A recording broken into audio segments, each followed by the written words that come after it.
You're a detective sergeant. You're assigned to homicide detail. An elderly woman in your city has disappeared. There's no lead to where she's gone or why she left. Your job? Find her. Dragnet is brought to you by Chesterfield, made by Liggett & Myers, whose research laboratory in Durham, North Carolina, is acknowledged the most modern and best equipped for tobacco research. Enjoy your choice of these 3 brands, tested and approved by 30 years of scientific tobacco research. L&M Filters, newest, best, and purest of filter tip cigarettes. Fatima, with tips of perfect cork. And America's most popular 2-way cigarette, regular and king size Chesterfield.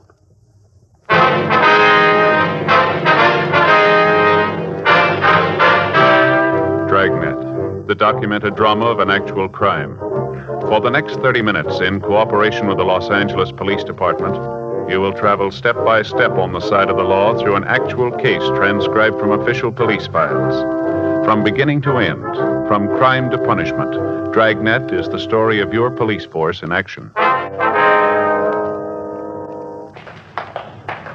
It was Wednesday, July 14th. It was hot in Los Angeles. We were working the day watch out of homicide detail. My partner's Frank Smith. The boss is Captain Lorman. My name's Friday. We were on our way out from the office, and it was 9:47 a.m. when we got to 654 Kenmore Avenue.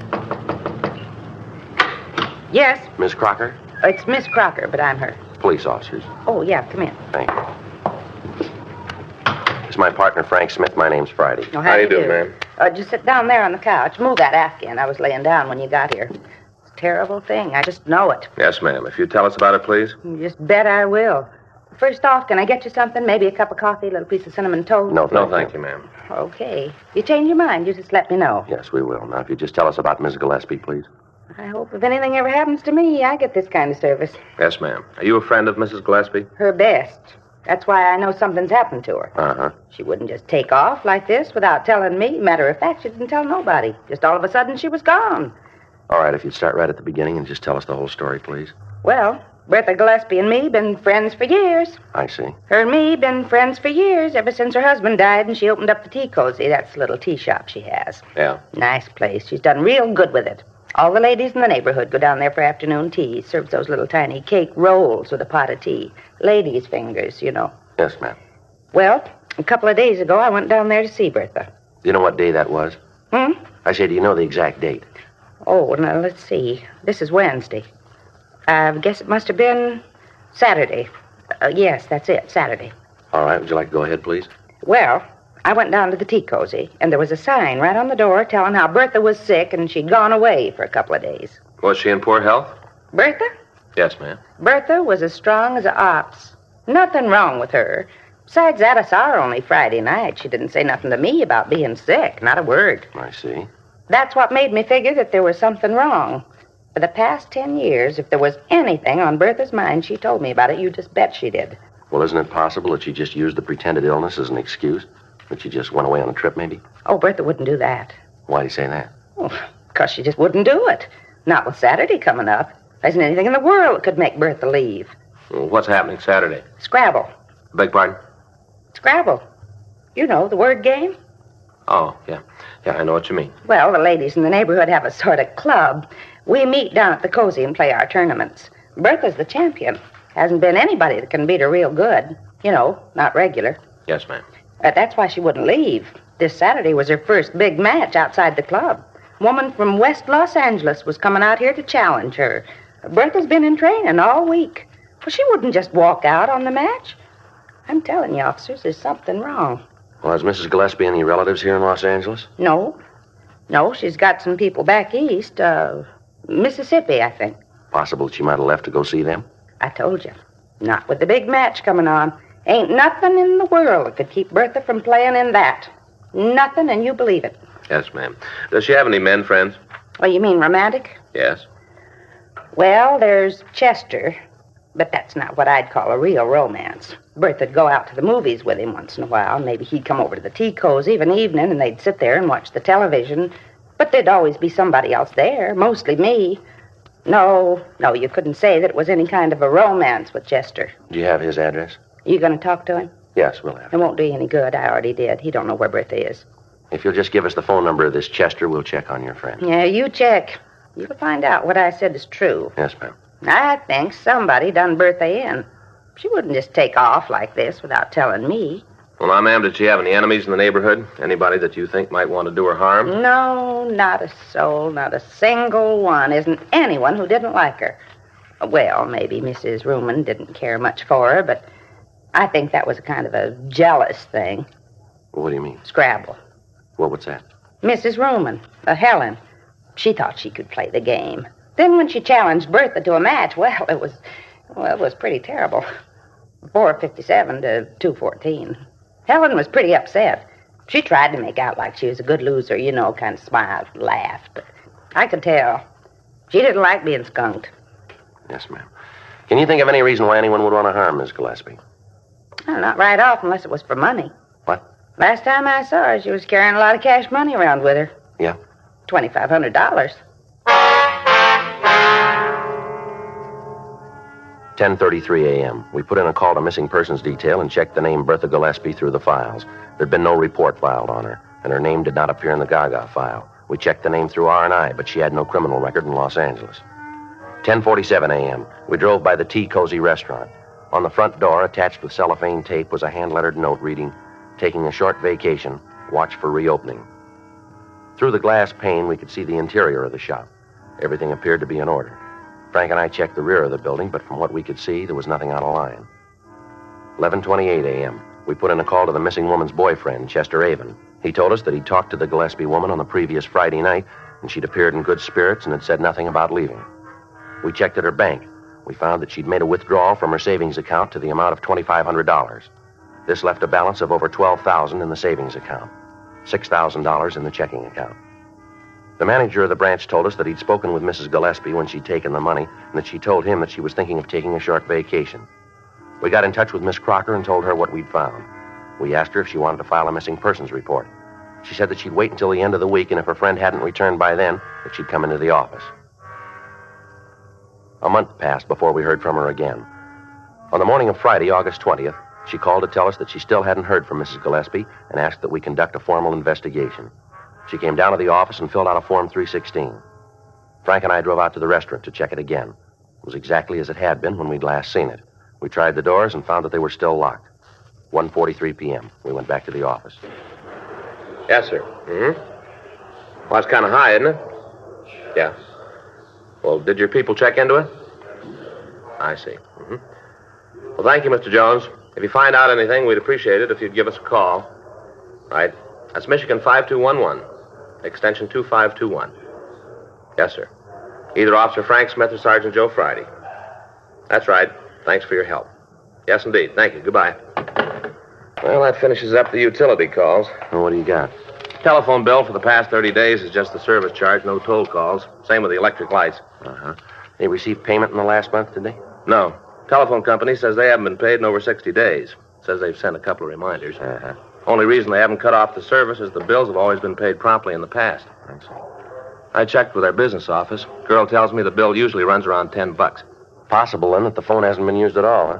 Well, it shapes up that way. Same with the lights. But one thing doesn't match. Yeah, what's that? The water bill. I checked with them. Normal bill's about $4 for the place. Yeah. The last 60 days, it's been $79. It's a lot of water, isn't it? Yeah. I talked to one of the engineers at the company, a fellow named Jones. Yeah, what'd he tell you? Well, he told me there was only one thing that could cause a water jump like that. Yeah. A water tap. Yeah. Running for about a month.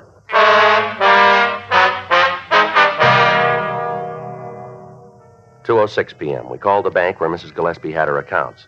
The head cashier told us that since the date she'd withdrawn the $2,500, there'd been no deposits or withdrawals made. We telephoned the missing woman's friend, Mrs. Winifred Crocker. From her, we got the name and address of the owner of the building where the Tea Cozy restaurant was located. Frank and I signed out of the office and drove out to see him.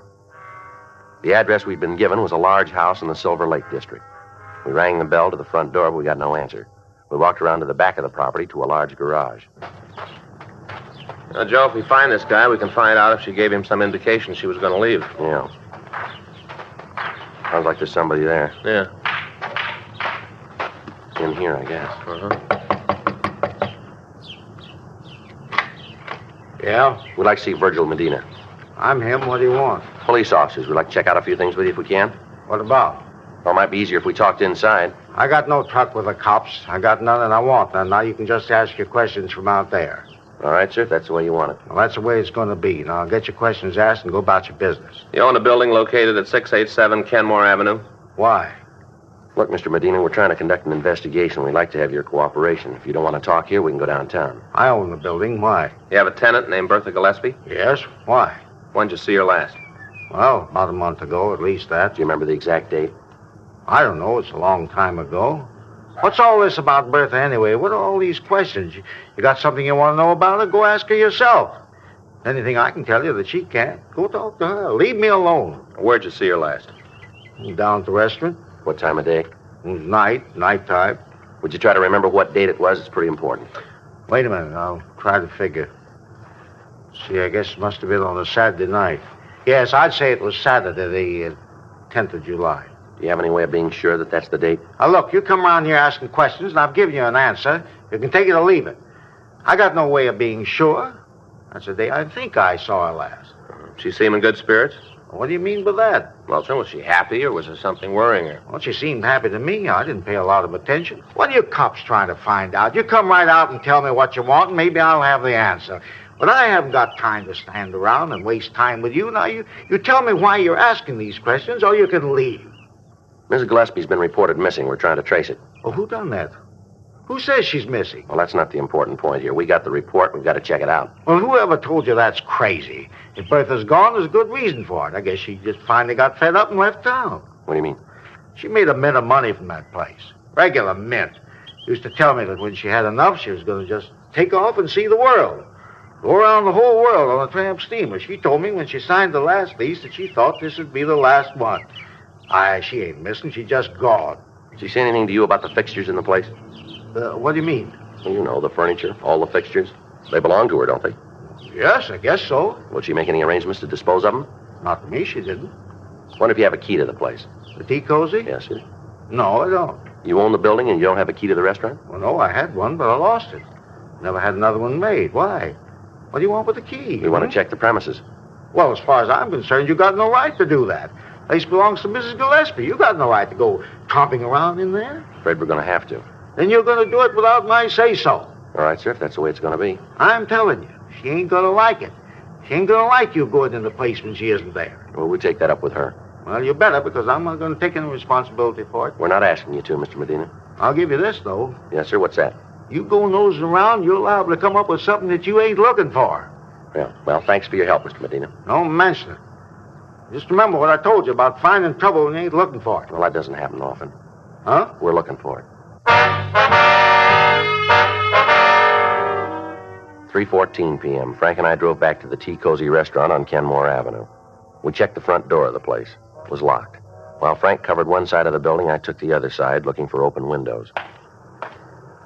How about it? No luck. Me neither. What do we do now?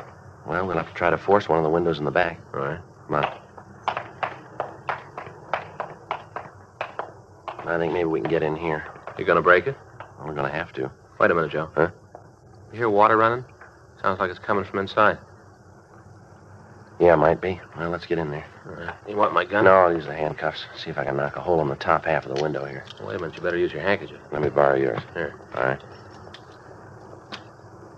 All right, look at it. There, that does it. I'll go on in and open the door. Yeah, I'll meet you out in front. All right.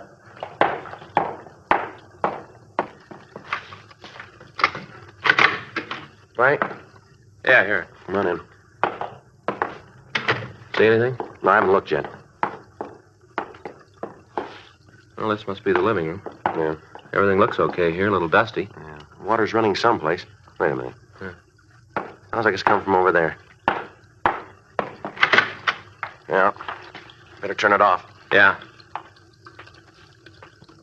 Better call a crime lab, huh? Yeah. Kind of a rough one, isn't it? Yeah. Looks like she put up quite a fight. Bloodstains all over the place. Yeah. Look here. Huh? I guess this is what killed her. Yeah. Butcher knife.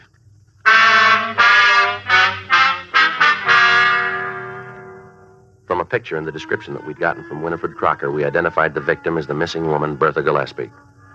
We put in a call for the crime lab. Lee Jones and his crew came out and went over the place. The rest of the restaurant seemed to be in order. There was no sign of a struggle of any kind except in the bathroom where the body had been found. The murder weapon, the butcher knife, was dusted for prints, as was the rest of the restaurant, but the partials that the crime lab came up with were worthless for classification. They would be sufficient, however, for comparison if we caught the killer. A search of the personal effects of the dead woman revealed no further information to aid us in apprehending her killer. The $2,500 that she was known to have had when she was last seen was missing. 6:21, the men from the crime lab finished their investigation on the scene, and the coroner's office was called. They came out and removed the body.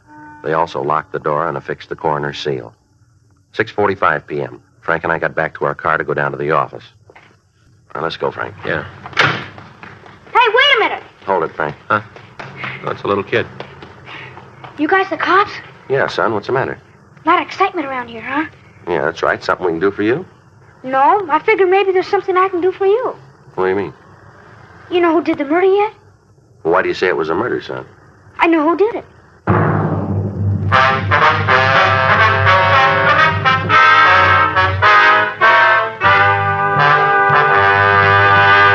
You are listening to Dragnet, the authentic story of your police force in action. There are good reasons why thousands of people are changing to Chesterfield every day. Why Chesterfield is the largest selling two-way cigarette in America. Why Chesterfield is best for me and best for you. People these days want facts. When you want people to use your product, you have to tell them what effect it has on people who do use it regularly. That's why a doctor has examined for almost 2 years a large group of Chesterfield smokers. 45% of them have, on the average, been smoking Chesterfields for well over 10 years. What is the effect on these people from smoking Chesterfield? No adverse effects to the nose, throat, and sinuses, says the doctor. Consider Chesterfield's record with these smokers, with millions of other smokers throughout America. Another good reason for you to change to Chesterfield. Regular or king size, Chesterfield is best for me, best for you.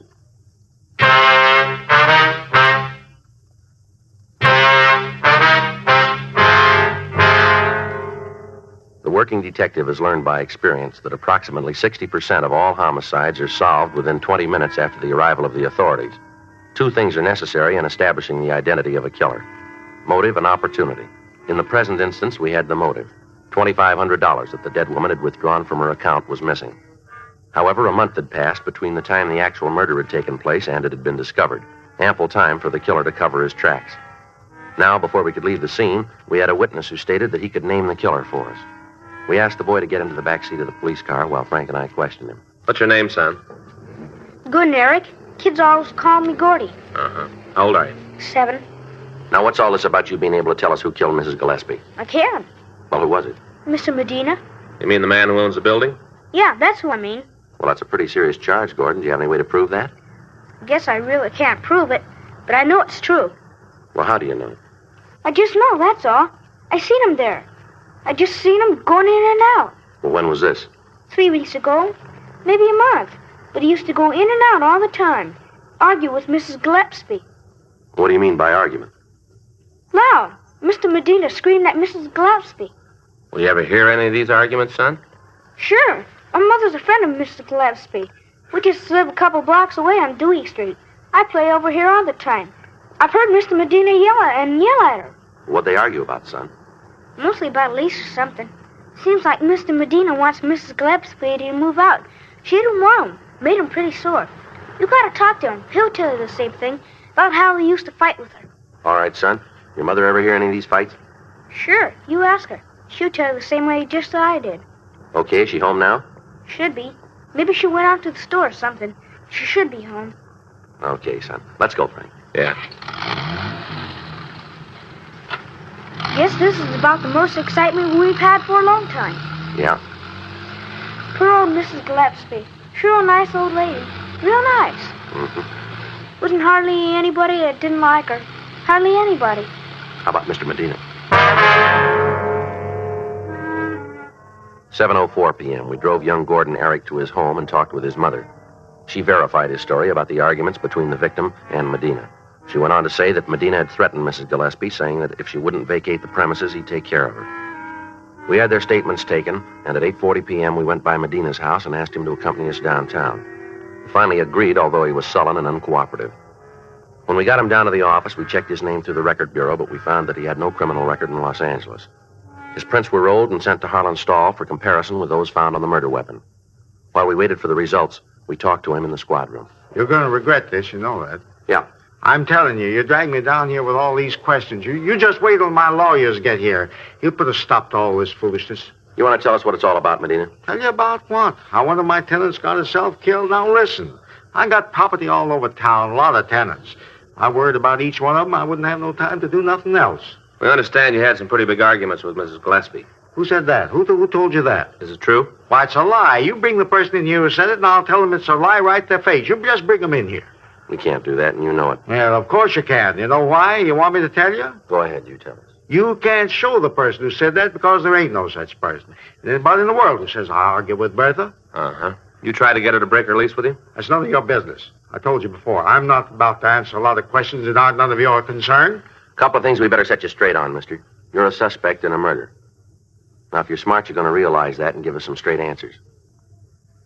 You just wait till my lawyer gets here. He'll take care of all this, and he's going to fix you for taking my fingerprints. I still don't think you had any right to do that. No right at all. I get it. Homicide Friday. Yeah, Harlan. How many? All right. Thank you.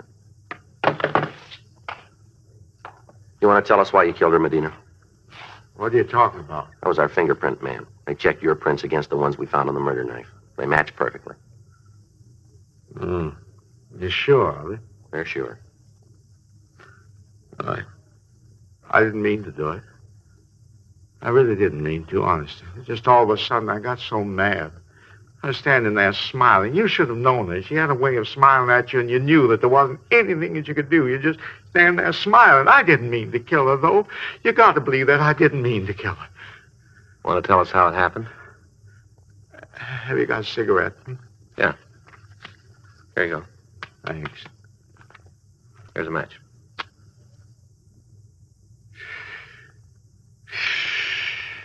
I had a chance to lease the place to some other people. More money. I tried to get her out. Go ahead. I tried to talk to her. I tried to get her to retire. She had enough money. She didn't ever have to worry. All I wanted to do was to get out. But she wouldn't. She said I'd signed a lease with her and she was going to keep it. How much difference was there between what she was paying and what the new people were going to give you? $50 a month.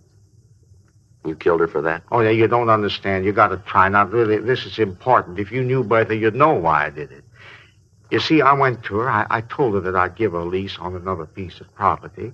I'd give it to her at less money. I was trying to be fair. You can see that. I wanted to be fair. Mm-hmm. Well, that Saturday night, I decided to have it out with her. I went over to talk, tried to convince her. But she wouldn't listen. She just wouldn't listen. I tried everything to make her listen, but she wouldn't. She just stood there and told me that she had the lease and that she was going to keep it. She just stood there with that superior smile of hers, like she knew it all. Makes you want to hit her as hard as you could. If you knew her, you'd see what I mean. You'd see. Did you take the money? Yes. I don't know why I did that. Just all of a sudden, I got so mad at her, I picked up the knife. And I killed her. I didn't mean to, honest, I didn't. As soon as I saw her, I was sorry. I was real sorry. Yeah. Did you turn that water on? Well, I guess so. You see, I don't remember too good. I washed my hands after I'd killed her. I remember that. I guess I did leave the water on. I guess I did, yes. All right. Do you want to get the stenographer, Frank? Sure. Thanks.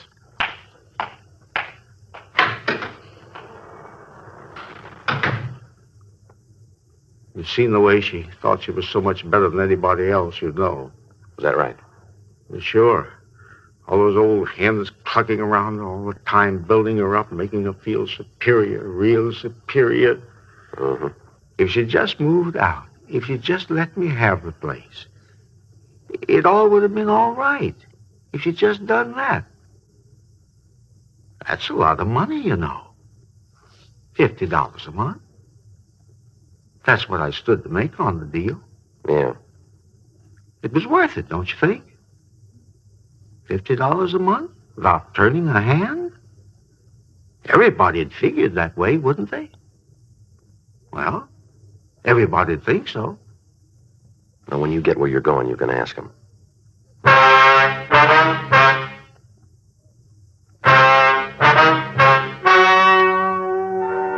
The story you have just heard is true. The names were changed to protect the innocent. On November 10th, trial was held in Department 97, Superior Court of the State of California, in and for the County of Los Angeles. In a moment, the results of that trial. Now, here is our star, Jack Webb. Thank you, George Fenneman. Friends, we've told you that Chesterfield is the best cigarette for you to smoke. Now, to me, Chesterfield's record with people who do smoke them regularly backs up that statement. Chesterfields are best because they're highest in quality, low in nicotine, because they smoke mild, and they're really satisfying. I wish you'd give them a try and see for yourself. America's most popular two-way cigarette. Regular or king-size Chesterfield. Best for me, best for you.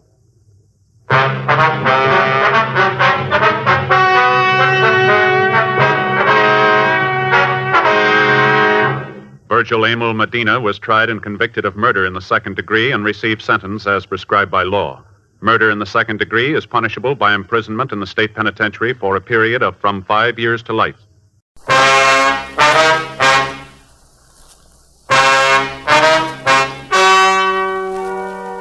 Ladies and gentlemen, the story you are about to hear is true. The names have been changed to protect the innocent. Dragnet is brought to you by Chesterfield, made by Liggett & Myers, first major tobacco company to give you a complete line of quality cigarettes.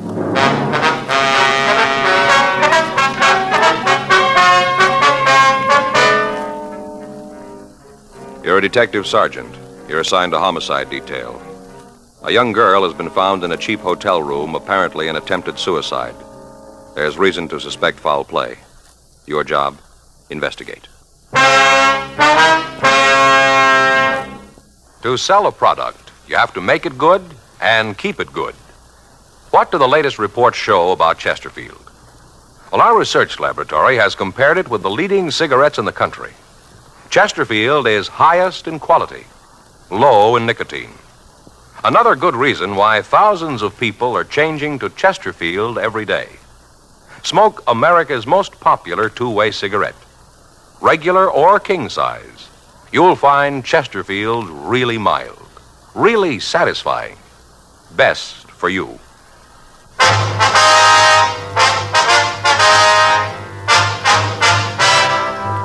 Dragnet, the documented drama of an actual crime. For the next 30 minutes, in cooperation with the Los Angeles Police Department, you will travel step by step on the side of the law through an actual case transcribed from official police files. From beginning to end, from crime to punishment, Dragnet is the story of your police force in action.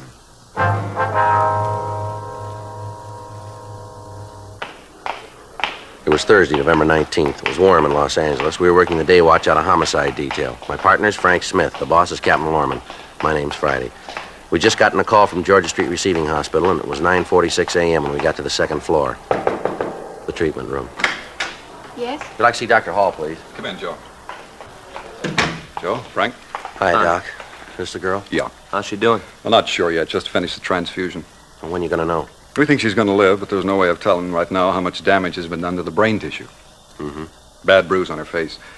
Must have received a bad blow. Might have gotten it when she fell. Mm-hmm. Let's go outside, huh? I can use a smoke. Okay. Well, if there's any change, I'll be out in the hall. All right, Doctor. You got a cigarette? I'm fresh out. Yeah, here you are. Frank? Yeah, thanks. Here's a match. Thanks. I didn't know you gave transfusions in cases like this, Doc. Don't have to very often.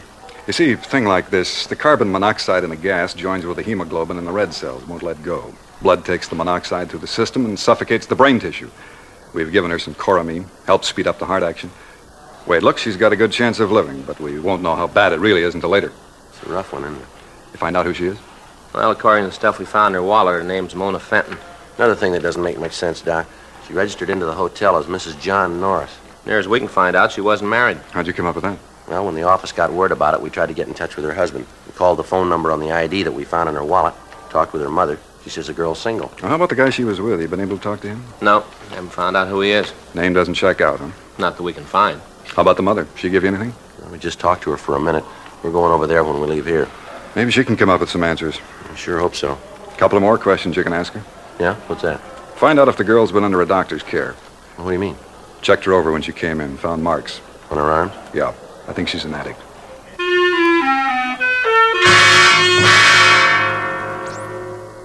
At 8:30 a.m. that morning, a guest in a small hotel on Grand Avenue had thought that he detected the odor of gas in the halls of the building. He notified the desk clerk, and together they conducted a search of the premises. Finally, they ascertained that the escaping gas was coming from a room on the 3rd floor of the hotel. When the desk clerk got no answer to his calls, he used a passkey to open the door. Sprawled across the bed was a girl who appeared to be in her early 20s. The gas heater in the room had been turned on full, and the windows were closed, locked, and stuffed with pieces of torn sheets to keep the fumes in the room. The quick action of the desk clerk had undoubtedly saved the girl's life.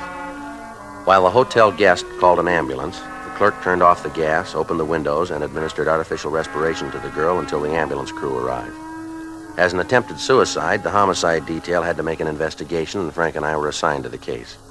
After we talked to Doc Hall at Georgia Street Receiving Hospital, we drove down to the hotel where the girl had been found. Right in here. Anybody been in this room since the other officers left? No, sir. Told me to lock it until you could see it.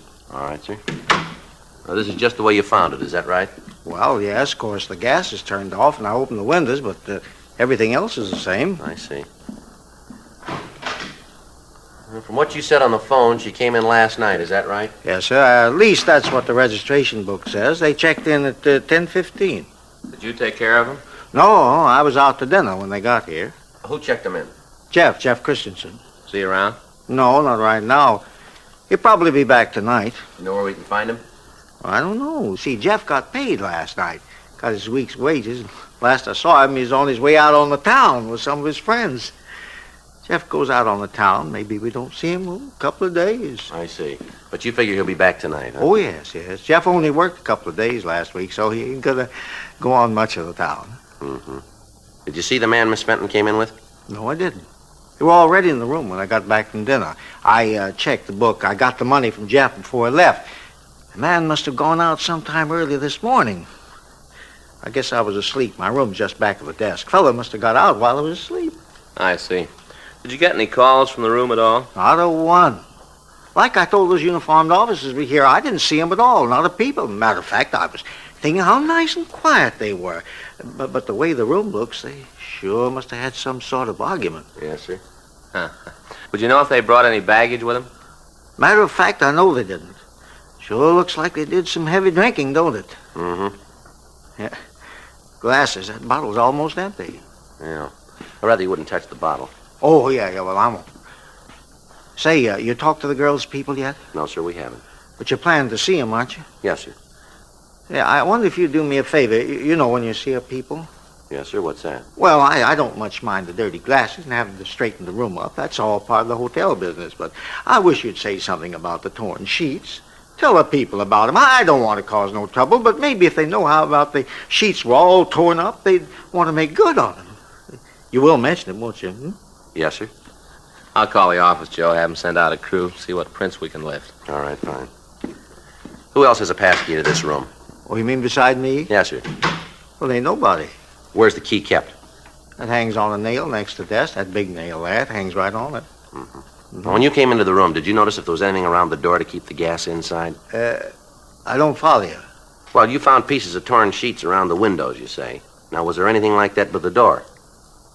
Oh, yes, I'm with you now, yeah. Now, let me think. As I remember, no, there wasn't nothing there, just around the windows. Mm-hmm. Was the key in the lock when you came up here? You mean inside the room? Yes, sir, that's right. No. The reason I know that for sure is that I looked through the keyhole. Tried to see what was in the room. No, sir, the key wasn't in. Of course, that don't mean nothing. Sir? Well, only a couple of the rooms have keys anyway. We don't use them anymore. You mean you don't lock the doors? Sure, we lock the doors. We got them all locked all the time. This is a respectable hotel. Of course we lock the doors. But not with those keys. We got those other locks on the doors. Oh, I see. You see? Yeah, see there? Sort of like Yale locks? That kind, you know. That's what locks the doors, not the other keys. Yes, I see. Of course we lock the doors. Yes, sir. The locks catch when the door is closed, though. Is that right? Yep, locks them tight. I got in touch with Lee Jones, Joe. He sent a crew right over. Good. I checked with Doc Hall. How's the girl? Oh, she's coming along. Doc says she's doing better. All these fellas that you're going to have roaming around here, what's this all about? Is something wrong? We're not sure yet, sir. Oh, dear. It always happens like this, don't it? What's that, sir? I try to run a respectable place. Goodness knows I do. I keep it right up to date. It's good service, and something like this happens. There was no reason for that girl to do a thing like this, not in my hotel. Now you cops come in here. Cops going to be all over the place. Tenants aren't going to like it. They ain't going to like it at all. Just because of that girl. Why'd she have to come in here and do a thing like this? Why'd she have to do it at all, sir?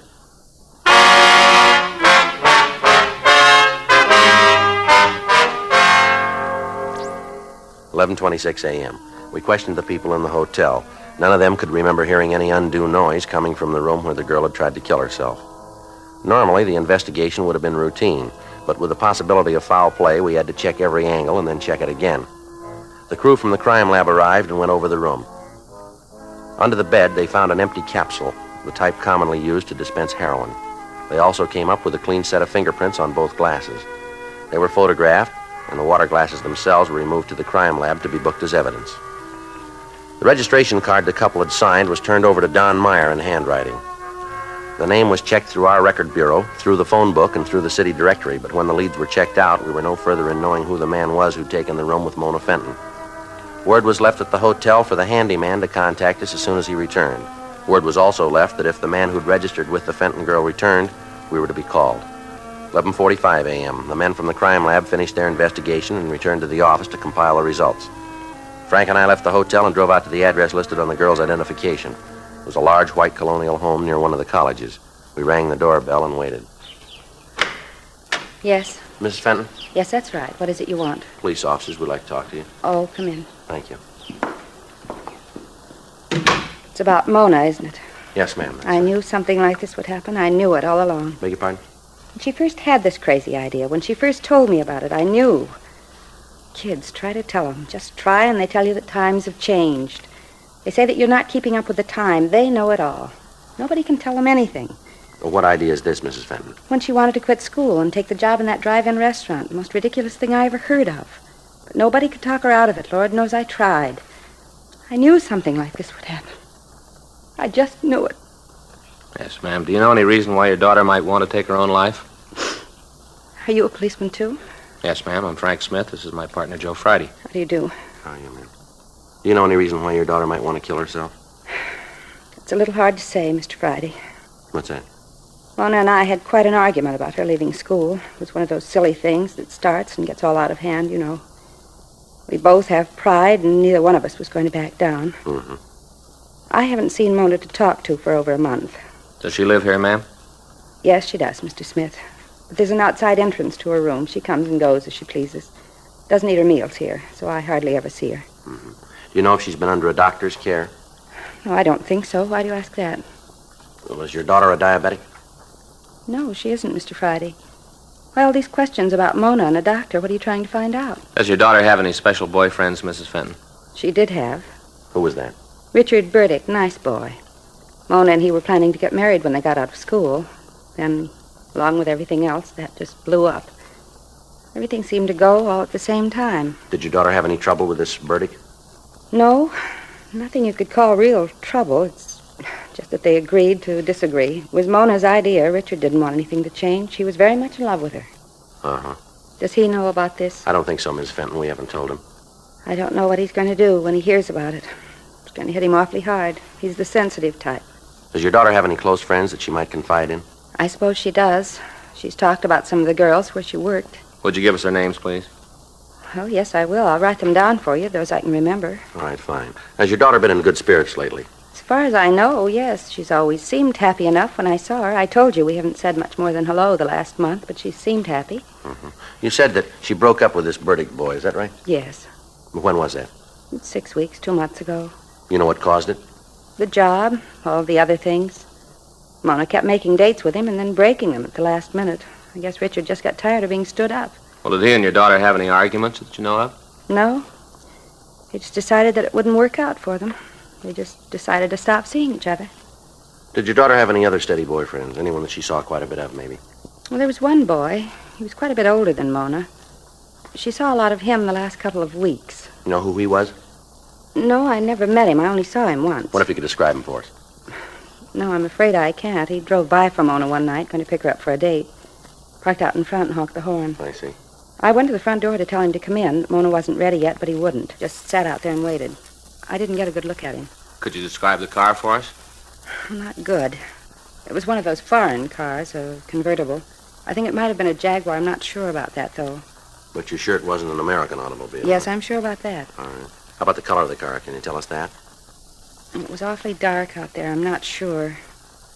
I'd rather not say, officer, if I can't be sure. You understand that. I wouldn't want to tell you something and then have it turn out to be wrong. You can understand that, can't you? Yes, ma'am, of course. Did you see Mona this morning? Yes, we did. Is she all right? They think so, yes. Aren't you sure? Well, when we talked to the doctor, they were doing everything they could. They seemed to think that she was going to be all right. Thank God. It's so hard, Mr. Friday, to know that your child is sick, that she tried to kill herself, to want to go to her and not be able to. It's so hard. Try to take it easy if you can, Miss Fenton. If you'll just give us the names of the girls that she might know, we'll be on our way. Yes, I'll write them for you. Thank you. Excuse me? Shirley? Hello? Yes, it is. What? Yes, they're here. Just a moment. It's for you. I'll get it, Joe. I'll get those names for you, Mr. Friday. All right, fine. Did your daughter ever refer to this man in the foreign car by name? No, I don't think she did. All I know is that whenever she went out with him, it was the big date of the bunch. How often did she see him? Maybe a couple of times a week. Might have been more. I had no way of knowing what she was doing. She kept pretty much to herself when she met him, but I could tell he was the big thing in her life. He was it. Joe? Yeah. See you a minute? Yes. Excuse me, Miss Fenton. I'll finish this list. Thank you. Call was from Jack Smyers at the office. Yeah. Just removed her to the General Hospital. Yeah. She had a relapse. They don't think she's going to live.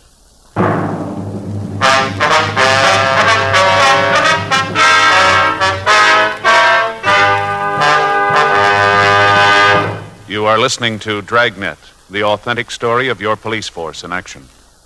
There are good reasons why thousands of people are changing to Chesterfield every day.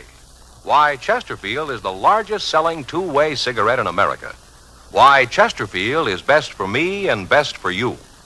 People these days want facts. When you want people to use your product, you have to tell them what effect it has on people who do use it regularly. That's why a doctor has examined for almost 2 years a large group of Chesterfield smokers. 45% of them have, on the average, been smoking Chesterfields for well over 10 years. What is the effect on these people from smoking Chesterfield? No adverse effects to the nose, throat, and sinuses, says the doctor. Consider Chesterfield's record with these smokers, with millions of other smokers throughout America. Another good reason for you to change to Chesterfield. Regular or king size, Chesterfield is best for me, best for you.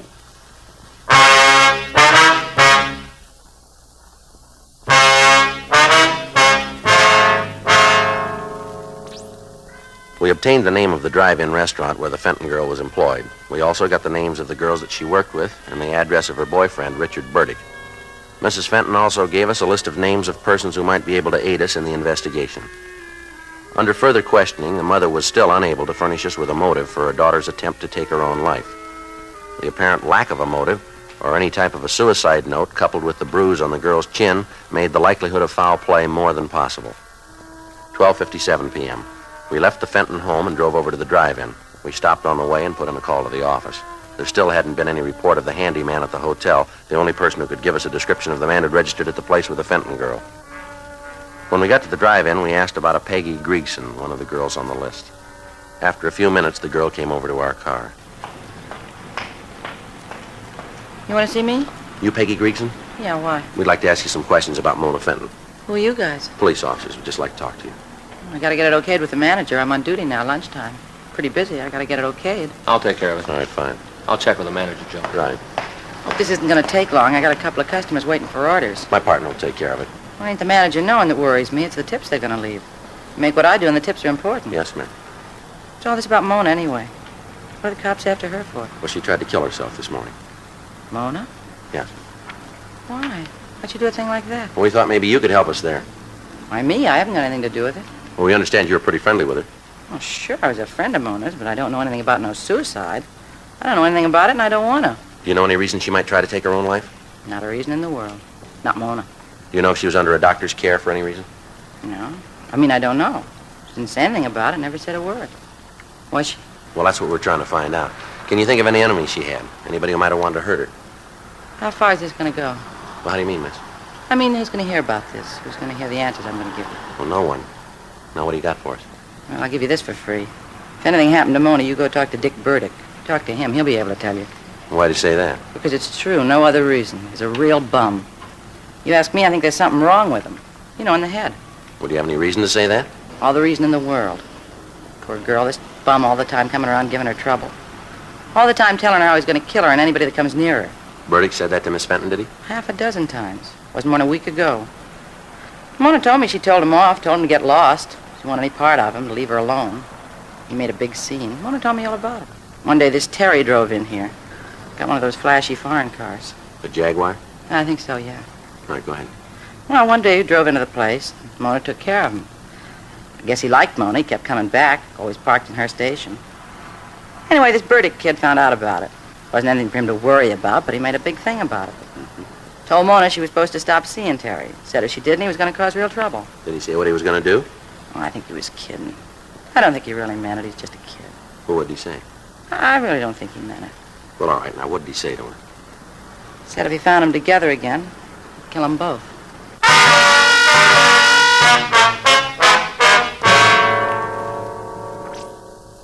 We talked to the other girls in the drive-in. From them, we got the same story about the scenes that Richard Burdick had created. We got more information about the threats that he'd made against the Fenton girl and Terry Hamilton.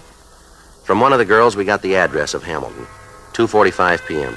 We left the drive-in and drove over to the address of the girl's boyfriend, Richard Burdick. We talked to the landlady. She told us that the Burdick boy had regular habits. He paid his rent on time. He never had any visitors. She told us that he wasn't in his room at that time, but she said that she'd let us in. In her company, we went upstairs. She unlocked the door, and Frank and I went in. Want to check the bedroom? I'll take the kitchen. Yeah.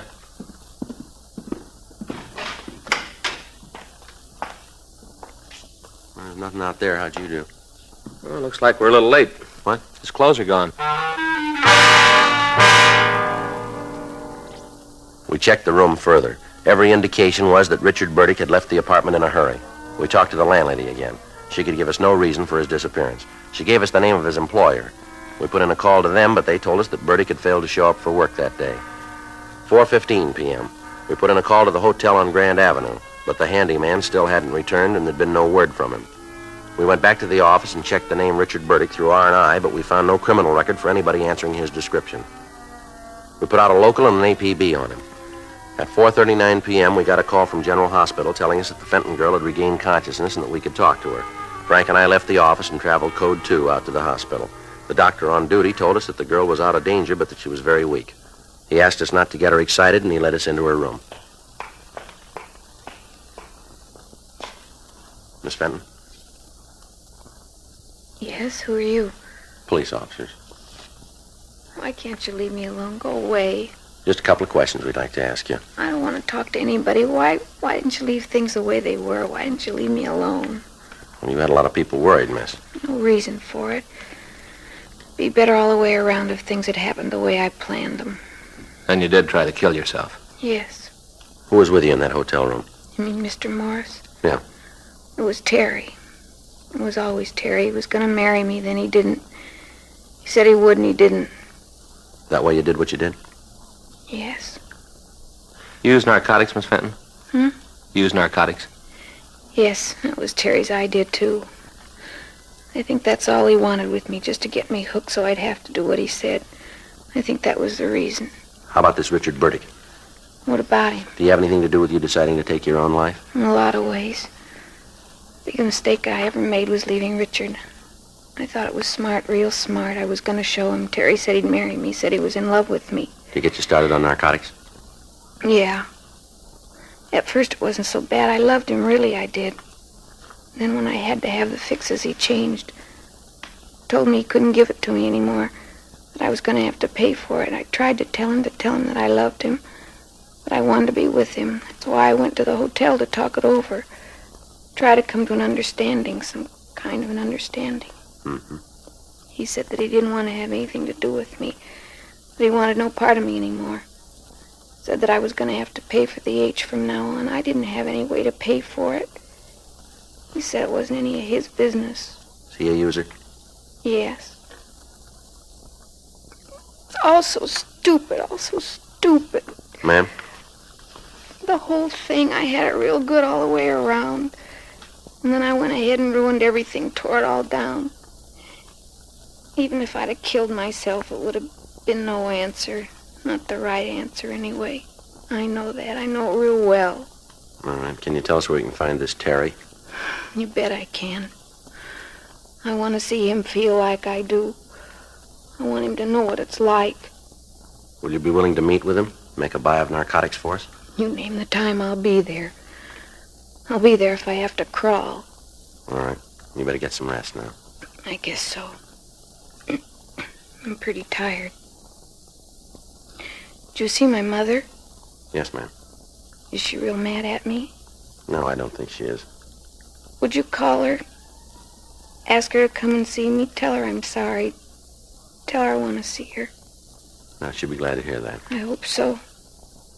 I got so much to tell her and Richard. So much to tell them both. All right, Miss Fenton. We'll get in touch with her. And you tell me when you want me to call Terry. You tell me. All right, we will. Terrible thing, isn't it? What's that? Terry. He's been around a long time. Must be other girls in the same fix all because of him. Girls who have a bad habit and have to do what he says. Girls like me, terrible. Nobody knows how many. Yes, ma'am. Where's it gonna end? When you meet him.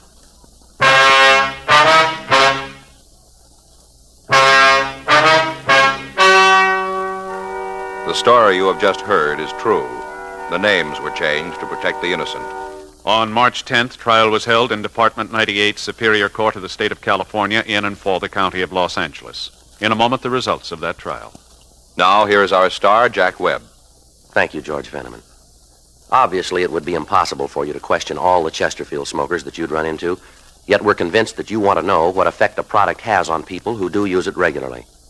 Well, Chesterfield tells you. Now, you've heard the report from the doctor who's been examining Chesterfield smokers. No adverse effects to the nose, throat, and sinuses from smoking Chesterfield.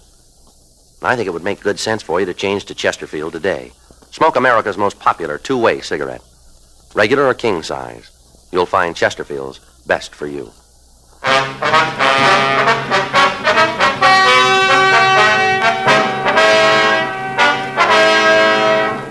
Terry Norris Hamilton was tried and convicted of violation of the State Narcotics Act, a felony, 1 count. He received sentence as prescribed by law. Violation of the State Narcotics Act, a felony, is punishable by imprisonment in the state penitentiary for a period of from 1 to 5 years. Mona Irene Fenton pled guilty to the same charge and was placed on probation for a period of 3 years with the provision that she be placed under the care of a competent psychiatrist.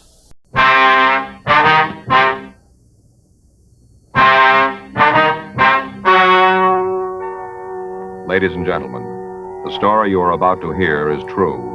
The names have been changed to protect the innocent. Dragnet is brought to you by Chesterfield, made by Liggett & Myers, first major tobacco company to give you a complete line of quality cigarettes.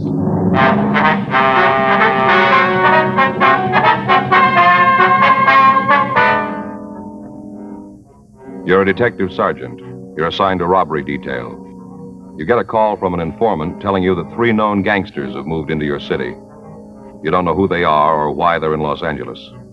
Your job, check them out. To sell a product, you have to make it good and keep it good. What do the latest reports show about Chesterfield?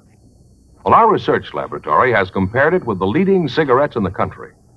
Chesterfield is highest in quality, low in nicotine. Another good reason why thousands of people are changing to Chesterfield every day. Smoke America's most popular two-way cigarette. Regular or king size, you'll find Chesterfield really mild, really satisfying. Best for you.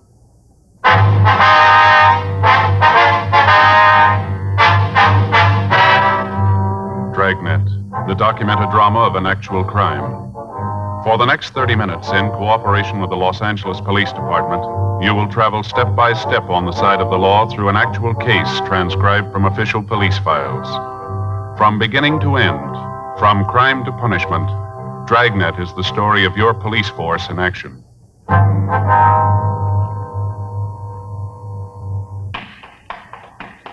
It was Wednesday, August 4th. It was warm in Los Angeles. We were working the day watch out of robbery detail. My partner's Frank Smith. The boss is Chief of Detectives Thad Brown. My name's Friday. We were on our way out from the office, and it was 9:42 a.m. when we got to the Osborne Turkish bath. Steam room. Hot, isn't it? Yeah. Must be Dell back there. Yeah.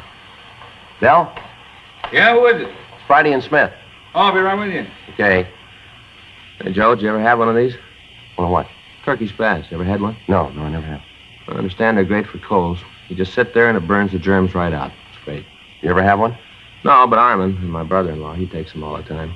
Tells me about how it does for colds. Next time he has one, I think I'll go with him. Yeah, it's a good idea. Hi, sorry to keep you waiting. We've been having trouble with the boiler. Got to keep a close check on the steam pressure in here. That's okay. Let's get out of here, huh?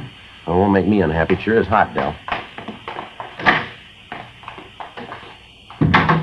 Go on upstairs. We can talk there. Okay. What do you got for us, Dell? Might not go anyplace, but I thought I ought to fill you guys in on it. Mm-hmm. Fellow rolled in here last night. Must have been about 10:30. Nightman's out with a cold, so I had to fill in. A cold? Yeah, some kind of virus or something. Oh, yeah. Come on, we can talk in the office. Sit down. You mind if I go over some of these bills while we talk? No, go ahead. Well, this bimbo pulls in here last night, really carrying a load. I registered him and had Jimmy take him upstairs. Guy's kind of loud, rolling all over the place. I wanted to get him upstairs to a room, figuring he'd sack out and we wouldn't hear no more from him. Yeah. Well, he had a different idea. A couple minutes later, he comes downstairs, wants to know what's going on. What do you mean? Wants to know where the steam room is. Says he's not going to sit in the little room all night. He paid for a steam bath. That's what he wants. Yeah. When he starts to talk about his high-powered friends and this deal they're out to pull, I kind of figure there's something wrong. He tell you who the friends were? No, not right now. Just mentioned a guy named Bud. Kept talking how Bud was going to be sore at him because he got drunk. Must have said it 100 times. How Bud was going to be real sore. Sounded to me like this Bud is the big man in the deal. I see. No idea what the deal is, though, huh? No, most he said was that when they left town, they were all going to have a lot of money. More money than I'd ever seen. You got the name on this guy? Oh, here's the register here. Let's see. Yeah, you can see right here. Vernon Carmichael, Los Angeles. Didn't give an address, huh? Once he mentioned he had to meet Bud at a hotel down on South Flower. Didn't say which one, though. Well, Flower's a long street, Dell. That doesn't help much. Didn't give you any ideas at all of what the deal was going to be, huh? No, must be a good one, though. Why do you say that? Well, when I took him up to his room last night, I could see his clothes hanging on a chair. Yeah. On top of his coat, he had a shoulder holster. Looked like a .45 automatic in it. The way I look at it, a guy that's carrying that kind of muscle is figuring on scoring heavy. You make any phone calls while he was here? No. Anybody had the room since he left? No, I told the cleanup man to leave it alone. Figure you'd want to go over it. It's a good idea. What time did he leave this morning? Jimmy says it was about 7:30. I figured sure he'd sleep most of the morning. If I'd have known he was going to leave that early, I'd have called you last night. Mm-hmm. Well, we better take a look at that room, Dell. Might be able to come up with something that'll tell us who he is. I got something else for you. Yeah, what's that? I mentioned this Carmichael to Jimmy last night. Told him that I thought there was something wrong. Yeah? The reason the guy left so early is that he got a call from somebody. Guess it's the guy that picked him up. Did this Jimmy see who it was? No, did the next best thing, though. Yeah, what's that? Got the license number of the car.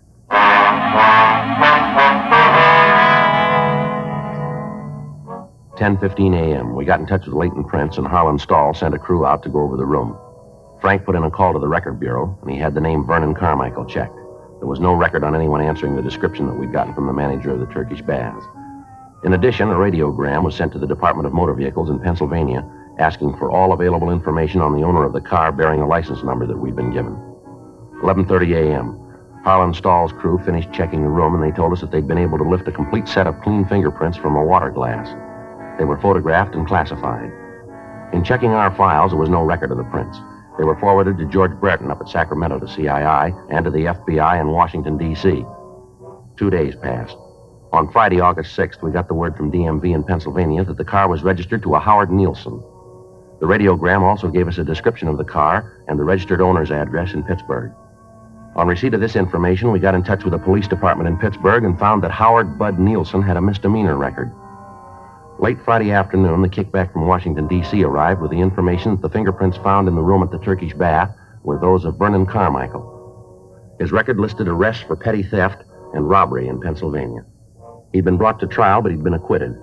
Both men were well known to the police department in Pittsburgh as hoodlums. On Saturday morning, the mugshots of both Nielsen and Carmichael arrived. 10:15 a.m. We met with Lieutenant Jack Smyers, and we decided that the information, coupled with the records of the two men, made the incident worth investigation. The mugshots of the pair were copied, and a canvass of the hotels on South Flower Street was started in an attempt to find the residence of the suspects. The search went on for another 2 days without results. Monday, August 9th, 11:47 a.m. Frank and I got back to the office from communications. You know, we're going to feel pretty silly if Carmichael and Nielsen are already back there. Yeah, I know. Beginning to look like the tip from Dell about the hotel on Flower was off, huh? Yeah. Still a lot of places to check, though. Friday? Yeah. We got it for you. What? Carmichael and Nielsen. We found the hotel.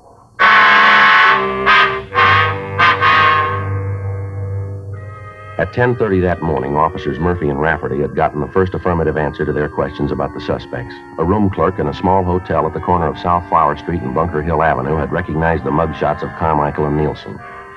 Further questioning brought out the name of the third man in the trio. He was identified as Ernest Hunter. A check of the name through our records netted us no new information on him, and the name and the description was forwarded again to Brereton up at CII in Sacramento and again to Pittsburgh for possible identification. In talks with Lieutenant Smyers and Chief of Detectives Thad Brown, it was decided to keep the man under 24-hour surveillance. 3 additional teams of men from robbery detail were assigned to the duty. For the next 7 days, the 3 men were under constant watch. Their habits were regular, their movements during the day followed the same general pattern. The kickback on Ernest Hunter disclosed no criminal record. At the end of the first week of watching the men, it was decided that the next step in the operation was to place a microphone in their room so that we might be able to monitor their conversations. Frank and I got in touch with the sound crew at the crime lab, and we made arrangements with them. The necessary permits were obtained from the Federal Communications Commission, and the listening equipment itself was ready. We made arrangements with radio car officers to pick up the suspects for investigation. The sound crew, Frank and I, along with Murphy and Rafferty, stood by for word that the trio was in custody. Tuesday night, 9:40 p.m. Should be getting word pretty quick. Yeah. Red 2 to Red 1. Red 2 to Red 1. Come in, Red 1. That's Murph. Yeah. Red 1 to Red 2. Come in, Red 2. Any word yet? Over. No, not yet. We're all set in the manager's apartment. Monitor to Outpost 1. Monitor to Outpost 1. Come in, Outpost 1. Sounds like they got him. Yeah, you want to take it? Yeah. Stand by, Red 3. Outpost 1 to monitor. Outpost 1 to monitor. Go ahead.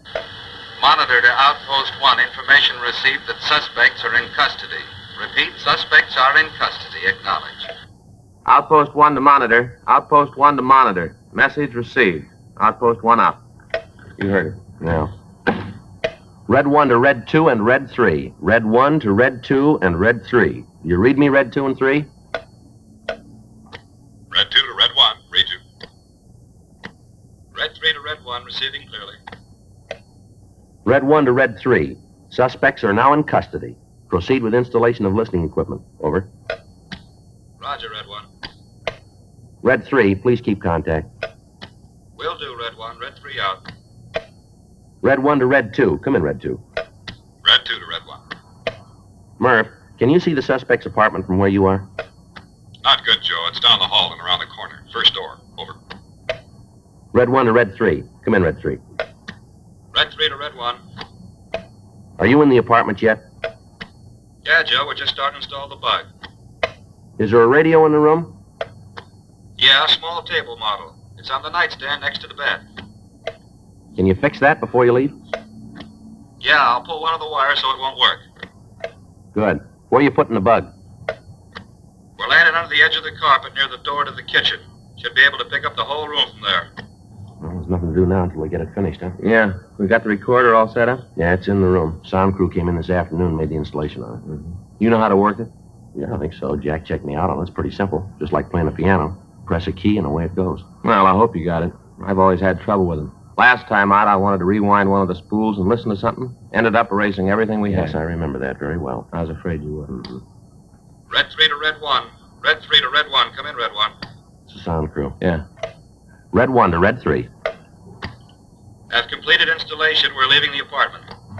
Have you seen anybody in the halls? No, all clear. We've had more than our share of luck on this one, Joe. Yeah, let's hope it holds out.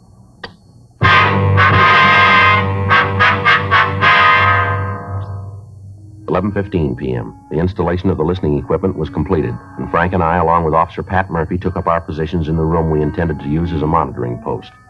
Officer Rafferty went back to the city hall and told them that we'd finished and we were ready to have the suspects released. In the meantime, Carmichael, Nielsen, and Hunter had been fingerprinted and mugged. A search of their persons had failed to reveal any incriminating evidence, and the time that they'd been held had allowed us to make the necessary installation. After the trio had been released, we received information that they were proceeding toward the hotel. Frank, Murphy, and I waited for them at the monitor post to come into their room. 12:35 a.m. That's them. Get the recorder, huh? Right. You want to take care of the log, Frank? Yeah. See, it's 12:36 a.m. That's it. Lousy deal, boy. Just wanted to ask you some questions, that's all. That's what you think. They had a reason. You're so smart, you tell me why. Ah, shut up. Will you, Carmichael? You weren't such a big man when he started asking you the questions. You all the time saying how he was going to tell them all. Why don't you shut your Probably mouth? when you got tanked up in that Turkish bath, that's probably what tipped him. What tip? A couple of uniformed cops stop us on a routine investigation. They got nothing. Anything on us, you think you'd let us go? Well, do you? You think you'd let us go? Oh, why don't you dry up? Hunter? Yeah? Turn on the radio, will you? Get some music? Yeah. And next time you get tanked, come back here, huh? Don't go roaming all over town. That's why they picked us up. You said something. What'd I say? You know what I said, huh? Do you? You being a big man, you tell me what I said to him. They picked me up. Go ahead, tell me. You said something. I don't know what it was, but you shut up your mouth. Hey, Hunter, what's the matter with the radio? I thought you was going to turn it up. I'm fine, see? I'll keep broken. Don't worry. That doesn't make any difference. I'm going to hit the sack. Nice to have you shut for a while. You open your mouth anymore, you got more trouble you can handle. That's the way it looks to you. Yeah, it does. You guys don't shut up, I'm going to throw one of you out of here. Now shut up and get some sleep. Good night. Good night. Still wish we got the radio fixed. And that's the way it went for the next 5 days. When the men were in the room, they argued continually. They talked about the deal they were working on, but from their conversation, there was no way of learning what they planned. When they left the room, they were constantly under surveillance, but their movements were routine. They took their meals in the same restaurant. They went to movies. They sat in bars, always together. During the time they were out of the apartment, they made no local contacts. They received no telephone calls. They made none. We knew that they were planning something, but there was no way of knowing what it was. All conversation in the room was recorded and listened to over and over again in the hope that we could come up with some kind of a lead. But the time spent in replaying the recordings netted us nothing. From what they'd said, we figured that whatever they were planning would take place on either Tuesday, August 17th, or on Wednesday, August 18th. On Tuesday, three-way cars were assigned to the streets in front of the hotel, but the suspects acted as usual. On Wednesday, they didn't leave their room. Frank, Murphy, and I continued to wait. On the streets outside, 3 other teams of men were standing by in undercover cars. 9:30 p.m. That's their telephone. Get the recorder, Murph. Yep. 9:31 p.m. Yeah. I'll get it. Hello? Yeah. When? Right, okay, we'll leave right now. Yep. What? Yeah, that's the word we got. Right, we'll see you in about 30 minutes. Right. Hey, how are we going to know you? Yeah. Mm-hmm. Yeah, I got it, right. Hey, who was that? The contact? Yeah. The stuff just got in. We're supposed to pick it up right away. Oh, looks like maybe we got to work now. It's too soon for me. Let's go. That's it. I'll get it out. Outpost 1 to units 1K89, 1K88, 1K87. Suspects are leaving room. Suspects are leaving room. Outpost 1 out. All right, let's go. I wish we knew what it was. Sounds like it might be narcotics. Well, it could be. Doesn't make a lot of difference, does it? Yeah? At least we know it's something.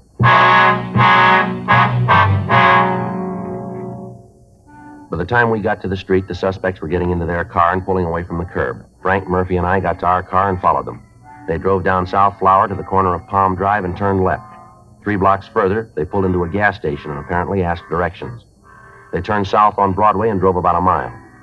At Santa Barbara Avenue, they turned left again and drove 3 blocks. They stopped and parked the car in front of a small bar. We informed the other units of the activity and asked them to stand by in the area. Carmichael got out of the car and entered the bar. Murphy left us and entered the bar after him. Carmichael returned in a few minutes with another man. The two of them got back into the car and they talked. At the end of that time, all four of the men got out of the automobile and then they entered the bar. Shortly after that, Carmichael, Nielsen, and Hunter walked out of the place. Carmichael was carrying a small package wrapped in plain brown paper and tied with a string. The fourth man wasn't with him. Frank and I got out of our car and approached the men as they stood talking. All right, hold it up, police officers. Over there. Put your hands up on that wall. What's going on? Get your hands up there. Frank, you want to check in the package? Yeah. Keep your hands on that wall. Lousy deal. I hope you're happy, Carmichael. I hope you're real happy. What are you talking about? I've got to lay this one to you. You really took care of this. Stand still and keep quiet. How about it, Frank? I don't know. What do you mean? Where's money? $20 bills. Must be $15,000, $20,000 worth. Queer? As far as I can tell, it's good. Where's that put us? Well, there's $20,000 here. Yeah? Let's find out where they got it.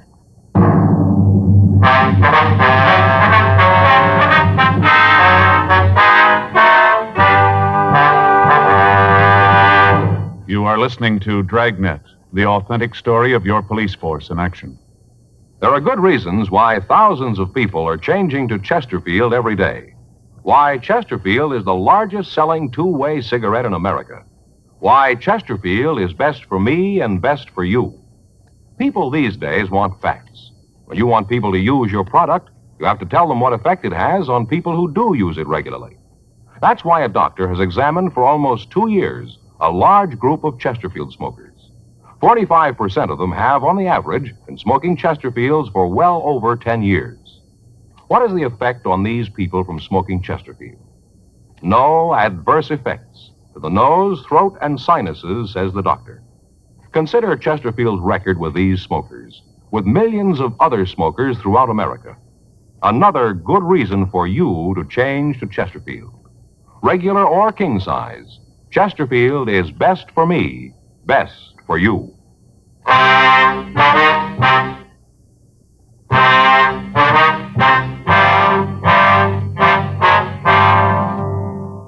10:02 a.m. The four suspects were taken into custody and removed to the city hall for interrogation. We got in touch with the Secret Service and asked them to come over to the office to check on the currency. The agent arrived and after looking at the money, pointed out several minute mistakes that had been made in the engraving of the plates.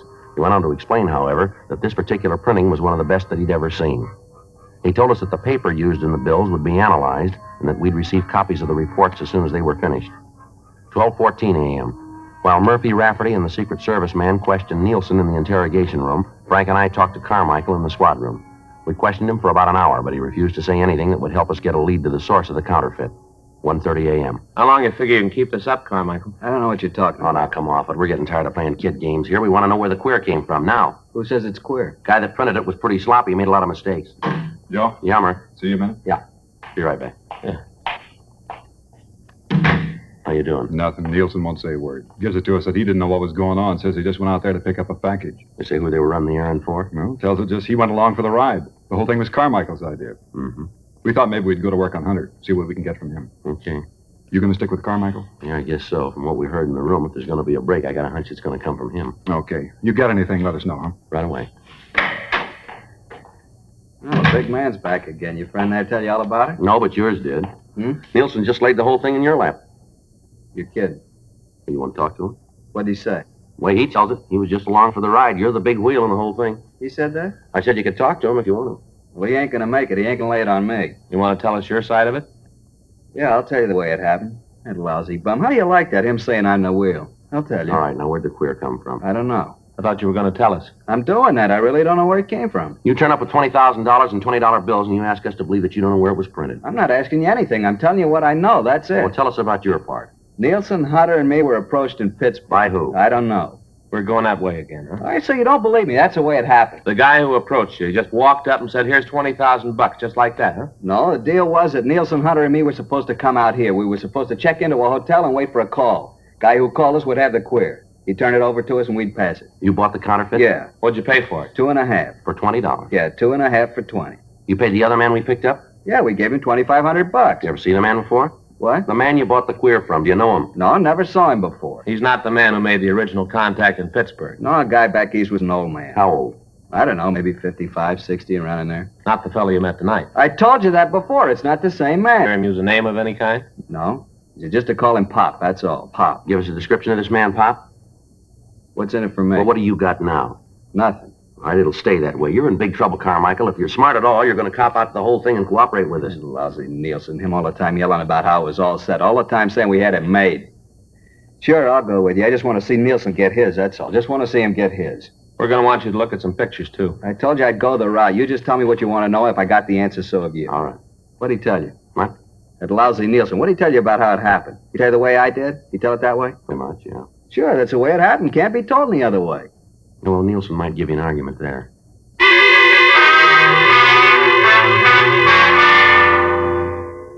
Further interrogation of the other 3 men in the operation served to corroborate the story that we'd been given by Carmichael. $2,500 in cash was found on the 4th suspect. Once the other men were confronted with the fact that Carmichael had told us everything he knew concerning the operation, they all followed suit.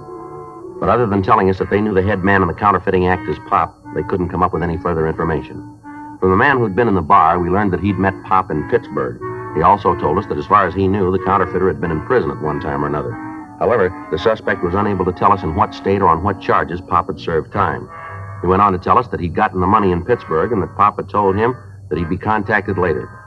The Secret Service had completed their analysis of the counterfeit bills, and they told us that they were some of the most perfect printing jobs that they'd run across. The counterfeiter had made one major mistake, however. In the printing of the currency, he'd impregnated the paper with small silken hairs so that it would stand close inspection. The currency now in use is made with nylon hairs. The agent from the Secret Service told us that they had agents working on tracing the manufacturer of the paper in the hopes that they could come up with a lead as to the identity of Pop. The 4 suspects were booked into the city jail. Thursday, August 19th, we ran the name Pop through our moniker file. Of the 47 cards turned over to us by the Record Bureau, 19 of the suspects listed matched the descriptions that we'd been given. The pictures of the men were pulled and shown to Carmichael and the other 3 suspects. They were unable to give us an identification. The name and description was sent to George Brereton in Sacramento, and he sent us another 150 possible. These were checked out without result. The nickname and physical description of the man was sent to Washington, and we got back over 1,000 names and pictures. It took us 6 weeks, working with the Secret Service, to check out these possibles. The results, nothing. Tuesday, October 5th, Frank and I got back to the office. I get it. Robbery Friday. Yeah. Mm-hmm. All right, wait a minute. Wait till I get that down. All right, go ahead. Uh-huh. Yeah. Yeah, well, it should check out. Mm-hmm. Right. Okay, we'll meet you. What you got? Report of the paper and the queer bills just came through. Yeah? Looks like we found Pop.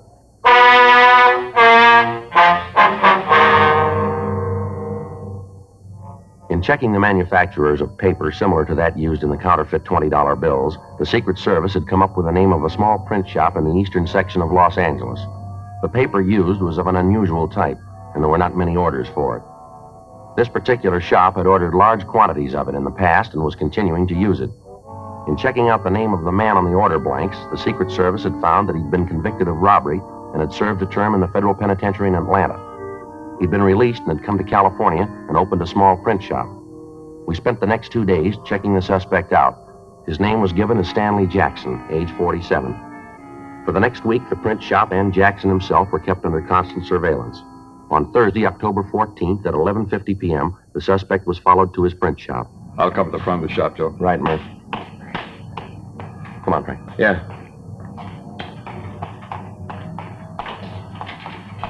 Joe? Yeah. Sounds like a press, doesn't it? Yeah. Come on. Back door's around here. You see what's going on in there? No. Got the windows all painted over. What do you figure? Well, it doesn't leave us with a lot of choice. If we go in and he's not printing counterfeit, we're going to make him so hinky that we might never nail him. Yeah. If we don't go in, he might get rid of the plates, and we're in trouble there, too. Yeah, like I said, we haven't got much choice, have we? All right, let's go. What's going on? What are you doing in Police here? officers, you're under arrest. You want to check the press, Frank? You got no right to come in here like this. I know my rights. You haven't got a warrant. You've got no right to act like this. You want to kill it, Frank? I got it. Yeah, the plates are in the press, Joe. Doing the green overlay. Take a look. You haven't got any right touching those. They're mine. They belong to me, mister. Where'd you get the plates, Jackson? They're good, aren't they, mister? The very best. Where'd you get them? Made them? Made them myself. Where'd you learn engraving? In prison. When they sent me to prison, I learned all about engraving. Real engraving. Not photo process, but the real thing. Finest plates I've ever seen. The best. Beautiful money, isn't it? Best I've ever seen. Fool anybody. Did it all myself. Pass it anywhere. Fool anybody, anywhere. Yeah. Just look at it, mister. That's a genuine article, isn't it? Real money. It's perfect. Absolutely perfect, mister. No, you're wrong there. The government didn't print it.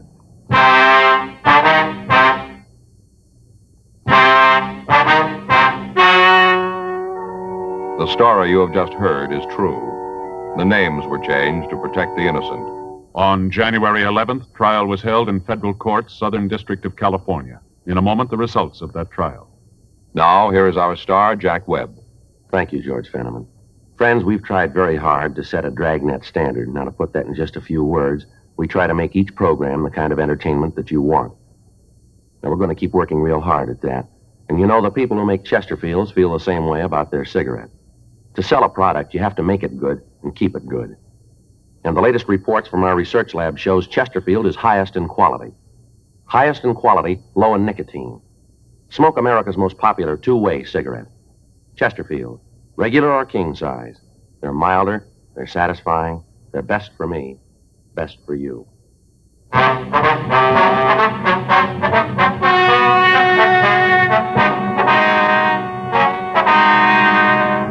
Vernon Alex Carmichael, Howard Raymond Nielsen, Ernest Richard Hunter, Philip Roger Harger, and Stanley Norman Jackson were tried and convicted of violation of Title 18 U.S. Code, Section 474, printing and issuing counterfeit money. Violation of this title is punishable by a fine of $5,000 and imprisonment in a federal penitentiary for a period not to exceed 15 years.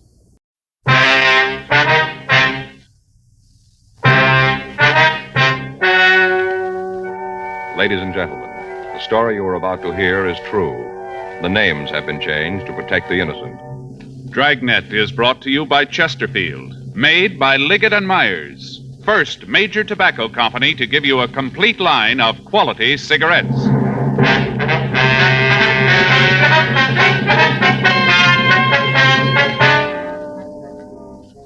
You're a detective sergeant. You're assigned to burglary detail.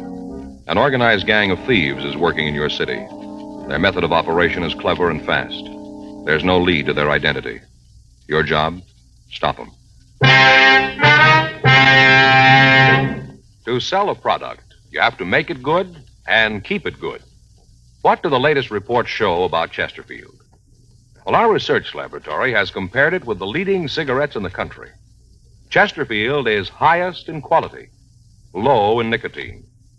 Another good reason why thousands of people are changing to Chesterfield every day.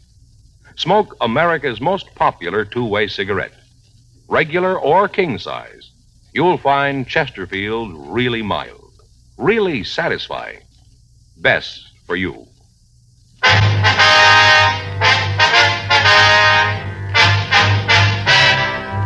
Dragnet, the documented drama of an actual crime.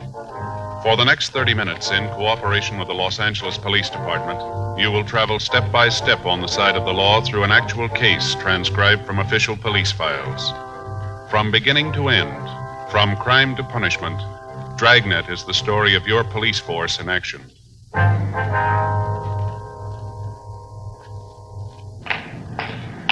It was Tuesday, May 7th. It was warm in Los Angeles. We were working the day watch out of burglary detail. My partner's Frank Smith. The boss is Captain Bernard. My name's Friday. We were on our way out from the office, and it was 9:46 a.m. when we got to the corner of Beverly Boulevard and Fountain Streets. The Brighton Arms Apartments. 12A, isn't it? Yeah. Is it?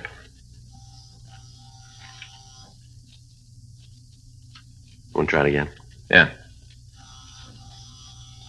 Just a minute. Yeah? Miss Anderson? Yeah, that's right. Police officers. This is my partner, Frank Smith. My name's Friday. Oh, yeah, come on in. Thank you. Thanks very much, ma'am. Sit down, I'll put some coffee on. All right.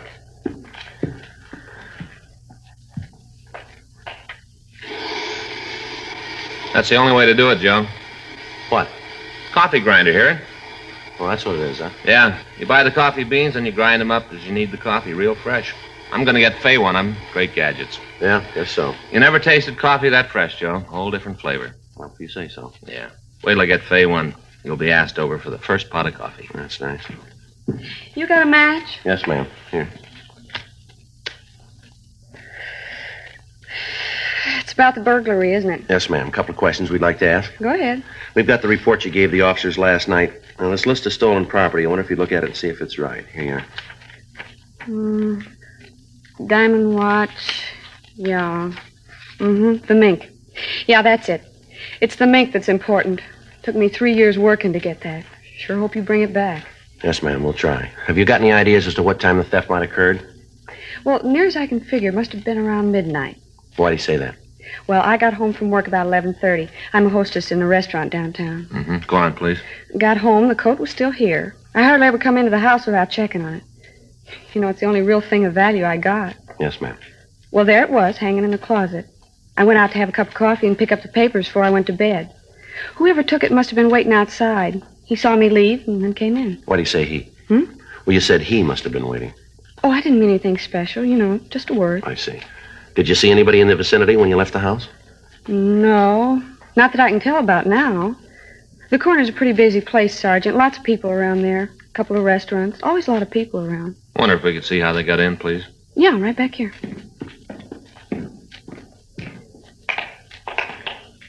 Here, you see, they cut the screen on the porch door and then just reached in and opened it.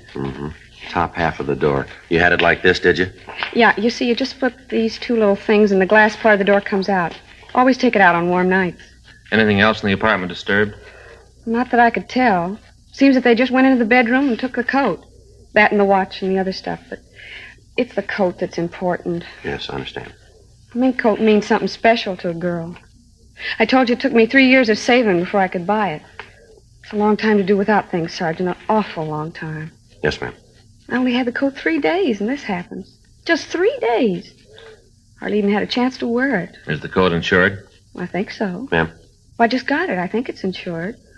I have to check with the salesman. I told him I wanted the coat covered. Boy, I just hope it's in effect. Beautiful coat. Just beautiful. Silver blue. Cost me almost $4,000. Come right down to it, that's about $1,000 a day. We have the serial number here for the watch. Now, is there any way you could identify the coat for us?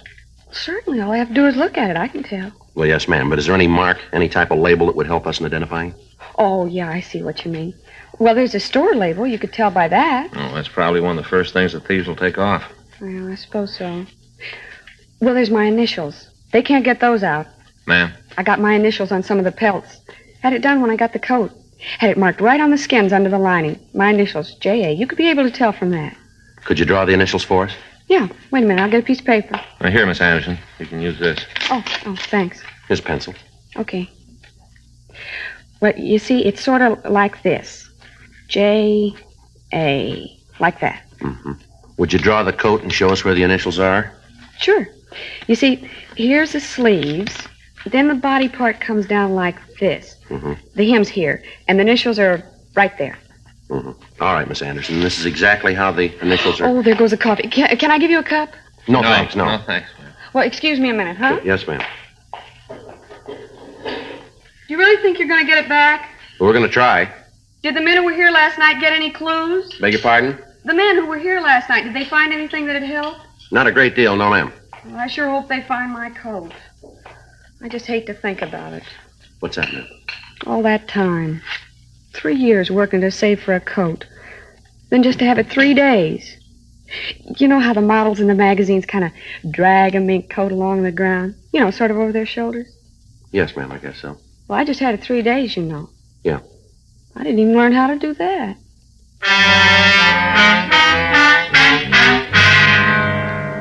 Reports of similar burglaries had been coming into the office for the past 6 weeks. In each one, the method of operation was similar enough to let us know that we were dealing with the same thieves. All of the homes that were prowled were residences. The owners of the houses were always absent. Entrance to the places was made through a rear window. In those cases where the window was open, the screen was cut. Where the window was locked, the pane of glass was broken, and the entrance made that way. The classification of goods stolen was also the same in all of the burglaries. Pieces of jewelry, whatever money was found, and fur coats. The only room prowled was the one where the fur coats were kept. None of the valuables in the rest of the house would be touched. Bulletins had been gotten out to all of the pawn shops in the area on the stolen pieces, but there'd been no replies. The M.O. had been checked by the staff's office, and the possibles that they came up with were checked out. We failed to come up with a suspect. The investigation of the crime lab on the scene had produced no tangible evidence. Frank and I had gone over the burglary reports time and time again, trying to find something that would tie the thefts together. None of the victims were acquainted with each other. They all lived in different parts of the city. The coats were bought from different retailers, and yet within a week of the time the coat was purchased, it would be stolen. Friends of the victims were checked. In most instances, we found that they didn't even know the victim had been in possession of the article stolen. On the night of May 6th, another burglary was reported. Among the stolen articles were a mink stole and a full-length natural mink coat. The coat had been purchased only 3 days before the theft. The victim had worn it in public only twice. After going over the physical evidence at the scene and talking with the woman, we were no further than we had been. Saturday, May 11th, Frank and I checked into the office. Another one that doesn't go anyplace. Yeah, you want to get the reports out? Yeah. You know, Joe, there's got to be something to tie them all together, something in common. Well, if we come up with that, maybe we got the answer. You see the bunch down by Chief Brown's office when we came in? Yeah? I recognize one of them. Yeah, who? Insurance man. They'll most likely be down here when they get through talking to Chief Brown. What's it figure the thefts have cost him? A little under $47,000. Well, you stand that kind of loss, you'd do some yelling, too, wouldn't you? Suppose. Funny now the stuff's turned up. Well, it isn't doing them any good unless they sell it. I get it. Burglary Friday. Yeah, it is. Mm-hmm. What's your name? What? Oh, where are you now? Mm-hmm. All right. No, we'll be right over. Right. Well, maybe we got one. Yeah? A woman says she wants to talk to us about a stolen fur coat.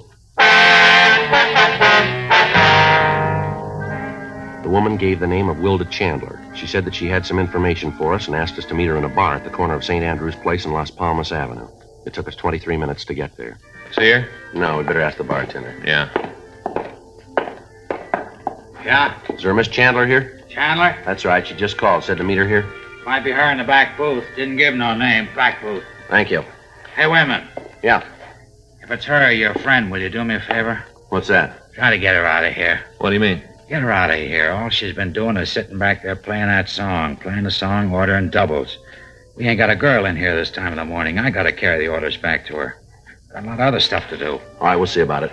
Well, if you can't get her out, at least talk her into sitting up here at the bar so I don't have to walk, huh? Yeah, sure. Thanks. Miss Chandler? Sit right down, boys. Been expecting you. All right. This is my partner, Frank Smith. My name's Friday. You just betcha. Glad to meet both of you. Talked to you on the phone, didn't I? Yes, ma'am. Yeah, I never forget a name. How about a drink for you two boys? No, ma'am. Thank you. Should have a couple. Seems to make everything a lot better. I may have several more. You said something about some information on some stolen fur coats, is that right? Yeah, and I got it. Oh, Max, he's gonna be sorry. Old Max? Hear that on the jukebox? Melancholy mood. Hear it? Yes, ma'am. Our song. Is that right? You just betcha. Old Max, our song.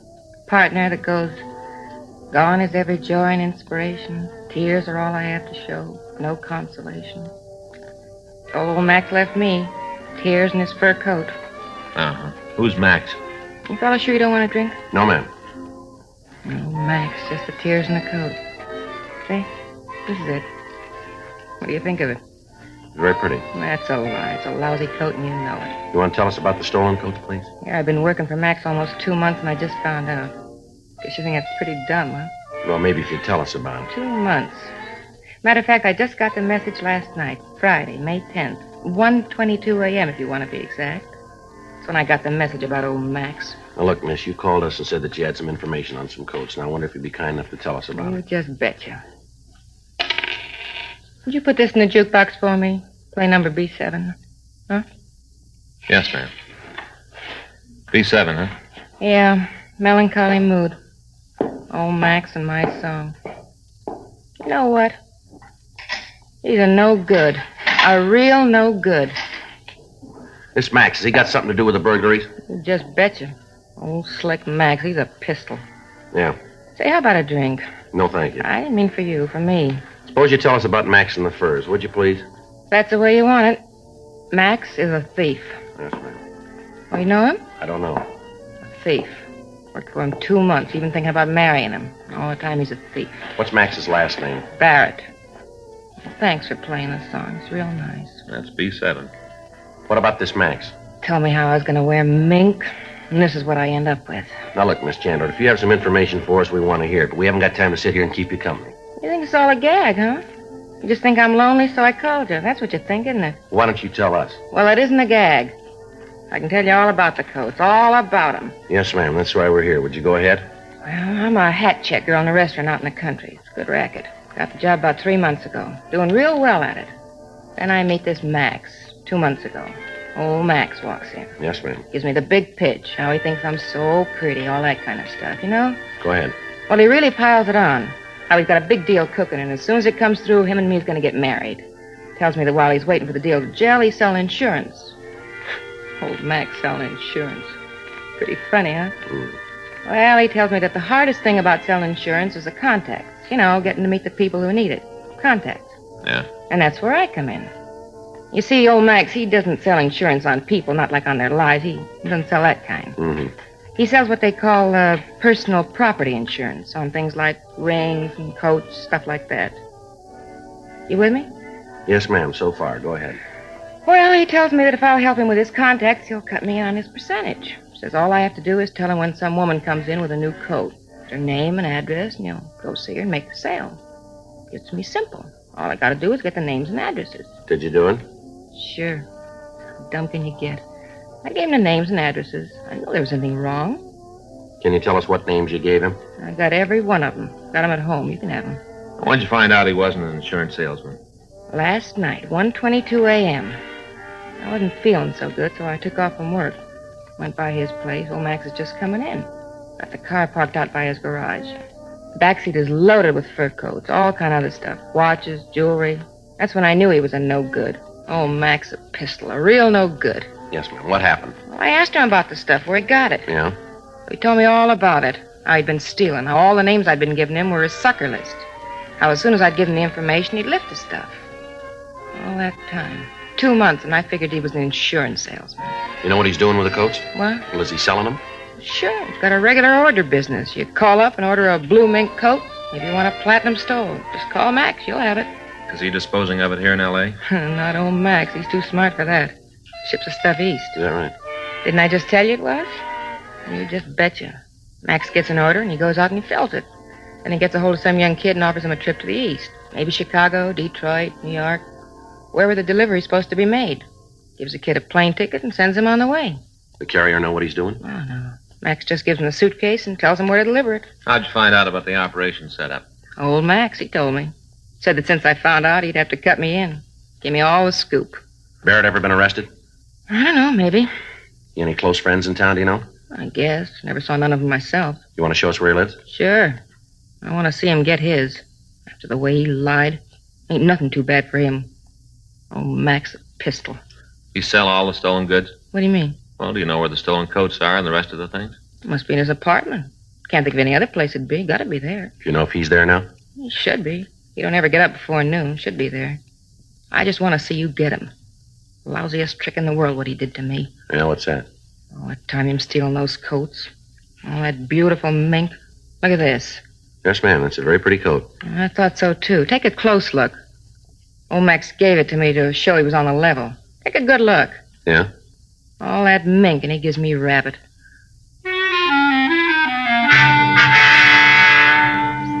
Before we left the bar, we put in a call to R&I asking if Max Barrett had a police record. The office told us that there was none in our files. We asked that a teletype be sent to George Brereton at the CII office up in Sacramento. We also had the name Wilda Chandler checked. She had no record in Los Angeles. 11:20 a.m. We got Barrett's address from the Chandler woman, and then we called a radio car. The officers took her to the city hall where she could make a full statement. Frank and I drove over to Barrett's apartment.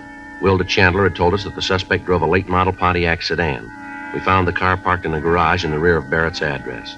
A preliminary search of the garage and of the car failed to turn up any evidence of the thefts. 11:46 a.m. Frank and I went up to see Barrett. I'll get it. Probably still asleep. Uh-huh. Who is it? Like to see you. Just a minute.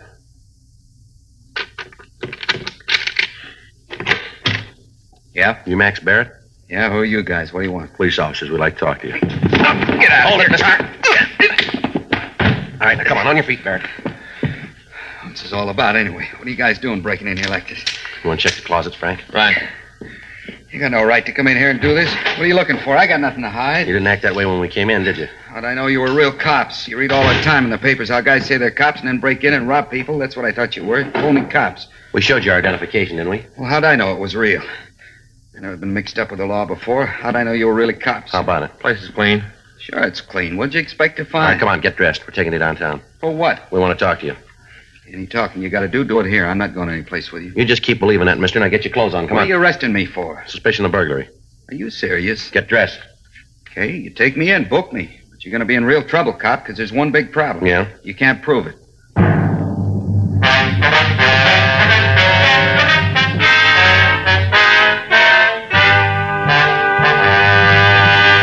You are listening to Dragnet, the authentic story of your police force in action. There are good reasons why thousands of people are changing to Chesterfield every day. Why Chesterfield is the largest selling two-way cigarette in America. Why Chesterfield is best for me and best for you. People these days want facts. When you want people to use your product, you have to tell them what effect it has on people who do use it regularly. That's why a doctor has examined for almost 2 years a large group of Chesterfield smokers. 45% of them have, on the average, been smoking Chesterfields for well over 10 years. What is the effect on these people from smoking Chesterfield? No adverse effects to the nose, throat, and sinuses, says the doctor. Consider Chesterfield's record with these smokers, with millions of other smokers throughout America. Another good reason for you to change to Chesterfield. Regular or king size, Chesterfield is best for me, best for you.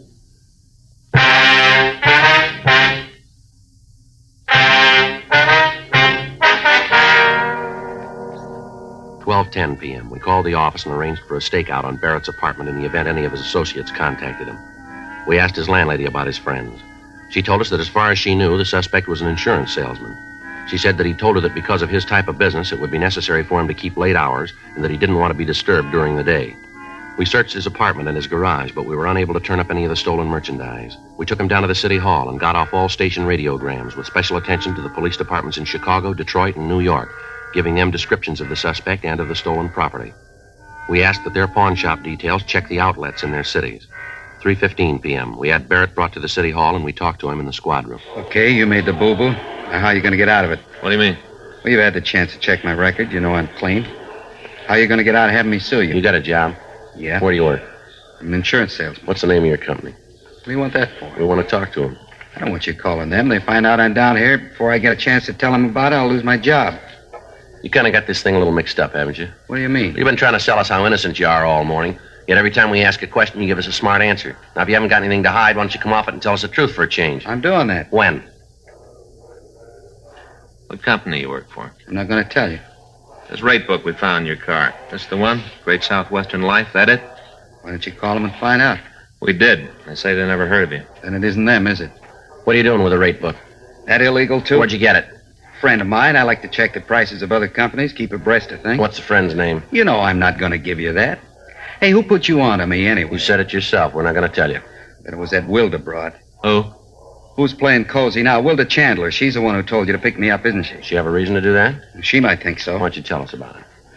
I tried to help her out, give her the chance to earn some extra money. Told her I'd give her $5 for every prospect she turned over to me who bought some insurance, and it worked good for a while. Then she started boozing it up. Got to be a real lush. Couldn't trust her anymore. She was giving me a list of bad names, making them up. I had to get rid of her. Yeah? Gave her a coat and called it quits. How about these names she gave you? You got a copy of them? No. Turned out they weren't any good, so I threw them away. Frank? Yeah? You got that list? Yeah, here you go. Listen to these. See if they sound like the people Wilda told you about. Pauline Bunnell, Myrtle Briggs, Mrs. Mildred Carlson, Miss Jane Anderson, Alice Beckworth. How about it? You recognize any of them? She's the one, isn't she? Lousy lush. She's the one who told you, isn't she? Recognize the names? Yeah. Every one of those people have had a burglary in their house in the last month. There's a lot more names. Why don't you cop out and tell us the truth? I got nothing to say until I see a lawyer. Joe, see you a minute. Yeah, Olson, right away. What do you got? Kid says his name's Jim Nelson. Picked him up out at Barrett's place. Anything on him? Suitcase. Here it is. A couple of fur coats inside of him. What about Nelson? Checked him. Got a record listing 2 burglary arrests, 1 conviction. Where's he now? Got him over in an interrogation room. Who's with him? Rubles. Any trouble? No. Walked in and we took him. Says he wants to see Barrett. Thought maybe you'd want to talk to him first. Yeah, I do. I'll be right back, Frank. Okay. Let's go. Anything on the coats? Haven't had a chance to check him yet. Brought the Nelson kid right in. Anybody out at Barrett's now? Yeah, we called the team before we left. Okay, thanks. I'll call you. Right. Hi, Robles. Thanks. All right. Olson, I'll be down the hall if you need anything, Joe. Right, thank you. Your name Nelson, is that right? Yeah. Where'd you get the suitcase? Barrett gave it to me. When? A couple of days ago. I was supposed to take it to Detroit. What happened? I didn't make it. Got to thinking about how he was willing to pay my expenses back there just to take the suitcase. Got to wondering what was so important. Opened the suitcase, and when I saw what was in it, I didn't want any part of it. Tried to give it back to him. Cops picked me up. Mm-hmm. You know where he got the coats? No, and I don't want to. Anytime a guy's willing to pay expenses back east just to deliver a suitcase, there's something phony about it. I want no part of the action. You know I got a record. I only stood one conviction. I'm trying to keep clean.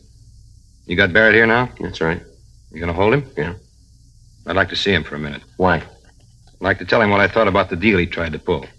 Telling me how he was my friend. All the time getting me to carry the stuff for him. Can you fix it up so I can see him? Yeah, come on.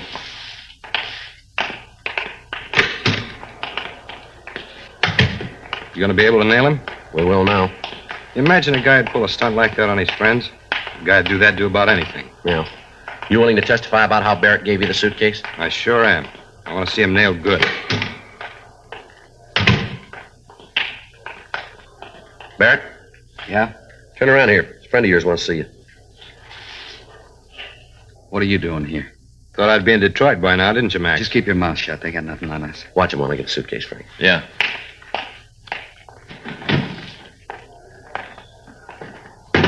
How about it? You ever see this bag before, Barrett? He should. He gave it to me. Beautiful coat here. Let's take a look at the lining, shall we? I don't know anything about those. A guy sold them to me. I don't know where they came from. How about it? It's right there, initials J.A. You want to tell us now, Barrett? Barrett? Lousy kid. I should have known better than that trick. You! Come on, let him go. Let him go. Bust his nuts. Sit down, both of you. Sit down, Barrett. Punk kid. Going good until he stuck his nose into it. All going good. How lousy can a deal get? Well, I wouldn't worry about it. What? You're going to find out.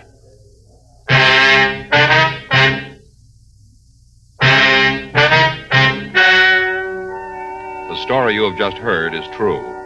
The names were changed to protect the innocent. On September 18th, trial was held in Department 97, Superior Court of the State of California, in and for the County of Los Angeles. In a moment, the results of that trial. Now, here is our star, Jack Webb. Thank you, George Fenneman. Friends, going into the new year, there are a couple of things that we sincerely hope you'll do. One, continue to listen to Dragnet. We're going to do our best to make it the kind of a program that you want. And two, if you're not already smoking Chesterfields, try them. And of course, all of us on Dragnet wish you a happy and prosperous new year.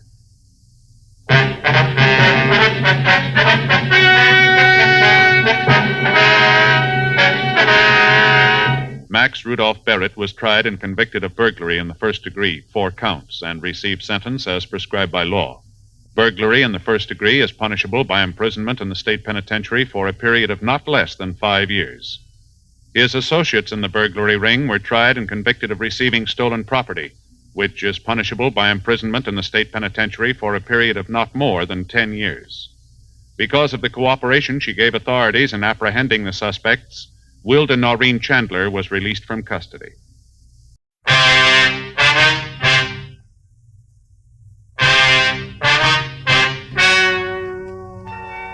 Ladies and gentlemen, the story you are about to hear is true. The names have been changed to protect the innocent. Dragnet is brought to you by Chesterfield, made by Liggett & Myers, first major tobacco company to give you a complete line of quality cigarettes.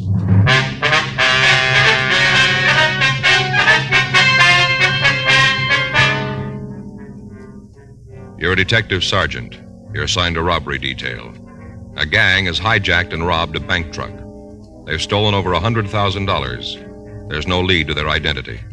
Your job? Get them. During this holiday season, young America, all of us, will be concentrating on our favorite winter sports: ice skating, bowling, basketball, skiing. one thing you'll notice. Whatever young America does, wherever it goes, Chesterfield goes along. Yes, Chesterfield is the choice of young America. Chesterfield is the choice of more thousands of smokers everywhere. People are learning the facts about Chesterfield, learning that Chesterfield is highest in quality, low in nicotine, learning that Chesterfield is really mild, really satisfying. So how about it, friends? Change to Chesterfield yourself. Smoke America's most popular two-way cigarette. Regular and king-size Chesterfield. Best for you.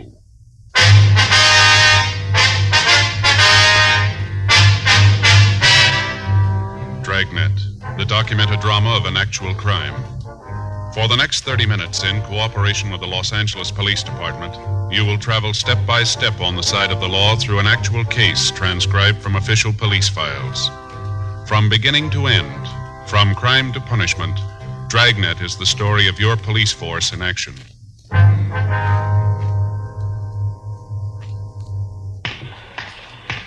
It was Thursday, June 5th. It was warm in Los Angeles. We were working the night watch out of robbery detail. My partner's Frank Smith. The boss is Chief of Detectives Thad Brown. My name's Friday. I was on my way back from the business office, and it was 10:52 p.m. when I got to room 27A. Robbery. Did you get him? Yeah, here's the gun. You got the double-aught buck? Yeah, Jack. Here you go. Any word yet? No, we ought to be hearing pretty quick. Nothing from Herman and Benson, huh? Last we got from them, they were over on Hobart. No action there? Nothing. I get it. Robbery Friday. Yes, ma'am. That's right. Well, when was this? No. No, that's a burglary. If you'll hold on just a minute, I'll have you switch them. Yes, ma'am. Hold on just 1 minute. Would you give this call to 2524, please? That's right, burglary. Thank you. Woman who wants somebody to come out and talk to her about her husband's work pants being taken from the clothesline. You should have gone out. Yeah. You got a cigarette? I'm fresh out. Here you are. Got a match? Yeah, thanks. Well, you might as well sit down, take it easy. We got no idea how long we're going to be here. Guess so. You know, I'm still not real sure about how this tip came in. You want to fill me in? Call came through this afternoon. Man refused to give his name, just said he had some information he thought we'd like to have. No idea who it was, huh? No. Said it wasn't important. Went on to say that he could tell us where to pick up the men who held up the bank truck. Well, I figured it might be a crank, so I asked him how we could be sure the story was true. How'd he answer that? Said he could prove it. Said he had some of the serial numbers on the stolen bills. You check out? Yep. Gave me the numbers from 10 of the 20s. I checked the serial numbers. They're good. And that's when he said he'd call back, huh? Yeah, said he'd call tonight around 10 and give us the address where we could pick up the men. It's late now, about an hour, huh? Yeah. But he knows what he's talking about. We got to be here when the phone rings. No way of getting an ID on him, huh? None. What'd he say about the men? They heavy? From the way he tells it, they're loaded. Got all the guns and ammunition they need to hold out for a week. He knows that. Why couldn't he give us the address this afternoon? He said he wanted to put a lot of distance between him and the rest of them. See how many there were? Not right out. The way he talked, though, we figure there are 3. Any names? No, said he'd tell us where to pick him up. Said when we blew the whistle, they'd tell us. Might be a little tight taking him then, huh? If the way they handle the guards on the truck is any indication, it isn't going to be a picnic. How many men we got? Herman and Benson, we can call them in. Murph and Rafferty, Stewart and Creasy. Where are they now? Well, I saw Murph and Raff down at the business office just a minute ago. Said they'd be right in. I get it. Robbery Friday. Yes, it is. Where? Yeah, put him through. Call from San Francisco. Operator says station to station. Might be our boy. Huh, you'd have to fly up north to get there this fast. Airlines don't ask for recommendations when they sell a ticket. Wait just a minute. This Friday. Who's this? Okay, if that's the way you want it. Yeah, give me that address. All right, let me read that back to you. 1657 Garfield Place, apartment 408. Is that right? Okay. Why don't you tell us your name? It won't do any... Hello. Hello. Oh, he hung up. I'll have the business office get on it, see if they can come up with a number. You got the address? Yeah, I got that. Here. The way he put it, job might be tougher than we figured. What do you mean? Well, I asked him his name. I told him it wouldn't make any difference if he told us. Yeah? He said make a lot of difference. Said they'd kill him if they found out that he finked on them. That figures. Yeah. Said that when he reads in the papers that they're dead, then he'll come in. When they're dead? Yeah. Says we won't take him alive. 10 days previously, on Thursday, May 26th, 3 men had stopped an armored truck on its way to the Federal Reserve Bank. The truck had stopped for collection on Wilshire Boulevard. The 3 hold-up men had approached the truck and produced sawed-off 12-gauge shotguns. At gunpoint, 2 of the men forced the drivers to go out to the San Fernando Valley. The third followed in another car. On a side road south of Ventura Boulevard, the suspects had tied and then beaten the driver and the guard. The 2 men were placed in the back of the truck, and after stealing all of the cash in the vehicle, the thieves had driven off. As soon as the theft was discovered, men from the Federal Bureau of Investigation were notified. Together with them, Frank and I followed down every lead. The crime lab went over the truck but found nothing that would help us in getting to the thieves. Latent fingerprints were able to come up with nothing. The driver of the truck and the guard had been shown the mug books, but they were unable to make an identification. The method of operation was checked through the stats office, but when the leads that developed were checked out, we were in the same position as when we first got the call. We had no idea who the thieves might be. Descriptions obtained from the 2 victims were broadcast to the entire nation, but there were no kickbacks. The FBI weighed and sifted all evidence in its Washington headquarters, but they came up with the same results we had. Nothing. The phone call from the informant was the first concrete lead that we'd gotten. There were 9 men from Robbery Division and 3 teams from the FBI in the operation. From the information we had, we knew the suspects were armed and they were dangerous. The people in the building were gotten out of their apartments. The building itself was completely surrounded. 1:36 a.m. We moved in. Boys in the street are set. Let's go. All right. Did you check the manager? Yep. Descriptions of the men in the apartment match the one we got from the driver of the truck. Checks out to be the same guys. The manager say how many there were? 3. She's not sure they're all in. All right.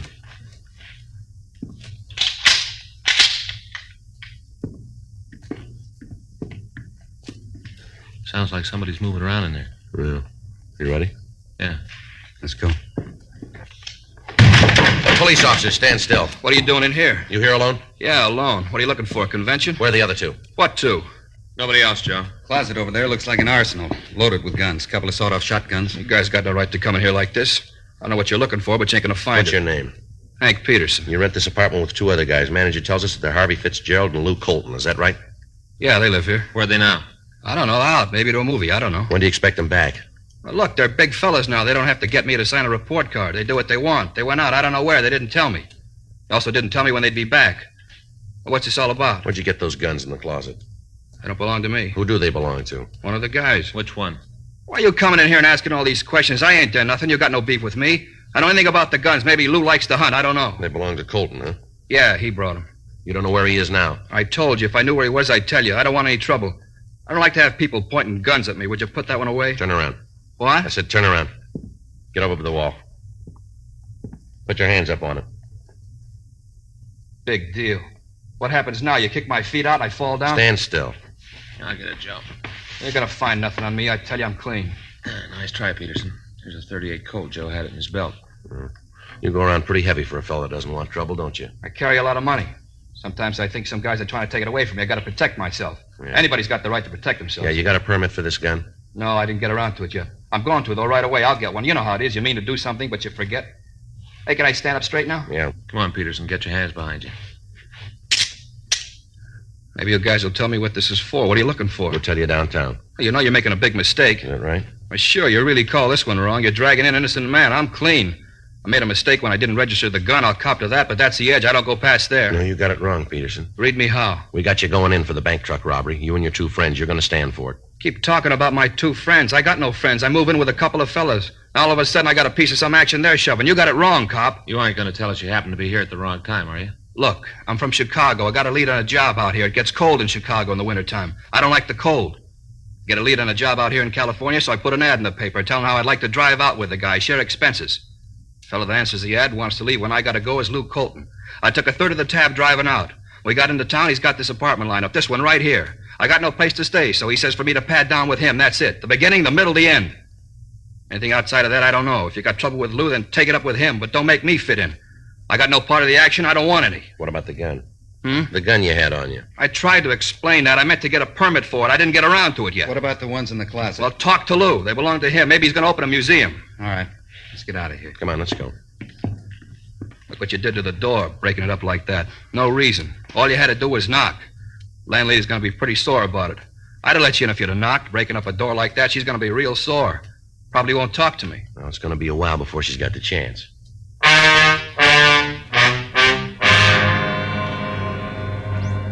While Frank and I took Henry Peterson downtown, the other officers from robbery maintained the surveillance on the apartment.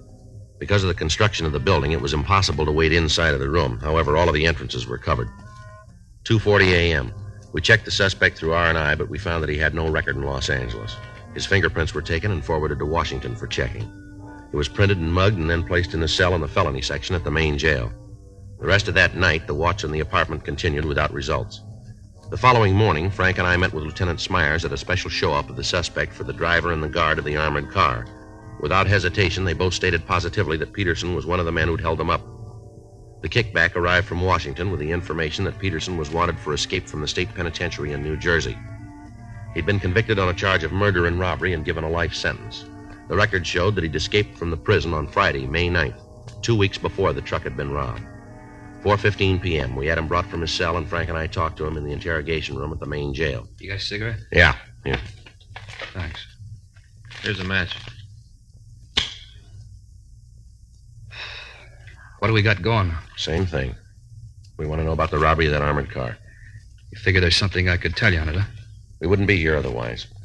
I'll make you a deal. We don't make them. No, hear me out. You might go for this. We can't promise you anything. You're asking me to come over to your side. Seems like you'd be willing to come a little closer to the line. What do you got to say? How bad you got me nailed? As deep as it can go. For real? That's right. Well, lay it out. All of it? Yeah. We got the kickback from Washington. We know you're wanted for escape. We checked the guns from the apartment. Found out they were taken in a burglary in Chicago Tuesday, May 13th. Go ahead. We checked with the Chicago papers. The ad you told us about asking for a ride out here, it was never run. You guys are sure thorough. The victims of the robbery identified your picture. They sure? They're sure. No chance for a mistake? No chance. If I cop out, where am I going to do the time? We don't decide that. You think they'll send me back to Jersey? I told you we got no say in that. It's so cold back there. It's nice here in California. I like to stay here. Nothing you guys can do so I can take the fall in Quentin, huh? Nothing. Anyway, you hear it, I'm nailed, huh? That's right. Okay. Maybe if it's marked down that I copped out, they'll let me stay in California. It'll be put down that way. Okay. Where do you want me to start? Try the beginning. Good a place as any. You were with the holdup, huh? Yeah. How about the other two? You picked them up yet? No. They haven't come back to the apartment. Might be good if they didn't. Where do you come up with that? Heavy, real heavy. What are their names? Luke Colton and Harvey Fitzgerald. Those are the names in the mailbox. Are they real? As far as I know. You aren't sure, huh? No. Part of what I told you is true. I broke out of a jail in Jersey, then beat it to Chicago. Laid around for a couple of days, then started to look for some action. I was broke. I needed a score to set me up. Sitting in a bar down on State Street one night, and I met Lou and Harvey. They tipped me to the job out here. You mean they came all the way out here to pull the one job? Yeah. They got a rumble about how it'd be a cinch. Came out to run it off, then they figured on going back, leaving you cops with nothing. When were they figuring on leaving? I don't know. This was their part of the deal. I told them going in I wanted to stay out here. Didn't make any difference to them. We all figured that if we cut up a $100,000 score, none of us was going to look bad. For all I know, they might be on the way back now. Their clothes were still in the apartment. You know how many suits you can buy with a third of $100,000? Go ahead. Yeah, well, after the job, we made the split. Talked it over and decided to dig in for a few days and then take off. At least they decided to leave. Didn't say when. I told you now they might be on the way back now. Who else knows you're in on the job? Huh? Outside of you three, Colton, Fitzgerald, who else knows about it? Isn't anybody. Well, where's your part of the money? Got it down the bus depot. Got it in the locker down there. How long's it been there? Since day before yesterday. How often do they clean out them lockers? Every 24 hours. Well, then there's $33,000 floating around in the check room. You got the key to the locker? Yeah. Where is it? In my shoe. I got it taped with the sole inside. You want to give it to us? Well, no, but I don't guess there's any other way. No. Okay. You spend any of the money? You mean the stuff we stole? That's right. No, not a dime. Why do you ask that? Who else might know the serial numbers on the bills? Well, nobody. Nobody but us, and I guess the guys at the bank, they got a record of them, I guess. How about Colton and Fitzgerald? They spend any of their part? I don't know. You got to ask them that. The car you drove out after the armored truck, who'd that belong to? Colton. It's the one we drove out here in. What kind of car is it? Plymouth, 1952. What model? Sedan. Color? Light blue. You know the license number? No, I never paid any attention to it. What state's it out of? Illinois. Who drove the car when you went on the holdup? Harvey? Fitzgerald, huh? Yeah, he drove the car, and Lou and I went in the truck. Either of them been arrested before? Well, I'm not sure, but I think Lou fell in New York. I'm not sure, though.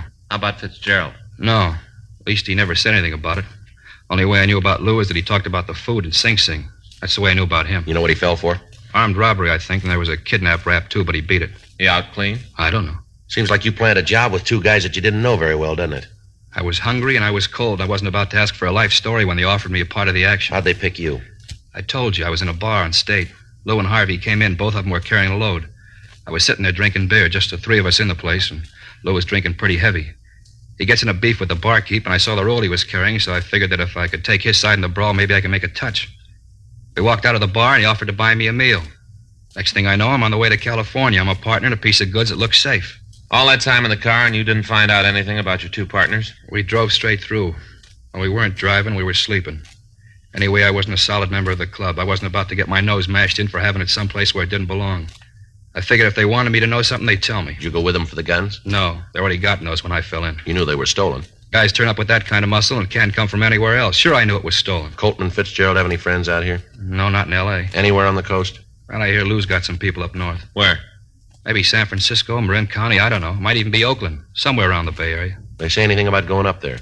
No. Of course, they might have. The way Lou likes to eat, coming out here, he'd go 10 miles out of the way because he knew a place that had a good chili size. Think nothing of it. Never saw anybody who liked to eat so much. Real gourmet. Only with him, it was glutton.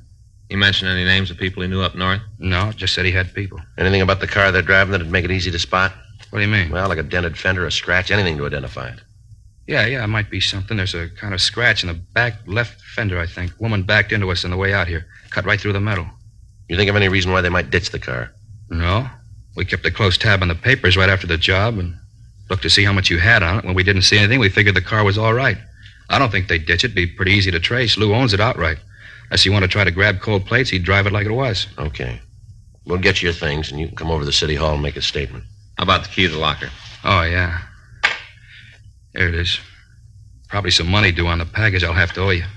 We'll take care of it. Too bad, isn't it? What's that? $33,000. I haven't got the dough to bail out the package. Well, it works out even. What? You'd have no place to spend it.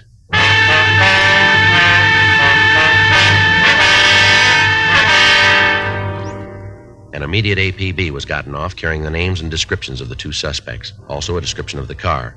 A radiogram was sent to DMV at Illinois, requesting the license and description of any car registered to a Lewis Colton. While Eleanor Eastlack took Peterson's statement, Frank got in touch with the telephone company. They'd finished checking the phone call we'd gotten from San Francisco, but the information they gave led us no farther toward apprehending the suspects. The call had been made from a pay booth in the ferry terminal building. We got in touch with the FBI and filled them in on the developments.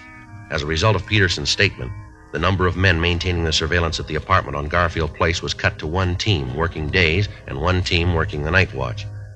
We put a call in to San Francisco and talked to Chief of Inspectors James English. We filled him in on what had happened. He assigned Inspectors Sutton and Zimmerlin to work with us on the case. 5:46 p.m. We checked out a trip car and we left for San Francisco. It took us a little under 10 hours to drive the 405 miles between the two cities. At 4:03 a.m., we stopped in Oakland and put in a call to the San Francisco Police Department. How much? Yeah, just a minute. Frank, you got a quarter? Yeah. Thanks. Here you are. 264, please. Hello, this is Joe Friday. Yeah. You got a message there for me from Charlie Sutton or Jules Zimmerlin? Yeah. No, we just got in. Yeah. Oakland. What? Just a minute. You see that street sign up there? Yeah, wait a minute. 5th and Poplar. 5th and Poplar, yeah. No, we're coming right over. When was this? I see. Well, if Charlie calls in, tell him that we're on the way, will you? Right, thank you. Well, we're almost too late. What do you mean, they got a lead? Sutton and Zimmerlin called in 30 minutes ago. Yeah? They got the car waiting for the suspects now.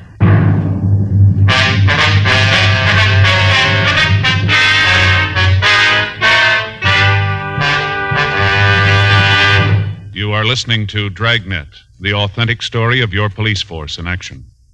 There are good reasons why thousands of people are changing to Chesterfield every day.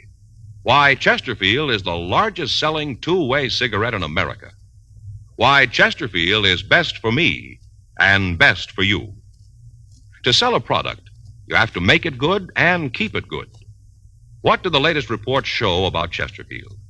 Well, our research laboratory has compared it with the leading cigarettes in the country.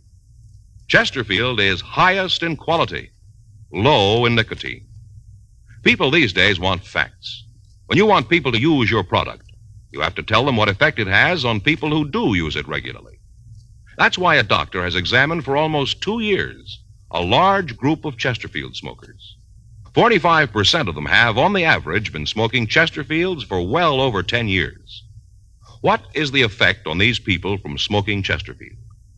No adverse effects to the nose, throat, and sinuses, says the doctor, from smoking Chesterfield.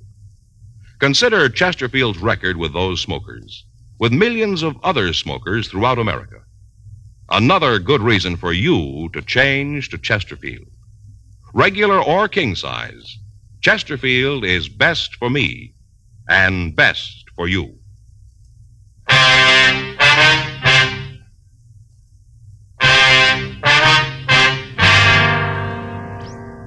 The address the business office had given me on the phone was a large garage located at the corner of Union Avenue and Lynch Streets. When Frank and I got there, we met with Inspectors Sutton and Zimmerman. They told us that when they'd gotten the APB, a call had gone out immediately to the officers in the city to be on the lookout for a 1952 blue Plymouth with a dent in the left rear fender and carrying Illinois license plates. The suspects had parked the car in a no-parking zone on O'Farrell Street between Taylor and Mason Streets.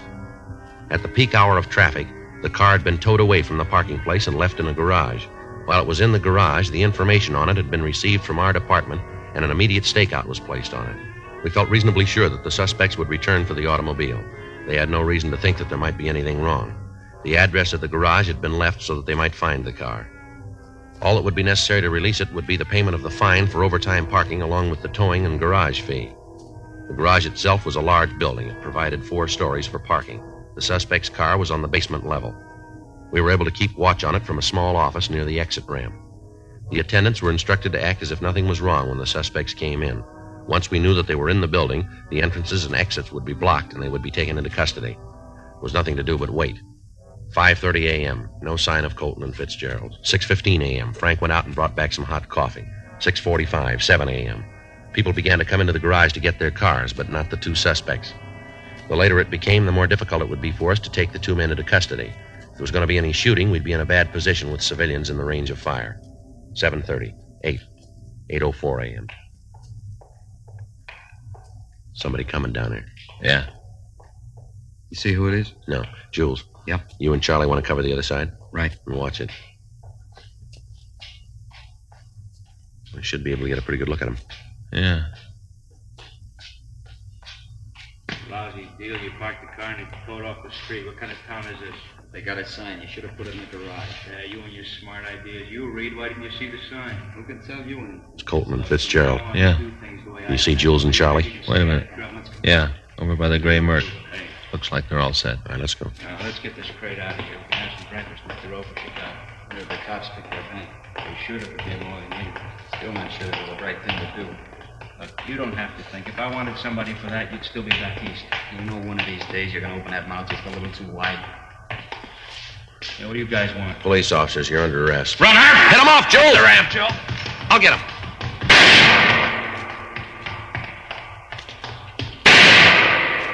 Colton, this isn't the way out. You follow your own map, Pop. The doors are blocked, Colton. You're in here for good. You're wearing the wrong kind of glasses. I'll get out. Now, look, we got you for robbery. Don't make it any more. Joe? Yeah. He's over in the corner. How about Fitzgerald? Sutton and Zimmerman got him.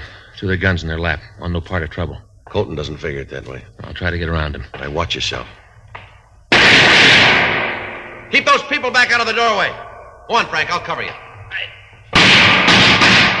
You come near me, Pop, I'll kill you. There's 3 more, Colton. You aren't going to get by all of us. Your partner quit. Why not be smart like him? He's not smart, he's scared. All right, Colton, I'm coming to you. You do and you'll be dead when you get here. Throw down that gun. Colton! Colton! See him, Joe? No. Take it easy, Joe.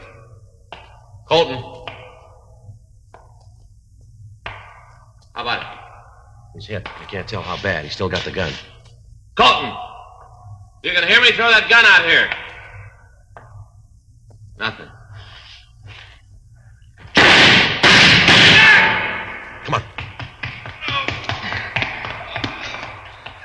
Better call an ambulance. Right. Never should have taken us. Better take it easy, Colton. You're hit where it shows. Never should have taken us. 2 of you, 2 of us. You got it wrong, mister. Huh? You were outnumbered going in.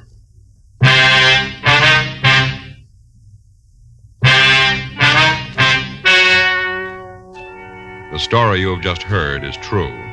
The names were changed to protect the innocent. On September 18th, trial was held in Department 92, Superior Court of the State of California, in and for the County of Los Angeles. In a moment, the results of that trial. Now, here is our star, Jack Webb. Thank you, George Fenneman. The Chesterfield Christmas carton is the most talked-about gift of the year. It features the covered bridge, which, of course, inspired the Kissing Bridge song, now a highlight of the Radio City Music Hall Christmas show. The carton itself is featured in most of the 1,300,000 retail tobacco stores coast to coast. This Christmas, do what I'm going to do. Give America's most popular two-way cigarette, regular and king-size Chesterfield. Best to give, best to get for Christmas.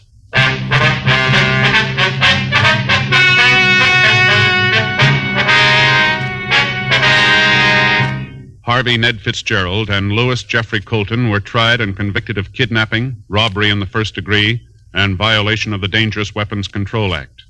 They were found guilty and sentenced as prescribed by law. Kidnapping is punishable by imprisonment for a period of from 1 to 25 years in the state penitentiary. Robbery in the first degree by imprisonment for a term of not less than 5 years. Violation of the Dangerous Weapons Control Act by imprisonment in the state prison for a period of not less than 5 years. Henry Vincent Peterson was remanded to the authorities of New Jersey for completion of his sentence. A hold was placed on him by the state of California in the event he is paroled.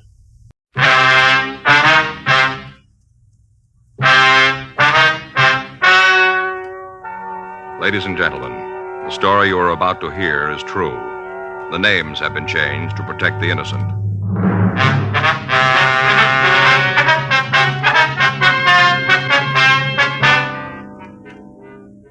You're a detective sergeant. You're assigned to Bunko Fugitive Detail.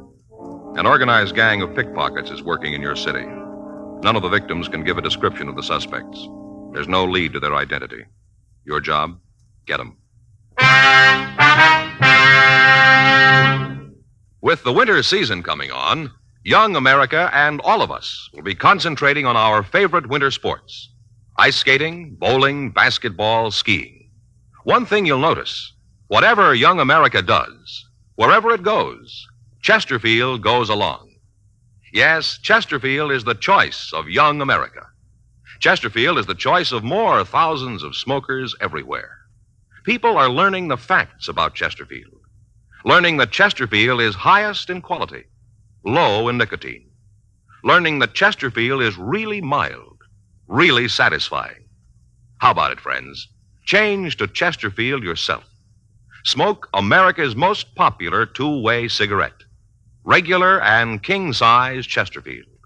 Best for you.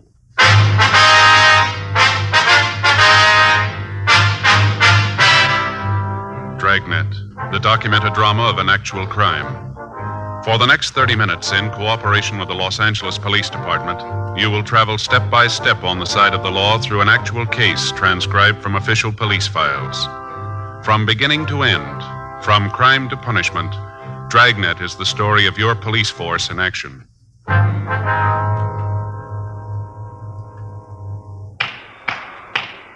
It was Tuesday, May 10th. We were working the day watch out of Bunko Fugitive Division, pickpocket detail. My partner's Frank Smith. The boss is Captain Didion. My name's Friday.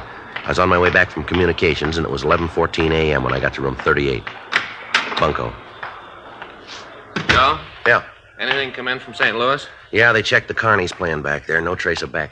Tip was wrong then, huh? Yeah, looks like it. Where to now? Well, about all we can do is sit and wait for a reply on the radiogram. He's got to be someplace, and he isn't going to stop working. There'll be word on him somewhere. I'll be glad when we turn the key. Yeah. Excuse me. Yes, sir? I wonder if you could help me.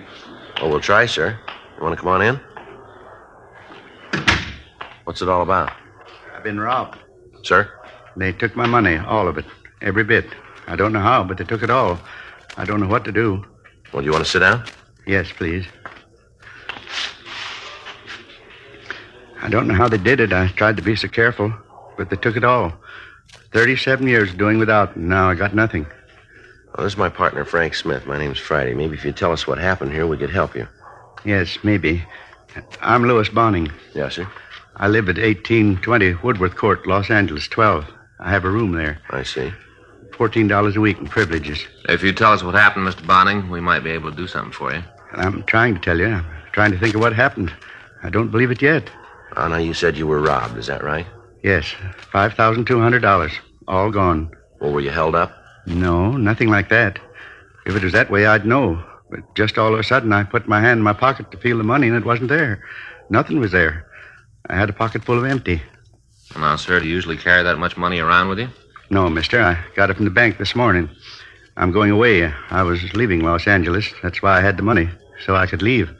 All right, sir. Suppose you start right at the beginning and tell us the whole story, will you? Well, my wife passed on 4 weeks ago, Monday, April 4th. Yeah, that's when it happened, April 4th. Uh-huh. We came to this country when we were both young. She died 4 weeks ago. Yes, sir. If you'd go on about the theft, please. Well, I thought I'd maybe go back to Chicago to live with one of my daughters. She asked me to come, and I thought I would, so I drew out the money. You took the money out of the bank? Yes, this morning. $5,200. It's what we'd saved. I couldn't leave it here in the bank if I was going to be in Chicago. Well, you could have had the money transferred, you know. Well, I guess that's what I should have done, but it's too late now. Did you have the money when you left the bank? Yes. I rolled the bills up and put them here in my pocket. Here, this one on the left side. I kept my hand on the money, so I knew it was there. And what'd you do after you left the bank? Well, I was going home. I thought I'd walk home. I went down the street, and then I thought I'd stop for some coffee. I was all packed at my room, so I didn't want to make a mess. I thought I'd have a cup of coffee out. Mm-hmm. I went into Big Market. They have a coffee counter there, and I went in and sat down. All the time I kept my hand on the money. I could feel it through the pants. It was in my pocket. Yes, sir. I had the coffee, and then I went to go out of the market. As I walked through all the people, a box fell off a stack of boxes and almost hit me.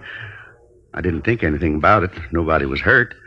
All the people in the market came over to me and asked if I was all right, but I said yes, I was all right. Then I went out of the market. I got on the street when I remembered about the money, and it was gone. Now, it had been taken from you in the market, is that right? Yes, mister. It was in the market, I think. Well, let's get this straight. While you were in there, did anyone bump into you? I don't understand.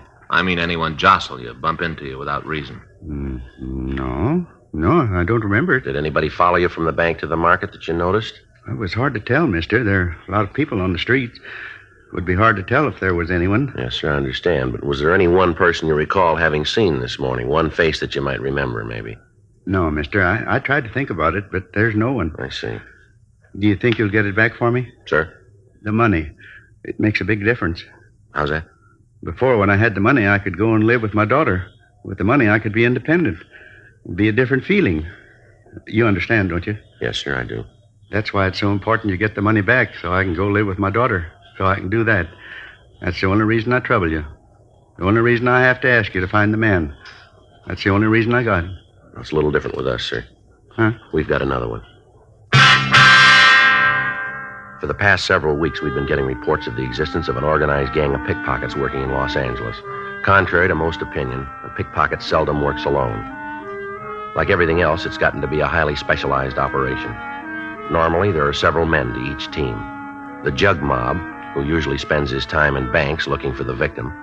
The shover, who pushes or bumps the victim so his money can be taken. And the wire, who does the actual pocket picking.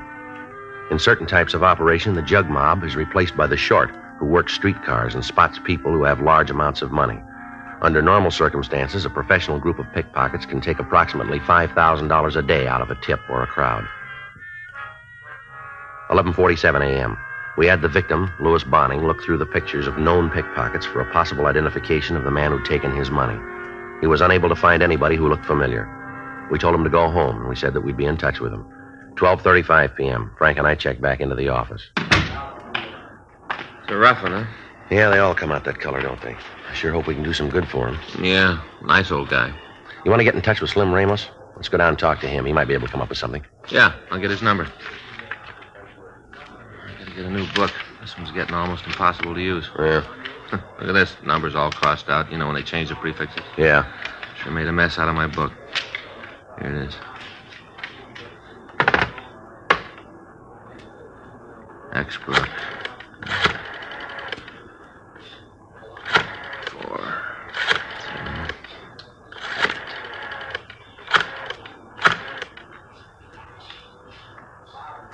Slim Ramos there? Hey, Slim, this is Frank Smith. Yeah. Good. Yeah, say, Slim. Wait a minute. No, the reason I called you, Joe and I'd like to come down and talk to you if it's okay. You going to be there this afternoon? Uh-huh. No, nothing wrong. Just a couple of things we want to check over with you. Yeah. Okay. See you around 2:30, huh? Is that all right? Yeah. Okay. No, I know where it is. Right. See you then. He's going to be in all afternoon. Said he'd be glad to see us. Good. Maybe he's got something we can use on this thing. Well, he'll lay it out for us if he has. Well, it's the one good thing about starting with nothing, isn't it? Yeah? We can only go one way.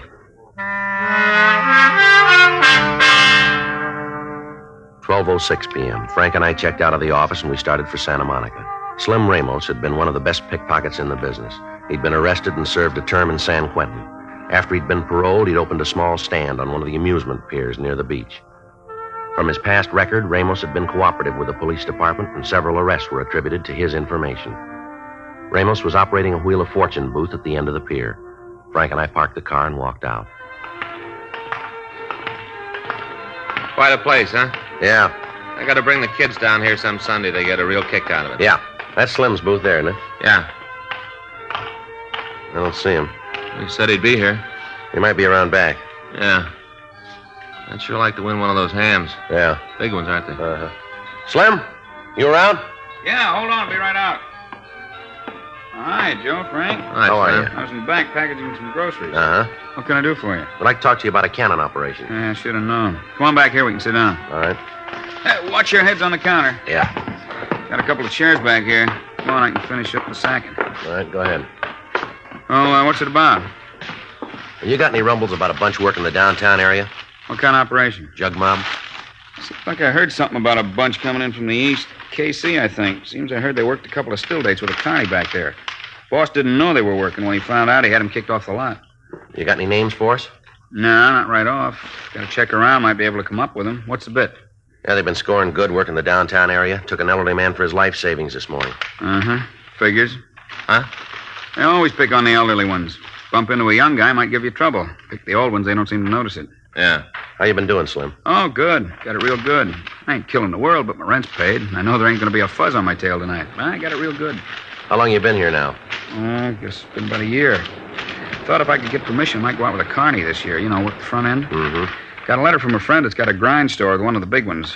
Says he might be able to get me in. A grind store? Yeah, you know, everybody plays, everybody wins. You pay a dime to win a piece of slum worth maybe a couple of cents. Well, this carny I might go with's got no grift in the front end, all percentage games. Way I figured, if you go out with a good one, weather holds, you're going to do all right. Well, you figure you can come out better than you do here? Oh, sure. You see, we get a real good play over the weekends. Regular days, it's kind of slow. Go out with a big carny, you can draw crowds anytime if the weather's good. Bound to come out better. Mm-hmm. You'll check into those names for us, will you, Slim? Yeah, I'll make a couple of calls. Can you make them now? No, I'll have to get in touch with the guys tonight. I'll get back to you first thing in the morning. All right, fine. Same number, Michigan 5211? That's right. Bunko Fugitive. Yeah, all right, I'll give you a call.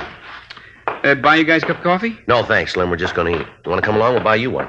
Okay. Now, hold on while I check with Harry. Have him keep an eye on things. All right. Yeah, you go ahead. Okay. Now, watch the counter. I came up too fast the other day, like took all the skin off my back. Yeah. Hold on a minute. I'll be right back. All right. Nice looking place, huh? Yeah. He's painted it since we were down here last time. Yeah. Well, let's go.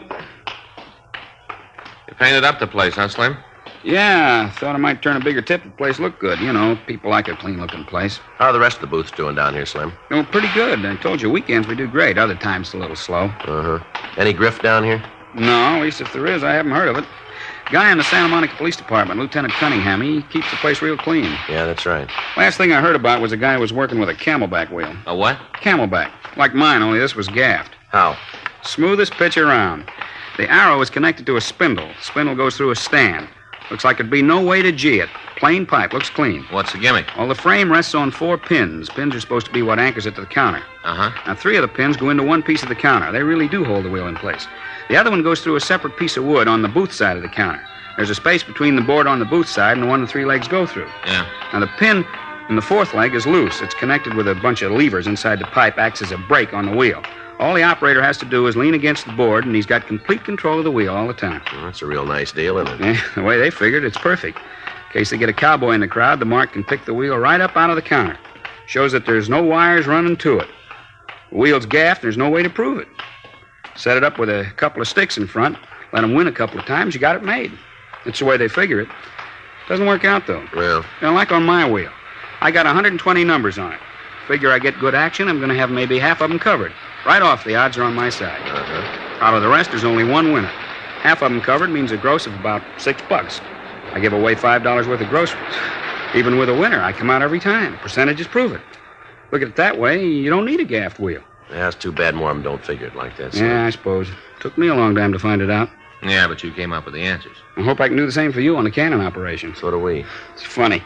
I get to thinking when I was working as a wire, how we figured that any time we could lift a poke from the mark was a big laugh. A lot of difference now. Yeah, right. Yeah. Now I sleep nights. 2:15 p.m. We continued to talk to our informant, Slim Ramos. He said that he didn't know the name of the carnival the possible suspects had been fired from. He said that he'd call some of his contacts and try to get the information for us. We set up a time for him to get in touch with us, and then Frank and I drove back to the office. We contacted Captain Didion and made arrangements for additional men to be assigned to help us. Sergeants John DeBetta and Danny Gilmore were asked to aid us in a search of the market where the victim had been robbed. We spent the next 3 hours in the market looking at the crowd in the hopes that we'd see a known pickpocket or even see a wire in operation, but the surveillance netted us nothing. We made arrangements for the victim's bank to be watched the following morning. 6:15 p.m. Frank and I got back to the squad room. Well, sure does a good business, doesn't it? Right. The market, Joe. A lot of people go in there. Yeah. What's the matter with you? Well, I was just thinking. I guess it comes down to the point where the only way to hang on to your money is to carry it in your hand and keep your fist closed. It's darn close. I was talking with Lieutenant Jack Swan. He was telling me a guy came in here from Nebraska, came in by bus. Yeah. He was sitting in the station waiting for a coach to take him up north. Had all his money in his shoe. In his shoe? Yeah, had it in his left shoe. Had the money all flat so we could walk on it. Figured it'd be safe there. Well, wasn't it? No. Dozed off for a minute. Next thing he knows, the shoe's off and the money's gone. How would anybody know where it was? I don't know. The guy that took it found it, though. Guy dozed off for a minute, loses his shoe and all his money. Anything turn up on it? No. Again. Bunko Fugitive Friday. Yeah. Yeah, Slim. Mm-hmm. What was that name again? Yeah. Mm-hmm. What'd he say about it? Yeah, well, wait a minute. Frank? Yeah. Here you go. Let me have a pencil. Pencil, too. Yeah. Okay, thank you. All right, Slim, go ahead. Was that with a K? Uh-huh. Yeah. What? O-L-C? C is in Charlie. O-T-T. Right. You know where they're staying? Uh-huh. All right. Well, give us a call if anything more turns up, huh? Right. Okay, Slim. Thanks a lot. Right, bye. How do you do? Well, pretty good. 3 names of the guys who work the Carney and KC. Yeah? Slim talked to a friend, got the information that the guys who work in the downtown area have been scoring real good. Say where we could find them? No, he's going to try to get the address for us. Well, we took a big jump just knowing who they are. Deal now is to make it work. What do you mean? Well, Slim says his bunch is pretty hinky. They're playing it real careful. Yeah. Word's out they got 2 more big scores to make, and then they're going to leave town.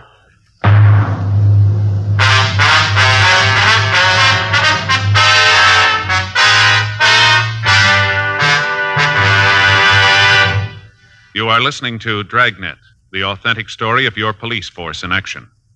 Smokers by the thousands are now changing to Chesterfield because they're learning the facts about Chesterfield.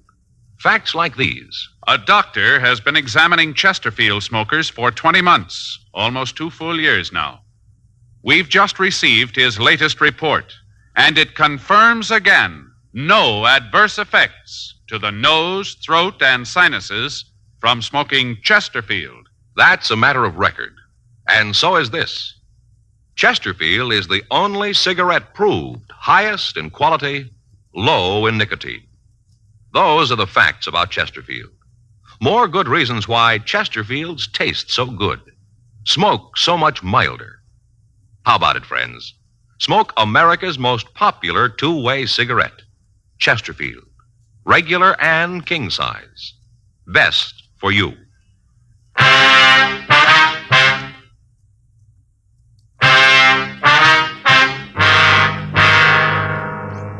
The 3 names our informant had given us were Howard Kremer, Victor Leiden, and Edward Olcott.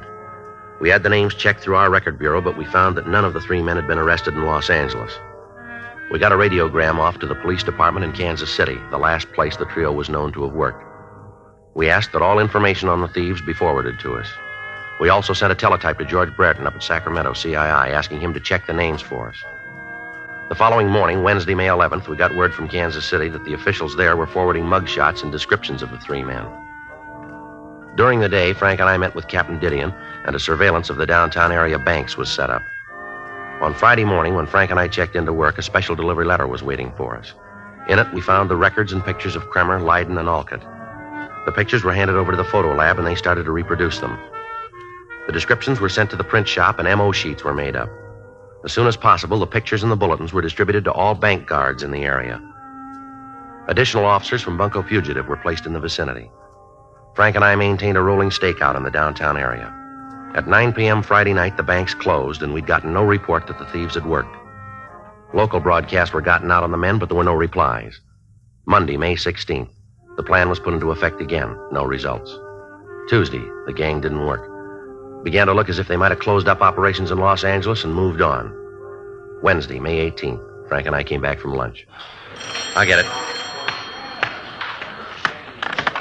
Bunko Fugitive, Friday. Yes, sir. That's right. Where? Right. No, don't do anything to let them know. Right. Well, let's go. Something good? The shover, bank guard, just spotted him.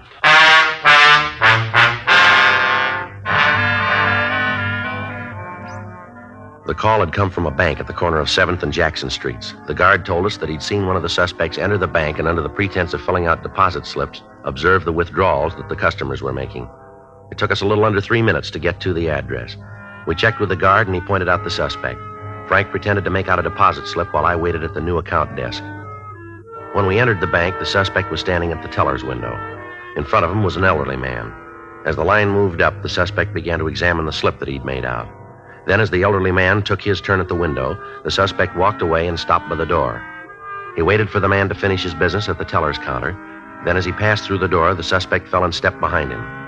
Frank and I followed him down the street.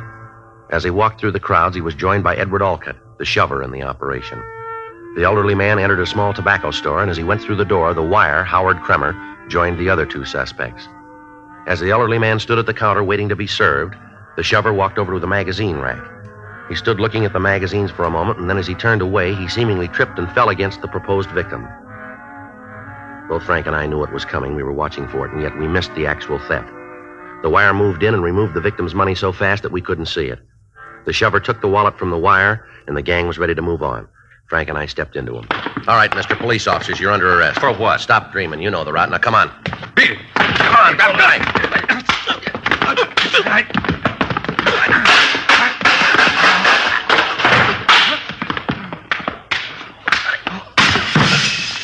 All right, mister, come on your feet. Get up. Get away from me, cop. Leave me alone. You're going to regret this. Shoving a citizen around. No reason for this. How about the other two? They're out. All right, let's get him downtown. How about the victim? No, he left when the beef started. Better try to catch him. Yeah. You're going to be sorry for this. You wait. You're going to be real sorry shoving an honest citizen around. Yeah, that's the trouble with you punks. What do you mean? You're wrong on both counts.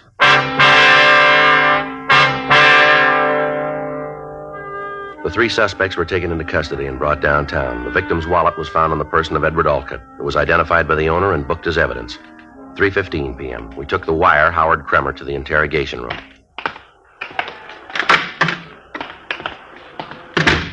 Sit down, Kremer. Yeah. All right, you want to give us a statement? For what? Come off it. You know what we're talking about.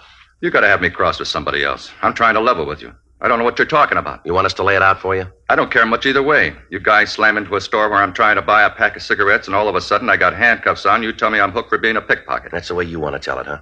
There ain't any other words. Your two friends tell it different. What two friends? Two fellas we picked up with you. This is a big town. A lot of people. You walk into a store, you don't ask who's standing next to you. They put the whole deal on you. Who? Leiden and Alcott. Never heard of them. How long do you figure you're going to keep this up, mister? As long as it takes to get you on my side. They don't build days that long. That's your loss. I'm a nice fellow if you take the time to get to know me. All right, Kremer, this is way off the road. Now, maybe you got all day, we haven't. You can either give it to us here and now, or we can drop you into a cell and let you wait it out. You put me in a tank, and I'll be out in half an hour. How many times have you been arrested? Who says there was a first? How many times? You got the books, look it up. We ask you a question. So I'm not a genius. I got trouble with addition. Take everything out of your pockets. What? Come on. For why? Now, look, you're running out of funny time here, Kremer. Then you better ring the bell, because I'll need more of it. You got a job? Yeah, I'm a president of a bank. You're going way out on this, Kremer. I like the scenery. You work? Yeah. Where? Brown, no special place. What do you do? I'm a salesman. What do you sell? Whatever people can afford. All right, now come on, put your things on the table right now. You can sign a receipt? They aren't going to be taken from you. We want to see what you're carrying. Okay. You boys deserve a break, but I'll tell you now, the numbers on my phone book are mine. Don't go near them. Come on, get it up. Here's my wallet. Handkerchief, comb, nail clippers, some change. A couple of ticket stubs from a movie. A lousy picture. Cigarette lighter, that's it. You got any money in that wallet? Yeah. How much? I don't know. I don't pay much attention to how much I'm carrying. You can't even come close to how much you got. No. Take it out and count it. Okay. 1, 2, 3. All right. Comes out to $3,700. You must do real good at that salesman's job. Company pays big commissions. All right, put the money in your pocket. Why don't you put it in yours? What'd you say? Look, cop, I've been around. I've been with most of the carnies in the country one time or another. I know the score. There ain't a place in the world that the fix can't be put in.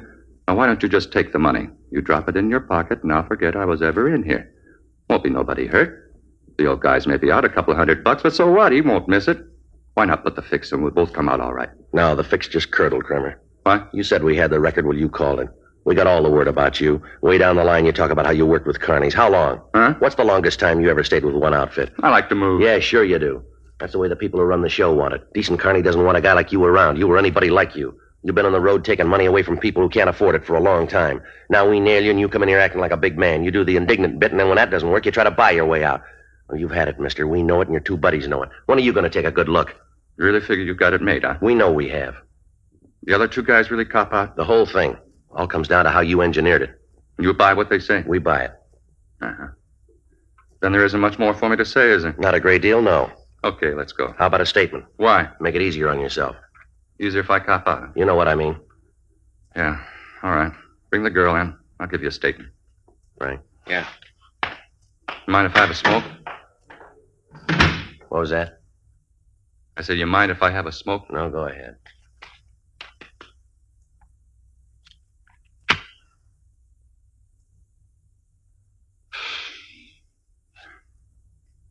Wild one, isn't it? What? Had it all down so pat. Good shover, better jug mop.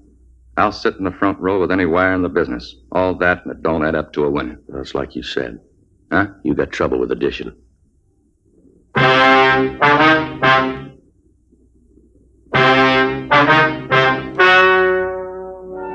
The story you have just heard is true. The names were changed to protect the innocent. On September 14th, trial was held in Department 96, Superior Court of the State of California, in and for the County of Los Angeles. In a moment, the results of that trial.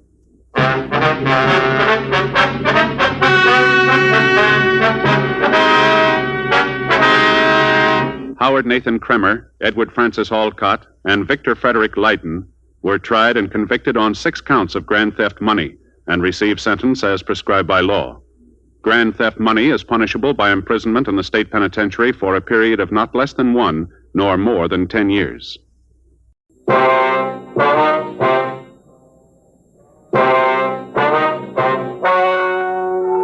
Ladies and gentlemen, the story you are about to hear is true. The names have been changed to protect the innocent. Dragnet is brought to you by Chesterfield, made by Liggett and Myers. First major tobacco company to give you a complete line of quality cigarettes.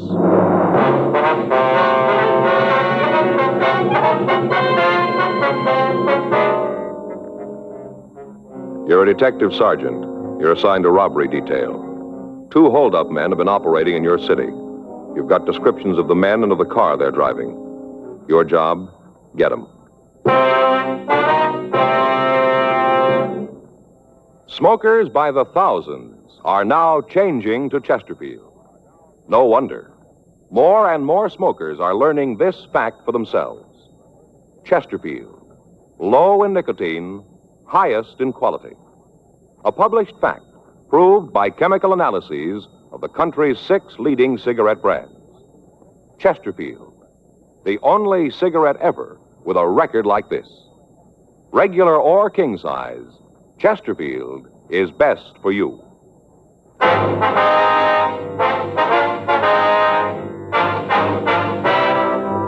Dragnet, the documented drama of an actual crime. For the next 30 minutes, in cooperation with the Los Angeles Police Department, you will travel step by step on the side of the law through an actual case transcribed from official police files. From beginning to end, from crime to punishment, Dragnet is the story of your police force in action.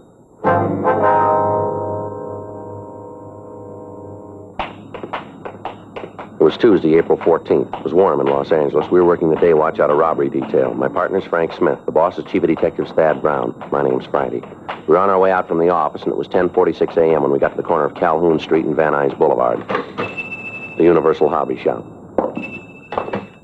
Yes, sir. What can I do for you? We'd like to see Stanley McGowan, please. Oh, Stan's not in right now. Anything I can do for you? When do you expect him? It shouldn't be long. He just went out for some coffee. Hey, sure there's nothing I can do? No, sir. You know where he went? No, I don't. Probably up the street. He'll be right back, though, if you want to wait. All right, fine. Pull up a couple of those stools. Make yourself comfortable. Thank you. You mind if I go ahead with this? I'd like to get it finished this afternoon. No, sir. You go right ahead. Pretty jazzy deals. You seen them? What's that? These boat models. Put them in a bottle. Oh, yeah. Mm-hmm. This is a new one. Just came in. Take a look. Jean Lafitte's boat. Pretty, isn't it? How's that? Lafitte, the pirate, you know. Oh, yeah. How do you get it inside the bottle? Well, the bottle comes in two halves. It's cut apart lengthwise. Here you put the boat in and glue the halves together. There are a couple all finished over there. Look pretty good. Mm-hmm. How long's McGowan been working here? Oh, I guess it's been about 6 months, around in there. You guys friends of his? We want to talk to him. Oh. It's funny about him. What's that? Well, he doesn't seem to have any close friends. Hey, you know, like you could call up and ask a favor from. Never hear him talk about anybody like that. You ever seen any of his associates? Oh, a couple of times when we get ready to close up, there might be a guy waiting for Stan. Most of the time he plays a single, though. I've tried a couple of times to get him out, you know, stop at the bar on the way home, have a couple of drinks. Stan won't have any part of it, plays it single. If you have a car, would you know? Not that I've ever seen. Hey, say, will you hand me that gold paint over there? Yeah, sure. This one? No, the small one there. Yeah, that's right. Here you are. Ah, thanks. A little bit of this goes a long way. Touch up the tops of the mast here and she'll be ready to rig. Well, these friends of his that pick him up, what kind of car do they drive? What are all these questions for? Who are you guys? Police officers. It's Frank Smith. My name's Friday. Cops. Well, what do you want with Stan? He done something? We just want to talk to him. I sure hope it isn't anything serious. I'd sure hate to lose Stan. That's so? Yeah, he's one of the best riggers we've ever had. There's a couple of his models over there. Take a look. That one in the case. $150. Old Ironsides.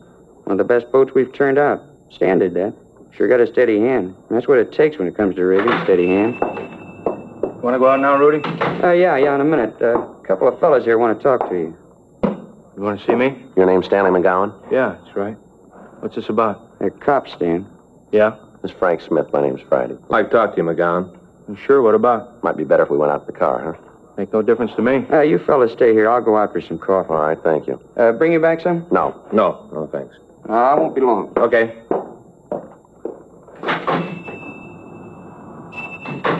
What are you going to talk to me about? You seen Jim Boland lately? No, I haven't. When did you see him last? A couple months ago. Why? Where'd you see him? He come in here, wanted to know if I could help him out, give him a job, place to sleep. Did you?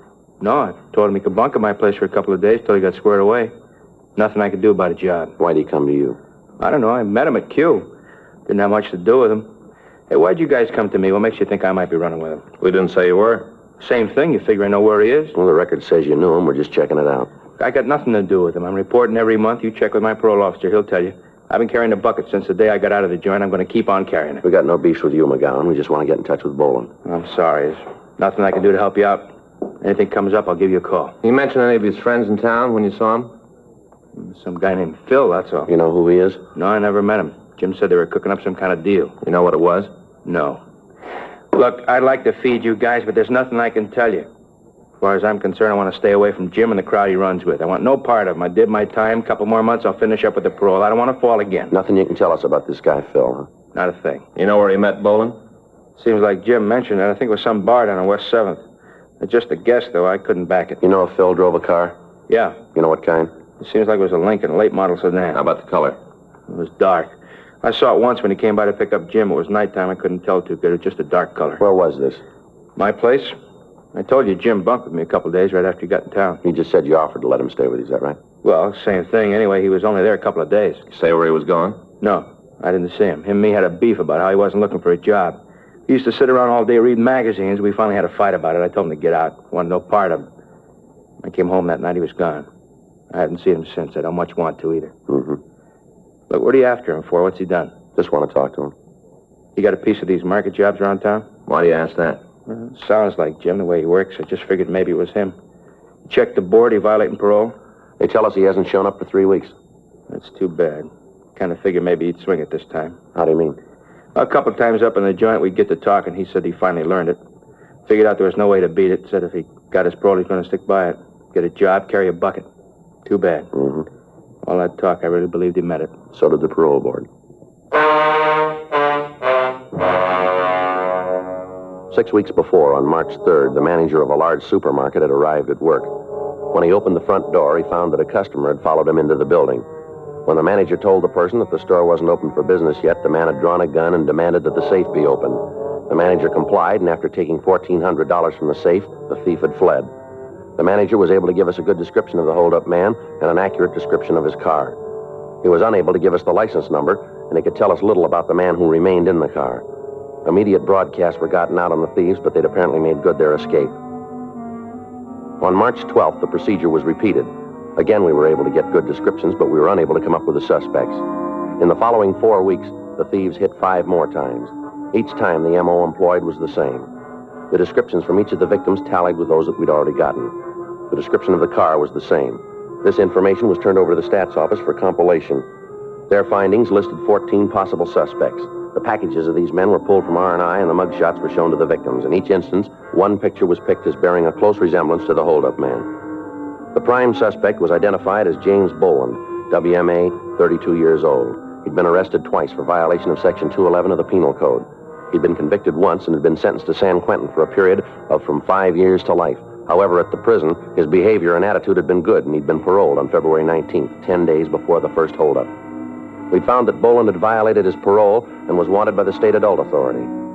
A check of his friends netted us no new information. His relatives could tell us nothing about his whereabouts. The legwork continued. Informants were questioned, but were of no material aid. Saturday, April 18th, 8:46 p.m. I'd just gotten home from work, and I was unlocking my front door.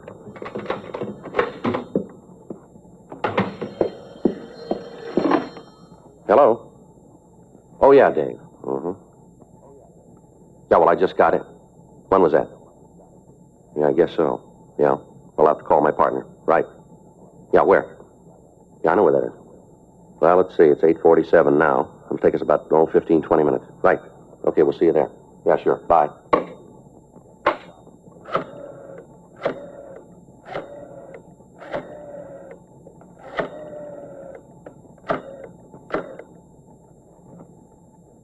Hello, Fay? Yeah. Frank there yet? Wonder if I could talk to him. Yeah. Oh, Frank? I just got a call from Dave Hyde. Yeah. Says he wants to see us right away. Bar down on 6th Street. Yeah. No, all the way downstairs. Okay. What? Yeah. No, he says he knows where we can find Jim Boland.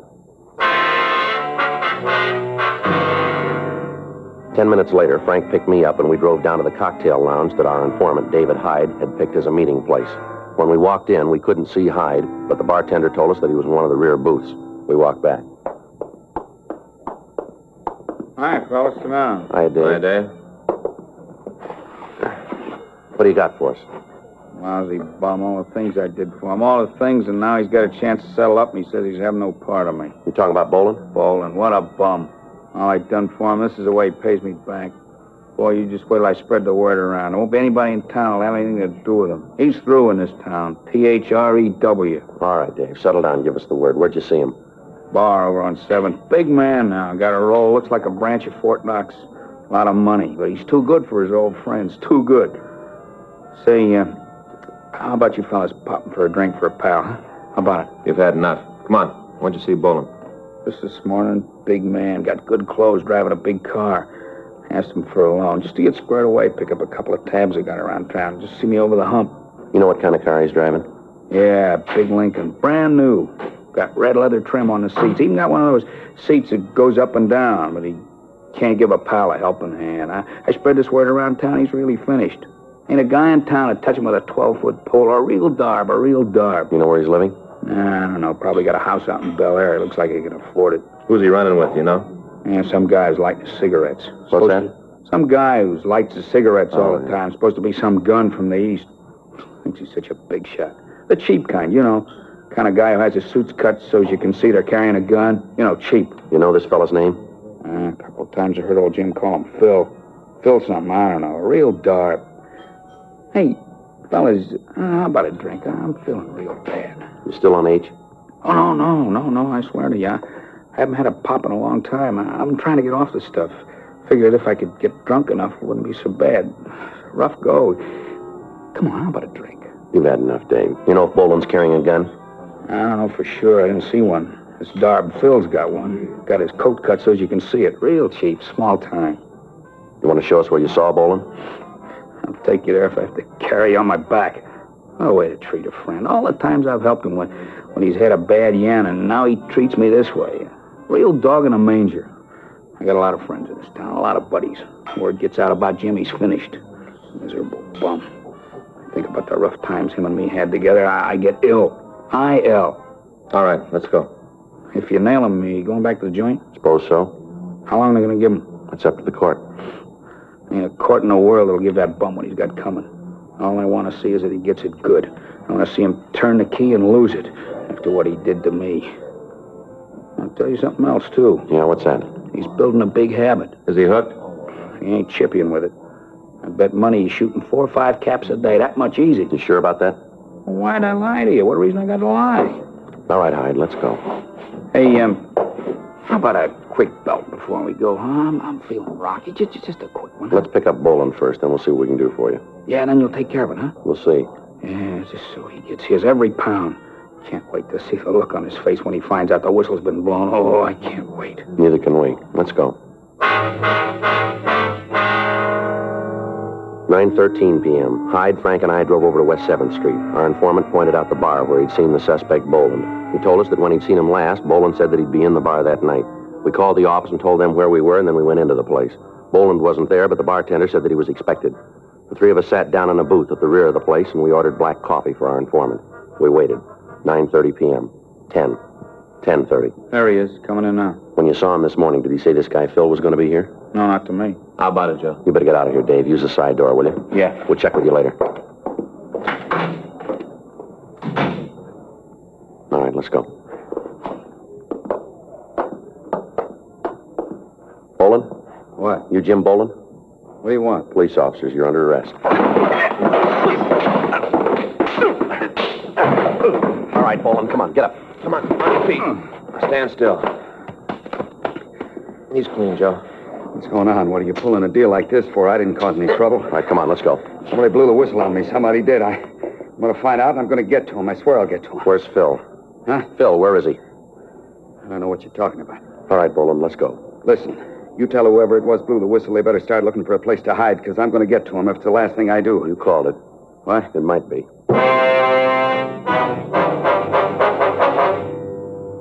10:14 p.m. We returned the suspect to the city hall and questioned him. He refused to admit any complicity in the holdups. He refused to tell us who Phil was. We talked to him for 5.5 hours, and we got nothing. At 3:30 a.m., he was taken over to the main jail and booked in on suspicion of robbery. We checked out the room that he told us he was living in, but we were unable to come up with anything that would tie him in with the holdups. 3 days passed. On Tuesday, April 21st at 8:30 p.m., a special show-up was arranged. Out of the 7 victims who were present, 5 said that the suspect looked very much like the man who had held them up, but none of them would give us a positive identification. Jim Boland was returned to the felony cell block, and we talked to the victims. All of them commented on the fact that the suspect we had in custody was the same height, the same weight, and had the same general coloring and appearance as the person who'd robbed them. However, none of them would swear positively that he was the person. At 10:15 p.m., Frank and I went up to the felony section and had Boland brought from his cell to the interview room. His previous sullen attitude had changed considerably. How'd I make out? You get any identification? 5 of them say you look like the man. Well, they're wrong. They gotta be. I didn't have nothing to do with those holdups. If they say I'm the guy, then they're making a bad mistake. They seem pretty sure about what they say. They can't be. Look, they saw me behind the screen. You bring them up here. Let me talk to them face to face. I'll talk to him. I got nothing to hide. Just let me talk to him. You know we can't do that. I always thought it was up to you to prove a guy was innocent as well as trying to make him for a job. That's right, it is. Then why don't you give me a break? I got no part in these heists. You look good for him. Probably a lot of other guys who do, too, but that don't mean they are. Come on, what do I have to do to make you believe? Why don't you come off of this, Boland? We got you going in. Why not play it smart and cop out? How can I cop out when I got no part in it? I'll lay it out for you. The M.O. used in the jobs matches yours. Big deal. A lot of guys work the way I used to. Physical description we got matches you. So I haven't got two heads. A lot of guys look like me. The beef in the bar. If you didn't have anything to worry about, why'd you start the fight? How'd I know who you guys were? Maybe you was out to pull a heist. Oh, that's a nice try, Boland, but it won't work. You knew we were officers. Now, why don't you save us a lot of time and tell us the truth here?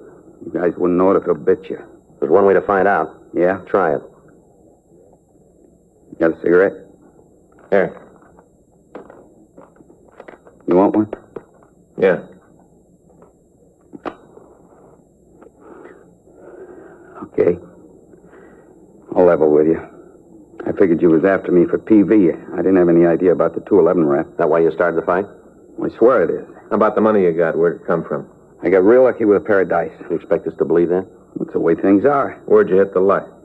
I can't tell you that. It wouldn't help any. Give you an alibi.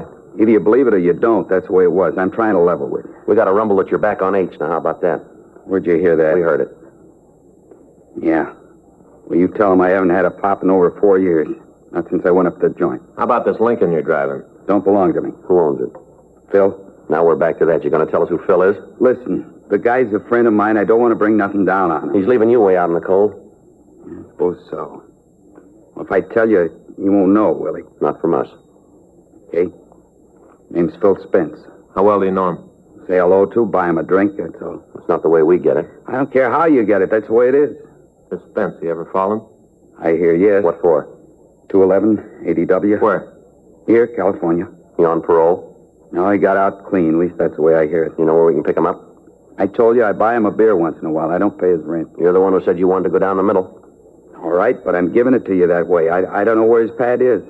Does he work for a living? I don't know. I never heard him talk about a job. You know who he runs with?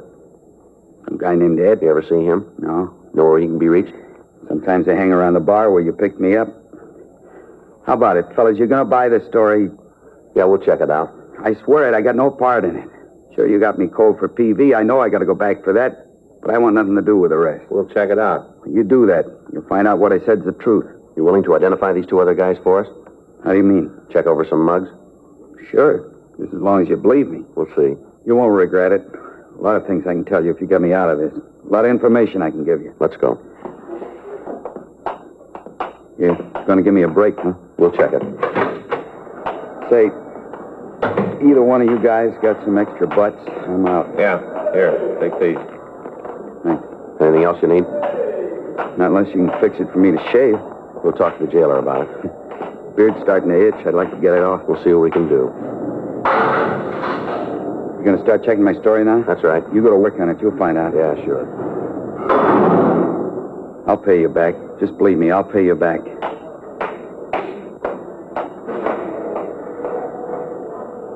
Figure he's telling the truth? It's hard to say.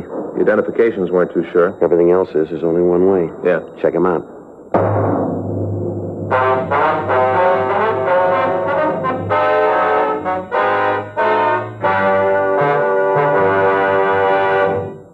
You are listening to Dragnet, the authentic story of your police force in action.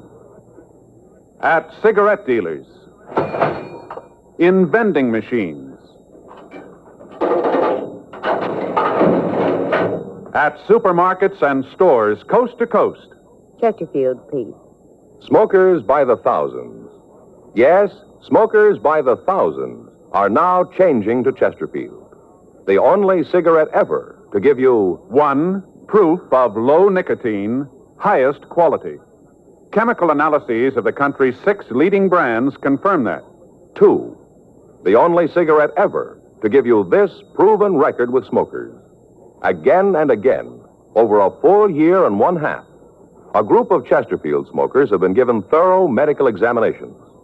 The doctor's reports are a matter of record. No adverse effects to the nose, throat, and sinuses from smoking Chesterfield. A responsible independent research laboratory supervises this continuing program.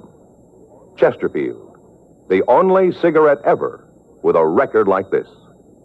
Chesterfield, best for you.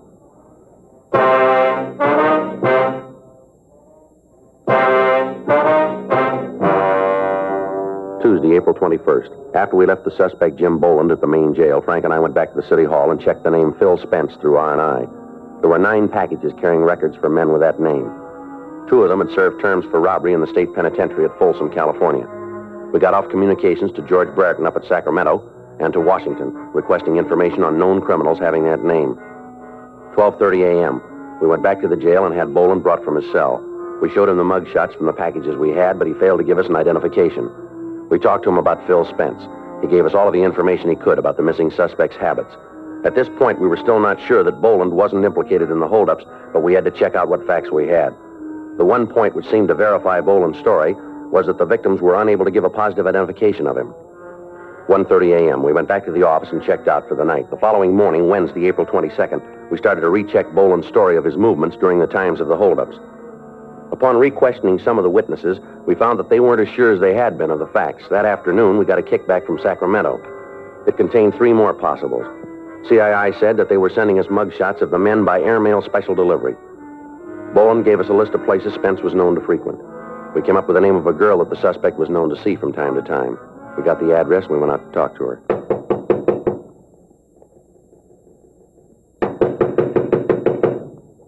Doesn't look like she's home. We better check with the manager, huh? Yeah. Yeah? Eugene Schofield? Why? We'd like to see her. Who are you? Police officers. Come in. I'm her. What do you want? I'd like to ask you a few questions. No, I figured that. Move some of those clothes and sit down. Can I get you anything? Drink, maybe? No, ma'am. Thank you. All right. What do you want to talk about? How long has it been since you've seen Phil Spence? Who says I know him? We understand you know him pretty well. I've gone out with him a couple of times. That's the end of it. When'd you see him last? A couple of days ago. Monday night, I think. You know where he is now? No. You know where he lives? Some hotel over on Flower. You know the name of the place? No. You ever been there? No. You know what Spence does for a living? I don't know. Got some kind of a job, I guess. He ever talk to you about what he does? I told you I just been out with him a couple of times. I didn't ask for his birth certificate. I just said I'd go out with him. What are all these questions about anyway? What do you want to talk to Phil about? It's a personal matter. What kind of trouble is he in now? You been in trouble before? I don't know. Just with you cops around, must be something he's done. Spence got any close friends that you know of? Couple. You know who they are? One of them is a guy named Jim something. How about the rest? Fellow he calls Ed. What do you know about Ed? Not much. Is he in it too? Ma'am? He mixed up in this personal thing you want to talk to Phil about? Maybe. Never did like him. I always figured he'd end up getting Phil in trouble. Phil see quite a bit of him? Yeah. I think he's maybe in some kind of business deal with Ed. You ever say what the deal was? Not to me. One night a couple of weeks ago, he got real looped, and him and Phil were talking about it. What'd they say? I don't know. Phil told me to go powder my nose. I don't know what they said. And how do you know what they talked about? Because when I came back, I heard Phil say something about how the deal was going to work out all right. Then he saw me and they shut up. Phil owns a car, doesn't he? Yeah, a new Lincoln. You ever let anybody else drive it? Once in a while, he lets Jim take it. Not often. Phil's kind of touchy about the car. Say, how'd you fellas know about me? Routine. Checking Phil out. Your name came up. Oh, that's all, huh? Ma'am? I'm not mixed up in it. You can answer that better than we can. Yeah. Well, I want you to know that I'm not. I got nothing to do with Phil. Mm-hmm. I mean it. I just met the guy. I had a couple of dates with him. He's hung up in something. I got nothing to do with it. You got to believe that. When are you going to see Spence again? Well, you believe what I tell you, don't you? If he's in trouble, I got no part of it. When are you going to see him again, lady? You mean when have I got a date? Yes, ma'am. Tomorrow night. He's going to pick me up when I get through work. Where's that? Bar down in Olympic. I'm a hostess there. Is that where you met him? Yeah, he came in one night. We got to talk. He asked me for a date. I don't want you to get the wrong idea about it, though. Ma'am? Well, about how I met him. I don't usually go out with the customers. Boss doesn't like it. It's just that Phil seemed kind of different. That's the reason I went out with him. I want you to get that straight. Mm-hmm. Just a minute. Expecting anybody? No, I don't know who it is. Want me to open it? Yeah, go ahead. What took you so long, honey? I got company, Phil. I know. I don't think so. Hi. You Phil Spence? Yeah, who are you? Police officers would like to talk to you. What about? Might be better if we went downtown. For who? What? I don't want to go downtown. You don't have much to say about it, mister. It's a pinch. If it makes you happy, mark it down that way. You want to shake him, Frank? Yeah. Get away from me, cop. What are you doing breaking up my place? Get out of here! Get out of here and take that cheap phone with you! All right, come on, get out. Come on, get out. You get out of here. Lousy deal. Get out of here, my deal coming in and breaking up a girl's apartment. Who's going to pay for all this? Who's going to make it right? Just look at the place. Oh, shut up. Why don't you tell me they were here? Why didn't you say something? All right, Spence, let's go. I'm coming. All I want to know is who told you. Who yapped? That lousy Eddie, I'll bet. He's the one. Never should have picked him up. He with you on the jobs? He told you, didn't he? How about Jim Boland? He in with you, too? Oh, that guy hasn't got enough sense to come in out of the rain. He's worse than Ed. Should have known not to get mixed up with that dumb Eddie. I should have known. It always happens. Yeah? You're on with a jerk, you're going to get tripped up. Lousy Eddie shooting off his mouth. Hadn't been for him, you'd never got us. I'm going to tell him off. What's the difference? You told them everything they wanted to know. You're all going to jail. Why don't you shut up? You're always wrong, sister. Not this time. Let's go.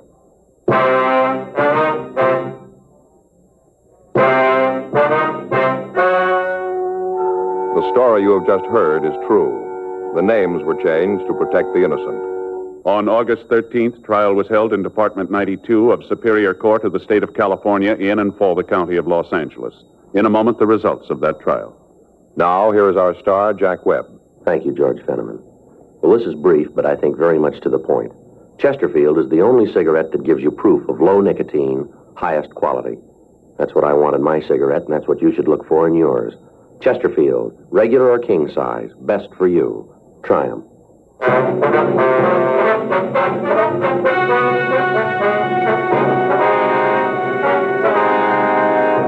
Philip Donald Spence and Edwin Floyd Morse were tried and convicted on 4 counts of robbery in the first degree and were sentenced as prescribed by law.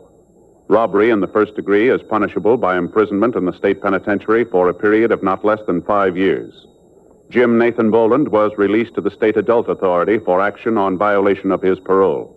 He was returned to San Quentin for the balance of his original term.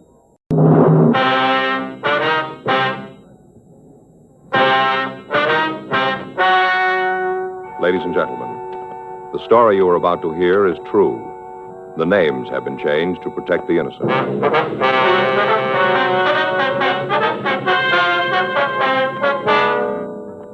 You're a detective sergeant. You're assigned to forgery detail. For the past 6 years, a forger has been working in your city. The victims describe the suspect as a woman. Her M.O. is simple, but it continues to work. Your job, stop her. Smokers by the thousands are now changing to Chesterfield. No wonder. More and more smokers are learning this fact for themselves. Chesterfield, low in nicotine, highest in quality. A published fact, proved by chemical analyses of the country's 6 leading cigarette brands. Chesterfield, the only cigarette ever with a record like this. Regular or king size, Chesterfield is best for you.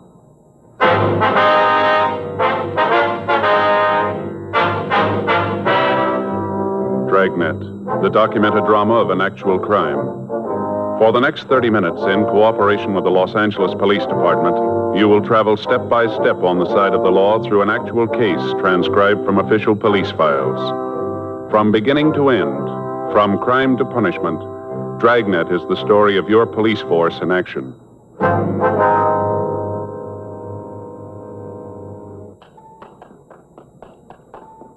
It was Friday, September 18th. It was warm in Los Angeles. We were working the day watch out of forgery detail. My partner's Frank Smith. The boss is Captain Welsh. My name's Friday. We were on our way out from the office, and it was 10:42 a.m. when we got to the 9th floor of the Beckworth department store, the credit manager's office. Yes? We'd like to see Mr. Donaldson, please. May I say who's calling? Sergeant Friday, Los Angeles Police Department. Oh, yes, he's expecting you. Just a moment. Thank you. Yes? The gentlemen from the police department are here, Mr. Donaldson. Send them in, please. Yes, sir. You want to go right in? That's the door. Thank you very much. Come on in, gentlemen. Thank you. Mr. Donaldson? Yes? I'm Sergeant Friday. This is my partner, Frank Smith. How do you do? How you do, sir? Sit down. Thank you very much, sir. Now, do you want to tell us what this is all about? Well, it's the little mother again. I've got the receipts here in the desk. Is Sergeant Ferguson still working on this case? Yes, sir. I talked to him the last time we were stuck. Usual type of things charged? Yes, children's shoes, dresses, sweaters, same as always. I see. Now, I wonder if I could have those slips, Mr. Donaldson. Sure. Here you are. Thank you. All made out the same day. Mm-hmm. August 22nd. Yes. Our experience is that she usually comes in on a Saturday. Seems that the store is more crowded then, and the girls don't take any more time to verify the accounts than they have to. Can I see those, Joe? Yeah, here you are. Thanks. Wonder if we could talk to the sales girl who waited on her. Sure. I'll have her sent up. Fine. Yes, sir? Miss Firestone, would you please have Mrs. Allen sent up? I notice here the only items you charge not for children is a woman's slip. Yes, we've had a couple of them in the past, pieces of women's clothing. I talked to Sergeant Ferguson about it when he was here. Mm-hmm. Did you get the bulletin we sent out this month? Beg pardon? The bulletin, giving the woman's description, samples of her handwriting. Did you get it? Yes, sir, we did. You've got to understand, Sergeant. This is one of the biggest stores in the city. We do a lot of business. It'll be almost impossible to alert all of the sales girls to watch for the woman. Yes, sir, we understand that, but was the description sent to the children's department? It was. It didn't do any good, though. If the woman charged large amounts, it might be easier. But look at the sales slips yourself. $4 shoes, $3 dresses. Nothing to make a charge like that stand out. We make sure that there's an account in the name and then let it go. Don't you use the charge plate system? Yes, we do. But if a customer wants to charge an item and hasn't got the plate, we usually just verify the account and let them sign the sales slip. Well, how about identification? Well, normally we do ask for it. But as I said, these sales are such small amounts, and the woman comes in when the store is crowded. The girls just call the credit department and let her sign the receipt. I see. Oh, excuse me. Yes, sir. Yes? Mrs. Allen's here. Oh, all right. Just a moment. Yes, sir. The woman who waited on her is out in the office. Do you want to talk to her in here? Well, we don't want to take up any more of your time, sir. We can see her out there. All right. If there's anything else you need, I'll be here. Yes, sir. Oh, officer. Yes, sir. You know, I feel a little funny about this thing. Why is that, sir? Well, the things she's charged. What's that? Things she's taken. They were almost all kids' clothes. Doesn't seem to be interested in anything else. Total amounts of the articles she's taken don't add up to much. It's the principle of the thing more than the value. It just seems that the only thing she's interested in is the children. And it feels a little funny to call the police about a person like that. Yes, sir, we understand. We've got a lot of this going on, but the others, they take things for themselves. Luxuries, you know, expensive items. But she doesn't, just for the kids. She doesn't seem to be at all interested in herself. Well, we are. Yes, well, I suppose so. Well, I'll be here if you need anything more. Thank you, Mr. Donaldson. Thanks very much. We'll be in touch with you. You'll bring the sales slips back, won't you? Yes, sir, as soon as we've had the chance to photograph them. Well, I hope you can do something about it. Yes, sir, so do we. Thank you very much. Anything you need, you let me know. Yes, sir, thank you. Just a moment. Mrs. Allen? Yes? These are the police officers. How you doing, ma'am? I'm Sergeant Friday. This is my partner, Frank Smith. Hello. How do you do, Miss Allen? You want to sit down over here, please? Yes, all right. I feel just terrible about this. Ma'am? All this forgery thing. Now, you waited on the woman, did you? Yes, at least in the little girls' department. Uh-huh. What if you could describe her for us? Well, she was a little woman. I'd say a 10. How's that again, ma'am? A size 10. Oh. 5'1", about 105 pounds. Cute as a button. Mm-hmm. Did she have the children with her? No, she didn't. I thought it was a little funny at the time, but as I say, we were so busy with the school rush that afternoon that none of us girls had a chance to really think about anything. Yes, ma'am. What color hair did she have? Kind of sandy color. Guess you'd call it a blonde. Wore it up in a bun. Back here, Yes, ma'am. The other girls noticed it. Long. Looked nice.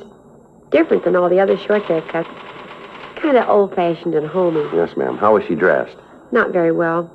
A little blue hat, dark coat, cloth coat. Collar came up like this, Slash pockets. Nice, but not expensive. I see, ma'am. Now, would you know her if you saw her again? Oh, my, yes. Sure would. Well, we'd like you to come over to our office and look at some pictures, if you would. All right. I'll have to talk to the floor manager. We'll take care of that, Miss Allen. All right. Do you think that you might have a picture of her? We don't know. I kind of hope not. Ma'am? I hope you don't have a picture. I guess it's a little sinful to even think of it, but she had a reason for what she did. I'm sure of it. Why do you say that, Mrs. Allen?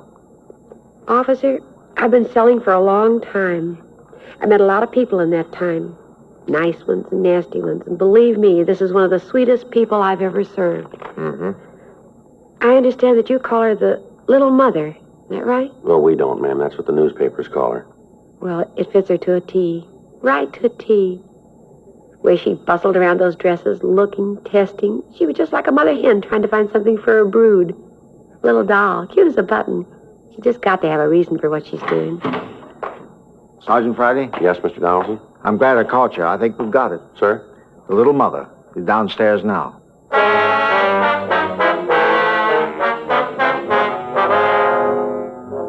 For the last 6 years, the same woman had been operating in the downtown department stores. During that period, she'd forged a total of $1,300 worth of merchandise that we knew of. Because of her M.O., there was no way of telling how much more had gone undetected. The operation was a simple one. She'd enter a store, go to one of the departments. There she'd pick up articles of apparel, mostly for children, and then ask to charge them. She'd explain that she'd forgotten her charge plate, and after the account had been verified, she'd sign the charge slip. These slips would be put in the mail to the people who maintained the account, and it wouldn't be until they noticed a discrepancy that we'd be notified. Usually a month would pass between the time the clothing was taken and we were told of it. In the 6 years that the little mother, as the newspapers had dubbed her, had been operating, almost every team of detectives in the forgery detail had worked on the case. Statements from salesgirls who'd waited on her were taken. Photostats of the sales slips were made. Witnesses were interrogated, and then when the sum total of actual physical evidence was weighed and sifted, there was no lead to the identity of the forger. The police department had gotten out printed bulletins and copies of composite drawings of the suspect, and these had been distributed to all department stores in the area. But because of the suspect's appearance and the way she operated, none of the victims became suspicious in time to notify us. The Department Stores Protective League was working with us, but they met with the same dead ends that we'd found. Meanwhile, the evidence continued to pile up. The operation continued to work. When the manager of Beckworth's department store told us that the suspect was in the store, Frank and I were able to come up with the first concrete lead we'd had since we'd been working on the case. In the company of the manager and the saleswoman, Mrs. Myra Allen, Frank and I went down to the boys' department where the suspect was reported to be. Down this way. Yes, sir. The girl said she was over by boys' suits. I hope they were able to hold her. Mm-hmm. Just a minute. Yes, sir. I know I don't have to tell you gentlemen about the store's liability in a situation like this. No, sir. Now, I'm sure it's her, but it could be very embarrassing and expensive to the store if we made a mistake. All right, sir, we understand. Good. Over here. All right. Mr. Donaldson?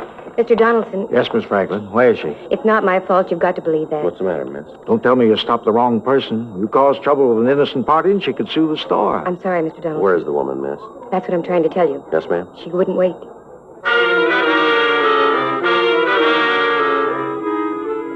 A quick search of the immediate vicinity in the store failed to turn up the suspect. The department store security staff was notified and a watch was put on all of the doors. The credit department was notified and they took action. We checked with the elevator operators. We found one that told us she'd seen a woman who answered the description get in her car. She explained that the woman seemed to be in a hurry and had left the elevator as soon as it had reached the main floor. A further check of the store netted us nothing. The suspect had escaped.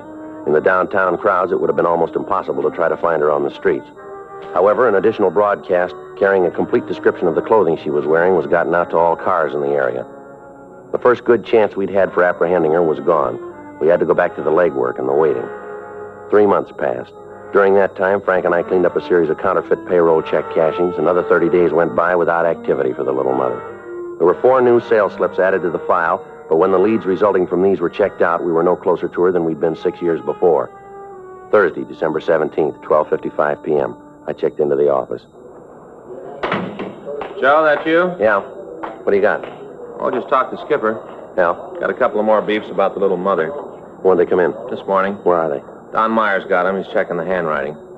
Well, how about the names she used? Wait a minute. I got him here in my book. There they are. Mrs. Norris Farrow, Mrs. James Slagle, I guess it is, and Mrs. Ross Neiman. I called the stores and got the information on these people. Did you talk to them? Yeah. Asked all the routine stuff. None of them can think of any friends who match the description. How about the things she charged? Anything there? No. Usual items. Let's see. 2 pair of Levi's for kids. 1 child's cotton dress. There is one thing different. What's that? Well, I checked the sizes of the clothes. The last bunch of sales slips we had, the dresses were for a 10-year-old. Yeah? This time, she bought them for a 12-year-old. Kids are getting bigger, Joe. Well, that's a big help. All we got to do is look for a couple of kids that are growing. Well, I was just trying to help, Joe. No, I mean, there just doesn't seem to be anywhere to go. All the time we've put in, all the people we've talked to, all we got for it is a file drawer all to ourselves on the thing. I get it. Forgery Friday. Who? Yes, ma'am. Mm-hmm. Yes, ma'am. I remember. Where is she now? I see. Yeah, we can be right over. Yes, ma'am. Bye. Bye.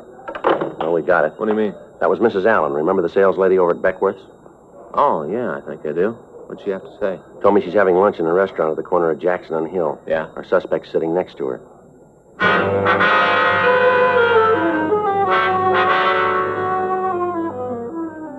1:02 p.m. We checked out of the office and drove over to the restaurant. It was located at the rear of a large drugstore. When we came into the place, Mrs. Allen met us at the entrance. She took us back down the counter and pointed out a small woman sitting on the last stool. That's her.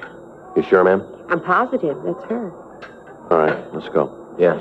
You want to wait here, Miss Allen? Certainly. Something you gentlemen want? We're police officers, ma'am. We'd like to talk to you. Police? Yes, ma'am. You want to step over there to talk? Might be better. Well, if you want to say anything to me, you can say it right here. I haven't done anything wrong. What if we could see your identification? Why? Your identification, ma'am. Could we see it? All right, just a minute. I've got my purse. Getting terrible. I don't know what you officers are trying to find out, but I'm going to tell you right now, if you can't prove you've got a reason for making me do this, you're in trouble. We're not making you do anything, ma'am. We don't want to cause you any embarrassment. A funny way of showing it. I want to tell you that my husband knows people in this town. When he hears about this... Oh, here you are. Here's my driver's license. Would you take it out of your wallet, please? Here. Mrs. Evelyn Nelson? That's who I am. This your present address? No, it isn't. We moved a few months ago, but I haven't had a chance to have it changed.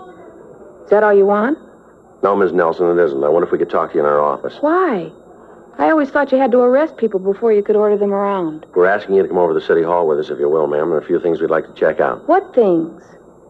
Wonder if I could see what you've got in the bags here. What are you looking for? Would you mind if we took a look? Well, they're just some clothes for my children. Nothing in there to interest you. Well, then it wouldn't hurt if we looked, would it? Go ahead. You won't find anything. You want to take a couple of these, Frank? Yeah, I got it.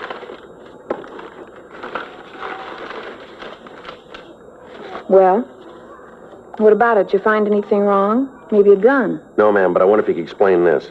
What's that? This charge slip here, signed by Mrs. Ross Neiman. Well, certainly that was probably in the bag when I bought the things. I don't know anything about it. All right, Miss Nelson. Afraid we're going to have to ask you to come with us. On what charge? Suspicion of forgery.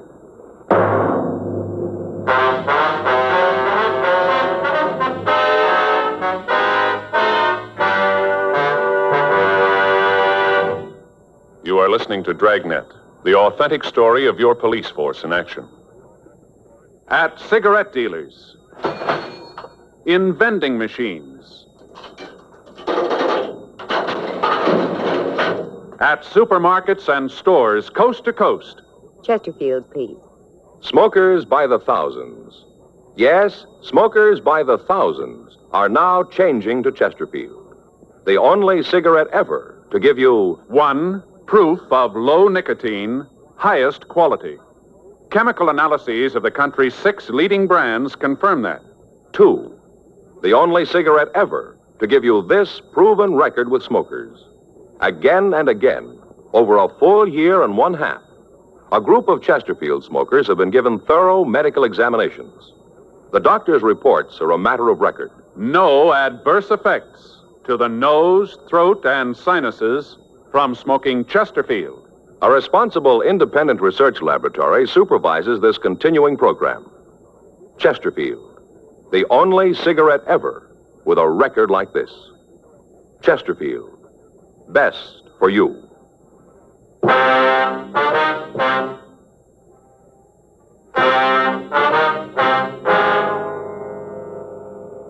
We returned the suspect to the city hall for questioning. While Frank checked her name through the files, I tried to get her to talk. For 20 minutes, her attitude was one of surprise, and she answered the questions I put to her with indignance. Finally, she lapsed into silence and wouldn't reply at all to further interrogation. Frank came back from R&I with the information that there was no arrest record for Mrs. Nelson. We put out calls to the salesgirls who had waited on the little mother in the past and asked them to come down to the office to see if they could identify the suspect. Yes, ma'am. Room 29. Yeah, come right in the First Street entrance, turn left into the police department. That's right, ma'am. There's an arch there. Go right through it. Straight down the hall and to the right. Well, it's the only way you can go. It's on the left as you go down the hall. That's right, 29. If you'll ask for Sergeant Friday or Officer Smith. No, ma'am, Smith. That's all right, ma'am. We'll expect you. Goodbye. I'll call the next one. Yeah. You know, you'd save yourself and us a lot of trouble if you'd tell us the truth, Mrs. Nelson. Mrs. Nelson? Hello, may I speak with Miss Brundage, please? In children's wear? Yes, ma'am, I will. Hang up the phone. Beg pardon?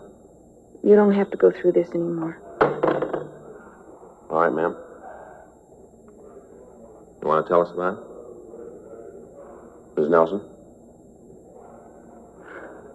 I only did it for them, the kids. I didn't want to. How do you think I felt when I knew I was stealing? How do you think I felt? You want to go ahead? My husband, Paul's a good man.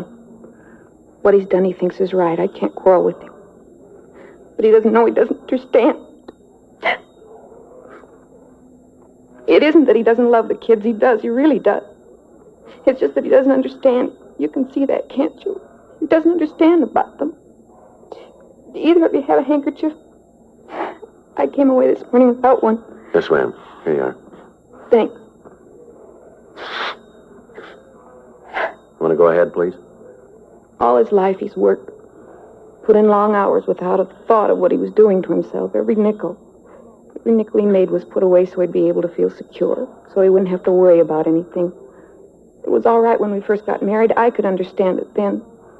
I went along with what he thought. But the last few years, it's gotten to be an obsession with him. The almighty dollar, that's all that seems important to him. Now, what kind of work does your husband do, Mrs. Nelson? He owns a grocery store. Small place, but it does good, makes a good living. Only we aren't living, we're existing.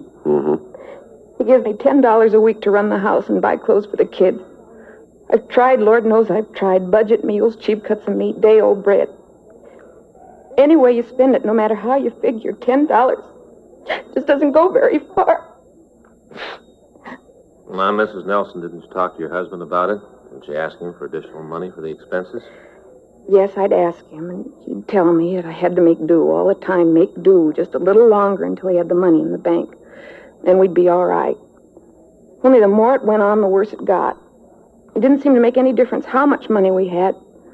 How the total in the passbook went up, he wasn't satisfied. Had to be a little more, a little more. Oh, I guess I'm feeling sorry for myself, but you see, he could afford to buy the kids decent clothes. At least that. You agree with me, don't you? Well, that's hard to say, ma'am. Not for me. I'll never forget the day when my boy came home crying. Been fighting. One of the other boys at school had said something about the patches on his clothes. Just a little kid, that's all he was, ridiculed by his friends. That's when I made up my mind to do something about it. Does your husband know anything about your activities? No, nothing.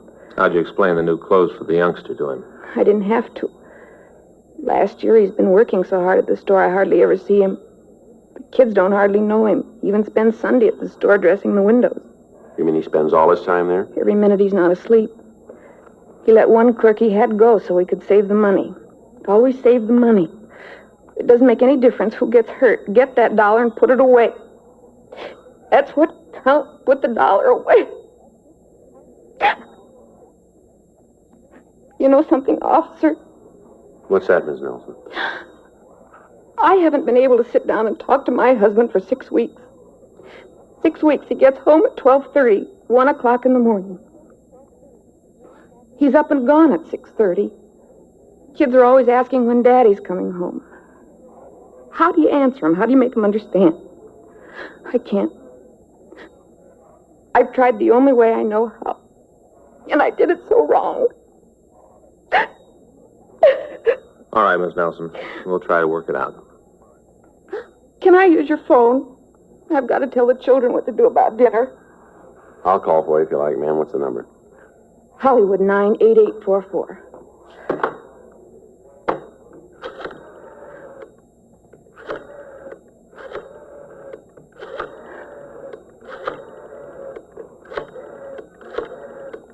Where's your husband now, Miss Nelson?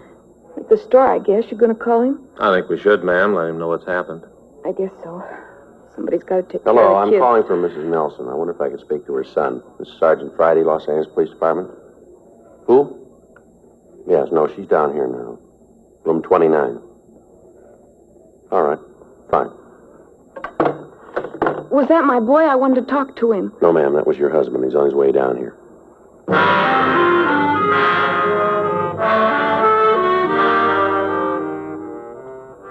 2:14 p.m., Paul Nelson walked into the office. Frank and I took him and his wife to the interrogation room. She'd asked us while we waited for him if we'd let her talk to him for a few minutes alone. We stayed out in the hall, and after a brief wait, Paul Nelson opened the door and asked us to come into the room. His wife had evidently told him the full story because he was visibly shaken. He walked over to his wife and sat down beside her. Well, I guess I've really done it, haven't I? What do you mean, sir? I've really ruined everything. My home, my kids, everything. All the time it was happening, I never knew it, never had an idea. Don't blame yourself too much, Paul. But I should have known. I should have seen it myself. Even when you tried to tell me, I was too busy to see it, too wrapped up with the business. It wasn't for me, Paul. It was for the children. It doesn't make any difference who it was for. I'm the one who caused it. I'm the one. It's my fault. I'm sorry, Evelyn. How can I ever make it up to you? Don't think about that now, Paul. It won't do any good. What's been done can't be changed. How about it, officer? Sir? What happens now? Well, your wife is going to be given a preliminary hearing. She'll have the chance to plead guilty. If she does, the court will decide what to do. What's the punishment for what she's done? Well, according to Section 473 of the Penal Code, it's imprisonment in the state penitentiary for 1 to 14 years or for not more than a year in the county jail. Is there any way out of it? What do you mean? Any way of getting Evelyn out of it? If I went to the judge and told him why she did it, if I told him it was my fault, would that make a difference? I don't know. That'd be up to the court. But I could try. Yes, sir. If I paid the money back for all the things she's taken, I can afford it. I could go to the stores and pay him. Maybe they'd feel different then, huh? I could make it up to him. Everything would be all right. Well, it's been going on for 6 years, you know. But if I did pay the stores back, it'd make it up to him, wouldn't it? Maybe, but how about your wife? What? How are you going to make it up to her?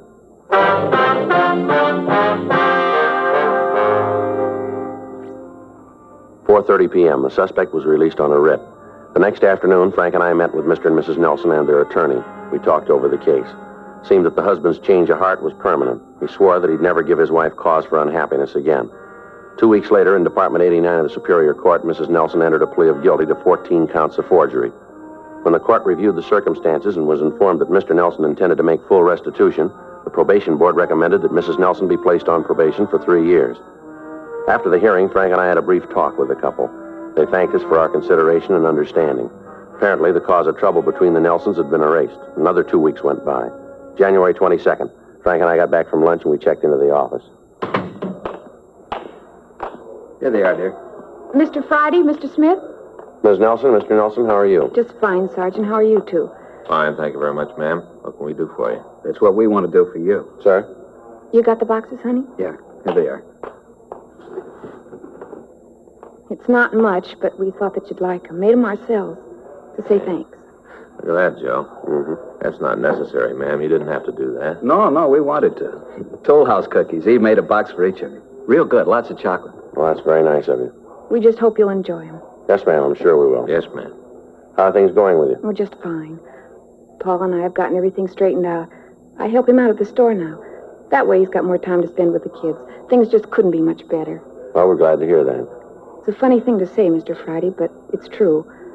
The best thing that ever happened to us. What's that, Ms. Nelson? My getting arrested.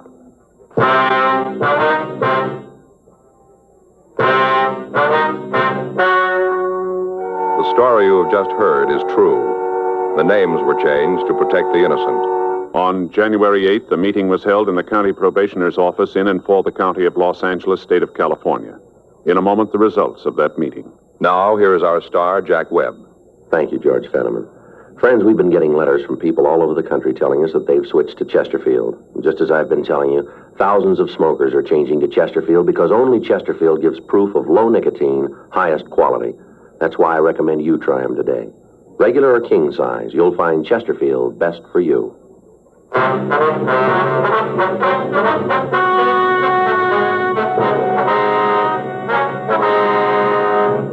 At the end of 3 years, Mrs. Evelyn Margaret Nelson had fulfilled the requirements of her probation, and the case was officially marked closed.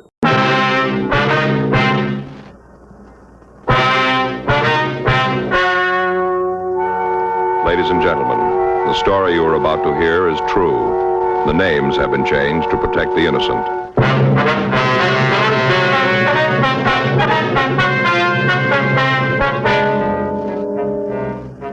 You're a detective sergeant.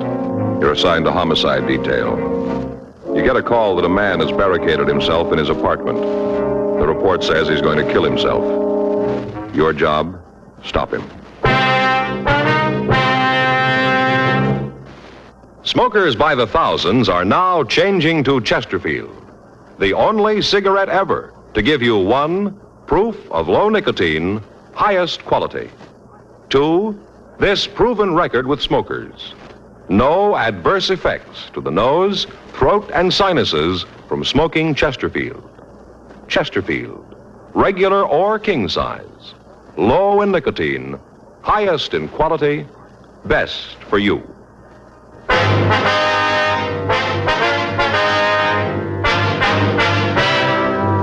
Dragnet, the documented drama of an actual crime. For the next 30 minutes, in cooperation with the Los Angeles Police Department, you will travel step by step on the side of the law through an actual case transcribed from official police files. From beginning to end, from crime to punishment, Dragnet is the story of your police force in action.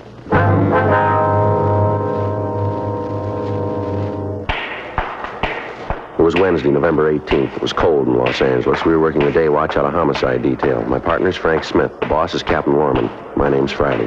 I was on my way back to the office, and it was 10:32 a.m. when I got to room 42. Homicide.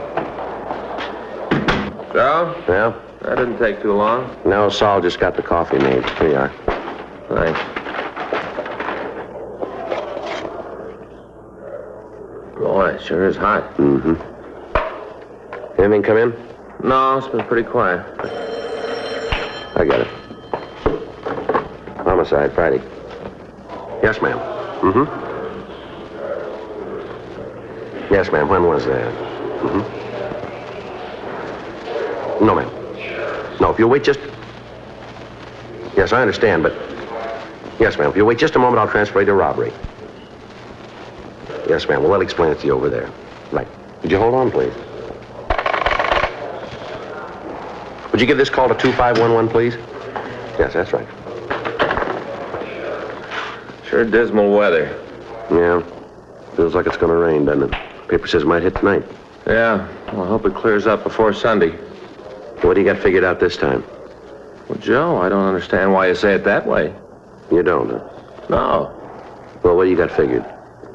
Take a look at this. I got just the ticket right here. The ticket, huh? Yes, sir, look at that. The answer to every homeowner's prayer. Take a look. Yeah. Gonna be a beauty, isn't it? No, if you say so. Now, look here, Joe. Look what it says. Easy, simple, install in a few hours. Just the ticket. Do you need one of these? Have you seen our backyard lately? No, not for a couple of weeks. Looked all right the last time I did see it. Well, you ought to see it now. It's pretty bad. It is, huh? Awful. I just stand there and look at Perry's yard and want to throw rocks at mine. Perry's the fireman, isn't he? No, Joe. That's Neil you're thinking of. He lives on the other side. Perry's the insurance salesman. Yeah, that's right. Yeah. He's the one who tries all the sales talks out on you, is that Yeah, right? tells me all about him. That's pretty good, too. Joe, would you believe it? Up to now, I've bought $246,000 worth of insurance. What? Yeah, me, just a policeman. Of course, that's all on paper, just on paper. Yeah. What's wrong with your yard? Too dry. Too dry. Yeah. Hot weather this summer, you know. Little plants that Faye put out drop like flies, Joe. They died. Like flies. But this is the answer, this right here. See? Home sprinkler system.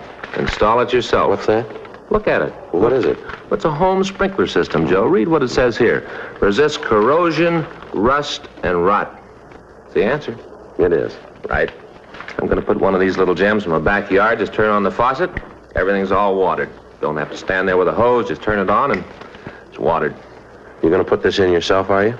Well, I could, Joe. Like it says here in the paper, shouldn't be any trouble at all. Who's going to do it? Well, I thought I'd get all the stuff together and then just start on it Sunday. You know, about 10:30 in the morning. Old Perry and Neil work out in the yards at that time. They do, huh? Yeah. They'll see this little gem and they're going to hop over the fence, see what it's all about. And then what happens? I got him, Joe. I got him. You have? Sure, Joe. They see me laying out the sprinkler system right off. They're going to want to help. Well, if you want them to give you a hand, why don't you just ask them? Well, you just can't do it that way, Joe. It wouldn't be right. It wouldn't, huh? No. You got to be subtle. Remember the kid that whitewashed the fence? Who? You know, Huck Finn or whatever his name was. Whitewashed the fence. You still reading those books? No, but I remember that he was pretty subtle. Mm-hmm. I got it figured out. They'll come over and, you know, look around, start asking questions, and next thing they'll be working. After we get the system in, I'll throw a little barbecue, just sit around, turn on the new sprinkler, and it'll be cool. Yeah. Sure hope it clears up before Sunday. Well, it doesn't matter, does it? Well, sure, Joe. If it rains Sunday, old Perry and Neil won't be out in their yards. They won't be able to see me with the hoses and the sprinkler heads. Yeah, but if it rains, there won't be any need to put in the sprinkler system right away, will there? I got it. Homicide, Friday. Yeah, Sid. Uh-huh. Did you talk to him? What'd he say? Right. All right, we'll be right over. Want to get your coat? What is it? Sid Hughes over at the Mirror. Yeah. Just got a call from a guy who's going to kill himself.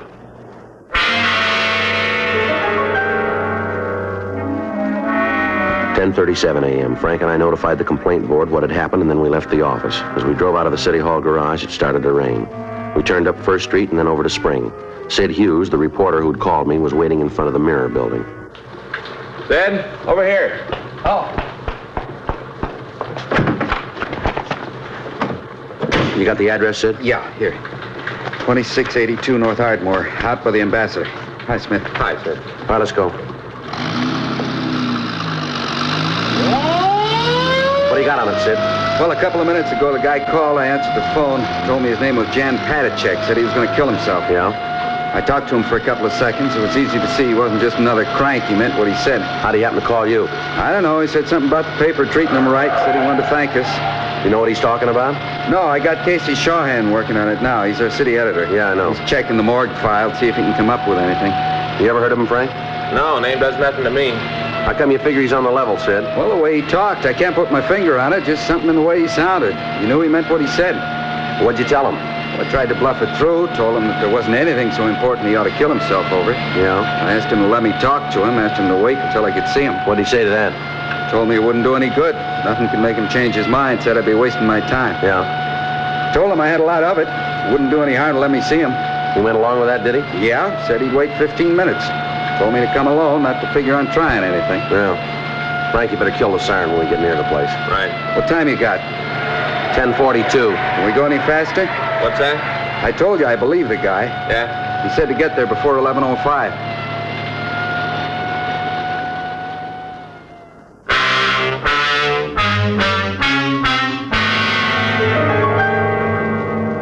"2682 Ardmore was a two-story Spanish-type apartment house. There was a large courtyard in the center of the U-shaped building. Apartment number 8 was at the rear of the yard. When we got there were several other people standing by the entrance. 2 police units had arrived, and the officers were trying to keep the crowd away from the door to the apartment.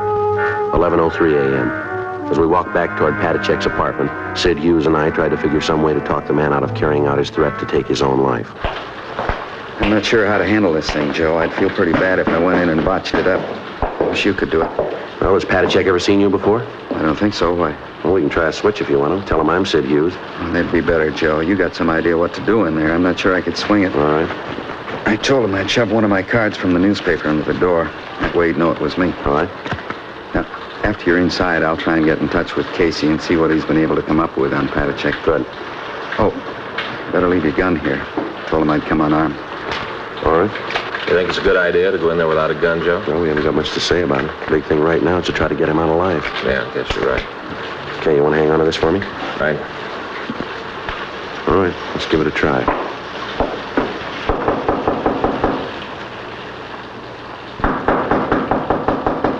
Who is it? It's Sid Hughes, Patachek. I told you I'd be out here. You want to let me in? What about the card? All right, here it is. Under the door. How about it? Patachek? Well, he took the card. Yeah. I don't know. I hope this thing works out. You're going to try to get in touch with your office, aren't you, Sid, and see what you can get on him? Might help. Come on, Patachek, let me in. The police are there. I'm not going to let them in. They aren't going to bother you. Tell them to go away. Tell them to get off the porch. All right, Frank, you better get the other officers to clear the place out. Right. All right, the police are gone now. You want to let me in? Will you bring my mail in for me? What's that? My mail, it's in the box, right on the side of the porch. In the box. All right, I'll get it.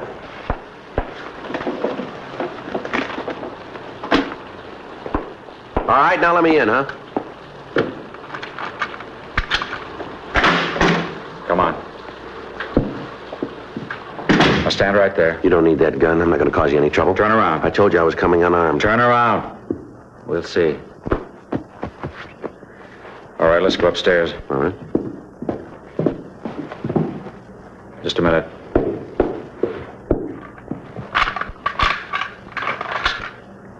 Okay, let's go.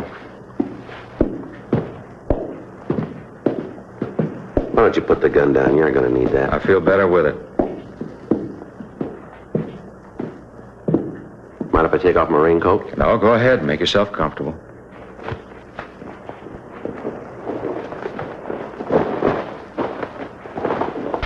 Here's your mail. Thanks.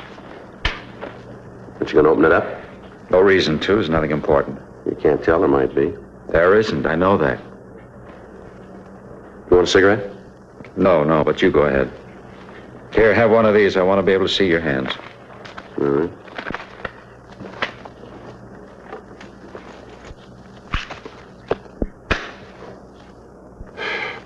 So what's this all about? There's no other way. What do you mean? All night I've been thinking about it since I got home. There's nothing for me anymore. I'm not going to prison. If they think they're going to take me, then they're wrong. Well, who says you're going to prison? The authorities. They said I have to go to jail for 90 days. I know how they plan it. They tell me 90 days, and then they'll keep me there for more. Well, I'm not going back to prison. You ever been in jail before? Yes, 5 years. What for? For nothing. 5 years because I didn't agree with what they were doing. I'm not going back. I'm not going. I'll kill myself first. All right, take it easy. You want to start from the beginning and tell me what happened? I said I forged a man's name to a check. Did you? Yes, but you've got to understand I didn't have any money. They're going to take my car away from me. I'm behind on my rent here. I owe money. All my creditors were hounding me. I thought if I could just get a little money to pay the bills, and I could pay it back when I got a job. I was going to pay it back, all of it. I really was. How much was the check? $250. Whose name did you sign to it? A man I know. I got a check and signed his name. He has the money. I was going to pay him back. I have a job coming up. As soon as I got paid, I was going to put the money back. I didn't mean any harm. I knew it was wrong, but it was the only thing I could think of. They were hounding me. Well, what about that car? Couldn't you sell it? I suppose so, but then if I did, I wouldn't be able to get to my job. I needed my car for that. I had to keep the machine. Well, you'll have a trial. If you tell them what happened, they'll probably understand. The court will make an allowance. I've had a trial. I told them I was guilty, that I did forge a check. They told me I had to go to jail. You said you'd been in prison before. Yes. 5 years, and I escaped. Where was that? In Czechoslovakia. They put me in prison because I wouldn't do what they told me. They killed my father and my mother, and then they put me in prison. I know what it's like. I'm not going back. Well, the prisons here aren't concentration camps. You know That's what you say. I know different. I've lived in them. You see here? You see these 4 teeth in front? Yes, I see them. Well, they're false. Is that right? I lost the teeth when I was kicked by a guard. You know why I was kicked? You know why he did it? No. Because my clothes were torn. That's the reason he kicked me. I tore my clothes, so he knocked my 4 front teeth Well, out. that's all over now, isn't it? Things like that don't happen here. Well, maybe not out in front of people, but they happen in the prisons.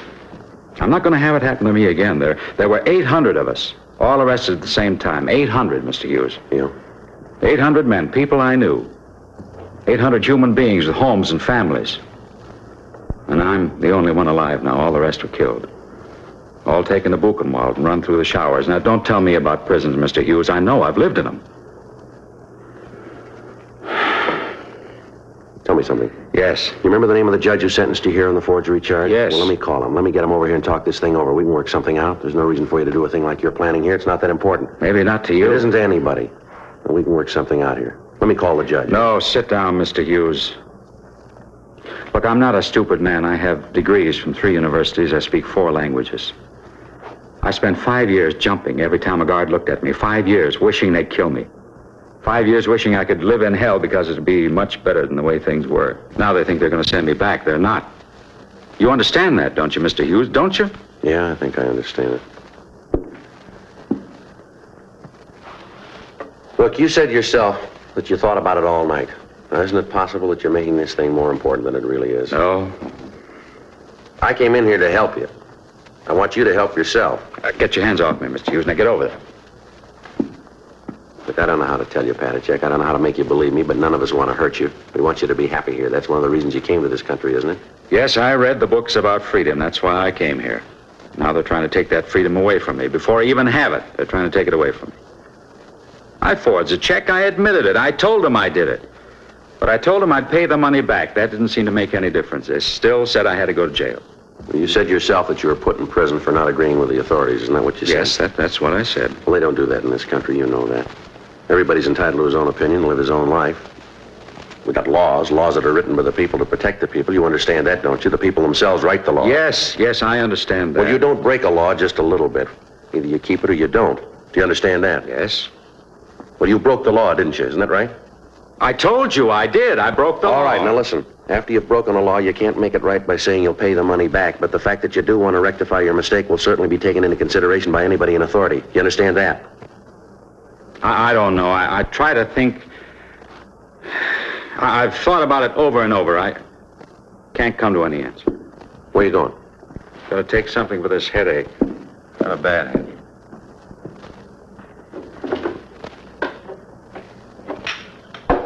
What's this here? What? This note here on the bureau. That's what I wrote. Tell why I did it, so they'd know. Nobody understands what has happened to me. I cannot accept a jail term. All I want is to find peace and freedom. I guess this is the only way to do that. I'm sorry to cause anybody any trouble. Please take care of my dogs. Patachek? Yes? You know this is all wrong, don't you? I don't know. I wish I did, but I don't know. No, we're not going to need this. There's going to be no reason for it. What are you doing? Get away from me. Leave my things alone. Like all the rest, you don't understand either. You better get out of here. Get out. All right, if that's the way you want it. Why'd you crumple up this note? Now, why? I didn't think that you'd need it. I thought we had this thing straightened out. Well, we haven't. I told you, get out. All right, wait a minute. You said that you'd pled guilty. You admitted you forged that check. Isn't that right? That's what I said. Well, how come you're here? How come you happen to be home? They gave me 24 hours to arrange care for my dogs. I put up a bond. They gave me 24 hours. Where'd you get the money for the bond? One of the companies by the jail. They put it up for me. Well, how about the dogs? Did you take care of them? No, not yet. Where are they? They're up in the kitchen. Can I see them? You like dogs? Certainly I like dogs. All right, come on.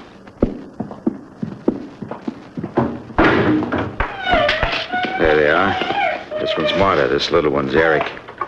Yeah, they look like real good dogs. They are, thoroughbred shepherds. Only friends I have. That's not true. You got friends. Who? Tell me who. Well, me, for one, I'd like to be your friend if you'll just give me the chance. How about it? What do you say?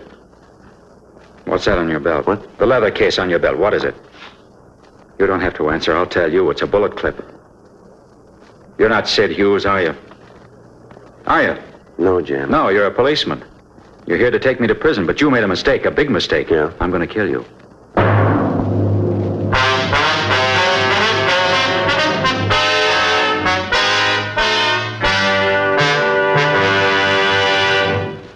You are listening to Dragnet, the authentic story of your police force in action.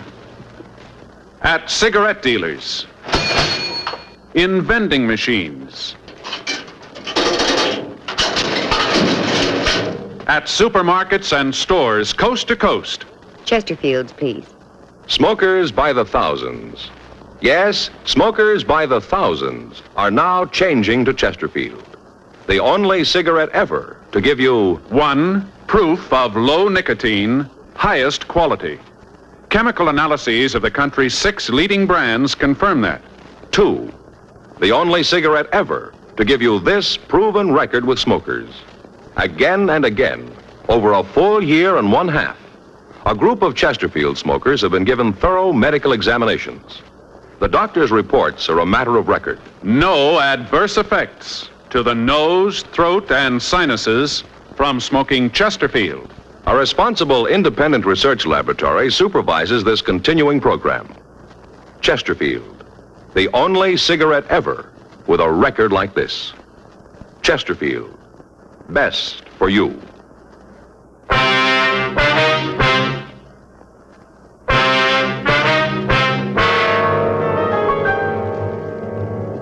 $11:18 a.m. I'd been in the apartment with Jan Patachek for 13 minutes. During that time, he'd held a chrome-plated Luger pointed at me. We'd gone into the kitchen to see the dogs, and Patachek had noticed the cartridge clip on my belt.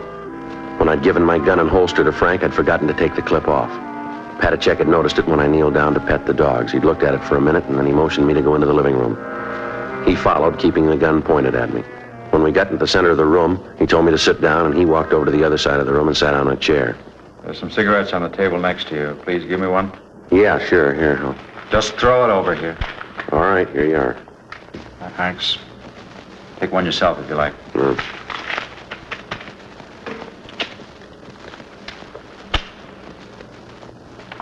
Who are you? My name's Friday. You're a policeman, aren't you? That's right. You know, killing isn't new to me. I've done it before. All right? Yeah. See this gun? Yeah. I killed the man who owned it. He was the one at the prison camp, the one who kicked me. After I escaped, I went back. Now I have the gun. Now I don't have to listen to other people who tell me what to do or when or how to do it. You'll listen to me because you know if you don't, I'll kill you. You know that, don't you? Maybe. I've seen a lot of killing. I know what it is. I won't hesitate to kill you. What about the people you know here? What about? How are they going to feel after you've done away with yourself? It won't matter to them. You sound pretty sure about that. I'm as sure as I can be. You mean that in the 2 years that you've been over here in this country, you haven't made any friends that are going to care about None you? at all. What about the people in that picture? What? Right here. This photograph here. Christmas party, all the signatures. Won't they care? No. How about this one here? Says to Jan with deepest regards. Signed Mary Jane. Is this her? Yes, that's her. Looks like a nice girl to me. She is. Well, she'll care, won't she? I don't think so. Why? Because all of them, they felt sorry for me all the time. They tried to make it easier because they felt sorry for me. They thought I didn't know, but I did. All the time, I knew. Well, some of the things that they wrote on the pictures doesn't make it look like that. Some of them are pretty nice. They didn't mean them. You really believe that? I don't have any other choice. How long's it been since you did believe in anything? Long time. How long? I guess since my mother died. When was that? At the beginning of the war. Right after the conference. They came one night. They took her and my father. Took them both. I never saw them again. I heard what happened. Guess that's the time I stopped believing in anything. How'd you happen to come over to this country? After I escaped, I went to England for 5 years. I worked with the Czech forces there. Then, when the war was over, I got permission to come here. I think you said before that you came over here because you wanted the freedom. Isn't that right? Yes. You found it, didn't you? I guess so. Anyone ever try to tell you where you could go? No. What church to go to? No. You can say what you think, can't you? Yes. Well, why do you want to do this thing? I try to tell you, I know about prisons. I know what goes on behind the doors. I lived there. I lived and died in them. You ever been in one? Yes. As a prisoner? No, not as a prisoner. Well, that's just it.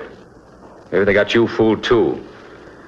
I remember when the people from the relief organizations would come along. The guard would take us out in the court of the prison. They'd make us stand there and tell the people how good they were to us. If we didn't say it that way, then they'd take us back and beat us to death. I know what goes on behind the doors. I know because I saw it. I lived it. Now, don't tell me what happens. Now, you and your law come along and tell me that you're going to send me back. What about them? Who's going to take care of the dogs? Isn't that the reason that you're here? Isn't that the reason you came home? Who's going to take care of them? I don't know. Somebody will. They're going to miss you. They'll miss me feeding them, that's all. You know better than that. Martha, Eric, be quiet. Well, they seem to mind, don't they? They're well trained. You ever shown them? No. We have a lot of good dog shows around here. You ought to show them. They'd probably do real good. They have dog shows in prison? I don't know how to tell you. I don't know how to make you believe me. If you just let me get that judge over here, let him talk to you. Maybe he can make you believe that it's not going to be like it was in your country. You'll be well fed, you'll get decent clothes, nobody's going to beat you. We don't do things like that here. I'm not going to prison. Just let me get that judge over here. Now, let me call him on the phone. He can be here in just a few minutes. He'll tell you. He can do something. There's no reason why we can't work this thing out. Now, let me try to help you, please. I want to believe you, Mr. Friday. I really do, but it's hard to believe in anything. I'll just ask you one thing. Trust me. I've never seen you before. I don't know you outside of this room, but I ask you to believe me. And I promise you, I give you my word that I won't let anything happen to you. I don't know. I don't know. Let me have that gun. Let me take it, and then we can work things out. Really think we can do it? I think we can. John? John, let me in. I want to see you. They're here now to take me. You won't let them do it, will you? Please don't let them take me. Don't worry. All right, you down there. Get away from that door. All right, come on, Jan. I'll go crazy if they put me in prison again. I know I will. I don't want to go back. Jan, come on. Give me the gun, will you? I won't go back. If I go this time, it'll be for good. Now, if they take me this time, they'll kill me for what I did. I know they will. No, they won't, Jan. Now, please, give me that gun. John, let me in. Get away from that door and stay away, will you? They're going to break in. Now, quick, we got to hide. If they find us, they'll kill us both. Come on, Jan, believe me. I won't let anybody hurt you. I promise. I give you my word. Now, give me that gun. You will mean that? I do. You won't let them take me? No, now, come on. Give me the gun. I want to believe you. I want to believe you. Do it. Trust me, Jan. I won't let you down. Come on, give me the gun. Get away from that door. I'm doing the best I can.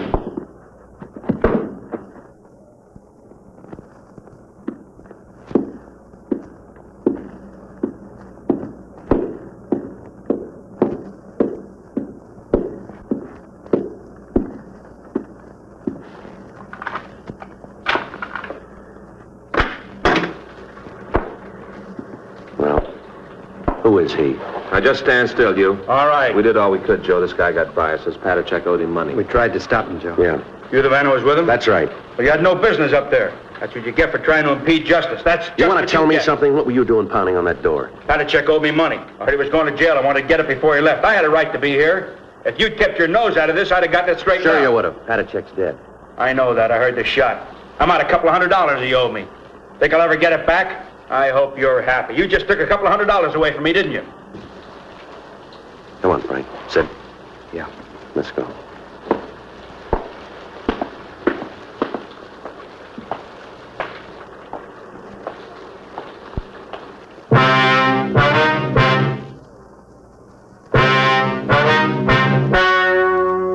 The story you have just heard is true. The names were changed to protect the innocent. On November 19th, an autopsy was performed in the coroner's office in for the County of Los Angeles, state of California. In a moment, the results of that autopsy. Now, here is our star, Jack Webb. Thank you, George Fenneman. Friends, we've been getting letters from people all over the country telling us that they've switched to Chesterfield. And just as I've been telling you, thousands of smokers are changing to Chesterfield because only Chesterfield gives proof of low nicotine, highest quality. That's why I recommend you try them today. Regular or king size, you'll find Chesterfield best for you.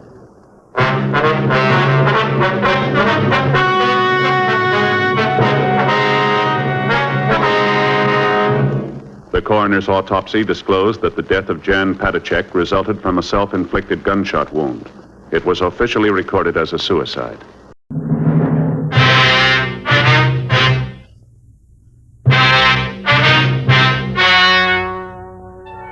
Ladies and gentlemen, the story you're about to hear is true. The names have been changed to protect the innocent.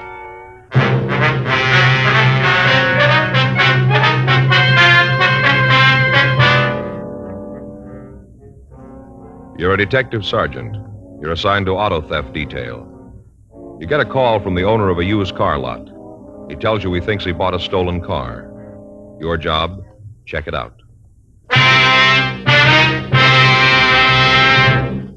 Smokers by the thousands are now changing to Chesterfield, the only cigarette ever to give you 1, proof of low nicotine, highest quality. 2, this proven record with smokers. No adverse effects to the nose, throat, and sinuses from smoking Chesterfield. Chesterfield, regular or king size, low in nicotine, highest in quality, best for you.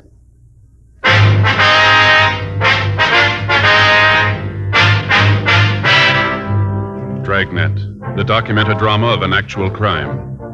For the next 30 minutes, in cooperation with the Los Angeles Police Department, you will travel step by step on the side of the law through an actual case transcribed from official police files. From beginning to end, from crime to punishment, Dragnet is the story of your police force in action.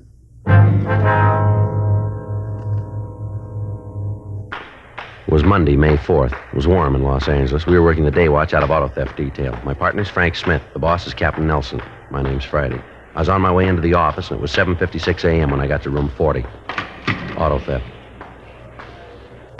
Is that you, Joe? Yeah. Hi. When'd you get in? Well, about 7:30. I woke up at 5. I couldn't get back to sleep. What's the matter? Oh, I'm sore, Joe. I don't think I could lift a pencil to make out a report today. Is that right? What happened? Baseball. Baseball? Yeah. I tell you something, Joe. I found it out yesterday. I ain't no Chuck Stevens. Is that right? Yeah. Yesterday morning, I got up early. Gonna do a little work in the garden. It was a beautiful day, you know. Felt real great. Uh-huh. I got out in the backyard. Gonna take it easy, listen to the ball game, you know. Easy day. Yeah. And about 10, that guy next door, Neil Radcliffe, came over. That's the fellow of the fire department, isn't it? No, Joe, that's Bud Hendricks in the fire department. Neil works for an insurance company. Yeah. Well, Neil's company is going to sponsor a team in the Little League. You know, kids' baseball team. Mm-hmm. I think I read something about that in the papers, didn't I? Yeah, suppose you did. They're pretty good, too. Mm-hmm. Well, Neil's got sort of a tryout yesterday, lined up for his team. Practice, you know. Mm-hmm. And he wanted me to umpire. Do you know anything about being an umpire? Well, Joe, sure I do. And besides, Neil figures since I'm a policeman, the kids will believe me. He had a little trouble with him himself last week. I always thought you had to go to some sort of a school to be an umpire. Well, Joe, you do for the regular leagues, but this was just a practice game. Neil's team and some kids in the neighborhood. Yeah. So I told him, sure, I'd do it. I changed my clothes, went out to park with him. You know, I thought it might be good public relations for the police department. You know what they tell us. Being an umpire would be good public relations, huh? Well, Joe, the bulletins say get out, get around the neighborhood, know your friends and their kids. All right, go ahead. Joe, those kids are on the wrong league. What do you mean? They're murderers. How's that? The way they play the game, baseball. I never saw such ball. Is that a fact? Yeah. I figured, softball, underhands, kids pitching, be easy to call. Mm-hmm. Joe, it's regulation hardball. Just like that. Bases are a little closer, but it's just like the big leagues and the way those kids throw the ball. A couple of times there, I thought they were just kidding. I'd hear this thump, never see the ball. Thought the kid catcher would just hit in his hand, his glove, And all of a sudden he'd turn around, there'd it be right in his mitt. Mm-hmm. Golly. Well, how'd you get so sore if you just umpired the game? You stood in one place, didn't you? While I was up in the game, yeah, but this team of Neil's was skunking the other kids so bad that we had a little reorganization. What do you mean, reorganization? Well, the end of the second inning, the score was 14-2, and I thought that was a little unfair to the neighborhood kids. Being the umpire, you certainly had the right to think it was unfair. Well, I got out and I told them what I thought, so I decided to play first base for him. You what? I played first base for him. With all those kids? Sure. Fun. I played 5 straight innings. That's what I was just going to ask you. Yeah. Finally, I had to quit. Could hardly move. Didn't seem to make any difference where I was, Joe. Those kids weren't there. They just ran me ragged. Yeah, well, maybe you better take it a little easy today, huh? Would you like the day off? No, not the day off, Joe, but, I'll take it easy. Fay rubbed liniment on my back all night. All over my arms and legs. Man, I'm sore. It even hurt to get dressed this morning. Mm-hmm. Well, what was the final score, anyway? Well, at the end of the second inning, it was 14-2 in favor of the Little Saints. You told me all that. It's Neil's team. 14-2. You got in the game and played. What did it end up with? I didn't even get one hit. You didn't? No. 3 times the bat, didn't even get a hit. Yeah, well, that's too bad. What was the final score of the game? Did you hear me? The final score of the game? Oh. Not the original score, but after you played 5 innings, what was the score, the total? I was just curious to know. Yeah. 46-12. When I left. That was at the end of the 7th. The Little Saints were up when I left. That was the other team's favor. Mm-hmm. The team you weren't playing on. Joe, don't rub it in. The other team had run through their batting lineup twice. The way they were going, I think they were going to have to call the game on account of darkness. They've been up for over an hour. Only 1 out. They sound pretty good. Well, they may sound pretty good to you, but they're murderers.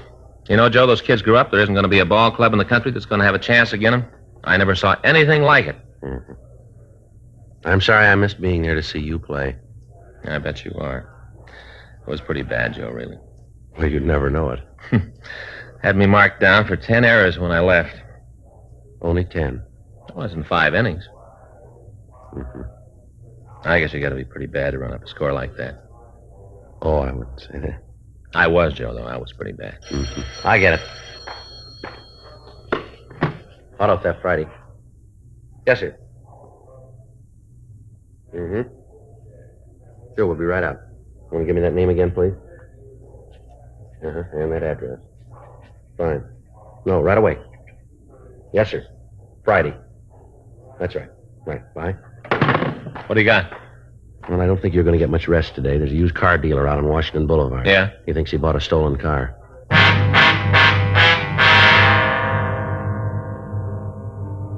8:15 a.m. We left the office and we drove out to the McGowan Car Company. It was a large lot on Washington Boulevard. Along the front of the place, there was a line of late model cars, each advertised as today's special. We walked through the aisles of automobiles to the office in a trailer at the back of the lot. There was nobody around, so we knocked on the door and waited. Well, he said he'd be here, didn't he? Yeah, I told him we'd be right out. Maybe he's gone out to breakfast.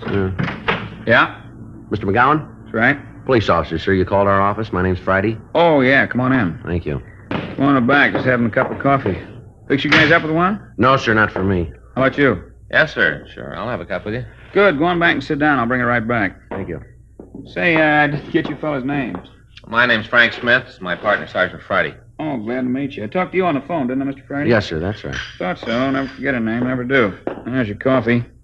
Thank I'm Jesse McGowan. Guys on the row are all the time kidding me about my first name. Jesse. Get it? No, sir, I don't believe I do. Jesse. Jesse James. Oh, yeah, sure. Well, anyway, I wanted to tell you about what this guy came in Saturday night. Last Saturday? Yeah, you see, we stay open till 10 on Saturday night. This guy must have come in about 9. Jack went over to take care of him, but the fellow said he wanted to see the manager, so Jack brought him back here. I see. Said he had a car to sell, brand new Merc. Beautiful car.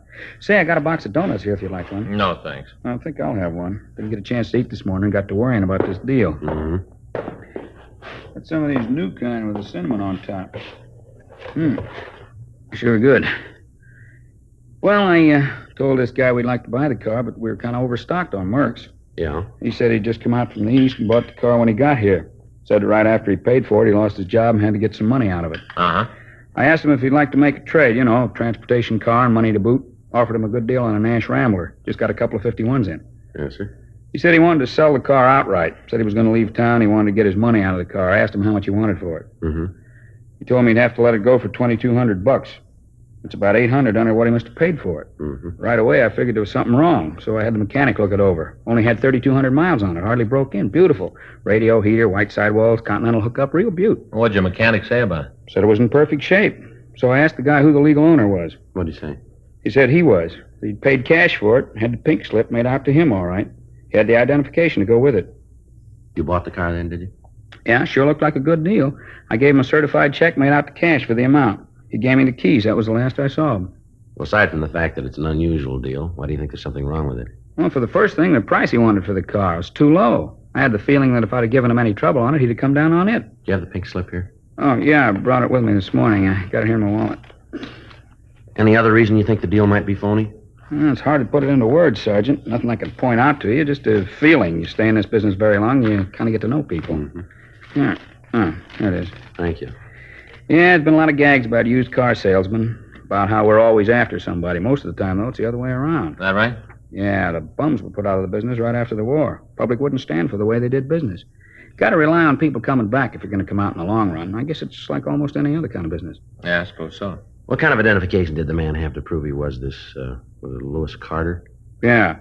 Well, to tell you the truth, Sergeant, I didn't ask for any. He had the pink slip. Price he was asking was right. We checked the block and body number. It was the one listed on the slip. No reason to believe he didn't own the car. How about it, Joe? Well, looks like it's one of the slips from DMV in San Diego.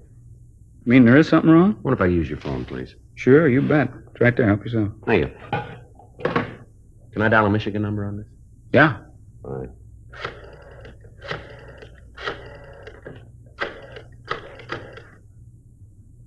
$2507, please. Yeah, auto theft. Hi, this is Joe Friday. Yeah. Say, we got a pink slip out here. Looks like it's one of those that were stolen from DMV down south. No, down south. San Diego? Mm-hmm. You got the list there? Yeah, I'll wait. You mean somebody stole a pink slip from the department? Yes, sir. As near as we can figure it, about 24 of them. Never heard of that. Well, this is the first one of them. Hello? Yeah. All right. Made out to a Lewis Franklin Carter. No. C Charlie, yeah.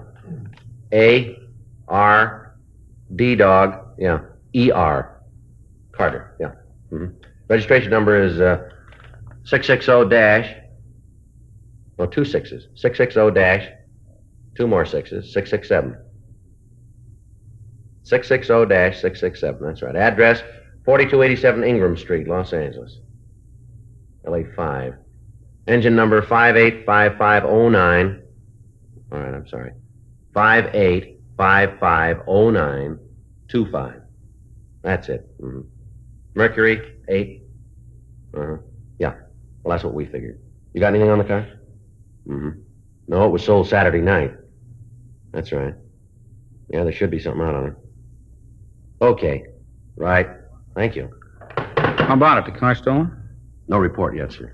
I gotta call the bank. Now, you said you gave the man a certified check. Yeah, I gotta stop payment on it. Ain't gonna be easy either. He can cash it any place. Sure looks like I'm out $2,200. Well, it isn't likely he's been able to cash it by this time, sir. Maybe not, but I'll give long odds that he's standing in line when the door's open. I better give him a call. Hope somebody's there. Well, it's just 8:25. Yeah. Probably a little early. Yeah. Doesn't sound like anybody's there yet. Well, keep trying. I gotta get that check. See what I mean? What's that? About the jokes. Now, we're the ones always trying to get away with a fast deal. No such thing. Take this one, for instance. Yeah? I bought the car in good faith. Paid cash for it. Gave the guy just what he asked for. Well, not quite, sir. Huh? We'll get a little more than that.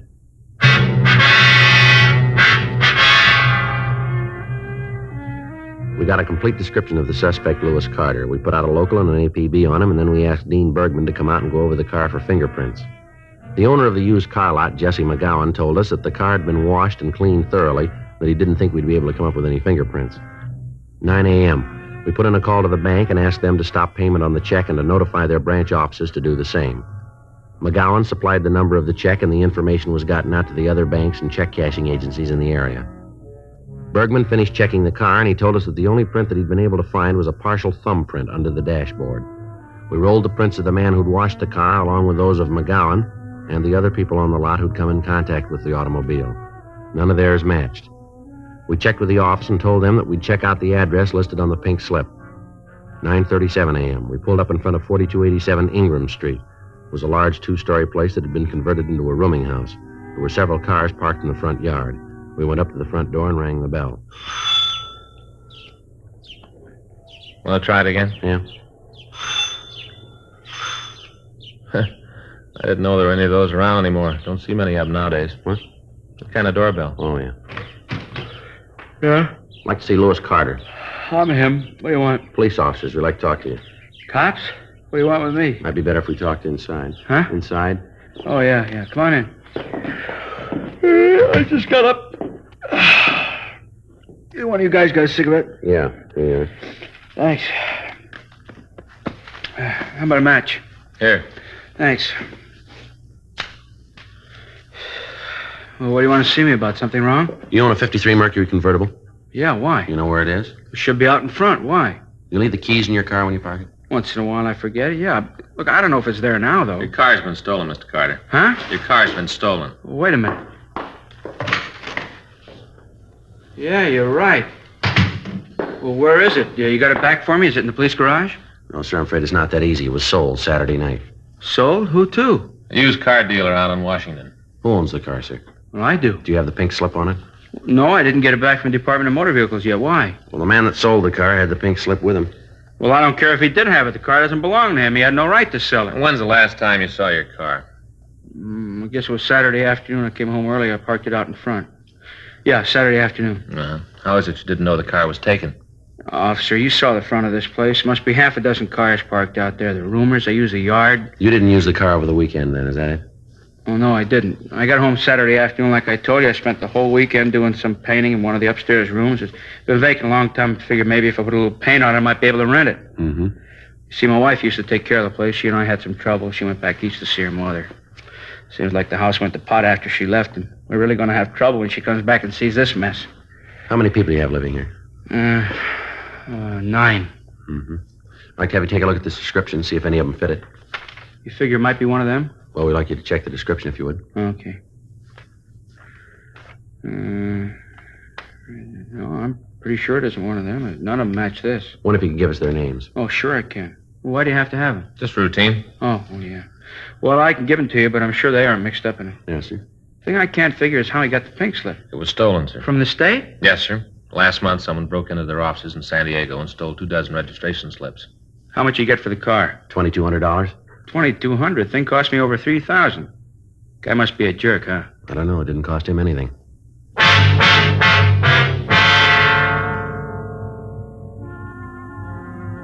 $10:15 a.m. We went by the used car lot and picked up the owner. We took him down to the city hall and had him check the mug books.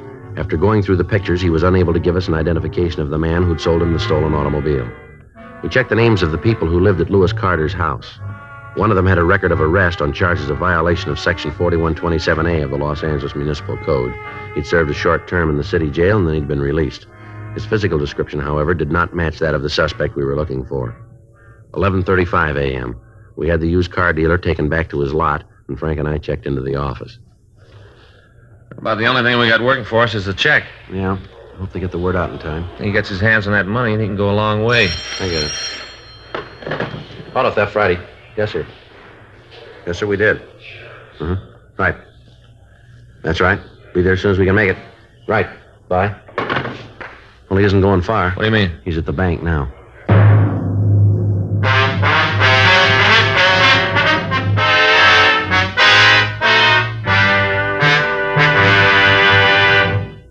You are listening to Dragnet, the authentic story of your police force in action. At cigarette dealers, in vending machines, at supermarkets and stores coast to coast. Chesterfields, please. Smokers by the thousands. Yes, smokers by the thousands are now changing to Chesterfield, the only cigarette ever to give you 1. Proof of low nicotine, highest quality. Chemical analyses of the country's 6 leading brands confirm that. 2. The only cigarette ever to give you this proven record with smokers. Again and again, over a full year and 1/2, a group of Chesterfield smokers have been given thorough medical examinations. The doctor's reports are a matter of record. No adverse effects to the nose, throat, and sinuses from smoking Chesterfield. A responsible independent research laboratory supervises this continuing program. Chesterfield, the only cigarette ever with a record like this. Chesterfield, best for you.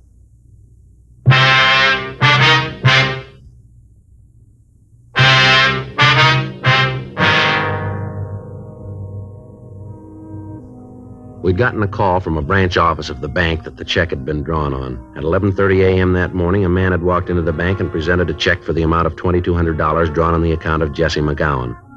Because of the amount of the check, it had to be okayed by the head cashier. Fortunately, he'd gotten the information about the check and had stalled the suspect long enough to call us. He was able to keep him waiting until we got there. The man was taken into custody without any trouble. He denied having anything to do with the stolen car, and he said that we'd made a mistake. We took him downtown and started to question him. I tell you, I don't know what this is all about. I'd like to help you out, but there's nothing I can do. Frank? Yeah? You want to get in touch with McGowan, have him come over? Yeah, right away.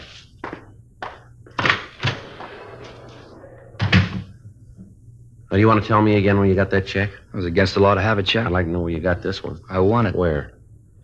Look, I don't know what this is all about. I'm not about to get any of my friends in trouble by naming them. I got nothing to do with this, let alone my pals. You'll save yourself a lot more trouble if you'll tell us where you got the check. All right, I won it in a poker game. Pretty high stakes. Yeah, we gave up kid games. Where'd you win it from? I told you I wasn't going to name any names. We're going to get them sooner or later, you know that. Not from me, you aren't. You build it any way you want. That's the way I figure it. When was this poker game? Saturday night. Where? I'm sorry, there's another one I can't answer. You been in San Diego lately? Not for a couple of months. When's the last time you were down there? I don't remember right off. It'll help if you can. What do you mean, help me? I got no trouble. You guys make a pinch while I'm trying to cash a check. I won the money. It was a payment for a debt. All I was trying to do is get my money. There's nothing wrong with that. There's nothing wrong. Why don't you tell us who you won the money from? And have you guys throw a beef at them? Nothing doing. I read where you fellas spend your time breaking up a game of old maid. It's a little more serious than that, isn't it? Well, maybe to you. I got no problem. All I got to do is sit tight. You keep believing that, mister. You keep acting like this, and you'll see what a problem you really got here. McGowan's on his way over, Joe. Who's McGowan? He's the man who wrote the check you tried to cash. Waste of time. You don't know me. We'll let him decide that. Go ahead. Have your fun. A couple of questions we'd like to ask you. Go ahead. I got nothing more important to do. Checked your name through our identification bureau. Came up with some mighty interesting things. Isn't that right? Yeah. Let me see, Frank. Here. True name Harold Drake, is that right? Yeah. Your address is listed as 2917 Ledgewood Drive, is that right? Yep. You told us you'd never been arrested. I haven't. Let's take a look at the picture. You got the room rigged for movies? I'm going to tell you something, Drake. You mark it down, you remember it. The sooner you stop playing footsie with us, the better it's going to be for you, understand? When do you bring out the rubber hose? That went out with the story you're trying to hand us. Here's the picture. Mm-hmm. Yeah, the guy looks a lot like me. Didn't know any better, you might think we were twins. Yeah, if you didn't know better. But we do, huh? Oh, come off it, Drake, will you? We got you nailed and you know it. You want to sit there and dream up these fairy tales? That's up to you, but we got a job to do. We know you'll stand for this, and so do you. Now, why don't you save us both a lot of trouble and cop out? Look, I'd like to do it, Sergeant. No lie, I really would. But I can't cop out to something I had nothing to do with. All right. Start all over again. Where did you get the check? A guy gave it to me to pay off a poker debt. You going to tell us who the guy is? No. I think it's time to stop playing games. Now, let's get down to what we got on the books here. You claim you never been arrested. We got a package on you here that shows 3 arrests and 2 convictions. And a guy that looks like me. Let's go down the hall and roll your prints. That'll clean it up, won't I'm for that. Now, go on. Tell me the rest of the fairy tale. I'll lay it out for you in 1-syllable words. That'll make it easy for you. You broke into the offices of DMV down in San Diego on February 28th. Yeah, Dago's nice in February. Somebody's going to write a song about it sometime. You stole 26 pink slips, ready for mailing to the owners. You must mean somebody else. Now, that smile's going to come off your face, Drake, when McGowan walks in. Look, here. I don't know who Mr. McGowan is, but I'll be happy to meet him. Now, tell me, what did I do after I stole the pink slips? You got the address of Lewis Carter. Then you went to his home on Saturday night and you stole his car. You drove it down to McGowan's used car lot, and with a pink slip, you sold it to him for $2,200. I was busy that night, wasn't I? What are you trying to prove with all this talk, Drake? You trying to make it rough on yourself? Is that what you want? I'm not trying to do anything. All I'm doing is trying to go along with you guys. I'll check and see if McGowan's here. All right.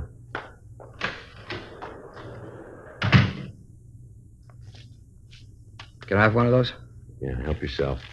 Thanks.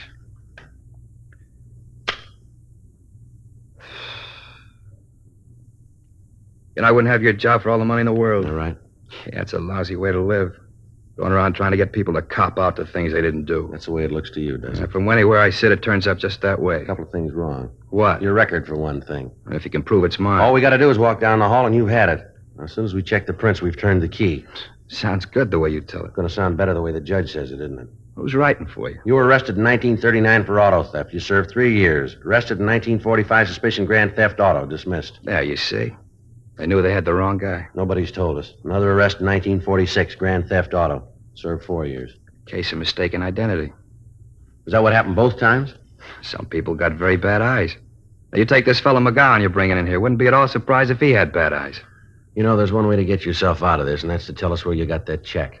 I don't know how to do it any more simple than I have, Sergeant. I won it playing poker, and I'm not going to tell you who I won it from. It wouldn't do any good. I don't know who's been giving you advice, mister, but you aren't playing it very smart. Really? The guy who dreamed up this routine probably spent the next 20 years at Q. As a matter of fact, he's still walking around.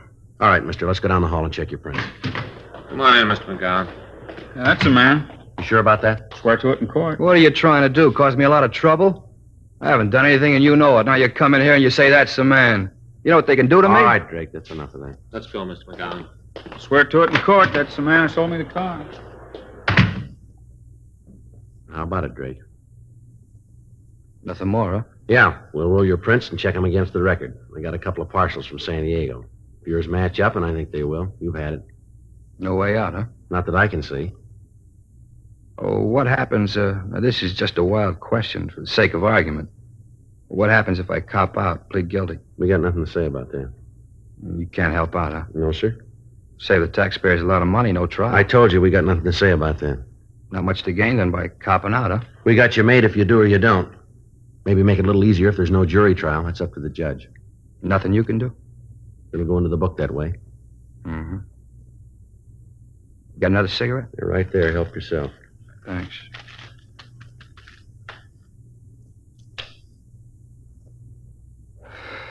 All right, let's go. Might as well get the prints and finish this thing up. Come on, Drake, get up. No hurry. Let me finish the cigarette. I said, come on, we got other things to do. Well, so have I. What? 1 to 10 years.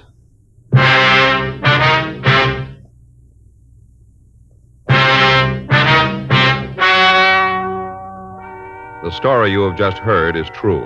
The names were changed to protect the innocent. On September 15th, trial was held in Department 98, Superior Court of the State of California, in and for the County of Los Angeles. In a moment, the results of that trial. And now, here is our star, Jack Webb. Thank you, George Fenneman. Well, this is brief, but I think very much to the point. Chesterfield is the only cigarette that gives you proof of low nicotine, highest quality. That's what I want in my cigarette, and that's what you should look for in yours. Chesterfield, regular or king size, best for you. Try 'em.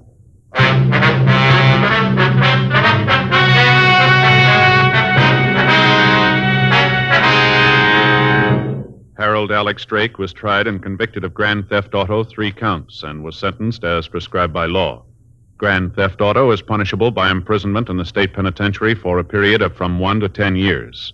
A hold was placed on the suspect by San Diego County for prosecution on the burglary charge.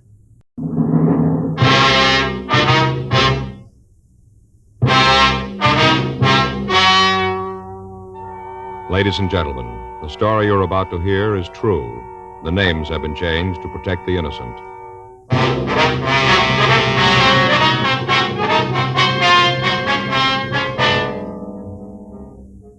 You're a detective sergeant. You're assigned to robbery detail. A hold-up man has robbed the owner of a neighborhood grocery store. The victim has been beaten unmercifully with a sawed-off shotgun. The assailant has escaped into the city without a trace. Your job? Find him. Smokers by the thousands are now changing to Chesterfield, the only cigarette ever to give you 1, proof of low nicotine, highest quality. 2, this proven record with smokers. No adverse effects to the nose, throat, and sinuses from smoking Chesterfield. Chesterfield, regular or king size, low in nicotine, highest in quality, best for you.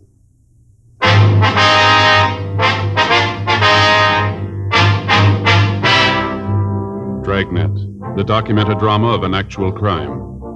For the next 30 minutes, in cooperation with the Los Angeles Police Department, you will travel step by step on the side of the law through an actual case transcribed from official police files. From beginning to end, from crime to punishment, Dragnet is the story of your police force in action.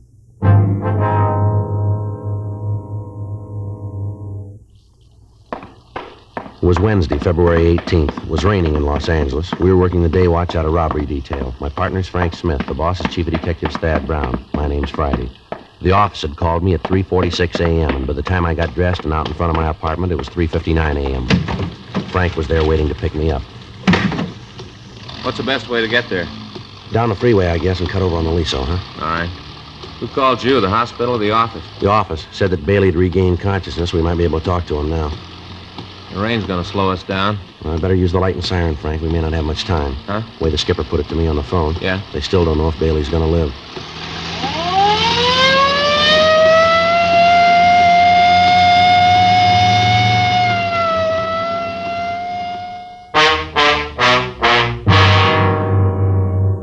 Raymond Bailey was 62 years old. He owned and operated a small neighborhood grocery store on the corner of Whitman and Beacon Streets.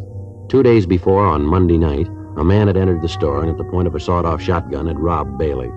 After emptying the cash register and the safe, he'd slugged the elderly man with the barrel of the gun and he'd fled. Bailey had been rushed to Georgia Street Receiving Hospital and then transferred to the county hospital for treatment. For the past 2 days, he'd been under heavy sedative and he'd been in a coma. He was suffering from a skull fracture, cuts, and bruises. His condition was listed as critical, and we'd left word to be called the minute he regained consciousness. 4:26 a.m. We got to the hospital. We went up to the 4th floor. We met and talked with the doctor who'd been taking care of Bailey. He told us that the patient had just been given another shot to ease the pain and that he'd probably drop off to sleep. We went into the hospital room and walked over to the side of the bed. It was a few minutes before the old man started to talk. I'll tell you what I remember. All seemed kind of far away, like I read about it in a book. Not like it really happened to me. All right, sir, if you just tell it in your own words, if you can. What time is it? It's 4:45, Mr. Bailey. Who's that? I'm Frank Smith. Oh, you a policeman, too? Yes, sir. Oh, 4:45, huh? That day or night? It's in the morning, sir. I sure been out. If you'd tell us what happened, sir. How many of you are there in here? With just the two of us. Yeah, way they got my head all bent, can't see. Say, officers. Yes, sir? Doctor said this is Wednesday. Is that true? Yes, sir, that's right. Wednesday the 18th. I can't figure where the time's gone. It can't be Wednesday. Why do you have to agree with him? Why don't you tell me for true? Well, sir, you've been asleep for a couple of days. Really? Yes, sir. Been pretty sick, huh? That's what they tell us. Mm-hmm. Seems like every time I turn around and give me another shot. Takes the pain away, but makes everything seem so far away, like nothing was really happening to me. Yes, sir, we understand. Think you could go on with the story? Yeah. This fella came in Monday night. It was raining. Wasn't much business. I was figuring on closing when he came in. Took one of the carts and started to pick up stuff off the counter. Yes, sir. Well, the fella picked up a lot of stuff. Had a shopping bag with him, hung it on the cart. I figured that I'd have to check the bag when he got the check stand. We had a lot of shoplifting lately. I see. Well, after he looked the store over, he came up to the check stand. I checked out the stuff he had. Came to over $5. Oh, picked out all kinds of things, most of them imported. I see. These were all groceries, were they? Yes. I had the stuff, and it come to a little over $5. Oh, I got exactly how much. A little over $5. All right, sir. After I got everything all totaled up, well, I asked him if I could put it in a shopping bag for him. I didn't want to come right out and ask to see in it. After all, he might have just moved in the neighborhood, and I haven't got that many regulars that I can insult him. Yes, sir. That's when he pulled the gun. Pulled it right out of the shopping bag. Now, you saw that it was a shotgun, did you? Yes, sir. Barrel was short. I guess it'd been sawed off. Mm-hmm. He pointed at me and told me to give him the money in the cash register. All right, sir. And he told me to lay down on the floor and stay there for 5 minutes and not to move. Mm-hmm. I was going to do it. I wasn't going to give him any trouble. Money doesn't mean that much to me. You get to be my age, 62, and it's more important that you're alive than how much money you got. Yes, sir. A lot more important. Yes, sir. Well, I was just going to do like you said when Mrs. Colton came in the store. She's one of my regular customers, you know. I see. She saw the fellow with the gun, and she let out a scream. I tried to tell her to keep quiet, but before I could say much of anything, the fellow turned around and hit me with a gun. Oh, I say, hit me just about as hard as he could. I kind of remember the sirens coming, but after that it's kind of hazy, like it didn't really happen to me, like I read about it. I see, sir. Now, can you tell us what the man looked like? Yeah, I guess I can. A bit before I do, though. Yes, sir. Would you tell me what time it really is? Right now it's 4:50, Mr. Bailey. 4:50 a.m. Wednesday morning? Yes, sir, that's right. I don't think it's very nice, you fellas, to play a joke like this on an old man. Seems like you could be honest. If I had my watch, I could tell myself. Well, we're telling you the truth about the time, Mr. Bailey. It's 4:50. All right, then you have your little joke, but I don't think it's funny at all. Now, sir, can you tell us how old the man was? About 24, 26. I see. How tall was he? Tall as me. I can remember because I could look right over straight at him. That'd make him 5 and 8. Yeah, right about that. Was he heavy or slight? I couldn't tell too well. He had a big overcoat on. How about his coloring, his complexion? Oh, he's dark complected, had dark eyes. Do you remember what the color of his hair was? Well, I could just see at the temples. It was black. Yeah. He had this hat on, hat pulled down. Uh-huh. Was he clean shaven? Yes, he was. I'm sorry to have to ask you all these questions, but we have to get to the bottom of this. Did he have any marks or scars? Yes, sir. He had a little mole on the side of his nose. Just a small little one. Which side of his nose, would you remember? Well, when he was facing me, it was on the left, so that'd be on his right. Yeah, that's right, on the right side. I hope we're not tiring you too much, but was there anything different about the way he talked? An accent, something like that? No. Say, how about the things he picked up? You get any fingerprints from him? No, sir. He must have taken all the groceries with him. Would you know the man if you saw him again, Mr. Bailey? You just bet I would. I'd remember that face till my dying day. I won't ever forget it. Think you've ever seen this man before? No, sir, never did. Would you know if he drove a car? Well, I don't think so. He was so wet when he come in. He must have walked a ways. And like I said, his shoulders are just soaking wet. Yes, sir. We'd like to have you look at some pictures when you feel a little better, Mr. Bailey. You just bring 'em on. You got a picture of that young hoodlum, I'll know it. All right, sir. We're going to have to come back and see you. You ought to try to get some sleep now. We appreciate your cooperation here. Well, I suppose I should.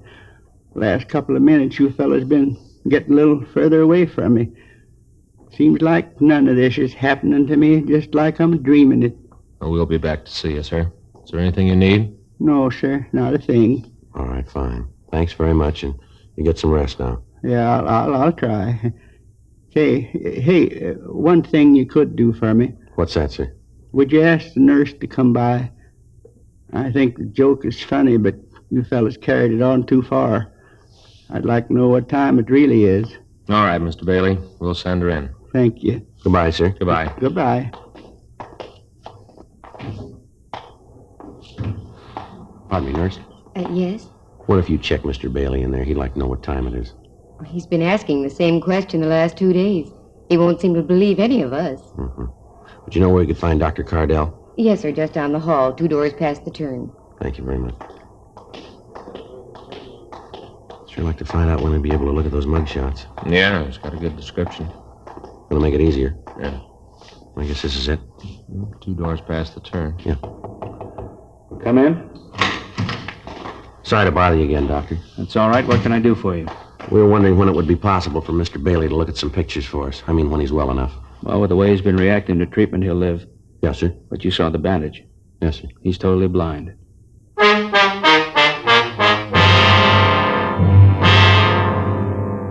5:10 a.m. We got to the city hall. We got out a supplementary broadcast and an APB carrying the description of the suspect. We asked the stats office to make a run for us on the information the victim of the holdup had given us. They said they'd be able to give us a list of possibles by 10:30 that morning. We checked through the oddity file to see if there might be something in the records on the small mole on the suspect's nose. There were several cards turned over to us, but none of them matched the rest of the description that we had. 6:30 a.m. We went across the street, we had breakfast, and then we came back to the office and put in a call to the hospital to check on Bailey. The doctor told us that he was sleeping comfortably and he appeared to be past the critical point. For the next hour, Frank and I checked through the mug books to see if there were any recent parolees who matched the description that we had. We came up with nothing that would help us in getting an identification of the suspect. The woman customer of the store mentioned by Bailey in his report of the crime had been questioned thoroughly, but she was unable to give us any additional information on the holdup man. She was unable to give us a concrete description of the thief. She'd been shown the mug books, but after looking at them, she stated that she was more confused than she had been before seeing them. She also told us about the suspect's black overcoat. She said that while the shoulders looked quite wet from the rain, the rest of the garment appeared to be dry. 10:30 a.m., we got the results of the run from the stats office. There were 17 names on the list. All men matched the description of the suspect and had at one time or another used the same M.O. used in holding up Bailey. It took us 2 days to check them out, and at the end of 48 hours, we were no nearer apprehending the thief than we had been before. 7:58 a.m. Saturday morning. I checked in for work. Hi, Joe. Morning, Frank. It's one of the best investments I ever made. Huh? This trench coat sure gave me a lot of wear. Well, if you only used it this week, you'd gotten your money's worth. Yeah. Sure is the answer to the rain question, though. I've been wearing that plastic coat of mine so long, I'm beginning to feel like a package of frozen food. Yeah, you look like it, too. Yeah. Anything in the book? No. I talked to Stoner this morning, thought for a minute he had something for us. What's that? Well, I picked up a kid down on 7th yesterday. Tried to heist a liquor store. Manager pulled a gun and held him. Stoner answered the call. But at first, it might be the guy we're looking for. Didn't check out, though, huh? No. Kid just got in town yesterday morning, broke and hungry. You know, I got to thinking about that Bailey thing last night. Yeah? Well, what he said about the suspect's coat. What do you mean? Well, you remember that Bailey said the guy didn't look very wet, just the shoulders on the coat. Well, no, Joe, Bailey didn't say exactly that. He said the shoulders on the coat looked wet, but it was that woman customer we talked to, that Mrs. Colton. She's the one that told us the coat looked dry except the shoulders. Yeah, well, that's the point I'm trying to make. I don't remember who said it. But if just his shoulders were wet, the way the rain was coming down out there, he couldn't have walked far and come in out of it that dry, could he? No. There's no bus or streetcar lines within 6 blocks of Bailey's store. We know he doesn't live close to the store. He had to come in a car. Nobody saw one, though. Yeah. Yeah. Well, it's happened before. I guess it's the same thing you're thinking, huh? Well? Could have took a cab, huh? Maybe. Well, let's run it down. It's better than standing still. There are 22 taxicab companies listed in the phone directory, all serving the downtown Los Angeles area. Each of these companies may have from 6 to several hundred cabs in service at any given time. Each driver might make as many as 6 trips an hour. In wet weather, the cab traffic is almost double that of any normal day. As a result of the number of possibilities, Frank and I spent the next week going through driver's way bills, checking for a cab that dropped off a customer near the corner of Virgil Avenue and Bimini Place at approximately 9:30 p.m. on the date of the robbery. After checking the reports, we came up with one trip that looked good. A driver had picked up a passenger at the corner of Mariposa and Wilshire Boulevard and had dropped him 1 block from Bailey's store, waited for him, and then driven him downtown. We checked with the traffic manager of the cab company, and we found that the driver could be located at a cab stand out on Wilshire Boulevard. Frank and I drove out to see him. We gave him the description of the suspect and asked if he'd ever seen anybody who matched it. Yeah, I remember him. A little guy. I picked him up out on Wilshire. I remember because he wanted out on a corner. And I thought it was funny that he didn't want me to let him out in front of wherever it was he was going. Did you wait for him? Yeah, he gave me a sawbuck and said for me to wait. I dropped the flag and, I guess it was about a half an hour later, he came running back to the cab. Jumped in, told me to take him down to First and Spring. Let him out there. Remember him pretty good now. Had a big shopping bag. I see. Do you know where he went when he got out of your cab out on Bimini? No. I think it was an apartment out there. The way the rain was coming down, I didn't stick my head out to watch him. How about when you dropped him off downtown? You see where he went then? No. You think you'd know this man if you ever saw him again? Not sure. He wore his hat kind of down over his face, dark in the back of the cab. Might know him, then maybe I wouldn't. I'd like to have you come downtown and look at some pictures if you would, see if you can spot him for us. Sure, I got to get cleared through the dispatcher first. That's all right. We'll take care of that. Say, what's this guy done? Something pretty bad, huh? Well, we want to talk to him. Going to a lot of trouble just to talk to the guy. Come on, you can tell me. I won't spread it around. What's a beat? What's he done, huh? That'll be a little better if we talk to him about it. Okay. That's the way you want to play it. I don't want to get nosy. I'll get you cleared with the dispatcher. Okay. I'd like to have you show us the apartment you think the man might have gone into, if you would. Sure, glad to do anything I can to help. Oh, say about those pictures. Yeah. Sure was dark that night. I hope I can point them out. Yes, sir, so do we.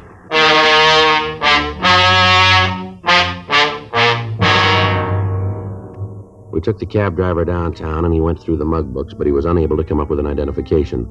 The neighborhoods where he'd picked up the suspect and where he'd dropped him off were checked. None of the people in the vicinity could tell us anything. The usual channels of information were checked, but they yielded no new information. It had been 10 days since the holdup, and we were no nearer to finding the suspect than we'd been the day after the robbery. Another week passed without results. The thief had dropped from sight. We still had no idea where he was. On Tuesday, March 10th, we got the answer. Hot shot, I'll get it.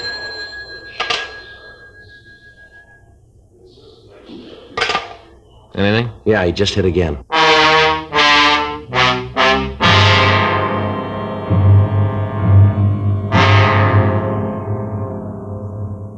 The description in the M.O. the thief had used was the same as he'd employed in holding up Bailey.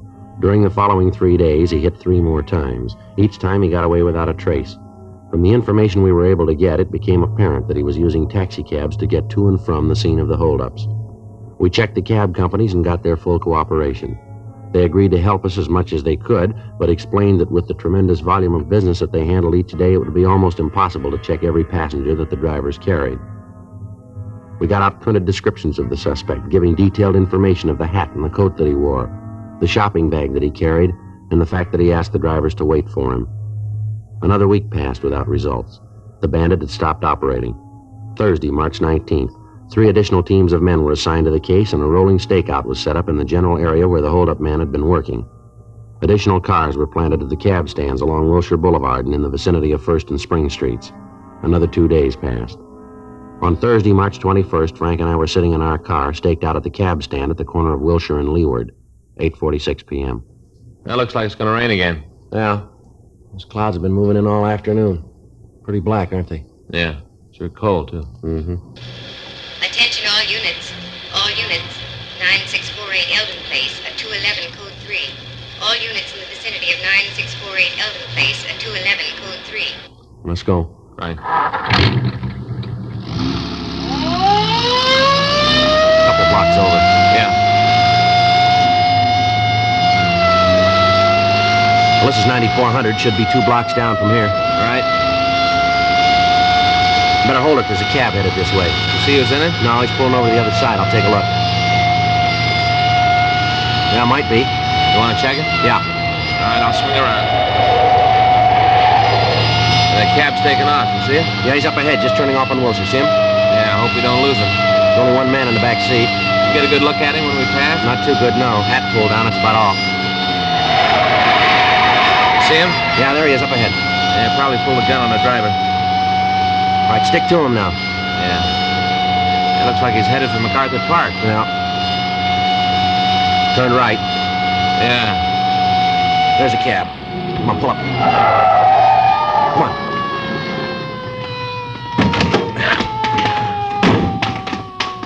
I couldn't stop. He said he'd kill me if I did. He had the gun pointed right at me. You see where he went? Yeah, he ran over there in the park. Good, I'll check it. I didn't know what it was all about. He said if I didn't keep driving, he'd kill me. It's all right. You stay here. I'll be right back. Yeah, sure. Joe? Yeah. You see him? No, he got away. Maybe we got something to go on. Yeah? He dropped his shotgun.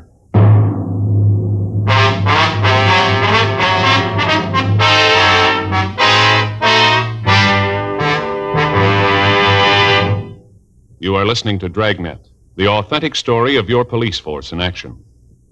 Smokers by the thousands are now changing to Chesterfield, the only cigarette ever to give you 1, proof of low nicotine, highest quality. Chemical analyses of the country's 6 leading brands confirm that. 2, the only cigarette ever to give you this proven record with smokers. Again and again, over a full year and 1/2, a group of Chesterfield smokers have been given thorough medical examinations. The doctor's reports are a matter of record. No adverse effects to the nose, throat, and sinuses from smoking Chesterfield. A responsible independent research laboratory supervises this continuing program. Chesterfield, the only cigarette ever with a record like this.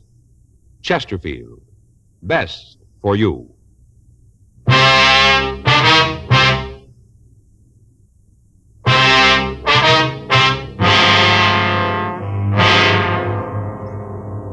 blockade of MacArthur Park was ordered. The surrounding streets were checked, but apparently the suspect had made good his escape. The crime lab crew was called, and they came out and went over the cab for physical evidence. In the back seat of the cab, we found the shopping bag that the thief had carried. It was a plain brown paper bag with heavy cord handles. There was no way of tracing it. In the bottom of the bag, under several cans of food, there was a sales slip with a penciled notation. One of the prices that had been rung up had apparently been wrong, and after the total had been made, a credit to the customer had been deducted. There was no market name on the slip and no address, just the penciled notation. The shotgun and the cans of food were checked for fingerprints, but those that were found were so badly smudged that they were useless. The serial number was checked with gun records, and we found out that the gun had been reported stolen 3 months previously. We went out and talked to the man who'd made the report, but he couldn't help us. Lieutenant Lee Jones made photographs of the serrated edge of the sawed-off barrels, and they were booked as evidence. We checked at the store that had been robbed, but they told us that the sales slip wasn't theirs. Monday, March 23rd, we started out to find the store that had made out the slip. We checked all of the smaller grocery stores in the area where most of the cabs had been picked up. It took us the better part of 3 days. On Wednesday afternoon, we stopped at a small delicatessen at the corner of 3rd and Leeward Streets. The manager there told us that he didn't recognize the slip, but he said that it could have come from their cash register. He asked us to wait while he called his wife. She came over to the store, and we showed her the receipt. Yeah, that's one I made out. The customer bought 4 cans of tomato sauce, and I made a mistake on the register. I overcharged him a penny on each can. He noticed that he made quite a scene. It was pretty embarrassing. I apologized, and I gave him a credit. Do you know the man? Yeah, he comes in quite often, once, twice a week. Does he live in the neighborhood, would you know? No, I can't tell you that. He just comes in, then he leaves. Do you know his name? No, I don't. He drive a car? I've never seen him in a car. He usually walks in, gets what he wants, and then walks out. Do you ever come in with anybody else? No, he's always alone. And you don't know if he lives around here, huh? Well, I told you no. What's he done? What's this all about? We want to talk to him, ma'am. When do you think he'll be back? Well, let's say this is Thursday. Might be in this evening, maybe tomorrow. What times do you usually come in? Mostly in the late afternoon or early evening. Is there something I can do? Do you have a message I could give him? No, ma'am. We'll give it to him.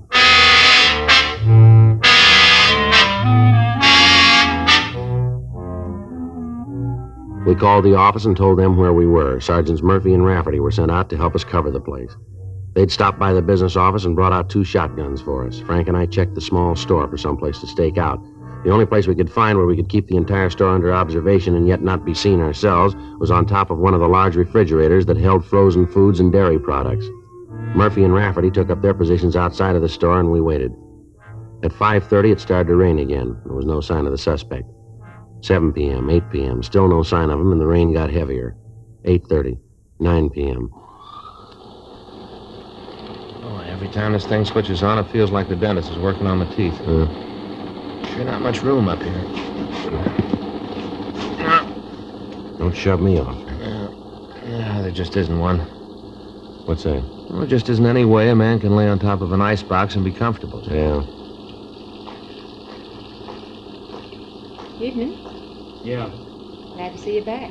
Huh? I thought you might be mad about me overcharging you the other day. Looking for anything special tonight? No, just a couple of can things. I can get them. Sure is raining. Yeah. Looks good. Yeah. Let's wait till he comes over this way. You can jump him then, huh? Right.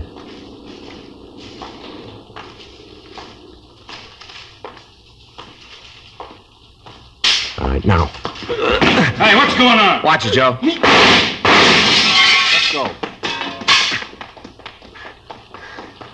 There he goes. All right, police officer, hold it up. He isn't going to stop, Joe. You see Murph and Rafferty? Yeah, they're across the street. Looks like he's going in that apartment. Come on. All right, take it easy. He should be in there. He is. All right, cover me. Right.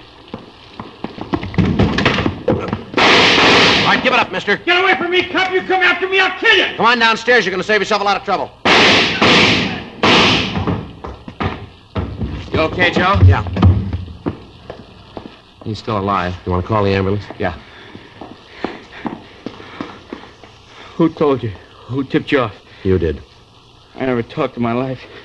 I wasn't even worried. You were once, fella. What about it? 4 cents.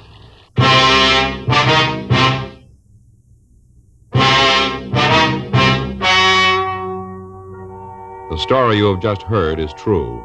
The names were changed to protect the innocent. On July 16th, trial was held in Department 96, Superior Court of the State of California, in and for the County of Los Angeles. In a moment, the results of that trial. Now, here is our star, Jack Webb. Thank you, George Fenneman. I only need 7 seconds to tell you why you should be smoking Chesterfields. Chesterfield is low in nicotine, highest in quality, best for you. I'd like you to try them. Regular or king size? Chesterfield.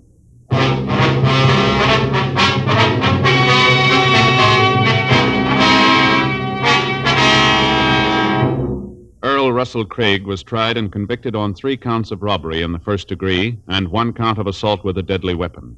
Robbery in the first degree is punishable by imprisonment in the state penitentiary for a period of not less than 5 years. Assault with a deadly weapon is punishable by imprisonment for a period not to exceed 10 years.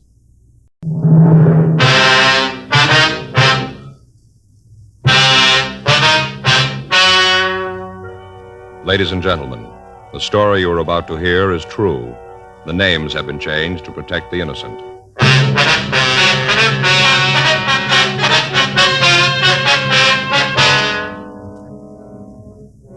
You're a detective sergeant. You're assigned to burglary detail. In the past 5 weeks, 17 homes in your city have been stripped of all valuables.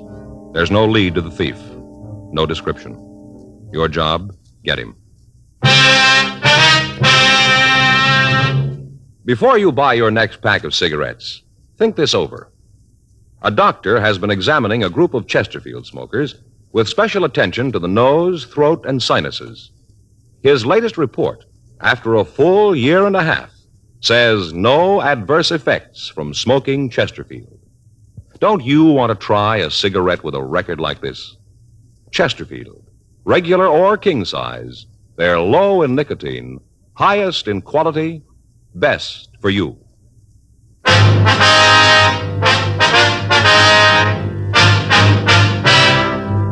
Dragnet, the documented drama of an actual crime. For the next 30 minutes, in cooperation with the Los Angeles Police Department, you will travel step by step on the side of the law through an actual case transcribed from official police files. From beginning to end, from crime to punishment, Dragnet is the story of your police force in action.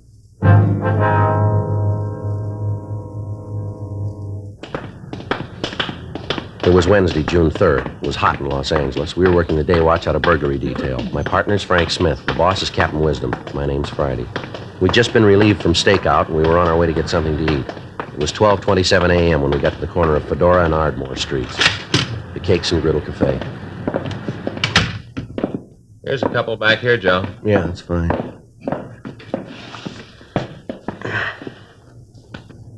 What'll it be, fellas? You got a menu? Up there on the board. Huh? Oh, yeah. How's the hash? Pretty good. We're out of it. I didn't think a restaurant was ever out of hash. We are. Uh-huh. You want to give me a stack of wheat cakes, some bacon, and a cup of coffee, please? Hey, that sounds good. I'll have the same. But make mine plain hot cakes and sausage on the side, will you? Yeah. Oh, you want the coffee now? Yeah. Yeah, that'll be fine. Coming up. Say, put an egg on my hot cakes, huh? Yeah. Over light? Over light. Yeah. Well, I'm hungry, Joe. Well, I figured that. Is that the morning paper you got there? Yeah, this? Yeah. Yeah. Yes, it is. Hand it over, will you? There you are. Thanks. What's on the front page? I'm looking at the sports, Joe. A lot of news there. Do you want to know what's going on in the world? Joe, I like the sports. I get the news all the time. Look, my boys, the Hollywood Stars, won again. Puts them 9 up. Looks like they might win the pennant. Hmm? This Dale Long sure knocking them in. Who? Dale Long. Oh. Joe, you're not much of a baseball fan, are you? Yeah, I like to watch the series on TV. It's going to be pretty good. Looks like the Yanks and the Dodgers. Here's your coffee. Oh, thank you. The rest of it be right here. Good. You fellas new in the neighborhood, aren't you? What's that? You're new around here, aren't you? Yeah. Stevens got 3 hits. Most of our trade is neighborhood people. Come in for coffee and cakes on the way home from the show. I could tell you fellas are new here. Haven't seen you before. Yeah. I'll get the rest of the order. Fine. We got 1 RBI. What? Stevens got 1 RBI. You got a what? RBI, Joe. Run, batted Oh, in. yeah. RBI. I know what you mean. Yeah. I didn't understand what you said. You got to know all that stuff to really watch a game. Yeah, I know that. Here you go, fellas. Wheat cakes and bacon, Hot cakes and sausage. Wait a minute. Where's the egg? Inside. Where? Inside. Oh, look, Joe, underneath there, see? Yeah. Egg underneath. Here's the syrup. Thank you. Sure had some excitement around here. All right. Yeah. Don't you guys read the papers? He does. Yeah. Sports page. No, I mean the front page. What's been going on? He won't tell me. All the burglaries. Been 17 of them in the last 5 weeks. It's running the cops silly. Is that so? Sure. They don't know where they're going, running them silly. Say, you like a little more coffee? Yeah, I wouldn't mind, please. Very good coffee, too. You make it yourself here? Yeah, thanks a lot. Put a head on this, too, will you? Fine. There have been at least 5 detectives in here in the last couple of weeks asking questions. Trying to come up with a lead. Mm-hmm. Sure running them ragged. You guys haven't read about it, huh? Yeah, I think I've seen something about it somewhere. It's pretty funny. Just get this picture. Now get it. A guy. They figure it's one fella. He walks up to the back of a house. First off, he's sure there's nobody home. Then he walks up to one of the windows and punches a hole in the screen. Jimmy's the window, walks right in and lifts the jewelry in the house and takes off. Just as cool as can be. They figure he's hitting the places between 6 and 9. You get that? Between 6 and 9 p.m. They must have half the cops on the force looking for the guy. They're running rings around him. How's the cakes? Fine. Good. We got kind of secret recipe here. Wife made it up. Anyway, I was talking to one of the people who had it. You know, one of the victims, guy over on Hobart. He said the cops came in and went all over his house, took fingerprints, pictures, all that. Worked on his house for about 5 hours. Went all over the backyard looking for footprints. And you know what they came up with? No. Nothing. Absolutely nothing.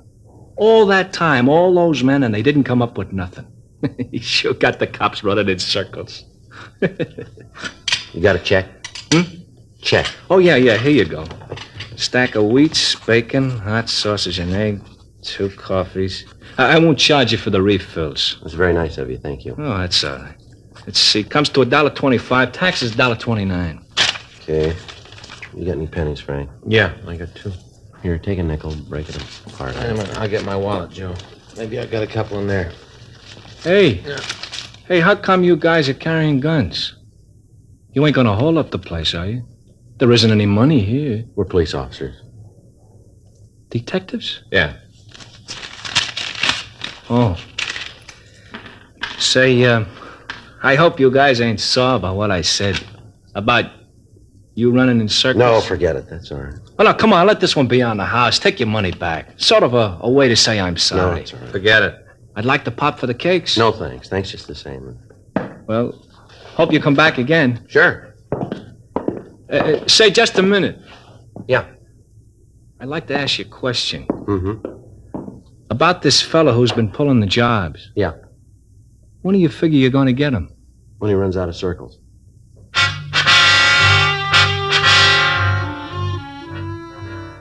The papers had carried the story since the 5th burglary. As the thefts continued, the stories grew in importance. The thief had been operating in the same general area. On each report, the crime lab had been sent out, pictures were taken, fingerprints were lifted. When the sum total of evidence was weighed and sifted, we were able to establish the fact that we were looking for the same man or men. He was in possession of a 1/4-inch punch, which he used on the screens, and a 1/2-inch jimmy, which he used to pry open the windows. From traces of fabric that he left on the 4th job, we knew that he wore cotton gloves. We had no physical description of him to work with, nothing but the M.O. that he used. The stats office had made run after run looking for a lead. The possibles that they'd turned up were checked out, but they netted us nothing.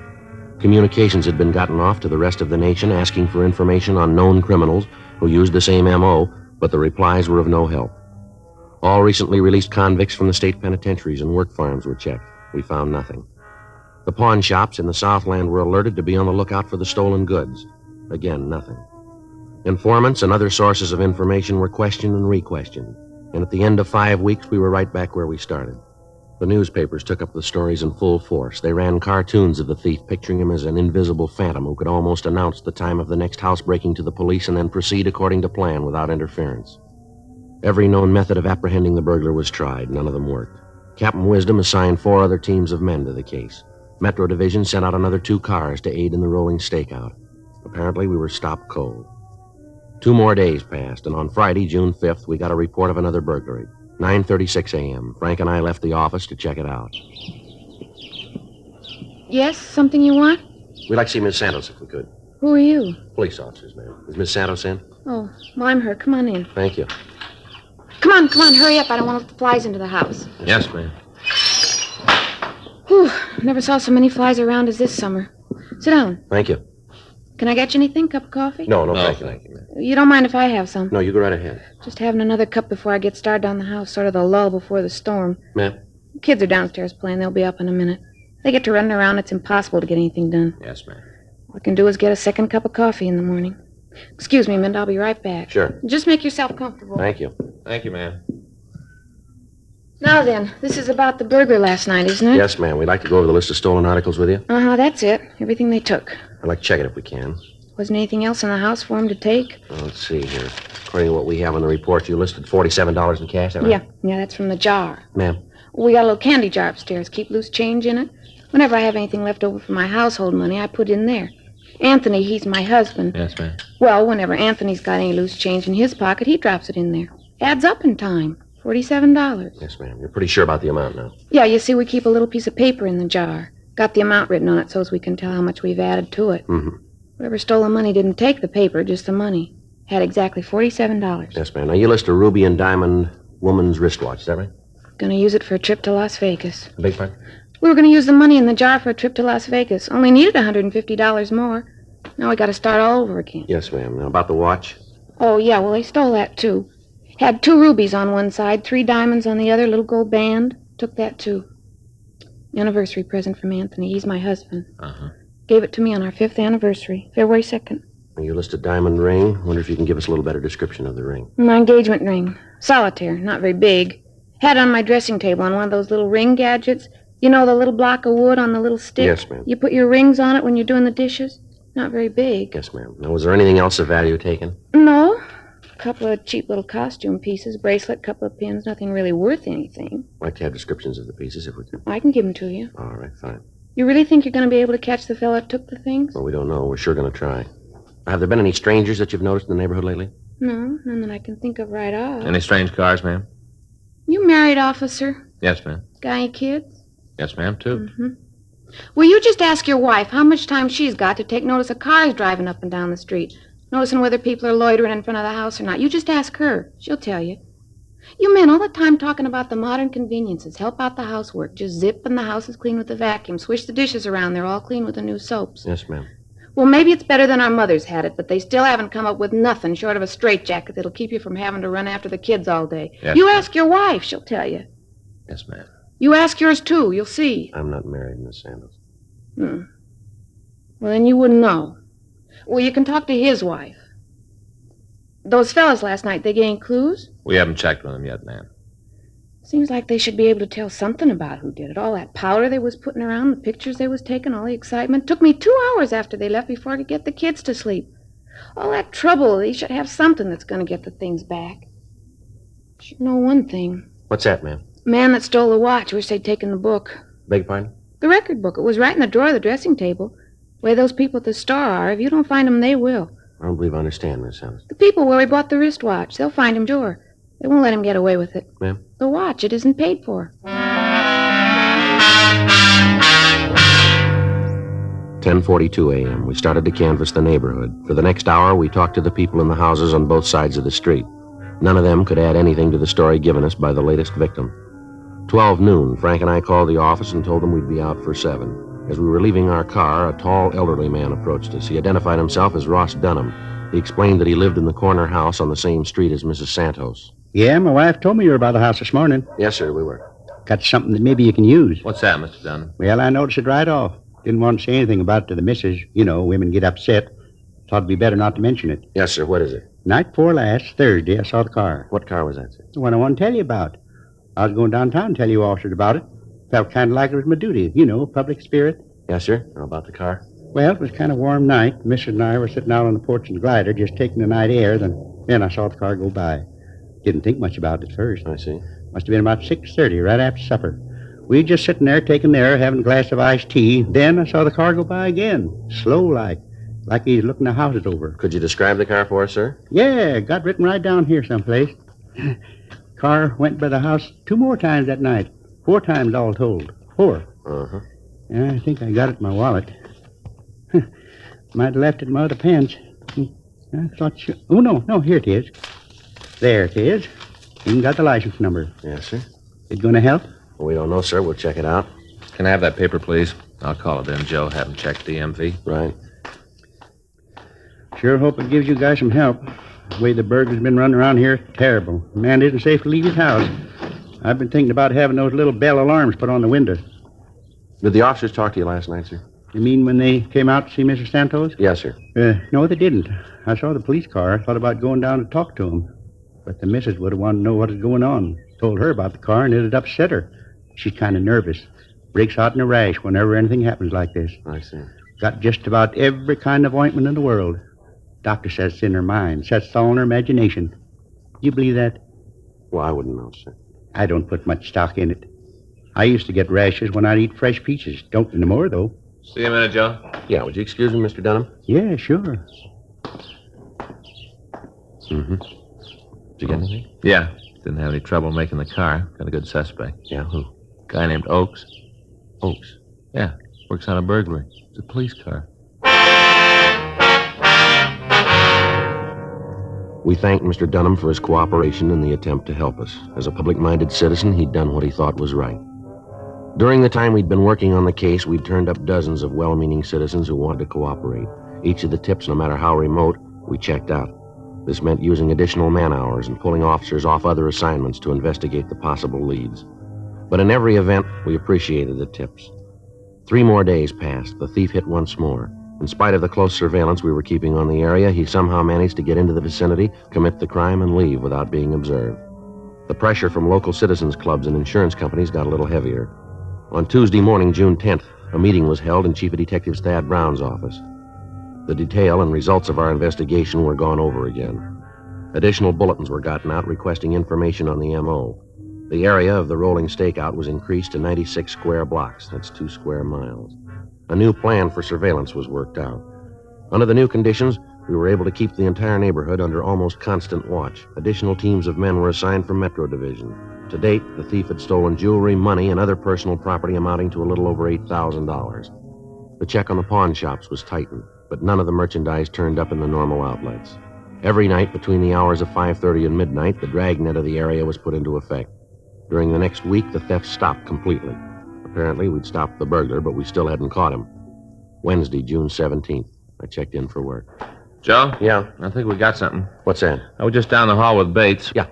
I checked out the FI cards that have been filed in the area we're working. Came up with one possible. Yeah, what do you got on it? A guy named Boyd Hall. He was stopped 4 times in the last week in different locations in the same general area. Told the officers he was on his way home. How do you spell that name? B-O-Y-D, Boyd Hall. Mm-hmm. You got his address? Yeah, better check it out. I ran the name through R&I and came up with 8. 3 of them back in the joint, 1 dead, other 4 have to be checked out. Descriptions don't fit too well. Let me see there. Yeah, here you are. You better get right out there. Now, let's go. Mm-hmm. Might be something, huh? I don't know. We're due for a break.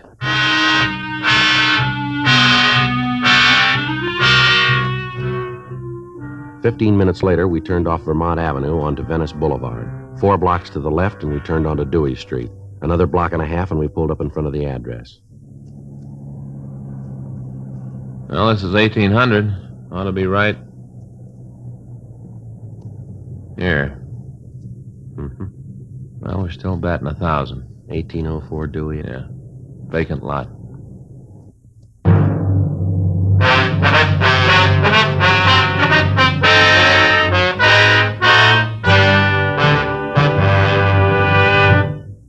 You are listening to Dragnet, the authentic story of your police force in action. It's so satisfying to know that my Chesterfield is low in nicotine, highest in quality. Chesterfield, low in nicotine, highest in quality. A fact proved by chemical analyses of the country's 6 leading cigarette brands. And it's so satisfying to know that a doctor who has been making thorough examinations, especially of the nose, throat, and sinuses, reports no adverse effects from smoking Chesterfields. His report is a part of a program supervised by a responsible independent research laboratory. and is based on thorough bi-monthly examinations of a group of Chesterfield smokers over a period of 1.5 years. That's 18 full months now. Don't you want to smoke a cigarette with a record like this?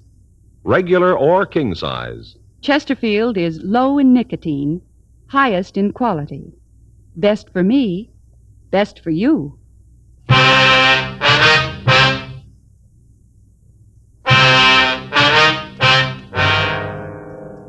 Wednesday, June 17th, 8:48 a.m. We canvassed the neighborhood around the vacant lot. None of the people had ever heard of Boyd Hall. We asked about anyone answering the description listed on the FI cards. The neighbors couldn't help us there either. 11:17 a.m. We returned to the office and we started to check out the remaining 4 possibles. All of them were able to establish alibis for the time of the burglaries, and they were eliminated as suspects. We got in touch with the officers who'd filed the FI cards. They remembered the man. Each of the teams of men who'd stopped him had asked for identification. He'd produced a driver's license, personal cards, and several letters to himself bearing the Dewey Street address. He told the officers that he'd lived in the neighborhood and that he was returning to his home from a grocery store.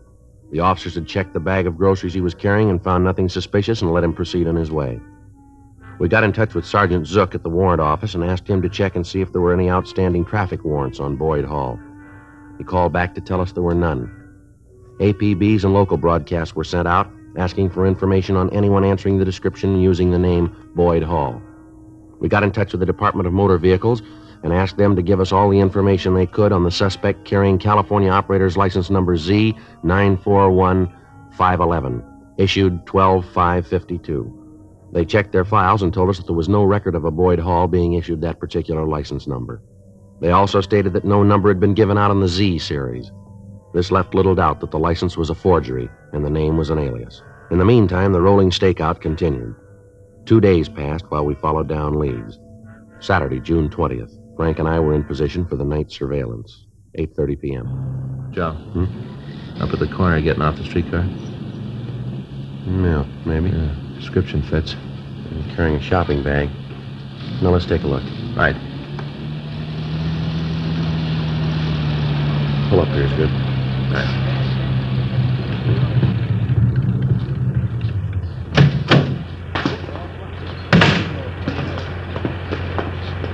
Excuse me, fella. We're going to have to go through this again. Beg your pardon? You're police officers, aren't you? Yes, sir, we are. And you want to see my identification? Yes, sir, that's right. All right. I'll be glad when you fellas find whatever it is you're looking for. You know, this is the 5th time I've been stopped. Is that right? Yeah. Here, will you hold this shopping bag for me? Sure. Hey, what you got in here? Loaf of bread, groceries. I got my driver's license in my wallet. Here. Would you take it out of your wallet, please? Sure. There. See? Mm-hmm. Boyd Hall. That's your true name? That's what it says. 1804 Dewey Street, and that's where you live? Yeah. Just came back from the store. Mm-hmm. Well, we're sorry we bothered you, Mr. Hall. Perfectly all right. I know you're only doing what we pay you for. I'll tell you what, to make up for causing any inconvenience, let us drive you home, could we? Oh, that's not necessary. It's just a couple of blocks. I don't mind a walk. Don't like to put you fellas out. Well, don't worry about it. Get in the back seat, huh? Really, I appreciate the thought, but it's not necessary. Want to get in the back there? All right. Want to take the shopping bag in front, Frank? Yeah. Go ahead, Hall.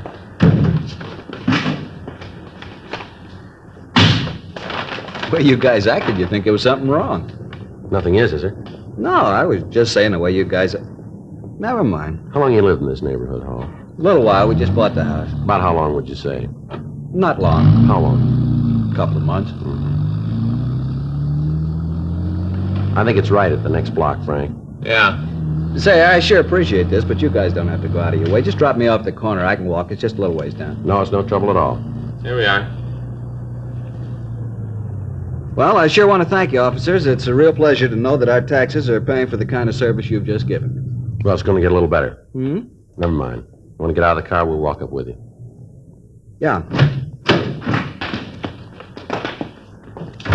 That's okay. I'll carry the bag for you. Well, it might be better if I took it. No, no trouble. Now, which is your house, Hall? This one right here. Mm-hmm. That's 1802. Then that one's 1806. Let's walk down a little further, shall we? Mm-hmm. It's fine. Now, if we figure correctly, 1804 would be right here, wouldn't it? Don't suppose it'd do any good to say somebody stole the house. No, I don't suppose it would. You want to tell us about it? Yeah, I might as well. All right, let's get back in the car.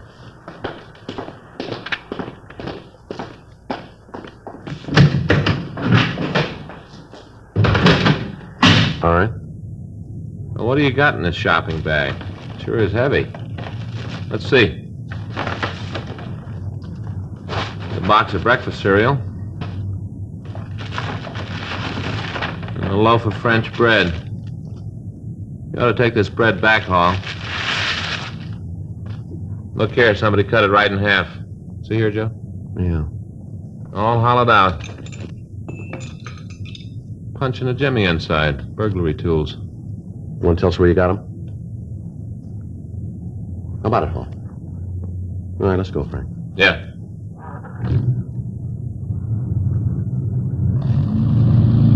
Suppose you guys think you're pretty smart, don't you? No, not particularly. It took us 8 weeks to catch you. I should have let it go. Should have gotten out while the getting was good. Yeah, you should have. How you gonna know? I figured 10 weeks and then quit. Another 2 weeks, that's all I needed. Where's the stuff you took? Hotel room. You shoved any of it yet? No, it's all there. Every bit of it but the money. I lived on that. Figured when I got enough, I'd hit for the border, sell it in Mexico. Let's stop on the way and pick it up, huh? All right, place over on 6th. I'll show you. This isn't another vacant lot, is it? No, this is a McCoy. You know, I had it all figured, all the way down the line, every angle. Hey, how about it? Answer a question for me. All right. Is there any way to beat it, any way to come out on top? Well, you know the answer to that one better than we do. You tried. What do you think?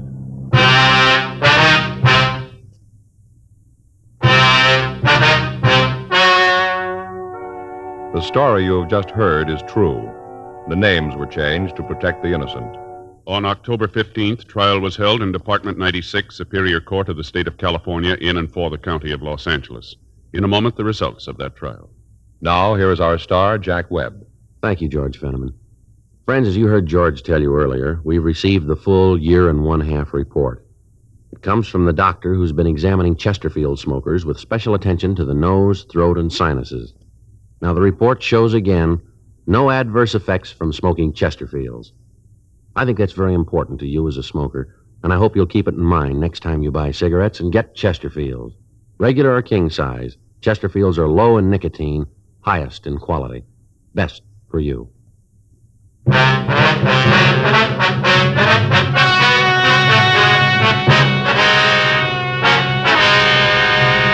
Lawrence Philip Harris, alias Boyd Hall, was tried and convicted on 6 counts of burglary in the first degree and received sentence as prescribed by law.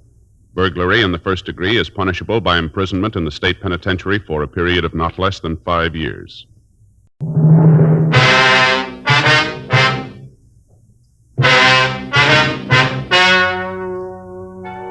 Ladies and gentlemen, the story you are about to hear is true.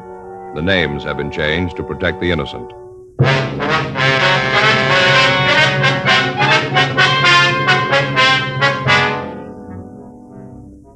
You're a detective sergeant. You're assigned a robbery detail. For the past 3 weeks, a lone thief has been victimizing stores and check-cashing agencies. You've got a description of the man, but so far you've failed to identify him. Your job? Get him. Before you buy your next pack of cigarettes, think this over. A doctor has been examining a group of Chesterfield smokers with special attention to the nose, throat, and sinuses.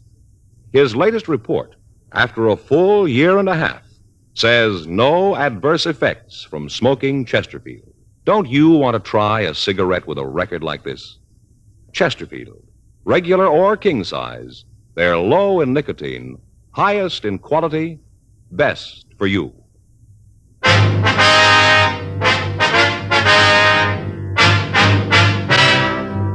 Dragnet, the documented drama of an actual crime. For the next 30 minutes, in cooperation with the Los Angeles Police Department, you will travel step by step on the side of the law through an actual case transcribed from official police files. From beginning to end, from crime to punishment, Dragnet is the story of your police force in action.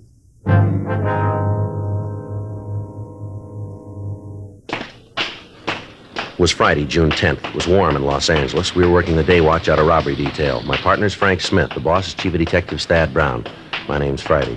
We'd gotten a call that there'd been a holdup, and it was 10:36 a.m. when we got to the corner of Alvarado and Catalina Streets, the Harrison check cashing agency.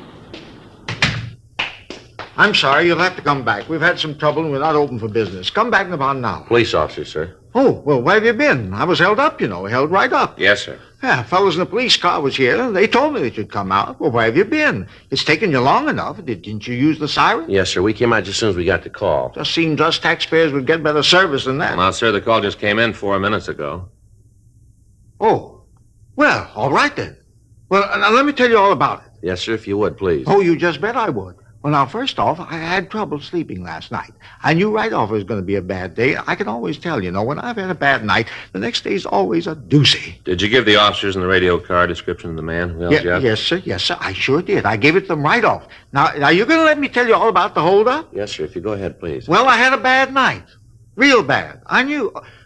Say, my name's Harrison. Abel Harrison. I don't think I got you a fellow's names. Oh, this is my partner, Frank Smith. My name's Friday. How do you do? Glad to know you, yeah. Darn fool next door kept pounding the typewriter all night. He never let up. Sir? The man next door, that's why I didn't get any sleep. Some crackpot trying to be a writer. Oh, it's an awful thing. All night long. Dit, dit, dit, ding, dit, dit, ding. All night. Not a wink of sleep. Yes, sir. If you just tell us about the robbery, please. You ain't interested, huh? Well, no, sir, it isn't that. It's just that the more time we lose here, the harder it's going to be to apprehend the suspect. You can understand that. Oh, well, yeah. Now, maybe if you just answer some questions for us, it might be easier and possibly a little faster. Huh? Okay. Fire away. What time did the man come in? About 10:12. Was he alone? Yep. Did it look like there might have been anybody else with him? Nope. Do you know if he drove an automobile? Couldn't tell. I see. Well, would you tell us exactly what he said and what he did from the time that you first saw him? Came in, 10:12, had a gun, walked over to me, pointed the gun, told me to stick up. That the way you fellows want it? Well, you just relax, Harrison, will you, and tell the story in your own words. I'm trying to do just that. Yes, sir. Maybe if I went slower, it'll be easier for you boys. All right, sir, you go right ahead. Well, he came in, stood around for a minute, then come over to the counter. I asked him if I could help him. Uh-huh. We cash checks, payroll checks. First off, I thought that's what he wanted, to cash a check. Wasn't, though. I asked him what he wanted, and he pulled out the gun, told me to keep quiet and hand him the money. Pointed the gun right at my heart, right here. My heart. Are you with me so far, boys? Yes, sir, go ahead. So I gave him the money, all there was in the drawer. I see, sir. About how much was taken, Mr. Harrison? About $1,500. He just took the paper money. He didn't want the silver, had 2 paper bags. Looked like he'd carried his lunch in them. All kind of wrinkles, Yes, sir. Had me put the money in them. Then he told me to lay down on the floor, lay there and count to 100 by ones. Told me not to move until I'd finished. He said if I did, he'd come back and kill me. The way he told me, you knew he meant it. After that, he left. All right, sir. Wonder if you can give us a description of the man. Sure, but already gave one to the other cops. Ain't that enough? We'd like to have you tell us, if you would, Mr. Harrison. Oh, them other fellows don't work with you, huh? Well, yes, sir, they do, but we'd just like you to describe the man to us. Well, what's the matter? Won't they tell you? Well, yes, Mr. Harrison, they'll tell us, but the questions they ask you for getting out of broadcast. We have to fill out a report and try to get the man who did this. Oh, seems like a pretty funny way to operate. Don't tell the other cops what's going on. How tall was the man, Harrison? Well, let's see. I'd say about 5 feet, maybe 8 to 10 inches. Mm-hmm. How much did he weigh, would you know? I'm just guessing, Nosy. I'm not sure. Yes, sir, we understand. Well, I'd say he weighed maybe, 150, right around in there. How old was he, would you know? Maybe 25, 26. How about his coloring? Was he dark or light complected? No, dark. He had black hair, brown eyes, mean-looking eyes, like steel balls. Kind you pick up with vacuum cleaners. Steel, hard. Yes, sir. How was he dressed? Had a pair of Levi's on. Levi's and a blue shirt. He had a brown leather jacket on, too, one with a fur collar. Was he clean-shaven? Oh, yes. His face looked like he just had a shave. And a talcum powder on it. Do you wear glasses, sir? Yeah? What kind were they? I couldn't tell you, just glasses. Well, did they have metal or plastic frames? Oh, plastic, yes. Mm-hmm. Light, kind of tan plastic. Heavy, the kind that don't have the little curly things around the ears. Just big pieces that went over the top. Mm-hmm. Did the man touch anything with his hands? No, he didn't. The other officers asked me that, too. He didn't touch a thing. Was anybody else present at the time? No one else. I was the only one here. Well, did the man have any marks or scars that you noticed? No, leastways not that I saw. Was there anything unusual about him? Anything that might help us identify him? Well, that mustache should help. Sir? His mustache. I think it's funnier than a $3 bill. Looked like it to me. Well, I thought you said the man was clean shaven. I did. All around the mustache. I didn't think he meant like that. He's probably clean shaven under that, too. Sure looked phony to me. Why do you say that? It was red. He was dark. Had black hair, black eyebrows. It seemed like he'd come up with a red mustache. Seemed like it to you? It's hard to say, sir. Don't seem like it to me, not at all. I tell you something else. What's that, sir? I think them glasses was fake, too. Glass in them was funny, you know, like it hadn't been ground, kind of flat. I think they was phony, just like the duster. Duster? Mustache. Red mustache with black hair. Phony. All right, sir. Thank you very much.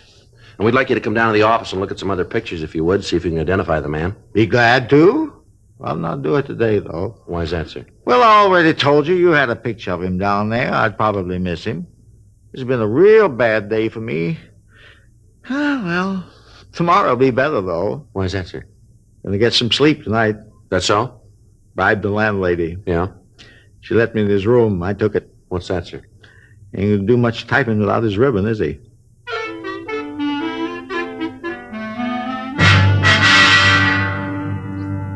For the past 3 weeks, we'd heard the same story. A man had entered a check-cashing agency or a small neighborhood store and at gunpoint taken all the currency. Each time, he'd hit just after the owner or the manager had come back from the bank. The descriptions we'd gotten in each theft was the same. Each of the victims looked over the mug books, but they were unable to identify the suspect. The stats office had made an MO run going back 10 years. The leads they turned up were run down, but they led us nowhere. Communications to George Brereton up at CII in Sacramento had turned up no new information. We were right where we were after the first robbery. We had a suspect we couldn't identify, a suspect that we couldn't find. 10:45 a.m., the latest victim closed up his place of business and started to accompany us downtown. As we walked out of the store, a police car pulled up to the curb. In the back seat was a man of about 25 years of age. The officer told us that they'd caught the man running down an alley 3 blocks away. The man who matched the description of the thief identified himself as Rudy Martin. While the radio car officer stood by, we took the suspect over to our car to see Averill Harrison, the victim. Caught him already, huh? Is this the man who held you up, sir?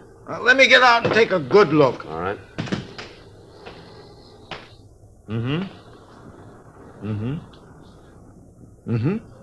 Tell him to turn sideways, north and south. All right, sir. No, I'll turn sideways. That's him. Are you sure? That's the man, even without his mustache and glasses, I can tell. He's lying. He don't know what he's saying. Don't you talk that way to me, young fella. And where's my money, huh? What'd you do with my money? I haven't got it. I never took any money from you or anybody else. You're crazy. I'll teach you to talk to me like Harrison, that. never mind. Now, if we need anything more, we'll be back to talk to you. You mean you ain't going to take me downtown now that you caught the fella? No, sir, we'll get in touch with you later. You make him tell you where he hid the money. $1,500, all in paper. You make him tell you. All right, sir, we'll do that. Thank you very much. Yeah. Well, I'll be right here. Anything you want me to do, just give a holler. I want to see this fella get what's coming to him. Yes, sir. Here's our card, and you call us if you need to. Yeah, you do that. And make him tell you what he done with the money. Oh, you want to get back, Martin? I'll check with the radio car, Joe. You want him to follow us to the office? Yeah, tell him we'll take Martin here to the robbery division. We'll check him later. Right. All right, Martin, put your hands up as high as you can. With handcuffs on? With them on. You ain't gonna find anything. All right, get them up. See, I told you. This is a bad thing that man did. I haven't done anything to him. I didn't take his money. Settle back, Martin. Back in the seat. You ever seen that man before? No, I haven't. Is he mad at you for any reason? I told you I never saw him before. Well, he says he knows you. He says you held him up a little while ago. He's crazy. Why'd he say something like that without a reason? I don't know. Your wallet back here? Yeah. All right, slide up a little. Any money in it? No, all I got some change, maybe 40, 50 cents. Just a few cards there and a couple of phone numbers, that's all. There's no money. Mm-hmm. Who's this? This Johnny Salvatore. He's a friend of mine. Chris Turan? Another friend. They haven't done nothing. They're both nice guys. And look, you got no right to do this. You got no right to arrest me. We just want to talk to you. If you haven't done anything wrong, then you haven't got anything to worry about, have you? That sounds good, but what am I doing sitting here in his car with you? All right, now tell us the real story, huh? I have nothing to tell. I was over by Central Avenue when these two cops came by and picked me up. I wasn't doing anything. Officers say you were running down an alley. They say that you wouldn't stop when they told you to. Now, how about all that? I was scared. You can see how that had happened, can't you? What'd you do with the gun? Wasn't any gun. Victim says it was. I don't know what you're talking about. You registered for the draft, Martin? Yeah. Well, where's your draft card? Isn't it in the wallet? No, it isn't. Guess I must have lost it. You ever been arrested?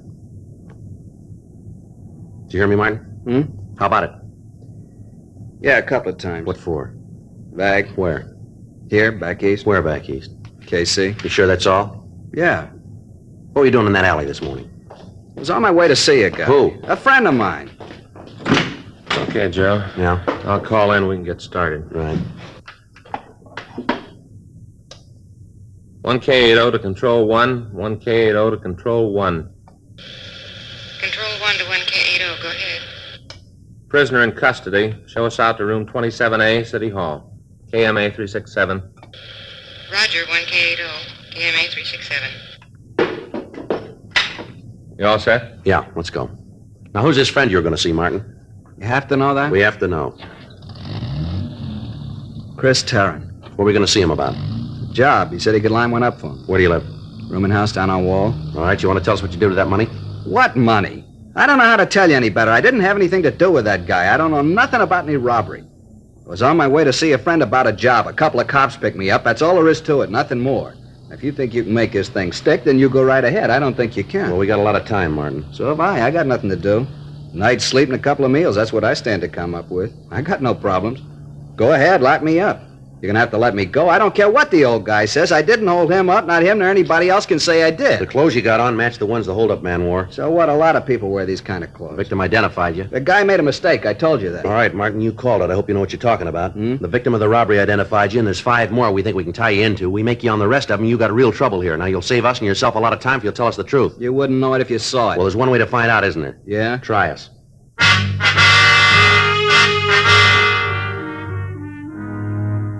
10:52 a.m. We took the suspect back to the city hall and we talked to him for over 3 hours. He refused to admit any knowledge of the holdups. We checked him through R&I and we came up with the arrest record that he told us about.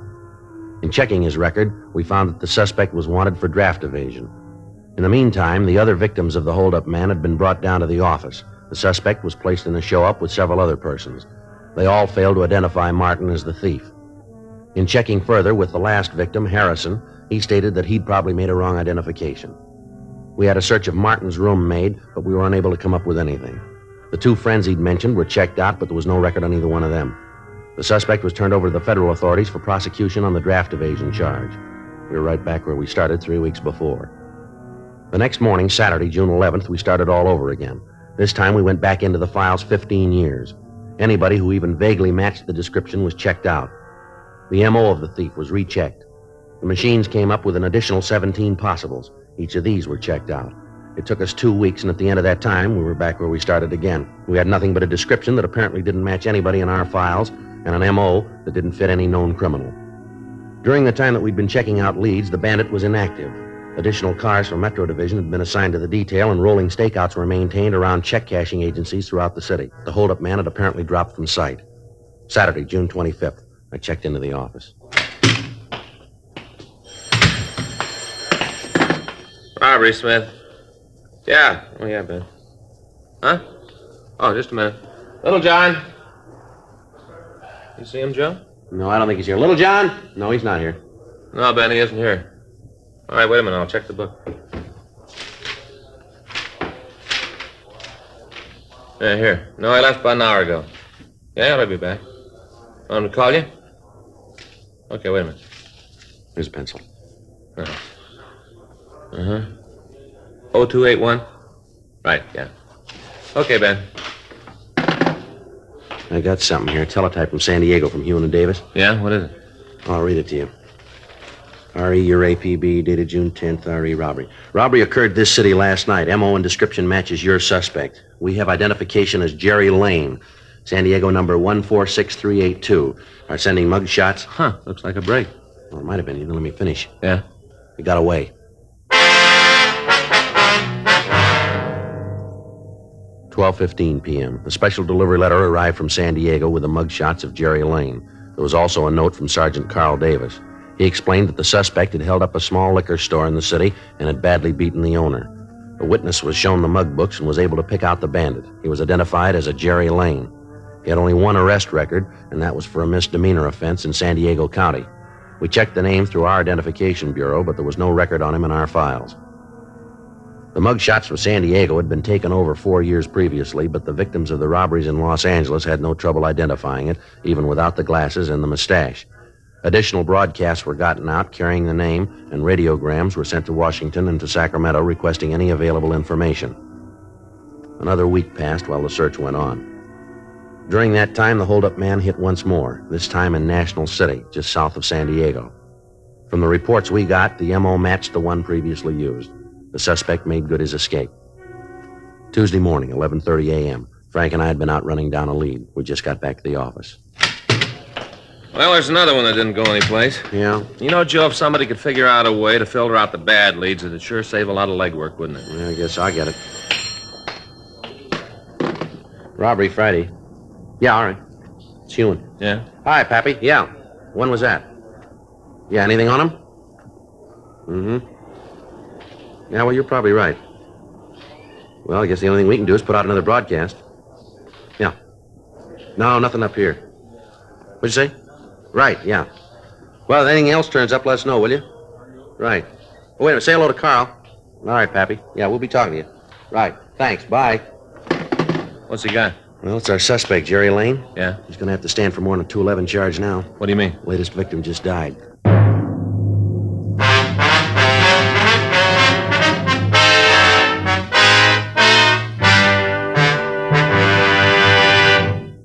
You are listening to Dragnet, the authentic story of your police force in action. It's so satisfying to know that my Chesterfield is low in nicotine, highest in quality. Chesterfield, low in nicotine, highest in quality. A fact proved by chemical analyses of the country's 6 leading cigarette brands. And it's so satisfying to know that a doctor who has been making thorough examinations, especially of the nose, throat, and sinuses, reports no adverse effects from smoking Chesterfields. His report is a part of a program supervised by a responsible research laboratory and is based on thorough bi-monthly examinations of a group of Chesterfield smokers over a period of a year and a half. That's 18 full months now. Don't you want to smoke a cigarette with a record like this? Regular or king size. Chesterfield is low in nicotine, highest in quality. Best for me, best for you.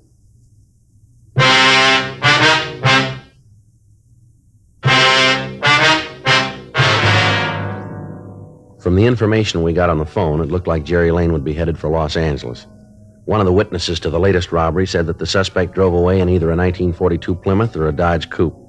The color of the car was listed as either a dark blue or black.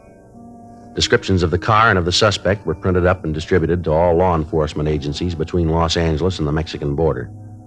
Al Gayton from the San Diego department got in touch with the Mexican authorities, and a close check was kept on all cars crossing into Mexico. According to our information, Jerry Lane had robbed at least 8 places and stolen a little under $9,000 in a period of 6 weeks. While we continued our investigation, the San Diego authorities followed up the leads they had. In the course of checking out the friends and associates listed on Lane's arrest record, they came up with the information that he had at one time been employed as a musician in a downtown nightclub. They interviewed the employees of the place, but they were not able to get a definite lead on the suspect.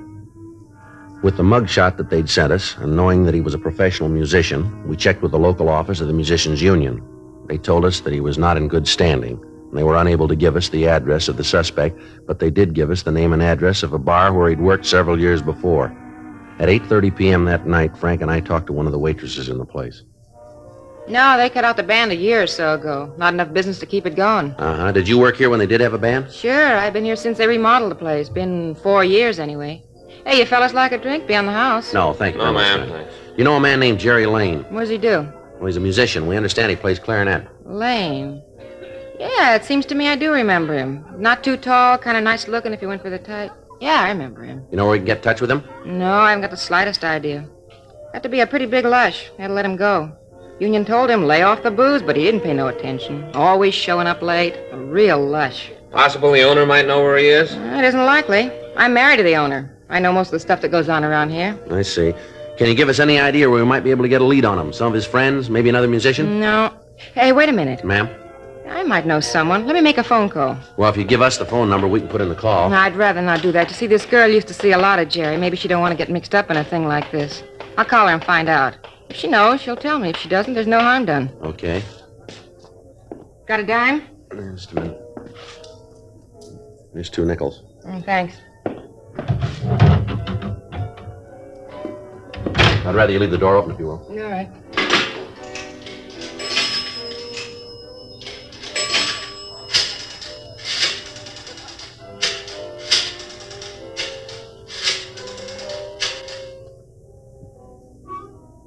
Hello, may I speak to Betty Hodgen, please? Yeah. All right. They're calling her. Good. Nice girl. Never figured out what she saw in Jerry. Mm-hmm. Hello, Betty? Betty, this is Naomi. Just fine. You? Oh, yeah, he's fine. Say, Betty, I hate to bother you, but do you know where I can get in touch with Jerry Lane? Yeah. Uh-huh. Yeah, wait a minute. Have you got a pencil? Yeah. Here you go. Now, what's the address, Betty? Uh-huh. Yeah, I got it. No, it's nothing serious, no. No, business isn't that good. Yeah, we still got the piano. Sure, gonna keep it. Right. Well, thanks, Betty. You guys are in luck. Yes, ma'am? Here's the address. It's a club down on 6th. Mm-hmm. Betty says he's there almost every night. 9:42 p.m. We called the office and had another team of men sent out. We notified homicide detail that we'd picked up another lead, and they sent out a team of men to give us any help that we might need in apprehending the suspect. The address we'd been given was the Georgetown Club, a small place on West 6th Street. When we got there, the place was crowded, and the band was in the middle of the second set. We checked with one of the bartenders. Sure. That's Jerry playing clarinet. See? Gray suit. Yeah, does he work here? No, he shows up almost every night, sits in with the band. Union doesn't like it. They talk to the boss about it. He's trying to get the bum out of here. Cause a lot of trouble. That right? Sure. Always he comes in drunk or else he acts like he's high on dope. You want me to get in for it? Yeah, tell him there are a couple of friends who'd like to talk to him, will you? I do it right now. You don't want me to say you're cops? No, we don't. I didn't think so. Okay, I get it. Thank you. Some place they got here, huh? Yeah, sure is crowded, isn't it? Right. Better watch him. He's probably armed. Yeah, let's get him outside. It'd be easier to take there. Too many people here. Yeah, the bartender's got him now. All right. Now let's let him get outside before we move away. Right. Yeah, there he goes. Come on. Get it.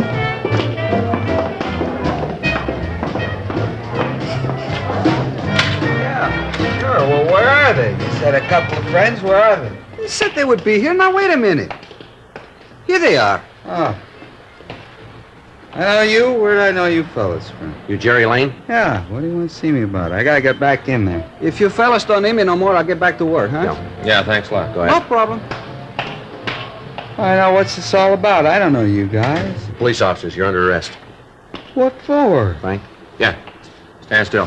What are you trying to do? You got nothing on me. Stand still. You stay away from me, cop. Now leave me alone. All right, hold it up, mister. All right, now come on your feet. Get up. Now stand still. Knees clean, Joe. Now put your hands behind you. I didn't do anything. You got no reason to shove me around. Cut my mouth. It's bleeding. Yeah, well, that makes two of us, mister. What are you after me for? What have I done? I have too much to drink? Is that it? I wasn't bothering anybody in there. That's a nice try, Lane, but it won't work. We got a half a dozen positive identifications on you for robbery. I didn't hurt anybody. You killed a man. Yeah. The last one, I heard he died. Is it true? Did he die? That's right. I didn't know what I was doing, you know. I wasn't responsible. I just didn't feel so good. It wasn't my fault. He wouldn't give me the money. I didn't know what I was doing. That's going to make a difference, isn't it? I didn't know what I was doing. I wouldn't know about that, Lane. That's going to be up to the jury, but you can bet on one thing. What's that? They'll know what they're doing.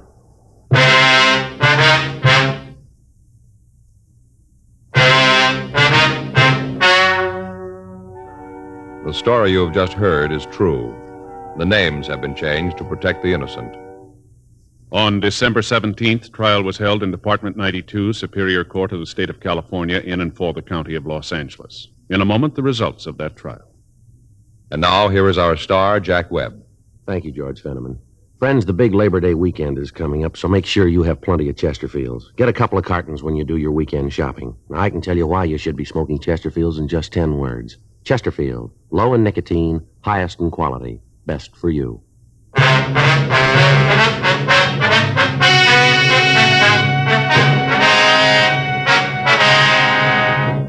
Gerald Carlisle Lane was tried and convicted of murder in the first degree and was executed in the lethal gas chamber at the state penitentiary, San Quentin, California.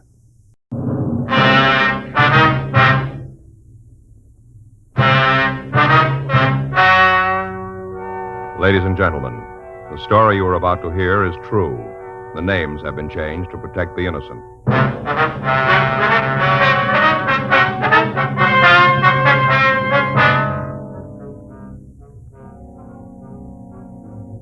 You're a detective sergeant. You're assigned to homicide detail. A young girl has been shot with a .22 caliber rifle. It was reported as suicide. Your job, investigate.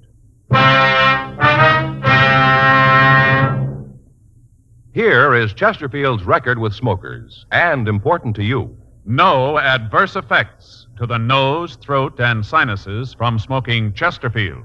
That's the report of a doctor who has been examining a group of Chesterfield smokers for a full year and 2 months as a part of a program supervised by a responsible independent research laboratory. Don't you want to try a cigarette with a record like this? Chesterfield. First with premium quality. Chesterfield. First choice of young America. And that's from a survey made in 274 colleges and universities. Try Chesterfields today. Chesterfield, regular or king size. They're much milder and best for you.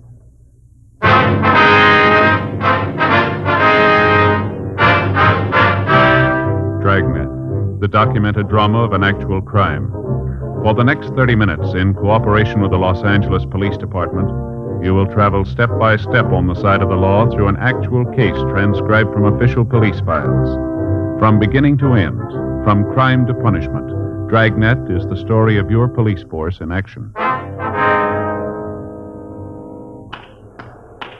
It was Monday, June 8th. It was warm in Los Angeles. We were working the day watch out of homicide detail. My partner's Frank Smith. The boss is Captain Lorman. My name's Friday.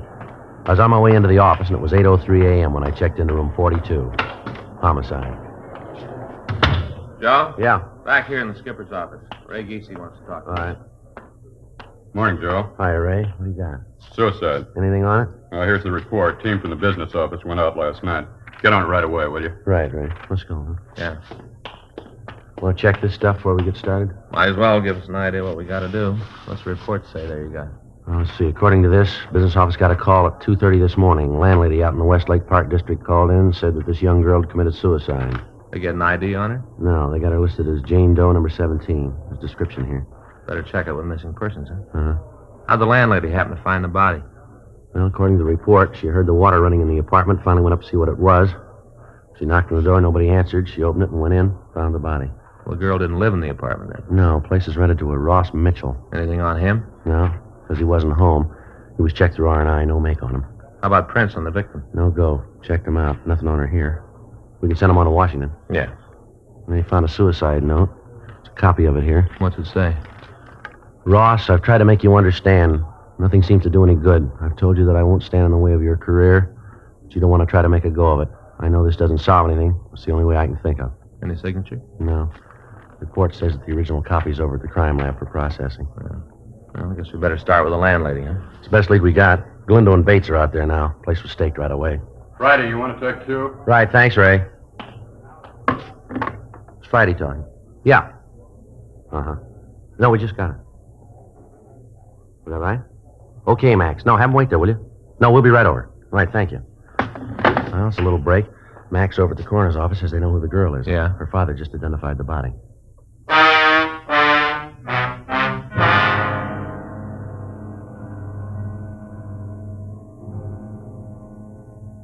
"8:14 a.m. We left the city hall and we went over to the Hall of Justice. We met the victim's father, a Mr. Robert Andrews Paul. He told us that there could be no mistake. The body was that of his daughter, Gloria Z. Paul. The attendant had given him some smelling salts, and after introducing us, he'd left to close off the viewing room.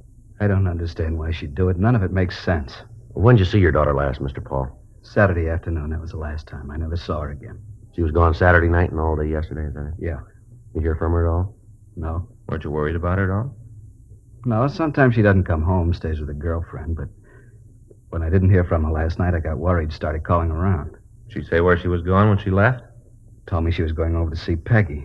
Said the two of them were going to a show and that she'd be home for dinner, sure. Well, who is this Peggy? Peggy Rockwell, a friend of Gloria's. Uh-huh. Have you talked to her? What? I say, have you talked to this Peggy since your daughter disappeared? Yes, I called her last night. I talked to her then. I was most out of my mind. I didn't know what to do. I talked to her last night. She didn't know. Did your daughter know anybody named Ross Mitchell? Ross Mitchell? No, I don't think I've ever heard the name. Why do you ask that? Well, just wondered. You know something about this you're not telling me, is that it? No, sir, we don't. Well, it must be something like that. You don't just come up with a name like that out of thin air. You got to have a reason. Now, look, I'm her father. I got a right to know. All night sitting there waiting for the phone to ring, calling her friends, thinking she's been in an accident, imagining all kinds of things. If you know something, you should tell me. I've got to know. How am I going to tell her mother? Poor woman's almost dead with worry. She doesn't know about this. All she knows is that the baby's gone, that's all. The baby's gone. Gloria is dead. I don't know what to do. All right, Mr. Paul, try to take it easy. I'm sorry if you got a cigarette. Yes, sir. Here. Here, I'll give you a light.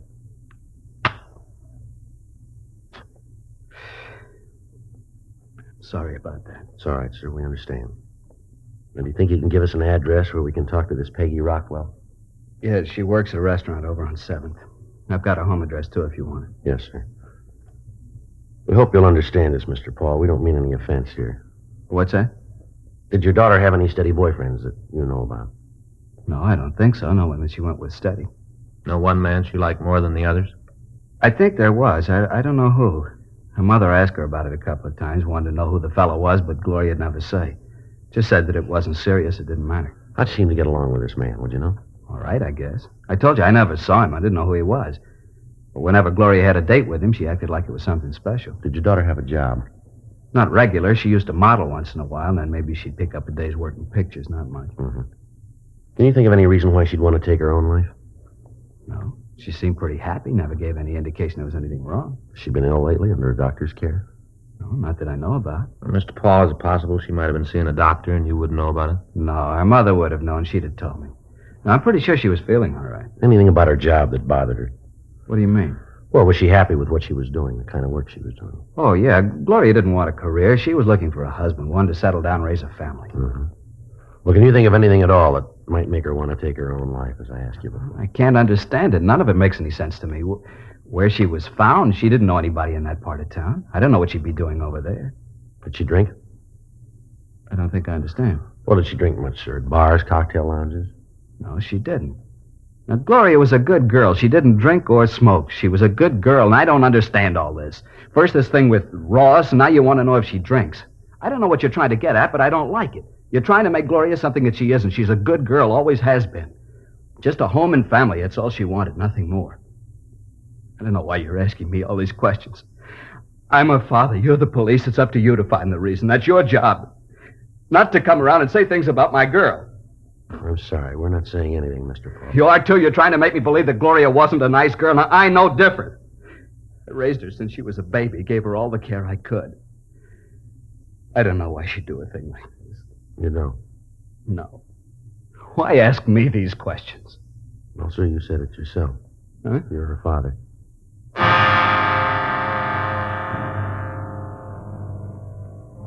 We continued to talk to the father of the victim. From him, we got a list of the girl's friends, the address, and the names of the people that she worked for. While we were talking to him, he was unable to give us any idea as to why his daughter, Gloria Paul, might want to take her own life. He insisted that he didn't know anybody or any one of his daughter's acquaintances named Ross Mitchell. A telephone call was put through to his wife, but she was unable to tell us who the man was. 8:20 a.m. Mr. Paul recovered from the initial shock, and he went home. 8:39 a.m. We drove over to the rooming house where Gloria Paul had been found. On the way, we stopped to call the crime lab to see if they'd been able to come up with anything in the dead girl's effects to help us. Lieutenant Lee Jones at the lab told us that they hadn't finished their investigation yet. 8:50 a.m. We arrived at the house and talked with the landlady, Thelma Keene. It's terrible. Poor little thing. You haven't seen Ross Mitchell yet, have you? No, he hasn't come in. I told the officers last night that I didn't expect him until noon today. Have you seen the girl before? Once in a while, she'd come in with Ross, wait for him, and then they'd go right out. Did you see her last night, son? I told the officers that were here last night that I didn't. Didn't you talk to them at all? Well, yes, ma'am. We have the report they filed, Mrs. Keene, but we'd like to get some additional facts from you. It seems like a waste of time, but I suppose you have to. Yes, ma'am. Do you have any idea when she might have come in? No, not the slightest. When was the last time you saw Mitchell? Saturday around noon, he came in and told me that he'd be out of town over the weekend. Said for me to keep an eye on the place. Yes, ma'am. Did he tell you where he was going? He said he was going to visit an assistant director friend of his over in La Cañada. Did he say what the friend's name was? No, they're working on a picture together. Ross just met him the other day. Asked him out for the weekend. Ross is very good at making friends. Mm-hmm. Do you know where he's working? No, Ross just said it was a sea adventure. Doing it in full color. 3D, too. I guess it's going to be quite a spectacle. We didn't have all the gimmicks in my day. Ma'am? Didn't have 3D or the other things. In my day, we acted. We knew how to act. From the heart. These youngsters are good flack. Can make a star out of anybody. Oh, things have changed. And here, this one. That's me with the pith helmet. This was made over on Catalina Island. We were shooting a jungle picture. We acted. No doubles for us. Real actors. When was this, ma'am? A few years ago. Now, why are you asking all these questions about Ross? Well, the note the girl left was addressed to him. That doesn't mean anything. Just some lovesick girl. Doesn't mean Ross had anything to do with it. How'd you happen to find the body? I went to bed about 10:30. They were running one of my old movies on TV, and I stayed up to see it. You happened to catch it? A thing called The Floods Will Come. I made it over at Catalina. It starred Nick Benton, real movie idol. Here's one of the stills from the picture. Yes, ma'am. Here's the whole company. That's me. And that's Nick with the puttee. He'd put on a little weight. I remember he had to do road work while we were there to trim down. Held the company up for a week. A grand picture. They didn't do it right on television, though. Looked corny. I guess the way they ran it through the machines. You know, we all looked pasty. Even Nick. Yes, ma'am. Would you go on, please? Well, after I saw the rest of the picture, I went up to the kitchen, got a bowl of shredded wheat to eat in bed, came back to the bedroom, and I heard this noise. What noise was that, ma'am? Like somebody was running water in one of the taps. Went on and on. Pretty soon it started to bother me. I couldn't understand it. Finally, I went up to see who it was. Noise came from Ross's apartment. I knocked, but there wasn't any answer, so I unlocked the door and went in. I thought something was wrong. And that's when I saw her. I see. She was lying on bed.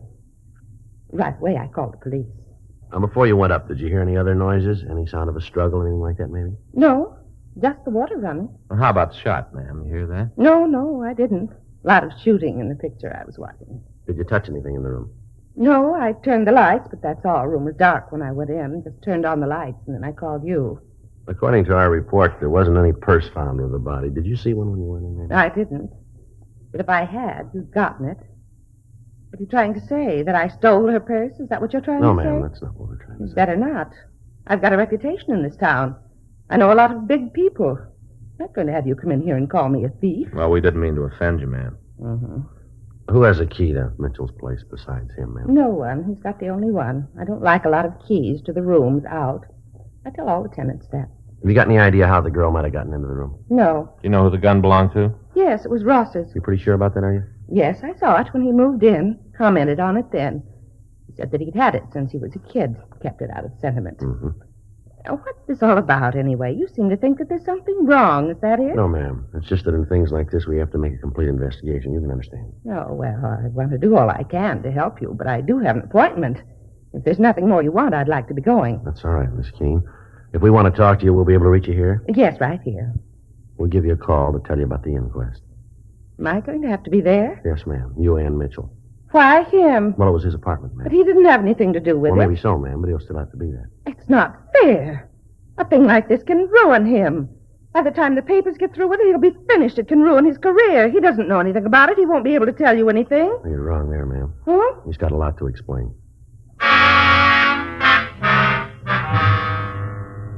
We went upstairs and met the officer staked out in the room and looked at the apartment where the girl had been found. 9:20 a.m. We gave our card to Thelma Keene and asked her to call us if she thought of anything else. We also asked her to notify us immediately in the event she heard from Mitchell. The stakeout on the room continued. 9:52 a.m. We drove over to the coffee shop on West 7th Street to talk to the girl's friend, Peggy Rockwell. We found her in the back of the place typing out the day's menus.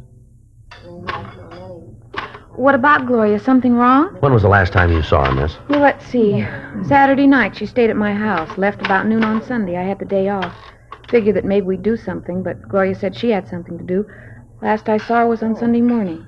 You know a man named Ross Mitchell? That bum. Why do you say that, Miss Rockwell? 'Cause he is. Real no good. You pretty friendly with Miss Paul? Well, Gloria thought so. Turned out he was just using her. Well, how do you mean? Thought at first she could get him some jobs. Turned out when he could do better, he dropped her. They were going to get married, and then he thought he could do better, so he dropped her. Mm-hmm. Say, do you mind if I go ahead with these menus? The boss will be sore if I don't get through with them. No, you go right ahead, miss. We can talk while I'm doing it. Yes, ma'am. I took a course once, touch typing. Didn't think I'd ever use it. Boy, was I fooled. You go right ahead, miss. Well, this Ross really gave her the rush. Had her take him around, introduce him to her friends. She got him a couple of jobs. She's the one who introduced him to Mike. Mike? Yeah, Mike Cowell, that's Ross's agent. Peggy set it up. She's done just about everything for him. Then the bum acts like this. What do you mean, miss? Treated her so bad. Say, how do you spell croquettes? Well, I think it's Croquettes.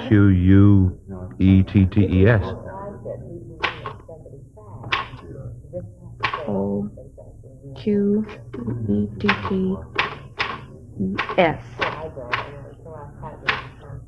Turkey. They had roast turkey last night. I don't understand how people can eat them, but we sure sell a lot of them. Did Miss Paul say she was going to see Ross over the weekend? Yeah. She said she had an appointment with him Sunday. Said she'd called him and set it up. You know what time? No, just said she wasn't going on like this. Had to be straightened out. Mm-hmm. I don't blame her. She's told her friends they were going to get married, and at the last minute, Ross would back out. Her family know about Ross? No. Father didn't mind her doing a little work in show business, but he didn't want her to marry anyone in it. She thought that if they just got married, then the family'd understand. Joe? Yeah. I'll call the crime lab, see if they've finished. Yeah, fine, thanks. How'd Miss Paul and Mitchell seem to get along, man? What do you mean? Well, did they have any arguments or disagreements, would you know? Not often. Most of the trouble they had was about getting married. Ross kept saying that it wouldn't do him any good to be married now. He thought that it might hurt his career. That's all he thought about. Were you ever present at any of these arguments? Once. We'd gone out on a double date, went to a place down at the beach, had dinner, and then stopped on the way back for a couple of drinks. Uh-huh. Ross got pretty drunk, got into a big thing about his career. Yeah. He went on and on about how hard he'd work, how much the theater meant to him, all that kind of stuff. I see. Finally, he said right out that he'd kill anyone who tried to stop him, just like that. He'd kill anyone who tried to stop him. Joe? Yeah. See you a minute. Would you excuse me, please? Sure. Just a minute. Is there one L or two L's in broccoli? Just one, ma'am. Oh, thanks. Yeah. Just talked to Lee Jones. Yeah, did he finish up? Yeah, something's wrong. What's that? He thinks the girl was murdered.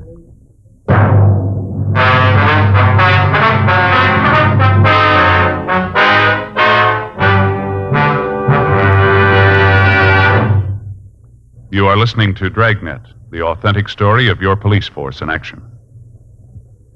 Years ahead of them all. Chesterfield is years ahead of all cigarettes. Chesterfield quality is highest. Here's the proof. Recent chemical analyses give an index of good quality for the country's 6 leading cigarette brands.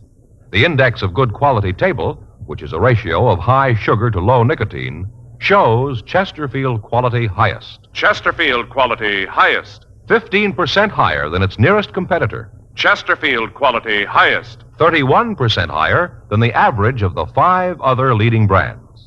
Don't you want to try a cigarette with a record like this? Chesterfield. First with premium quality and best for you. Try Chesterfield today. Regular or king size.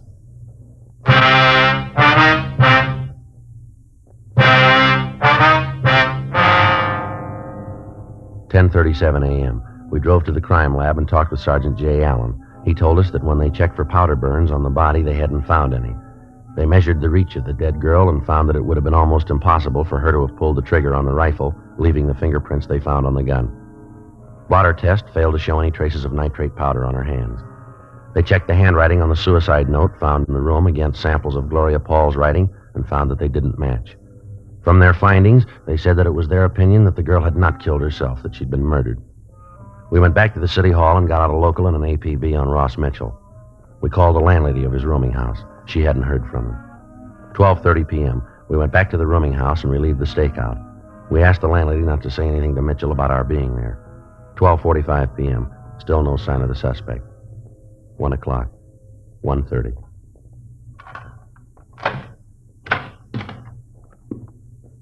Who are you? What are you doing in my place? Come on in. Who are you? Police officers, come on in. Close that door. Put that suitcase down. What's this all about, anyway? What have you guys been doing here? The place is You all Ross torn up. Mitchell? Yeah, why? You know a girl named Gloria Paul? What's she got to do with it? You know her? Yeah, I know her. When's the last time you saw her? Say, what's this all about? What's all these questions? When was the last time you saw Gloria Paul? Friday night, I guess. Don't you know for sure? All right, Friday night. You haven't seen her since? I told you, the last time was Friday You night. didn't see her Sunday? No. Where were you Saturday and Sunday? Out of town. Where? La Can Cañada. you prove you were there? Why? Can you prove you were there? I don't like all this. You guys coming in here asking a lot of questions. What are you trying to prove? Who are you staying with? A friend of mine. What's his name? I'm not going to have him dragged into this. You haven't got any choice. Well, that's what you say. You haven't told me what this is all about. I'm not telling you anything till you tell Now, me. you look, Mitchell, understand this. We're not here to pass the time of day. You better come up with some answers quick. Now, who are you with? Friend of mine, guy named Sid Austin. What's his phone number? You going to call him? We got to check your alibi. Oh, what's his number? Won't do any good to call him. Thought you said you were there. I was. Then we got to call him. Well, he won't be able to tell you anything. He wasn't there. He just let me use his place. There wasn't anybody there. Who's got a key to this place besides you? You mean here? That's right. Nobody. You got the only key, huh? That's right. The landlady's got one, just the two of them. You got any idea how somebody else could get in here? No. Why? How well do you know Gloria Paul? What's she got to do with it? How well do you know her? We used to go together. Anything serious between you? She thought we might get married. How'd you feel about it? I don't think that's any of your business. Maybe it is. How'd you feel about it? I liked her. She was a nice kid. Nothing more? No. Now you look. I think it's about time you told me what this is all about. Something to do with Gloria, is that it? That's right. What? She's dead. Oh. Oh. May I please have a cigarette? Yeah. Here. Here's a match. Thanks. How'd it happen? Thought maybe you could tell us. Why'd you figure that? Where'd you see her last? Up here. This room? Yeah. When was that? I told you, Friday night. You have any trouble with her? No. No argument? I told you no. Well, how'd it happen? Can't you tell me? You own a .22 rifle? Yeah. You got bullets for it? Yeah, why? Where do you keep it? Closet over there. You keep it loaded? No, the bullets are on the shelf in the closet. All right, come on, Ross. We better go downtown.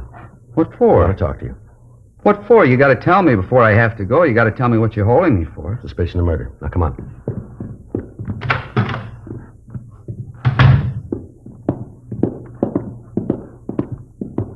Where are you taking him? Downtown. Why? We want to talk to him. You didn't have anything to do with it, did you, Ross? I don't even know what this is all about. All I know is that Gloria's dead. She killed herself in your room. What? In your room, Ross. It was suicide. Well, they're arresting me for murder. Oh, you can't do that. Ross didn't have anything to do with it. It was suicide. That's what you said. All right, come on, Mitchell. Well, you can't do that. It was suicide. You want to take him out the car, Frank? Yeah, come on. You can see that you're making a mistake. He didn't have anything to do with it. He's going to have enough trouble with that girl killing herself in his apartment. You can't arrest him for murder. It was suicide. What are you trying to tell us, lady? What? Something you want to say here? No, you're making things up. All right, let's go. Yes. Let's go ahead. Take him. Go ahead. He wants to be a star. Let him. Go ahead and take him and serve him right. The way he treats people. I tried to help him. God knows I tried. Got him to meet a lot of important people, a lot of contacts. You think he was interested? You bet he was. How does he show it? I'll tell you how. He thanks me for all I've done for him by running around, chasing after that young nobody, that Gloria. I tried to reason with her, tried to talk some sense into her. Told her that she couldn't do anything for him. Told her that I could make him a star, bigger than anybody. She said she loved him. She doesn't know how to love. You want to go ahead? Came over here all the time, begging Ross to marry her. I told her to get out of his life and stay out, to leave him alone. He didn't need her. When was all this? Sunday evening, she came here all dressed up. Oh, when they're young, they know everything. I'm one of the biggest stars this town ever had. She's a nobody. I know what's good for that boy. Didn't you tell us you didn't see the girl Sunday, isn't that right? That's what I said. Did you see her Sunday? Yes, I did. She wanted me to let her into Ross's apartment. Told her he wasn't there. She said it didn't make any difference. She'd wait for him. Yeah? I told her to leave him alone. She didn't understand him, didn't know how to take care of him.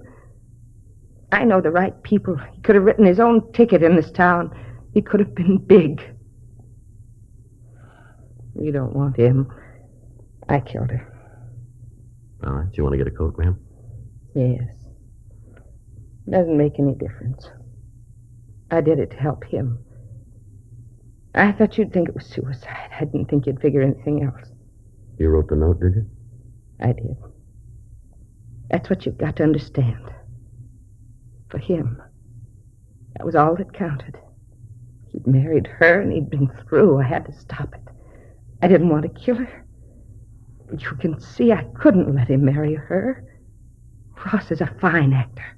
Real talent. Doesn't come along often. All right, lady. Let's go. He'll understand, won't he? He'll know why I did it. He'll understand. I wouldn't know, ma'am. Oh? We'll let you ask him.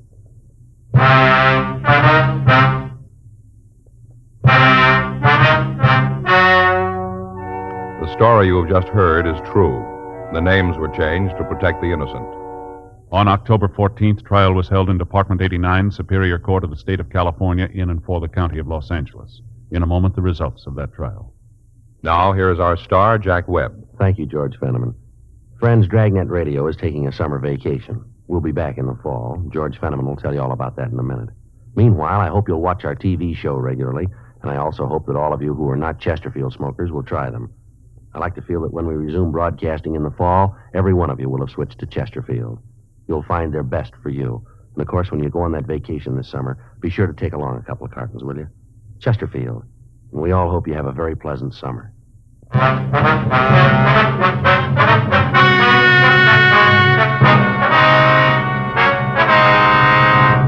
Thelma Alice Keene was tried and convicted of murder in the first degree. She was sentenced to life imprisonment in the California Institute for Women, Corona, California.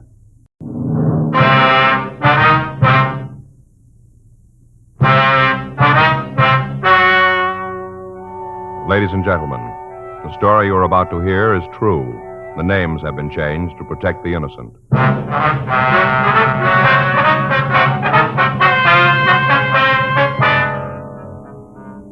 You're a detective sergeant. You're assigned a missing persons detail. You get a call that a man is missing. He failed to return from his work the day before. There are no leads to his whereabouts. Your job, find him.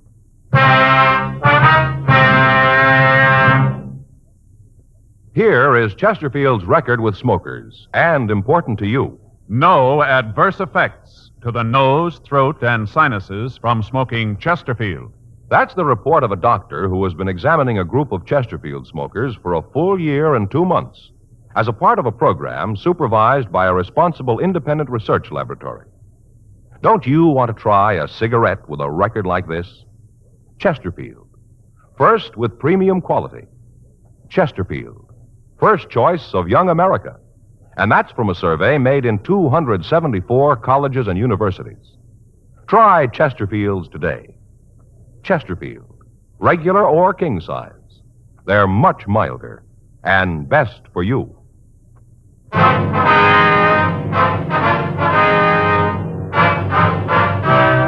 Dragnet, the documented drama of an actual crime. For the next 30 minutes, in cooperation with the Los Angeles Police Department, you will travel step by step on the side of the law through an actual case transcribed from official police files. From beginning to end, from crime to punishment, Dragnet is the story of your police force in action. It was Tuesday, June 16th. It was warm in Los Angeles. We were working the night watch out of Homicide Division, missing persons detail. My partner's Frank Smith. The boss is Chief of Detectives Thad Brown. My name's Friday. I was on my way back to the office, and it was 11:59 p.m. when I got to room 24. Missing persons. What was his mental condition when you last saw him, Mr. Borg? Where'd you last see him? Was he driving his car? Mm-hmm. And what time was that? Yes, ma'am, but what was the exact time? I see. And your address? And the phone, please. Now, can you think of anything you forgot to tell me? Right. Right. Oh, you gave me that before. Mm-hmm. Now, was your husband a drinking man, ma'am? I see. Okay, Miss Borg, we'll make a check. Call you back. Yes, ma'am, we'll do our best, thanks. Anything? Man by the name of Borg missing. I'm sure glad my wife doesn't call for help every time I miss a meal. Trouble with most guys is they let a woman keep tabs on them, check on everything they do. Let me see that 9/7, will you? Yeah, here you go. It's everything his wife gave me. Mm-hmm. Well, you get the jails and records. I'll check Georgia Street County Hospital in the morgue.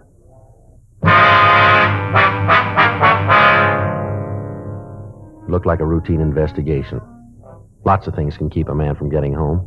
A few drinks, sick friend, unexpected business conference, a flat tire on an isolated road, maybe just boredom.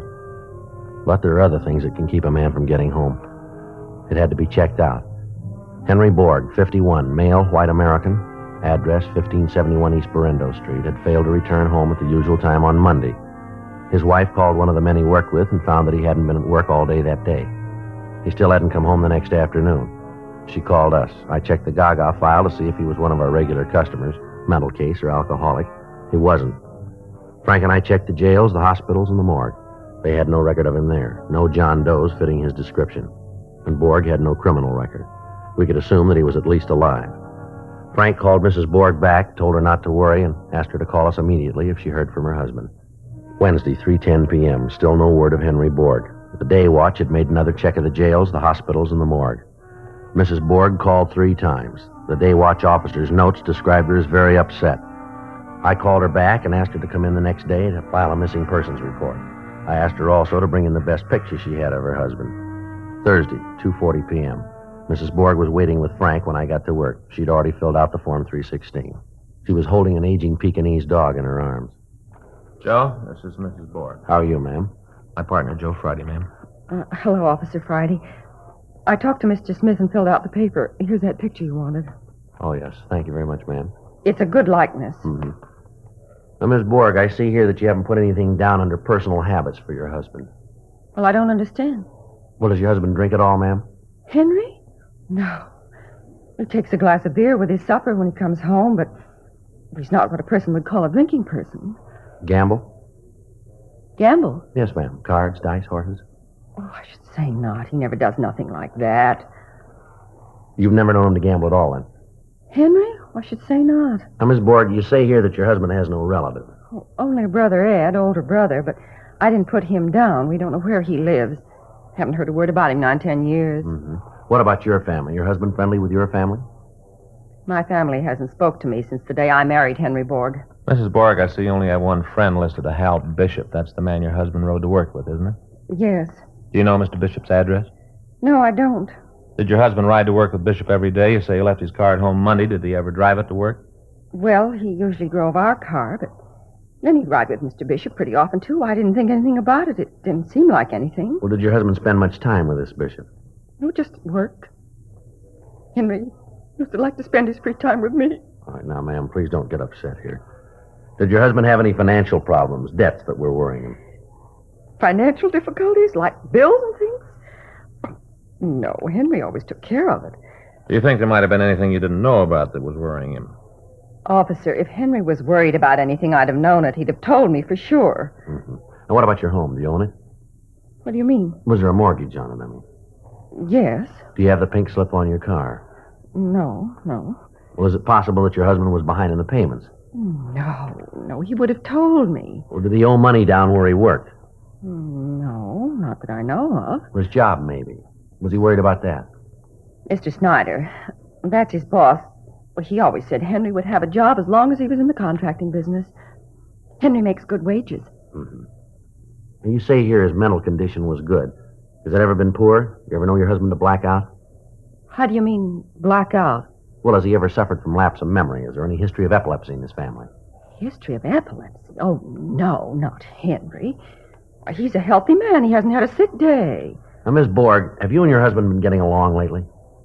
What do you mean by a thing like that, officer? You think Henry and I had a fight, and that's why he left. Is that what you think? No, ma'am. We don't think anything here, but these are the things we have to check out. Well, it's a waste of time. Don't you think I'd have already told you that? If Henry and I'd had a fight, I'd have told you first off. It's the first thing I'd have said. Yes, ma'am. Something's happened to my husband, officer. I just know it. Something's happened to him. Did you and your husband go out together much, ma'am? Well, one night last month we went to the Coconut Grove, there in the Ambassador Hotel, and we used to go to the movies pretty regular. Was he in the habit of leaving the house at night alone? No. Just when he went out with Francine. Francine? Yes, our Pekingese here.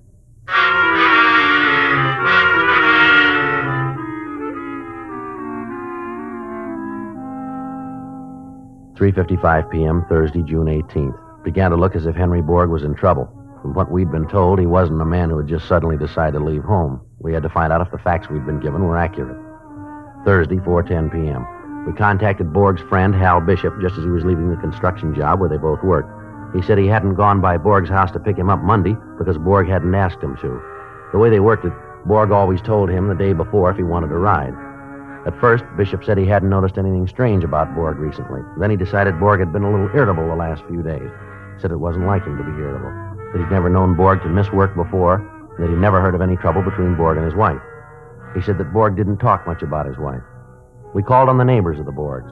They said nothing to indicate any flaws in Mrs. Borg's story. Henry and Martha Borg were average people in an average neighborhood. He went to work every morning at 7 a.m., came home at 5:15. His neighbors didn't know much about him. He was a quiet man. They lived in the same house for 13 years. Martha Borg was 47, maybe 48. They never had visitors. After 13 years in the same neighborhood, she apparently had no close friends. Two of her neighbors had noticed that in the past year, Martha Borg would leave her house 3 or 4 times a week at 11 a.m. Always at 11 a.m. She invariably got back before her husband did. The neighbors said she usually brought some shopping home with her. They did go out frequently in the evenings. However, there were no reports of family trouble between Martha and Henry Borg. Thursday, 6:20 p.m.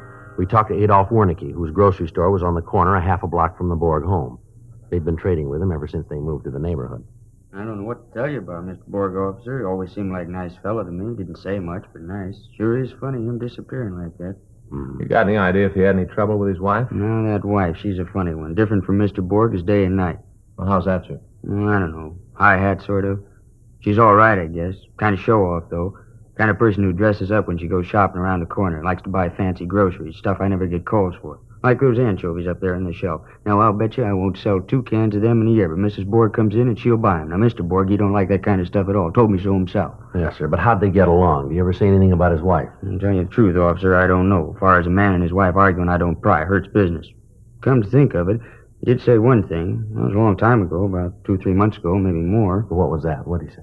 Well, he came in here, just about like this time it was. Didn't buy anything, just kind of hung around. Remember, he seemed out of sorts. I asked him if he was feeling all right. He said he was. Just felt like he had to get away from the house. Now, that'll happen to a man. Just feel like you got to get away for a while. But you know what I mean, officer. No, sir, I'm not married.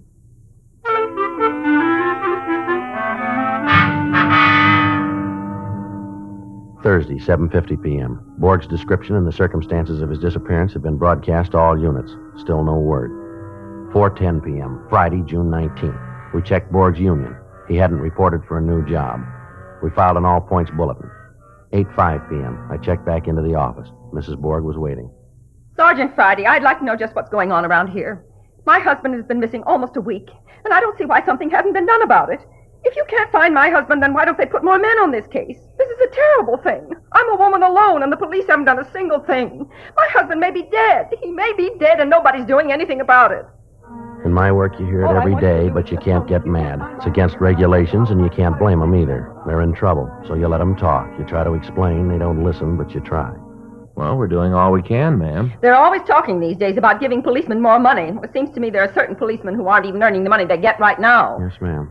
What are you doing for my husband? Ms. Borg, here's the file on it. Now, we've made regular checks on the hospitals, the jails, and the morgues. Thursday night, when you came in to file that Form 316, we had a complete description of your husband broadcast to all radio units in the city. It was teletyped to every police division. Today, we sent out an all-points bulletin over the state wire. Every police department, sheriff's office, and highway patrol unit in the state knows that your husband is missing. Here, you can see the bulletin right here, ma'am. Now, in these cases, ma'am, we start with nothing. We don't know where they've gone or why they've gone. Most of them turn up by themselves. Some of them don't. We do everything we can to find the ones that don't. Miss Borg, there are 4,000 police officers in this city looking for your husband.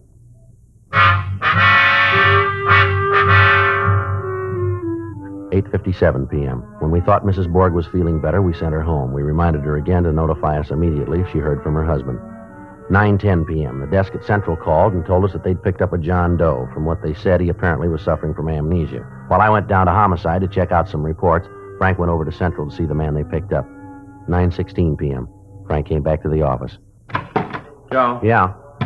You checked out that John Doe at Central. Anything on him? Yeah, it's Henry Borg.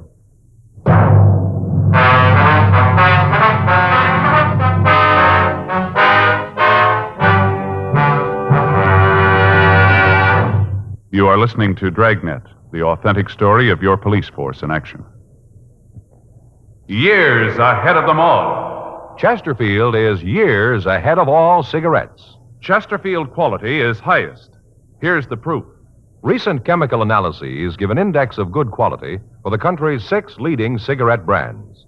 The index of good quality table, which is a ratio of high sugar to low nicotine, shows Chesterfield quality highest. Chesterfield quality highest. 15% higher than its nearest competitor. Chesterfield quality highest. 31% higher than the average of the 5 other leading brands. Don't you want to try a cigarette with a record like this? Chesterfield. First with premium quality and best for you. Try Chesterfield today. Regular or king size.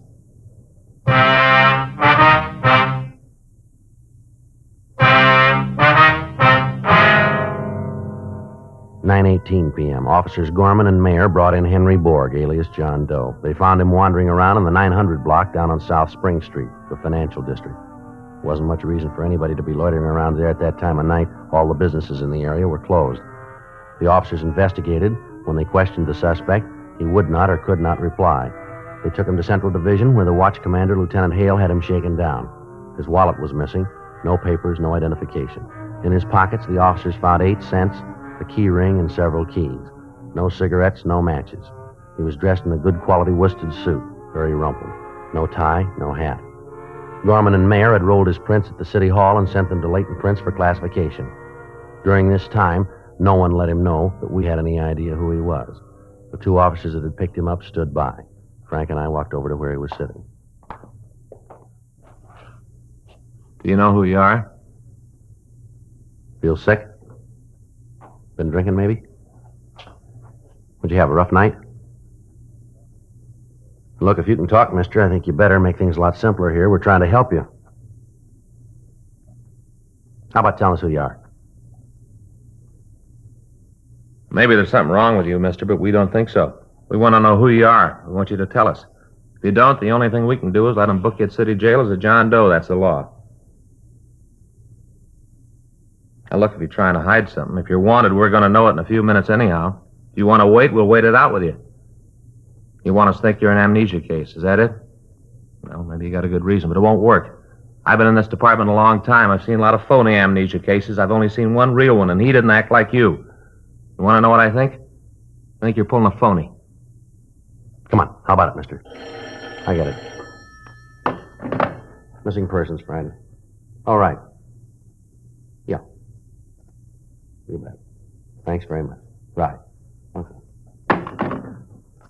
That was latent prints, mister. They got your fingerprints classified. Now, we know you're not wanted for anything.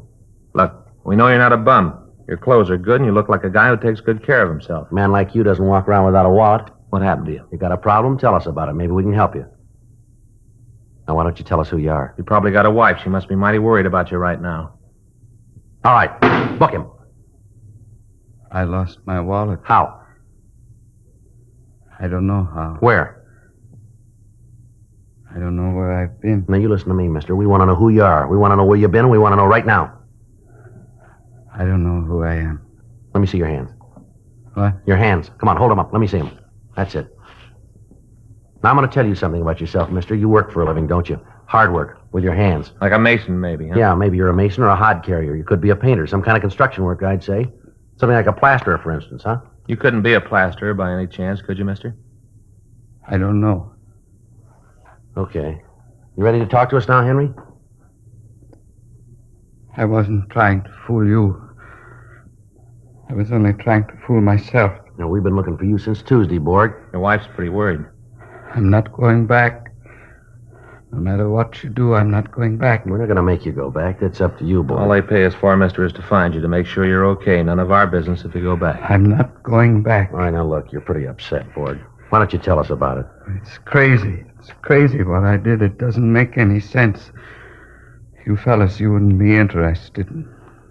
Maybe I'll just go. If it's all right with you, I'll just go. Yeah, it's all right. It's okay if you want to. Look, we're going to be around here another hour. We haven't got much to do. Our work's all cleaned up. We're just about ready to go home. Why don't you stick around and talk to us, huh? We'd kind of like to hear what happened. Yeah. Just might help to clear things up in your mind if you talked about it. Oh, it's crazy. I know it's crazy, but I guess I do want to tell somebody about it. How about a cigarette? Will that help? Yeah. Here, I'll give you a match.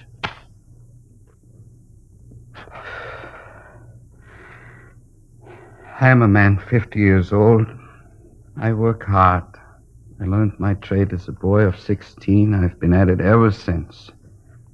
My wife and me, we got a new car. We got our own home, almost paid for. A man my age, when he gets home nights, he wants to take it easy. Read the paper, watch the television. Bought a $400 TV, 21-inch screen. Yeah. You want to know what happens when I get home? She wants to go out. It don't make any difference how tired I am. It don't make any difference if I've been working hard all day. She wants to go out. Do you know what that's like? Well, it doesn't sound like the reason a man would leave home, boy. I don't mind it once in a while, if it was just once in a while, but she's after me every minute I'm home. Here for the last few years, it's been every night. I don't know what's come over her. She didn't used to be like that. Martha used to be a sensible woman. Now she acts silly like a young girl. She's different. Goes in for fancy clothes, all kinds of fancy food, even anchovies, and I don't like anchovies. Last month, I swear, she even made me take her down to the Ambassador Hotel. Imagine me at the Ambassador Hotel. All I ever hear from her is we've just got a few years left to have our fling. I don't want any fling. I'm a plasterer. That's hard work. I get home, I want to rest. It isn't like I cared if she goes out. She goes to the movies almost every day. Goes before noon, she tells me, before the prices go up. I don't care about the money. I want her to have a good time, the clothes, the things like that. I don't care. I love my wife. I guess you think I'm crazy after what I did, but I love my wife. I see, sir. And that dog, that Francine, what kind of a name is that for a dog? You ought to hear her talk to it like it was a person. How long you had the dog, Borg? I don't know. 2, 3 years. Well, the reason I ask, it seems funny that you just decided to leave home last Monday. Dog's been around 2 or 3 years. The ambassador thing was last month, you said. Well, what did it? It was the lessons. Lessons? The dancing lessons. What? But there's this social club up around Pico and Figueroa. People go there to dance. People our age, she says. Only I can't dance. That's when she gets this idea I gotta take dancing lessons. Did you ever hear of anything like that? A man my age has got to take dancing lessons? That's when you left. It was Sunday afternoon when she got this idea. She kept picking at me all afternoon. It really got me. I thought about it all night. I couldn't sleep. Monday morning, I just didn't go to work. I got drunk instead. Got sick, too. Just couldn't think of anything else to do. Guess you know the rest. I lost my tie, my wallet, lost my hat, too. And they picked me up. I was just kind of wandering around when they picked me up. Seems like a shame when a man can't even go home. Mm-hmm. You sure you don't want to go home now, Borg? Maybe if you talk things over with your wife. No, it wouldn't do any good.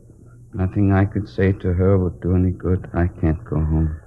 Well, it sure has been interesting hearing you talk, Mr. Borg. It's almost like hearing somebody tell about me, remember, Joe? Yeah. You had something like this? Had it. With me, it was canasta, though. I hate cards, a waste of time. Yeah, I sure thought it was the end for me and Fay. Remember, Joe? But it wasn't? No, for a while there, it sure looked like I was going to lose my happy home. Guess I would have, too, but I talked turkey to her. You know what I mean, Borg? No. What do you mean?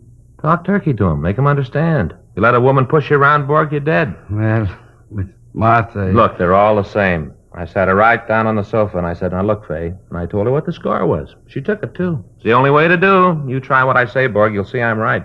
I can just see Martha if I ever tried to put my foot down. That's what I thought. I was all set to give it up. Move in with Joe here, right, Joe? Yeah. Then I figured I might as well at least get a load off my chest. Once I got started, I lost my temper. You know, it's a funny thing. Fay's always thought more of me since then. You ask her. She'll tell you so herself. Says she respects a man who'll stand up for his own rights. Right, Joe? Yeah. I don't know. With me, I don't think it would work. Sure it can. Now, Borg, you listen to me. You tell her you're a working man. Tell her when you get through work, you want to take it easy, and nobody's going to run you. Set her straight, Borg. Get tough if you have to. She won't give you any trouble after that. I just don't know. Martha... Won't do any harm to try it. I'd like to see Martha's face just once if I even told her to shut up. I wouldn't want her to have anything handy to throw. Borg, look, it's 12:10. We gotta be getting home now. You take my advice. You go home, too. Have a talk with her. See if you can't work it out. No, Sergeant. Thanks a lot, but I can't go home.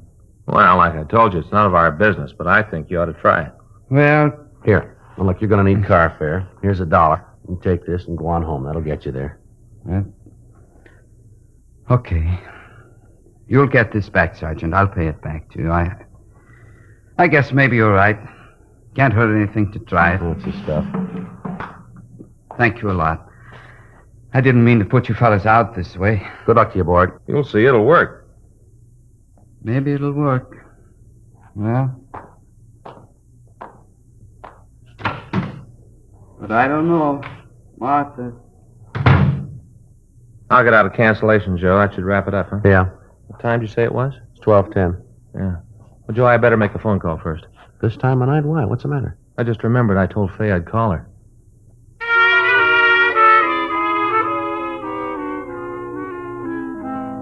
Friday, July 28th. A month had passed since Henry Borg had left our office to go home. We'd heard nothing further from him or his wife, and we assumed that they had reconciled their problems. 6:10 p.m. Officers? Oh, hello there, Borg. Nice to see you again. Hi, Borg. I was afraid maybe you fellas wouldn't remember me. It's been a while. I tried to get out and see you before this. Well, fine. How are things going? Did it work out like I said? I brought you something, Sergeant. Some cigarettes for both of you. Like you to have them. I hope it's the right brand. Well, yes, sir. That's the right brand, all right, but you don't owe us anything. I want you to have them. That's all right, sir. You keep them. All right. Well, anyway, here's that $1, the one you loaned me. Okay, Borg. Thanks very much. I sure owe you fellas a lot, and I really mean it. My wife and I, we sure appreciate what you fellas did for us. Was that clock right? Yes, sir. Uh-oh, gotta rush. Got an appointment. Be late if I don't hurry. Appointment? Yeah. Gotta get over to Arthur Murray's.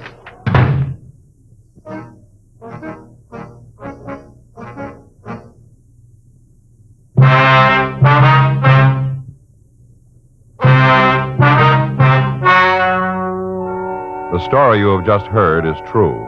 The names were changed to protect the innocent. On July 31st, a meeting was held in the office of the captain of homicide. In a moment, the results of that meeting. Now, here is our star, Jack Webb. Thank you, George Fenneman. Friends, we hope you've been listening to Dragnet regularly, and we hope you've tried our Chesterfields. If you haven't tried them yet, then tomorrow's your day. Get a carton, regular or king size. It only takes one carton at Chesterfield's to show you why Chesterfield is best for you. Believe me, they're much milder with a wonderful taste. America's best cigarette buy, Chesterfield.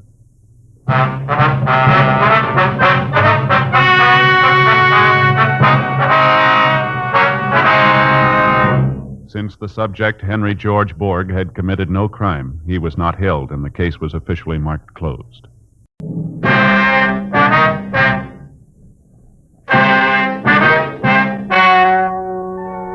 Ladies and gentlemen, the story you are about to hear is true. The names have been changed to protect the innocent.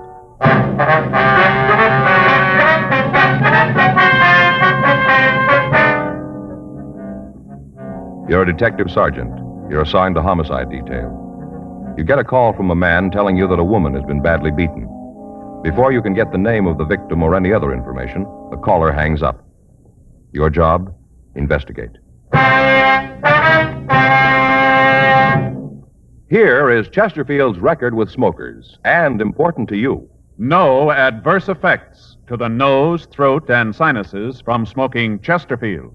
That's the report of a doctor who has been examining a group of Chesterfield smokers for a full year and 2 months as a part of a program supervised by a responsible independent research laboratory. Don't you want to try a cigarette with a record like this? Chesterfield. First with premium quality. Chesterfield. First choice of young America. And that's from a survey made in 274 colleges and universities. Try Chesterfields today. Chesterfield. Regular or king size. They're much milder and best for you.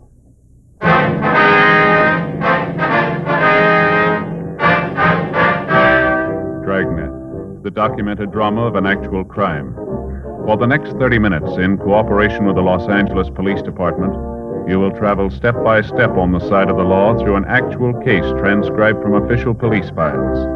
From beginning to end, from crime to punishment, Dragnet is the story of your police force in action. It was Friday, June 10th. It was hot in Los Angeles. We were working the night watch out of homicide detail. My partner's Frank Smith. The boss is Captain Lorman. My name's Friday. I was on my way back from the main jail, and it was 8:10 p.m. when I got to room 42. Homicide. Frank? Yeah. Wait a minute, I want to talk to you. I'm not going anyplace. Oh. Well, I talked to Evans. I couldn't get any more out of him. The arraignment's still set for the 14th, isn't it? Yeah, that's right. Hey, can't you settle down for a minute and stop that pacing up and down? What's the matter? Something on your mind? On my leg. Oh, something wrong with it? Not a thing. Just walking. Well, I wish you could manage to stand still for a minute. I'm getting a little bilious following you around the room. You know how far it is from here to the business office? What do you mean? How far? Well, it's just across the hall. Is that what you mean? 25 feet? No, you're wrong. It's 1/210th of a mile. Well, that's good to know. It's 1/6 of a mile to the crime lab, including the stairs. 1/8 of a mile to Sal's Cafe. 4 trips to R&I equals 1/4 of a mile. Never knew that, did you? No. Our grand total tonight so far is over 6 miles, and we're only half through. What do you think of that, Joe? Well, what's it all prove? Well, this is a walking job we got. Well, everybody knows that, don't they? Yeah, but I'm the only one in the department who knows exactly how far we walk. That's fine. Any calls come in while I was out? No. Like to know how I do it? What's that? It's done with a pedometer. Measures miles. Just fastens on your leg, see? At the end of the day, you know exactly how far you walk. Yeah. Gonna measure everything, Joe. Keep track. Gonna know exactly how far everything is. What for? Somebody might want to know. Who? I get it. Homicide, Friday. Yeah. Now, what's that address again? Yeah. Right. Well, we got one to roll on. What do you got? Ambulance follow-up, Westlake area. Yeah. Woman's been beaten. 8:14 p.m. We left the city hall and drove to the address we'd been given. 8674 Cambria Street was a large private home that had been divided into apartments. The house was quiet and there was no sign of any disturbance. There was a woman sitting in a glider on the front porch. We went up and talked to her. Something I can do for you? Police officers, ma'am. We got a call that there'd been some sort of trouble here. What kind of trouble? A woman had been beaten. Is that right? It must be some kind of joke. Nothing like that here. You sure you got the right address? The one we were given, ma'am. You got an apartment 104? Yeah, the last one back on the left. Rockmans live there, Mr. and Mrs. We'd like to see the apartment. Go ahead. Anything happened around here, I'd know about it. I'm the landlady. Anything happened, I'd know about it. Go ahead, you won't find anything. Thank you very much, ma'am. Here it is. I'll get it.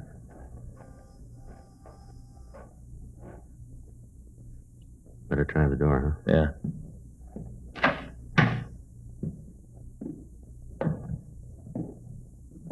Nobody here. Looks like they had a party, huh? I'll check the back.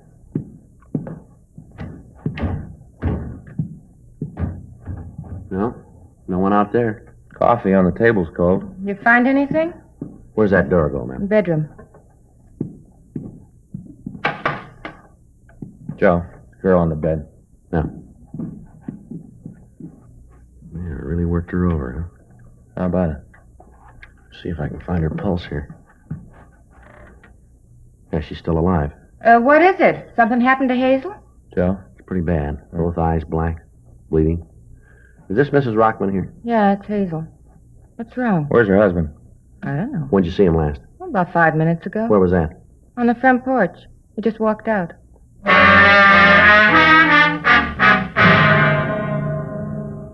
The ambulance crew arrived and immediately removed the victim to Georgia Street Receiving Hospital for emergency treatment. We got in touch with Officer Ed Barrett of the hospital detail and asked him to try to get a statement from the victim if she regained consciousness. We locked the door to the Rockman apartment to preserve any physical evidence we might need, and then we went down and talked to the landlady, Mrs. Ruth Baker. We found her on the front porch. We asked her what she knew about what had happened. I sure wish I could tell you more. How about Hazel? Is she going to be all right? We don't know yet, Miss Baker. She's pretty badly beaten. Mm-hmm. What do you want from me? Some questions we'd like to ask, ma'am. About what? I've told you what I know. Do you know where Mrs. Rockman's husband was going? No, I don't. I don't much care either. Did you see anything at all when he went out? Not a word. Just walked out in a sort of daze, like a trance, sort of. He didn't say anything at all to you? I just got through telling you that he didn't. Yes, ma'am. Mr. and Ms. Rockman fight often, would you know? No, not any more than any married couple. Miss Baker. Yeah? Wonder if you can give us a description of Mr. Rockman? Description? Yes, ma'am. Tell us what he looks like. I figure he did that to Hazel, huh? That's what we want to talk to him about. What kind of description do you want? About how tall is he? About as tall as he is? That'd be 5'10", huh? If that's what you are. How much would you say he weighed? Wouldn't even make a guess. I don't notice things like that. Yes, ma'am, but would you say he was medium build or heavy? I'd say medium. Not too heavy, not too skinny. Medium. What color's his hair? Black. How about his eyes? Brown. Real dark brown. You wear glasses? No. Was he clean shaven? What do you mean? Well, do you have a mustache? No, he had one a while ago. He tried to grow one, but Hazel made him take it off. It never grew real well. Little scraggly thing. What was he wearing when you saw him last? Shirt and pants. Could you tell us what color the shirt was? No, and I can't tell you what color the pants were either. It's dark out here. I didn't pay much attention when he left. Just thought he didn't feel well. Sick from the party. All right, Miss Baker. May I use your phone? Sure, help yourself. It's in the living room, right inside the door to your left. You can't miss it. All right, ma'am. Thanks. I'll call this in, Joe. Right. Well, Miss Baker, Yeah? does Mr. Rockman drink much? Why do you ask that? Well, I wonder if there might be some bar in the neighborhood that he might have gone to, maybe? No, he doesn't drink much at all. Once in a while, he and Hazel have a glass of wine before dinner. You know, sharpen the appetite. Just a glass of wine before dinner. Mm-hmm. And you haven't any idea where he might have gone? Not the slightest. Does he have any relatives in the city? I can't answer that. You mean you don't know? Must have some people someplace. Most of us do. But I'm not the kind of person who pries into the private lives of my tenants. They pay their rent, no loud parties, and I don't bother them. Now, about this party tonight. Yeah, what about it? Was there any trouble? Not that I knew about. You didn't hear anything? Any loud talking? Any arguments, maybe? Nope, I wasn't at the party. Wasn't invited. Hazel gave it for her Tony friends. Going to play bridge. I wasn't there. Yes, ma'am. Could you tell us who was there? Never been able to get the hang of the game. Don't like cards. Chinese checkers, that's my game. Never could understand bridge, so I wasn't invited. Well, can't you give us a list of the people who were there? I suppose. Why do you need it? We'd like to talk to them. Well, I guess it'd be all right to give them to you. How's Hazel? You heard yet? No, ma'am. Sure a terrible thing. Not that maybe she didn't deserve it, but it's sure terrible. Why do you say that, Miss Baker? What do you mean, why do I say it? I say it because it's true. No other reason to say something. Yes, ma'am, but what do you mean? Just that it was bound to happen. Somebody was bound to haul off and slap her mouth shut one of these days, the way she talked. Ma'am? Accusing. Always accusing. Thought everybody in the world was after her. Always tell me that she knew about me, that I wasn't fooling anybody. The words she'd use. And they're supposed to be so Tony. Well, did she have any enemies around her? Anyone to make her think that, would you know? Well, she didn't have any right-out enemies. There were several people who didn't like her. They thought she was too snooty for them. I call the office, Joe. They're putting out a broadcast. Did you check him? Yeah, nothing on him. Mm-hmm. Hope it's all right, ma'am. I left your number in case they want to reach us. Sure, it's all right. Can you give us the names of the people who were at the party tonight, ma'am? Yeah, there was Lily Davis, the Harrises, and there was some fellow with Lily that I never saw before. You know where we can get in touch with them, do you? Well, the Harrises live up in 203, and Lily has an apartment 105 right across from the Rockmans. She ought to be able to tell you something. Don't know if it's going to be the truth, but she'll think of something to tell you. Yes, ma'am. She a good friend of Mrs. Rockman's, do you know? Oh, you bet. They're thick as thieves. Always having little lunches by themselves, talking secrets, buzzing around. Thieves. Myself, I never took to Lily. I always thought she was kind of wild. Divorcee, you know. All right, Miss Baker, thank you very much. We'll be in 105 if there are any calls. Appreciate it if you'd let us know if Mr. Rockman comes in. Don't mention to him that we're here. Mm-hmm. All right. That was 105, you said? Yeah. Better talk to this Davis woman, huh? Yeah, maybe she can tell us where Rockman is. Yeah. 105, here it is.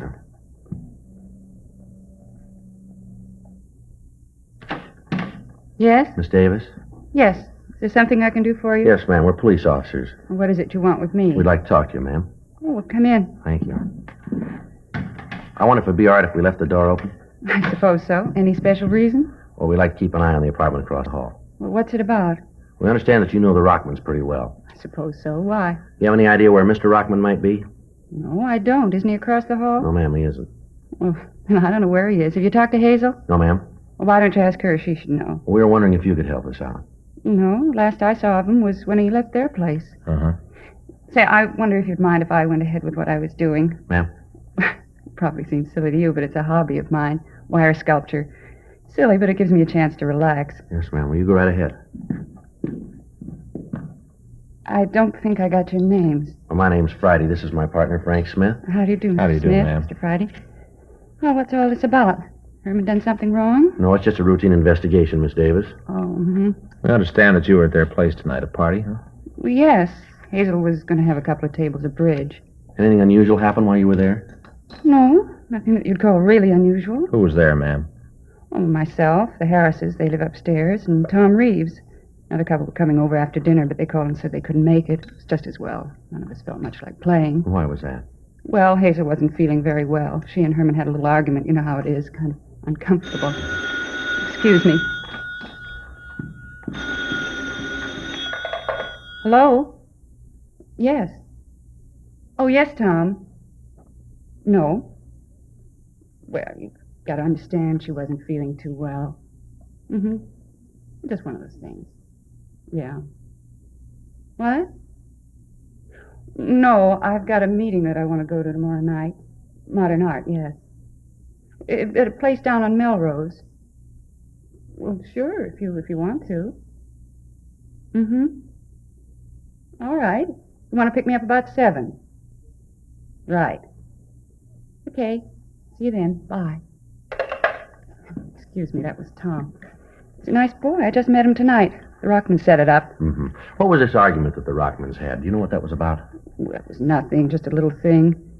Hazel hadn't been feeling well lately. It's awfully easy to set her off. I guess sometimes Herman doesn't realize it. Yes, ma'am, but what caused it tonight?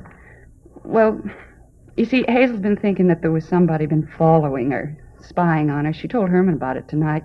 That made him a little angry. And, well, then at dinner we just sat down. Mrs. Harris said that she'd seen a picture of the dress that Hazel had on in the morning paper. Well, Hazel didn't understand. I guess she thought that Mrs. Harris was being nasty about it. And she got up and left the table, went into the bedroom. Yes, ma'am. Herman got up and went in after her. Came out and said that she wasn't feeling well. It kind of threw a damper on the evening, so when the other couple called and said that they wouldn't be able to make it, we all decided to call it quits. Mm-hmm. Was there any reason for Mrs. Rockman to feel that there was somebody spying on her? Would you know? No, Mr. Friday, it was just one of those things. She'd go along fine, feel good, and then she'd wake up in the morning and start to think about things, and she'd get depressed. Well, when she's like that, there isn't anything that can lift her out of it. We used to talk about it. I'd try to help her. Same thing happened to me, I know. It's just one of those things. Yes, ma'am. Maybe if they'd had children, it'd be different, but lately she hasn't been feeling well, and she and Herman haven't been getting along. He just didn't seem to understand. She'd get angry, and he'd work late, and the more he worked late and stayed away from home, the more she'd fret and get angry. It was just a vicious circle. Nothing anyone can do about it. It'll pass with time. Mm-hmm. When Rockman went in to see his wife, did they argue?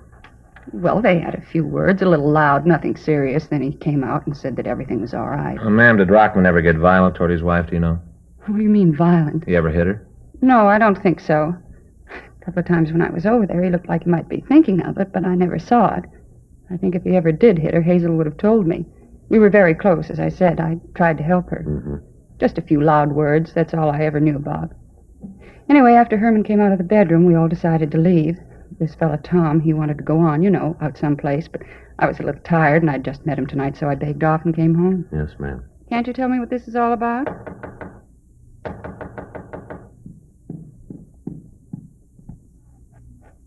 Miss Davis? Hello, Mrs. Baker. Something you want? I want to see the police. Mr. Smith, your office called, said you were to call this number right away. Here's the number they gave me. They said you'd know. I wrote it down. Thank you, ma'am. Here, you want to call, Joe? Yeah. What if I could use your phone, Miss Davis? Sure, help yourself. Thank you.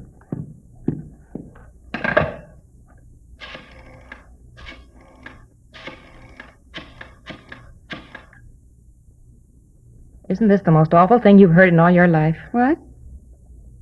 Well, about Herman, what he did. Terrible. They ought to send him away for a long time, a good long time. Dr. Hall, please. What are you talking about? All the ambulances, the police, never had a thing like this happen before. All the excitement and what Herman did, just terrible. That's all terrible. Miss Baker, would you wait just a minute, please? Will somebody tell me what this is all Hello, about? Doc Hall. This is Joe Friday. Yeah. Yeah, well, we're here now. She is. You sure about that, aren't you? Yeah, well. Yeah, right. No, we'll call him right out. Yes, it does. Right. Bye. Georgia Street. Yeah? Ms. Rockman died. There's something else. What? She wasn't beaten. She was shot to death.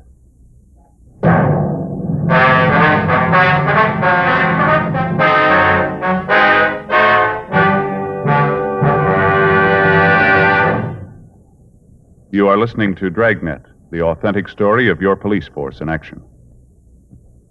Years ahead of them all. Chesterfield is years ahead of all cigarettes. Chesterfield quality is highest. Here's the proof. Recent chemical analyses give an index of good quality for the country's 6 leading cigarette brands. The index of good quality table, which is a ratio of high sugar to low nicotine, shows Chesterfield quality highest. Chesterfield quality highest. 15% higher than its nearest competitor. Chesterfield quality highest. 31% higher than the average of the 5 other leading brands. Don't you want to try a cigarette with a record like this? Chesterfield. First with premium quality and best for you. Try Chesterfield today. Regular or king size.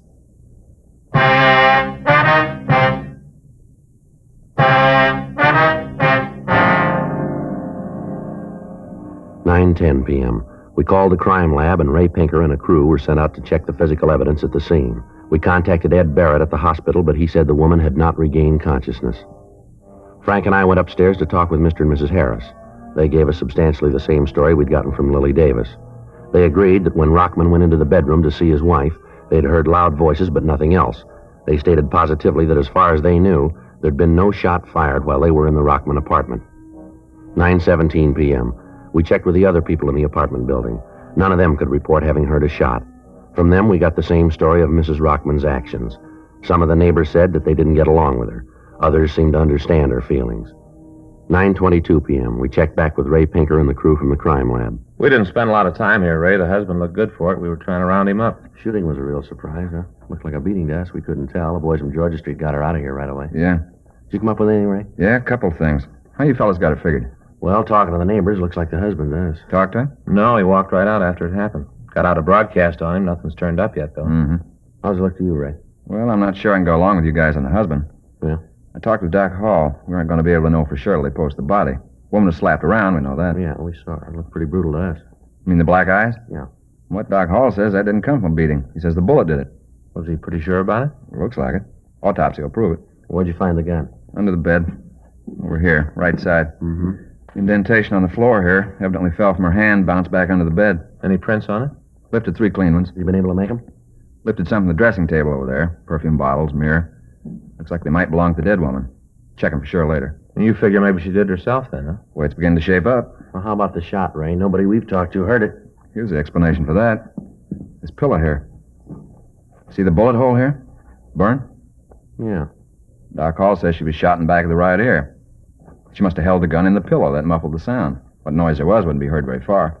Well, how can you be sure it was suicide, Ray? Just an idea now. We'll roll the dead woman's prints, run a blotter test on her, see if she fired the gun. Check for nitrate, we'll know for sure. Well, how long will that take? I'll be finished in an hour or so. I'll let you know then. Where I sit, though, it looks like she did it herself. Yeah, I still don't understand about the black eyes, though. The way I get it, the bullet entered just behind the right ear. Passed behind the eyes. I've seen it a couple times before. Yeah, but Doc Hall said that she'd been slapped a couple of times, right? Yeah. Said he found a couple of bruises on her cheeks. Not enough to do any damage, though. Sure not enough to kill her. Mr. Friday? Mr. Friday? Yes, ma'am. Can you come right over to my place? Herman's on the phone. What's that? Mr. Rockman, he called to find out how Hazel was. All right. Phone's right there. Thank you. Hello? Hello? Hello? Well, he's not there now. What'd he say? Well, he asked me if I knew how Hazel was. I told him that she was dead, and then I asked him where he was. Did he tell you? No. He just said for me to tell people that he was sorry he did it, for me to tell them that he didn't mean it. Mm-hmm. He said he didn't mean to kill Hazel. Well, the way it looks, he didn't do it. And you better find him right away. Ma'am? He thinks he did, and he's going to kill himself.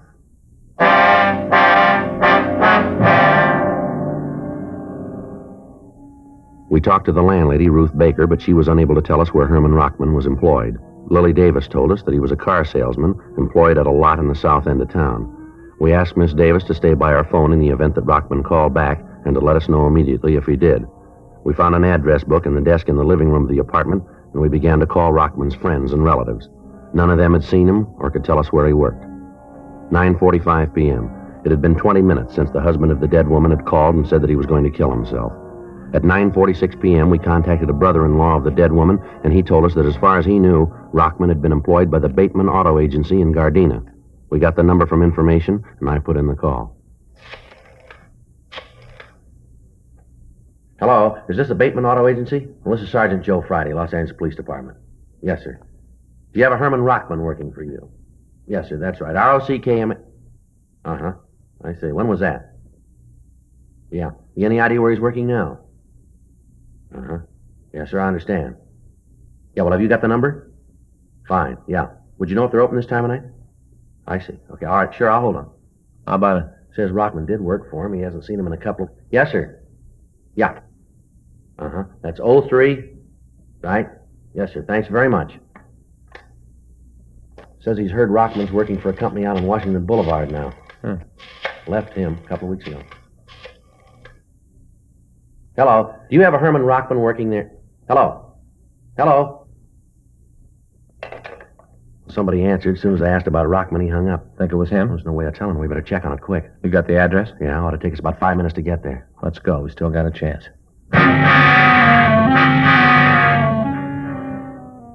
9:50 p.m. We left the apartment and we drove out Westlake Avenue and turned down to Washington Boulevard. We traveled code 3, but because of the possibility of alarming Rockman, we turned off the sirens 6 blocks from the address of the used car lot. 9:54 p.m. We got to the place. The lot was dark. At the rear, in back of a line of cars, we could see a small shack. I hope he's here. Yeah. There's no lights on. The door's locked. Let's try the side. There's a window around there. Right. Can you see anything? No, the window's dirty. Got your flashlight? Yeah, here you go. Give me it. How about it? He's in there. Looks like he's out. Come on. Let's hit it. Right. Full of gas. Kill your flashlight. Right. I'll get him out of here. You want to get that heater? Right. The window's stuck. Break it. How about it? He's still alive. Fresh air should bring him around. Yeah. Rockman. Rockman. Come on, Rockman. You're all right. Come on. Sit up. Why'd you do it? Why'd you stop me? No reason for you to kill yourself. I got a reason. I killed Hazel. I didn't mean to. I loved her more than anything. I didn't mean it. I didn't know I hit her that hard. All right, settle down. Settle down. You didn't kill her, Rockman. Nobody asked you to come down here. I called you to take care of her. I knew it was too late. I killed her. She's dead, and it's my fault. Why'd you come here? Why'd you stop me? All right, now take it easy, will you, Rockman? Straighten yourself out here. You didn't kill your wife, Rockman. You understand? What? We don't think you killed her. We think she did it herself. Huh? Oh. Well, she wasn't well. She was sick. She didn't know what she was doing. She did the wrong thing, didn't she? Her way wasn't right. I loved her, very much. Yes, sir, we understand. Doesn't really make any difference. You stopped me. No difference. Sir? Doesn't make any difference that you stopped me. I loved her. Made no difference at all. How's that? I died with her.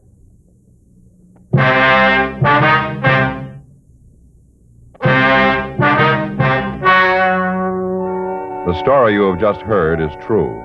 The names were changed to protect the innocent. On June 15th, an inquest was held in the coroner's office in and for the county of Los Angeles. In a moment, the results of that inquest. Now, here's our star, Jack Webb. Thank you, George Fenneman. Friends, next Sunday, June 21st, is Father's Day. Your neighborhood dealer has the special Chesterfield Father's Day carton on sale right now. So remember the guy who never forgets you. Don't give him just any cigarette. Give him premium quality Chesterfields, regular or king size. They're best for him.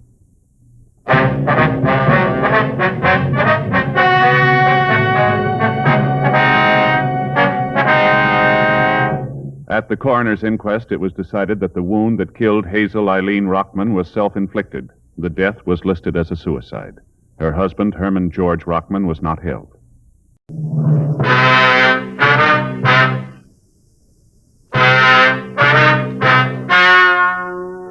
Ladies and gentlemen, the story you're about to hear is true.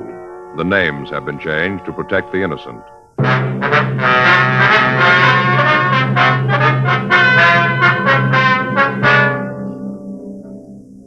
You're a detective sergeant. You're assigned a robbery detail. Somewhere in your city, a man is endangering the lives of your fellow officers. His weapon, a 10-cent piece. Your job, get him. Years ahead of them all. Chesterfield is years ahead of them all. The quality contrast between Chesterfield and other leading brands is a revealing story. Recent chemical analyses give an index of good quality for the country's 6 leading cigarette brands.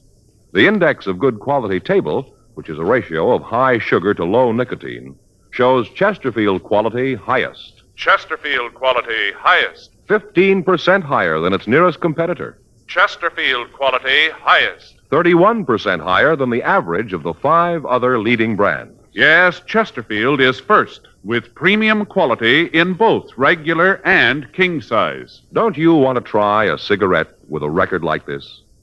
Chesterfield.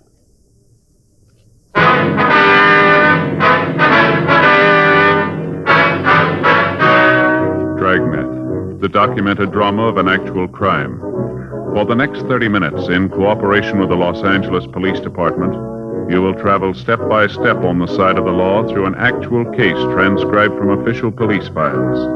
From beginning to end, from crime to punishment, Dragnet is the story of your police force in action.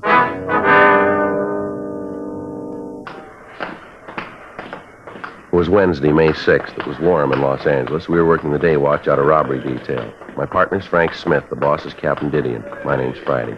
We were on our way back from the drunk tank, and it was 8:34 a.m. when we got to the first floor, the interview room. Okay, you want to sit down, Harris? Yeah. What a head. Either one, you got an aspirin? No, sorry. How about a cigarette? Yeah, here you go.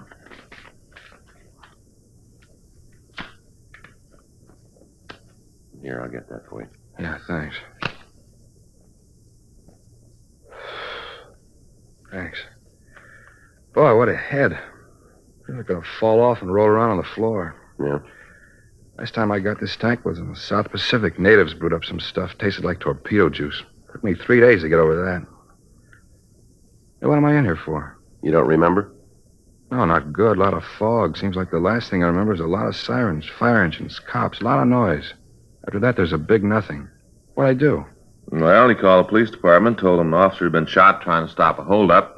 Then he called the fire department, told them the Times building was on fire. You're kidding. No, he's not. Well, I really got it this time, haven't I? Yes, sir, you got yourself a problem. Why'd you do it? Gee, I'm trying to think. Seems like the girl I was with made some remark about L.A. being a dull town. I told her she just didn't know the place.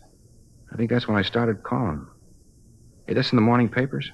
I don't think so. Why? I really got trouble if it is. You arrest the girl? No. Thanks for small favors. What? Either you married? Yeah, he is. Oh, he'll know what I mean. I don't think my wife would be crazy about who I was out with last night. No? Yeah. Wife thinks I was at a sales meeting. Hope she doesn't find out. Hey, where was I when you picked me up? Well, according to the arrest report, you were in a phone booth trying to have the National Guard called out. I gotta join something. This is the worst one I've ever pulled. Where do you live, Harris? Apartment over on 9th. Didn't they get that last night? No. All you tell the arresting officers was your name. I didn't give anybody any trouble, did I? I mean, I didn't start a fight, nothing like that, huh? No. You didn't cause any trouble until they got you down here. Down here? I didn't hit anybody, did I? Well, you tried, but you didn't make it. You guys are detectives, aren't you? That's right. How come they send you fellas down here? I caused that much trouble? How long you been in town, Harris? Since I got out of the service. I think about 6 years. You said you were a salesman. Who do you work for? Connington and Michaels. How long you been with them? Since I got out, went to work for them right after I was discharged. Ever been arrested before? No. Oh, a couple of traffic tickets, nothing serious. Hey, what's all this about anyway? Well, you guys act you're trying to prove something more than just a drunk rap. What's the pitch? Well, there's been some fella around town who's been making calls like you made last night. He's been making a lot of them. They all been phony, but we got to send out equipment. Oh, you figure maybe it was me, huh? Looks like it might have been. We have to check it out. No, I guess I made the ones last night. You say I did, but that's it. Hey, you mind if I take another cigarette? Yeah, here. Help yourself. Thanks. Here's a match. Thanks. Thanks. No, I'm sorry. You guys got the wrong fellow. No. You can check me. You'll find out you got the wrong man. Uh-huh.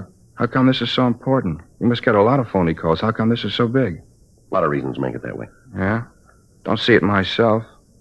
Lots of times I see fire engines go out in false alarms. Doesn't look like it does any harm. Do you remember how many units were with you last night? No. Must have been a lot of them. Well, 15 police cars answered the officers' need help call before they could get a code 4 out on it. There were 5 units of fire department equipment there. I suppose that equipment had been needed someplace else on a real call.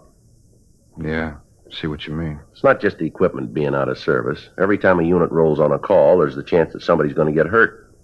That's what you built last night. Look, I said I was sorry. Is there anything more I can tell you? Any chance of me getting an aspirin around here? There's a doctor here. All he had to do was ask for it. We'll check on our way out.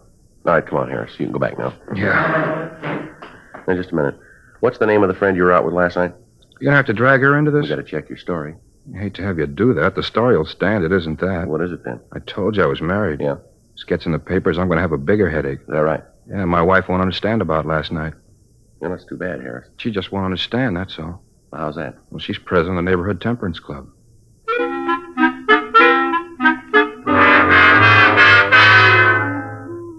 "9:30 a.m. James Harris was returned to his cell to be held to answer charges of violation of Section 4127A Municipal Code. Frank and I called a woman he'd said he was with the night before. She verified the story that he'd given us. Further investigation of Harris proved that he couldn't possibly have been the suspect we were looking for. We drove back to the office to talk with Captain Didion. For the past 3 weeks, both the police and fire departments had been getting a number of false calls, apparently from the same person. The officers on the complaint board told us that they had gotten so that they almost recognized the voice of the caller. They told us that it sounded like a male voice, and the caller could be middle-aged. The person had no noticeable accent or speech peculiarities. They'd tried to hold the suspect on the phone when they were certain that it was the same caller, but they'd been unable to do so. Most of the calls the suspect put through were of the emergency type. As a result, we had to send men and equipment to the reported scene, even though we might think that the call was a false one. The calls averaged 6 a week during the period that the suspect had been operating.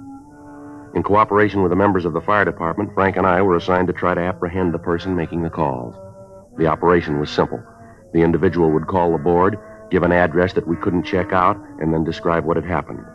The address given was usually a corner, so that it was impossible for us to make verifying phone calls.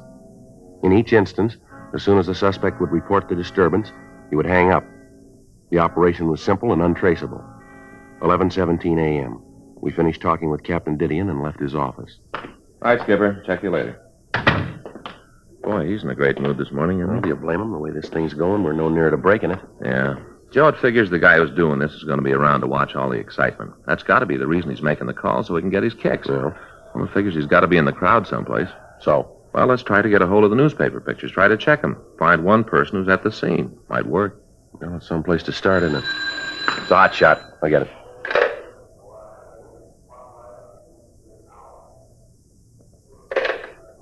Gonna have to wait. Bank robbery in progress.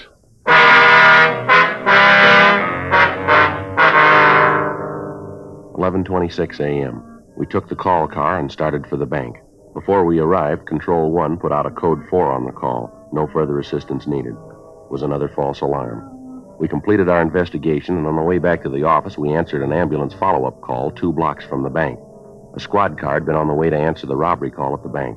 It had been traveling north on Spring Street. An ambulance had been making an emergency trip to Georgia Street Receiving Hospital. It had been traveling west on 7th Street. Both had been rolling code 3. Neither one of them heard the siren of the other unit. Neither of them knew of the other's presence.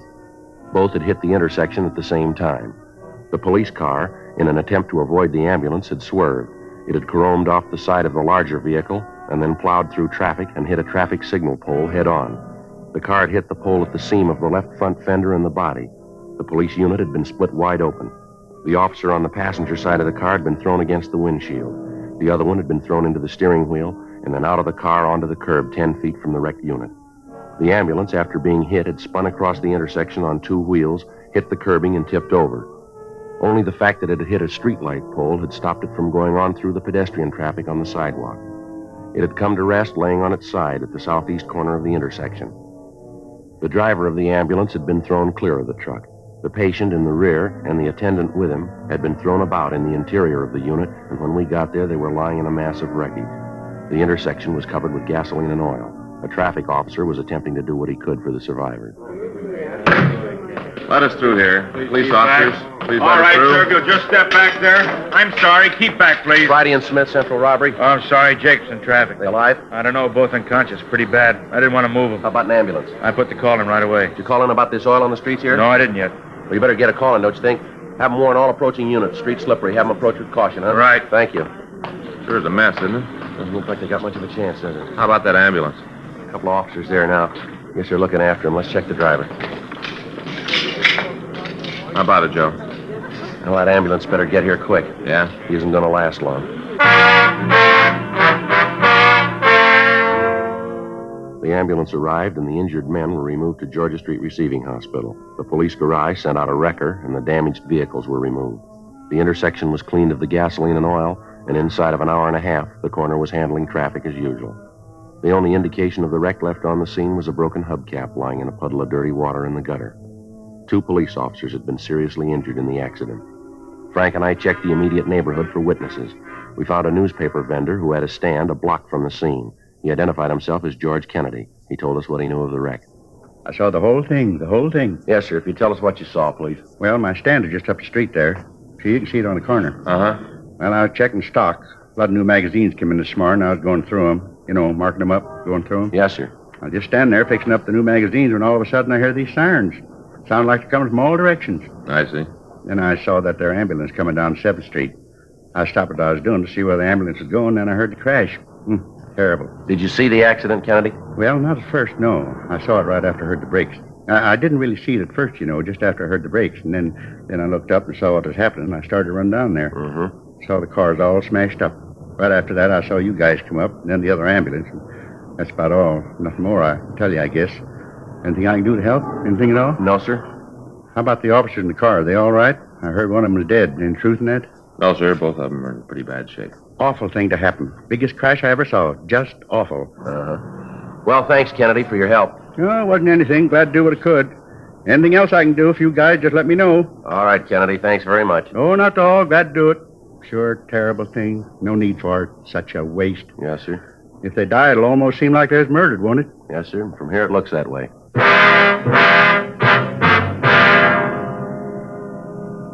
Frank and I drove back to the office. We checked with the doctor at the P&F ward at Georgia Street Receiving Hospital. The doctor told us that the injured officers were still in critical condition and as yet had not regained consciousness. We checked with the complaint board, and the officer who'd answered the call about the supposed bank robbery told us that he thought that the caller was the same suspect we were looking for. With Captain Didion and Captain Hagenbaugh in communications, we worked out a plan to attempt to apprehend the caller. The next time he put in a call, the officer answering the complaint would attempt to keep him on the line with questions regarding the complaint until we could get to the vicinity and start a search for him. We would be notified by a hotshot call immediately. 2 days passed without the caller making a move. On Saturday, May 8th, we got a call from Georgia Street Receiving Hospital. Yeah, Doc. Uh-huh. Well, how about the families? They've been told yet? Uh-huh. Well, I imagine they're pretty happy about it, huh? Yeah, well, thanks for letting us know. Right, Doc. Bye. Doc Hall? Yeah, both officers are going to be okay. They're doing what they can for him. Hot shot.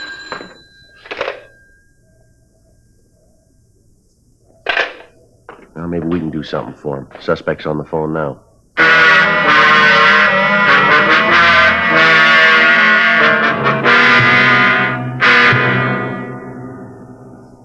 The caller had told the officer on the complaint board that he wanted to report an attempted robbery at the corner of 6th and Spring Streets. He said there was a shooting as the operator of the store involved had tried to stop the holdup man. The man on the phone had requested police assistance and the dispatching of an ambulance to the scene. The officer, so far, had managed to keep the caller on the phone while he let us know of the call. Another officer had called the store and verified that there was no holdup as reported. Frank and I left the office and proceeded to the area code 2. We felt that if the suspect heard the siren of a unit, it might alarm him and we'd lose him.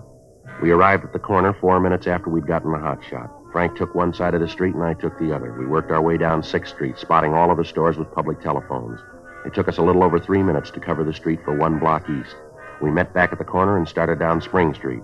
As time went on, our chances of the suspect staying on the phone dwindled. 12 minutes had passed since the suspect had placed the call. I was covering the east side of Spring Street, and I was almost to the corner of 7th when I walked into a store to check the phone booth just inside the door. The voice was familiar. It was George Kennedy, the proprietor of the corner newsstand. Sure, I can see you.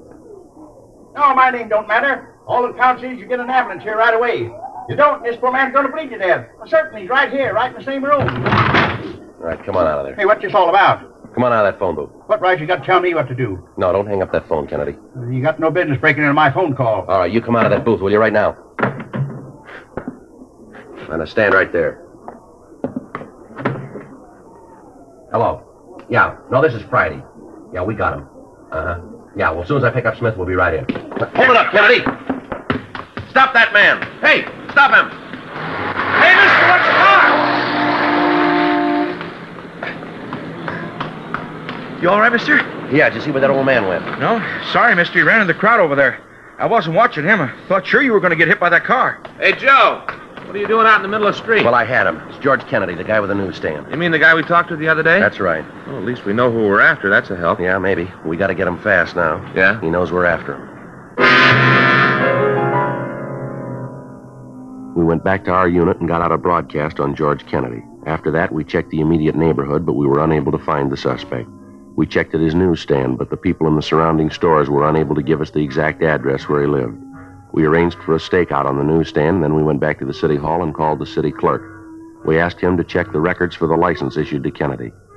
The clerk's office told us they would check their files immediately and call us back. We ran the name George Kennedy through R&I, but he had no previous criminal record. We checked with Captain Didion while we waited for the call back from the city clerk's office. I got it. Robbery Friday. Yeah? Who? Oh, wait a minute. Wait a minute. Hello. Well, that's all we need. What is it? That was Kennedy. Says he knows we want him, and he said we better forget all about it, that we'll never get him. Yeah? Says we might as well give up.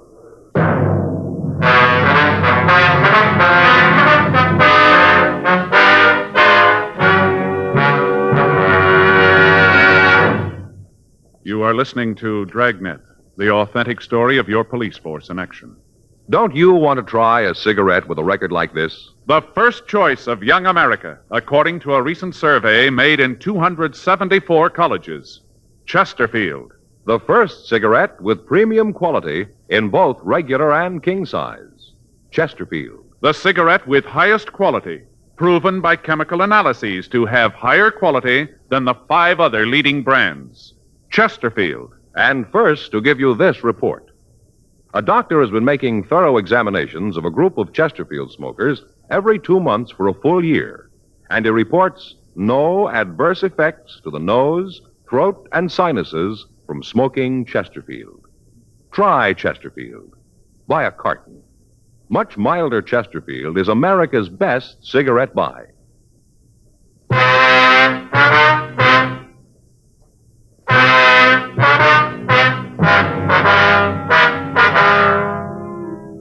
A local broadcast was gotten out on Kennedy. The city clerk called back and gave us the home address listed on his application for a vendor's license. We checked out the address, a rooming house on 9th Street, and the landlady told us that Kennedy was not at home, that she hadn't seen him all day.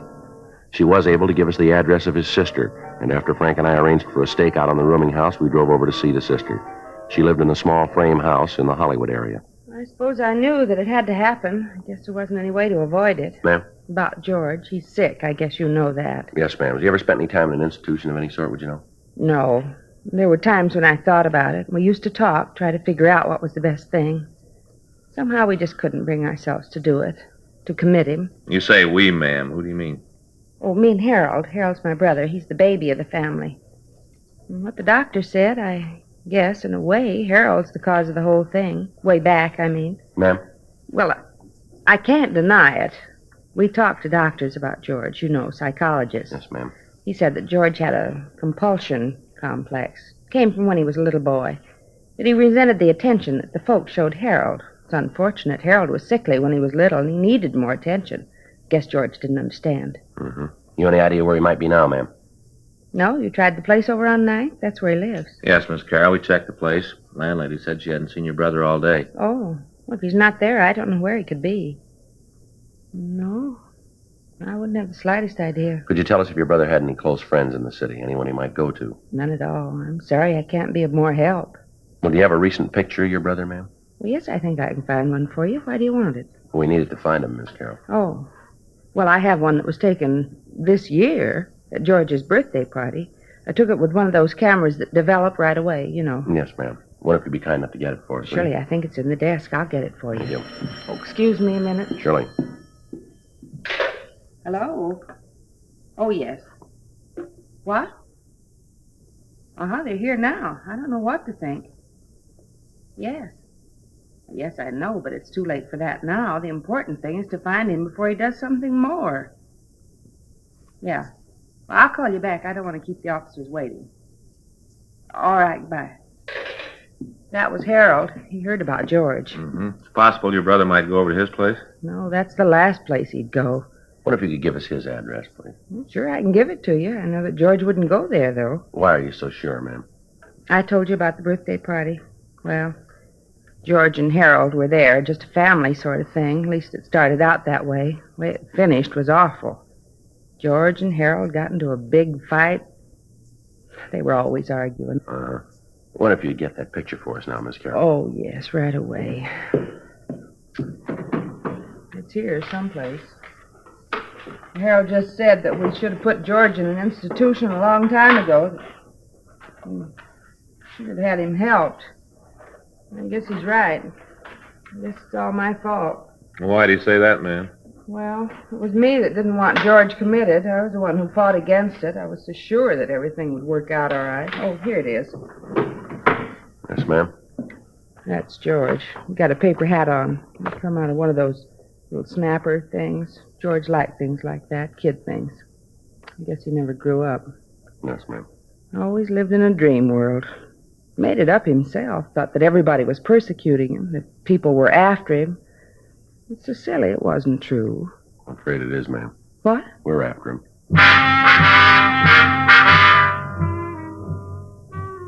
We got the address of George Kennedy's brother, and Frank and I drove over to talk to him. He told us that he didn't have the slightest idea where his brother might be. We called the office and arranged for a stakeout on homes of the sister and the brother in the event that Kennedy might try to contact them. 6:30 p.m., we met with Captain Didion and a psychiatrist from Georgia Street Receiving Hospital. Psychiatrist said that after hearing our report on Kennedy's actions, that he might have a strong compulsion complex. And as a result of events that morning, he could have a violent resentment of any type of authority. 2 days passed. We got more leads and we ran them down. They went no place. Tuesday, May 11th, 12:51 a.m. I get it. Robbery Friday. Yes, ma'am. Well, when was that? Yeah. All right, Miss Carroll, we'll take care of it. Yes, ma'am. Right away, thank you. It's Kennedy's sister. Says he just called her. Yeah? Said he was over by Westlake Park, that he was going to commit suicide.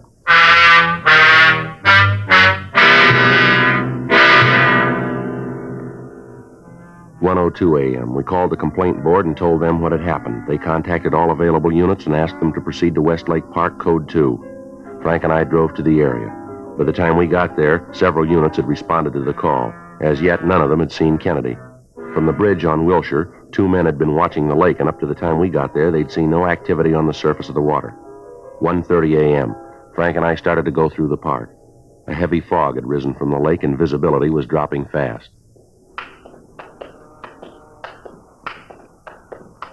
You see anything? No. Now, let's head down toward the lake, huh? Yeah. This way. Gee, it's getting cold. I should have worn a heavier coat. Hold it a minute. See him? Yeah. Just sitting there. Doesn't see us, though. All right. You take him from that side. I'll go this way. Watch it, huh? Right.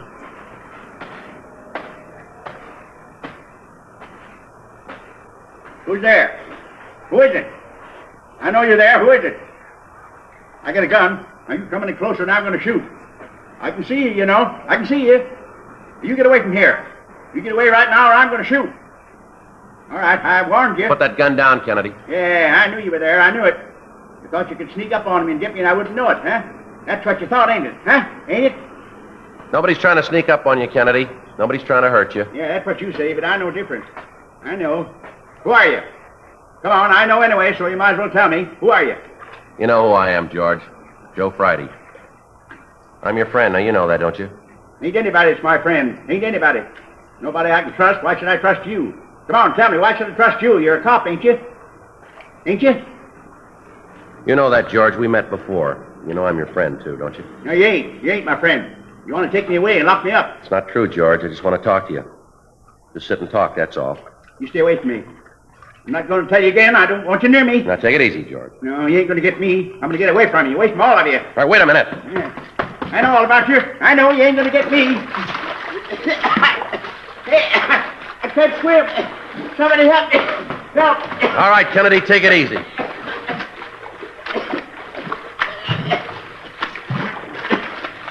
All right, come on now. You're all right. You're all right. Come on. Come on, get up here. Now, you're all right now. Ain't anybody that understand. Ain't anybody. You okay, Joe? Yeah. I'll shake him. He's clean. I couldn't even get a gun. Couldn't even get a gun. Never could do anything right. Just nothing ever went right. Wasn't anybody that understood. Nobody that knew what I wanted. Nobody cared about me. Nobody cared. You're wrong about that. Huh? We do.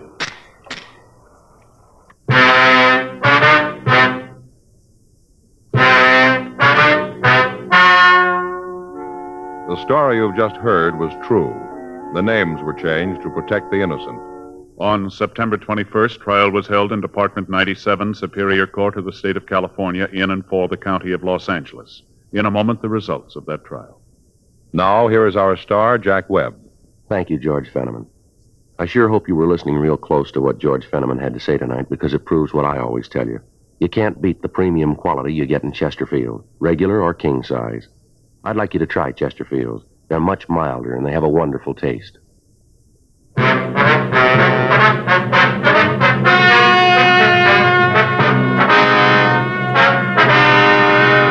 The case of George Hoyt Kennedy was referred to the city attorney. Due to the mental condition of the suspect, the case was then referred to the psychopathic detail at Georgia Street Receiving Hospital.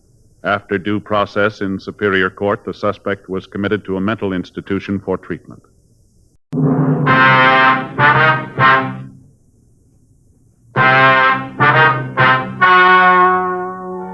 Ladies and gentlemen, the story you are about to hear is true. The names have been changed to protect the innocent.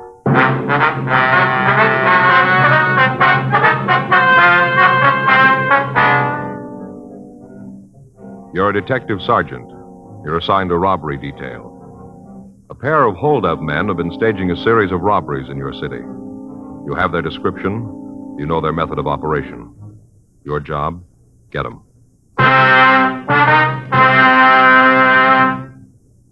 Years ahead of them all, Chesterfield is years ahead of them all. The quality contrast between Chesterfield and other leading brands is a revealing story. Recent chemical analyses give an index of good quality for the country's 6 leading cigarette brands. The index of good quality table, which is a ratio of high sugar to low nicotine, shows Chesterfield quality highest. Chesterfield quality highest. 15% higher than its nearest competitor. Chesterfield quality highest. 31% higher than the average of the 5 other leading brands. Yes, Chesterfield is first with premium quality in both regular and king size. Don't you want to try a cigarette with a record like this? Chesterfield.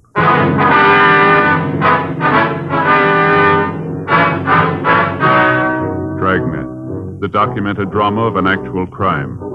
For the next 30 minutes, in cooperation with the Los Angeles Police Department, you will travel step by step on the side of the law through an actual case transcribed from official police files.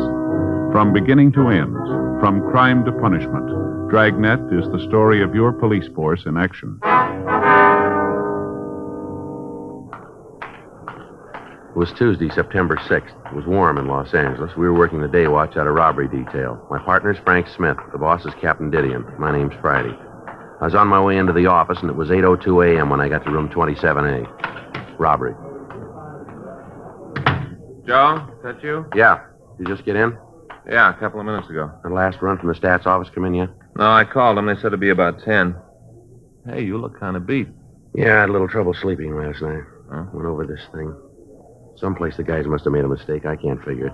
Yeah, I've been trying to figure an angle, too. Saw the skipper this morning. What'd he say about it? Nothing. Asked how we were doing. I told him we had a couple of things cooking. He didn't say anything. Guess he's getting plenty of heat from the front office. His pills are getting bigger. Stomach's giving him trouble again, I guess. Yeah, he had some this morning. Looked big enough for a horse. I never saw such big pills, Joe. He could hardly swallow them. Purple, too. Yeah. 11 jobs in 3 months. All the same M.O., all the same descriptions. None of them add up to anything we can make. Yeah. Skipper said he had a call from the insurance company that underwrote the jewelry store they hit last Thursday. Yeah. Said the guy was real nasty. Said if we couldn't clean it up, he was going to the police commission to get some action that way. Robbery Friday. Who? Oh, yeah, Rod. Yeah, sure, I remember. How's it going? Oh, that's good. What? Yeah. Yeah, I guess we can come right down. All right, sure. Okay, Rod, thanks. We'll be right there. Remember Rod Nealon, the guy we nailed for robbery 5 years ago? Nealon? Yeah, I know who you mean. He wants to see us. Says he got some information. Yeah? About the guys we're after.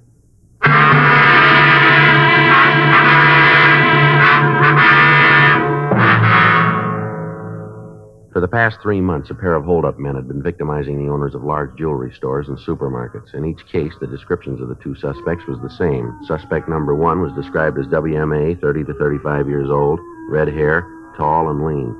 Suspect number 2 was described as WMA, 25 to 30 years old, 5'7", 120 pounds. Victims reported that the larger of the 2 bandits had a slight stutter, but neither of them had any visible marks or scars. In each instance, the method of operation the bandits used was the same. The 2 men would enter the store at about 10 a.m. The smaller of the 2 thieves would ask to use the telephone. He'd go to the rear of the store, and there he would produce a .32 caliber automatic. The other man would pull a sawed-off shotgun, and together, the 2 of them would tape the victim's hands and feet and lock them in a rear room. Then they'd rifle the safe and leave. None of the victims could tell us if the pair used a car. Everyone concerned had been shown mug books, but they were unable to make an identification. The M.O. had been run through the stats office, but after the possibles had been checked out, we had nothing. Communications had been gotten off to George Brereton up at CII, Sacramento, but they were unable to help us in making an identification. For 3 months, the hold-up men were able to hit where they wanted and when they wanted. It seemed as if we were unable to stop them. All sources of information had been checked, but they netted us no new leads. 8:25 a.m., Frank and I drove over to see Rod Nealon. He worked in the small machine shop on South La Brea. He checked with the shop foreman and got permission to talk to us. He led us to a small lunch stand around the corner from the shop. We ordered a cup of coffee, and Rod told us why he'd called. I got to reading the papers, read about these holdups, and figured maybe I could give you guys a hand. We can use it, Rod. You guys were pretty nice to me when I got picked up. Sort of figure I owe you a favor. Well, what's the information you got, Rod? Well, I was in the bar the other night. See, Friday night, place down on 3rd, having a beer. Yeah. Well, I sat there for a little bit, chewing up a storm with a bartender, and these 2 guys come in. Got a girl with them. Uh-huh. Well, The three of them go over to a booth, sit down, and order drinks. I didn't pay much attention to them. You know, it's none of my business. Yeah, go ahead. Well, when they put in their order, bartender and me got kind of laughing about it. Why is that?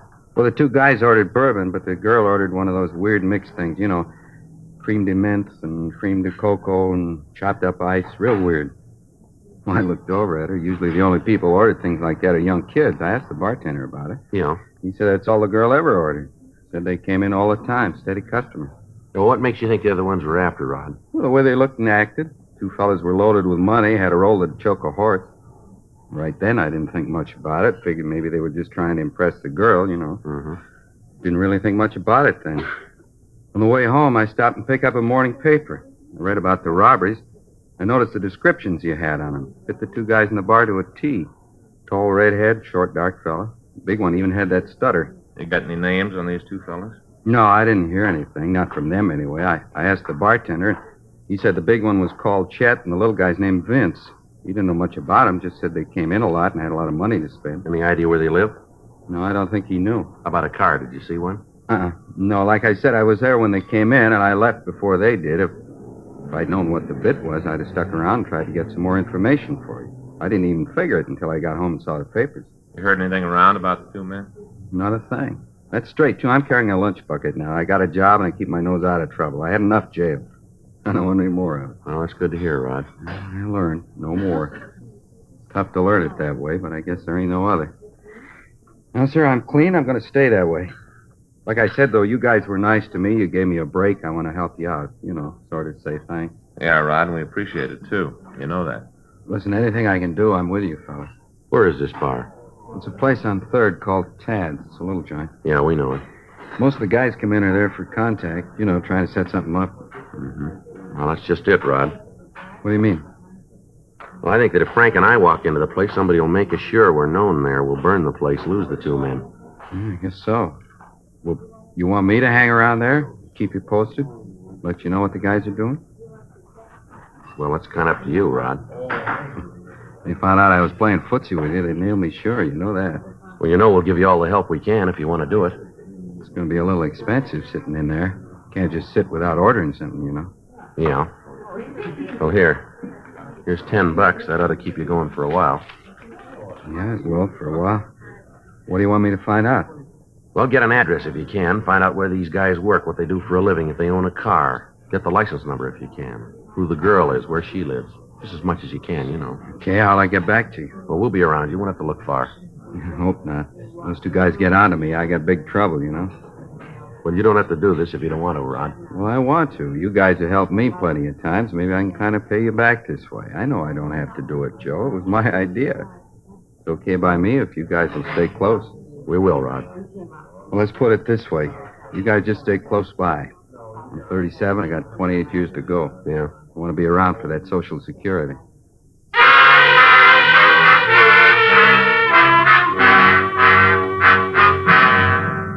We got the description of the girl who'd been seen with the two suspects, then Frank and I drove back to the office. We checked the names Chet and Vince through the moniker files in R&I. We came up with several possibles, but they were eliminated. For the next 3 days, we kept in constant contact with Rod Nealon. He would report for work at 8 a.m., finish up at 5, and then after a dinner downtown, he'd spend the evening in the bar down on 3rd Street. During that time, he had no contact with the two men. They'd failed to make an appearance at the bar. The kickbacks from up north arrived, but we got no new leads from them. Saturday, September 10th, Frank and I met with Nealon for lunch. He told us that he hadn't seen the suspects since the night he told us about. He said that the bartender told him that they hadn't been in the place on 3rd Street. 3:16 p.m., Frank and I checked back into the office. Well, that went no place. I wonder where they are. I don't know, Joe. Nothing around town on them. Maybe they decided they were running their luck a little close, huh? Well, it could be, but they got no reason to quit. As far as they know, they're in the clear. There's nothing to scare them off. No. You think Rod is playing ball with us? Well, I don't know. There's no reason not to. He came to us. We didn't go to him. Guess he learned his lesson. Takes a lot of nerve to do what he's doing. Glad to see he's playing it straight, though. Yeah. You want to check the book? Yeah. Anything there? No, nothing. It's a call from Faye. He wants me to call her before I leave the office. There are a couple of teletypes here. Joe? Yeah? Here's our answer. What? Teletype from San Francisco. Jewelry store was heisted for $150,000. Yeah. 2 men. One with a sawed-off shotgun.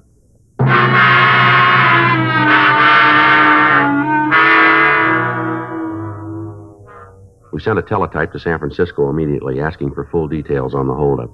The answer gave the M.O. that the two thieves had used and their descriptions. In every detail, the operation matched that of the two men we were looking for. We put in a call to Rod Nealon, but we found that he hadn't reported for work that day. Frank and I drove out to his apartment, but his landlady told us that she hadn't seen him since the day before. Frank and I checked the places where he ate and where he spent his time when he wasn't working. None of his friends had seen him. We spent the next 2 days looking for him. From a bartender on 7th, we heard that Rod had been in the place on Sunday the night before, and at that time he'd been pretty drunk. The bartender said that he appeared frightened and nervous. Monday, September 12th, 5:30 p.m. Frank and I checked into the office to sign out for the day. I'll sign us out. All right, I'll check the box. I got it. Robbery, Friday. Yeah. Well, where you been? We've been looking all over for you. We thought something had happened. What? When? Yeah. Well, take it easy, Rod. Yeah, we'll get to you. Yeah, what model? You got the license number? Just a minute. All right, go ahead. 2N3-9291. Yeah. Okay, yeah. We'll see you there. All right, be careful. Rod? Yeah. Says he's been trying to get a hold of us all day. Says he didn't want to leave his name. 2 suspects are back in town. Rod says they got a bankroll like Fort Knox, sporting a new car. We got the number. Better check it right away. Where's he been? Well, he said he was worried. He's been trying to stay out of sight. Said we better get the guys fast. Yeah. He thinks they're onto him.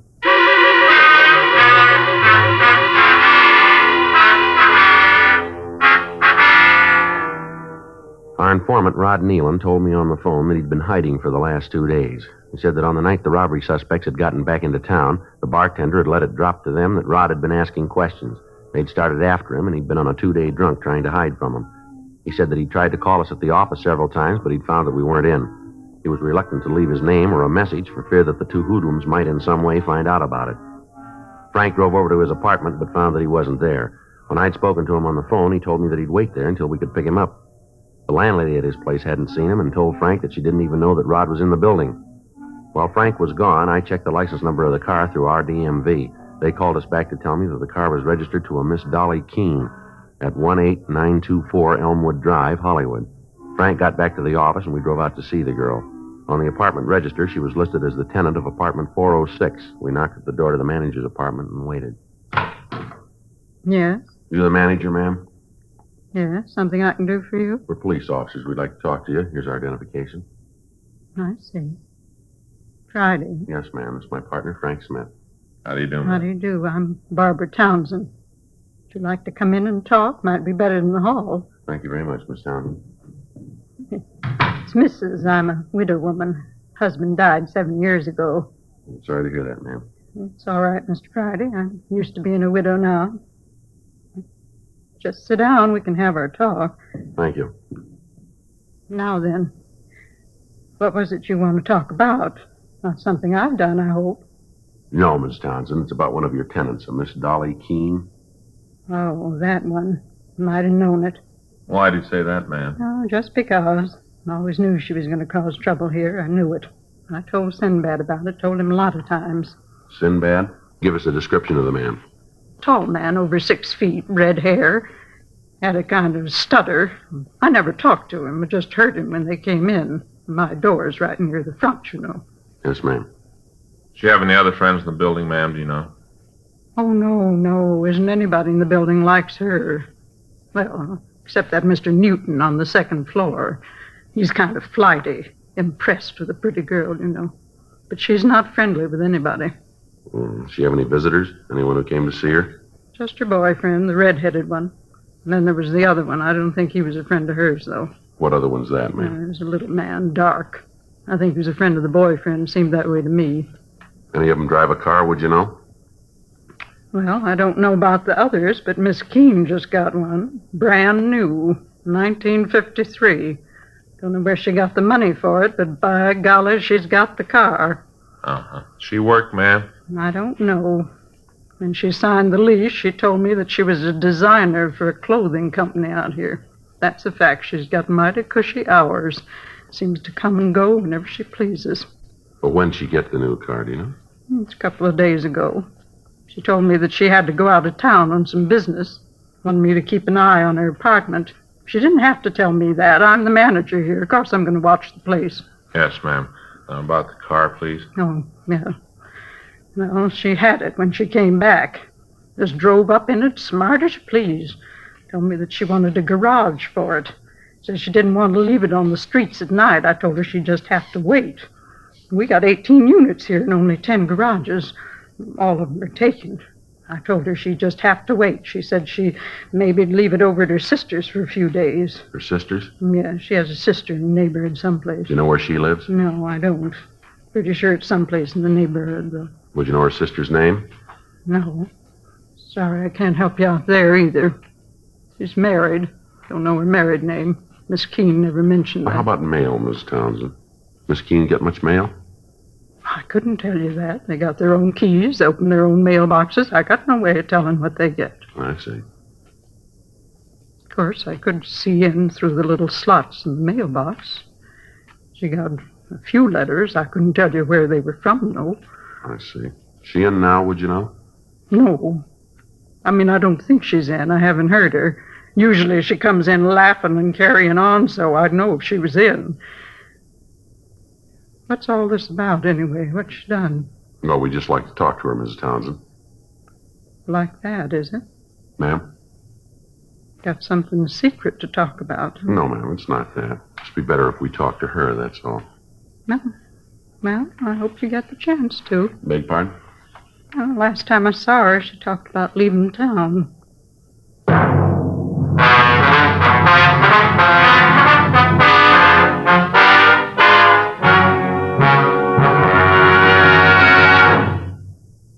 You are listening to Dragnet, the authentic story of your police force in action. Chesterfield is best for you. Listen to this report. It's a report never before made about a cigarette. Smoked day after day by a group of people smoking from 10 to 40 cigarettes a day for a full year. Here's Chesterfield's record. A medical specialist, giving this group thorough examinations every 2 months for a full year, reports no adverse effects to their nose, throat, and sinuses from smoking Chesterfields. Don't you want to try a cigarette with a record like that? You'll find Chesterfield's best for you. They're much milder, with an extraordinarily good taste. And for your pocketbook, Chesterfield is America's best cigarette buy.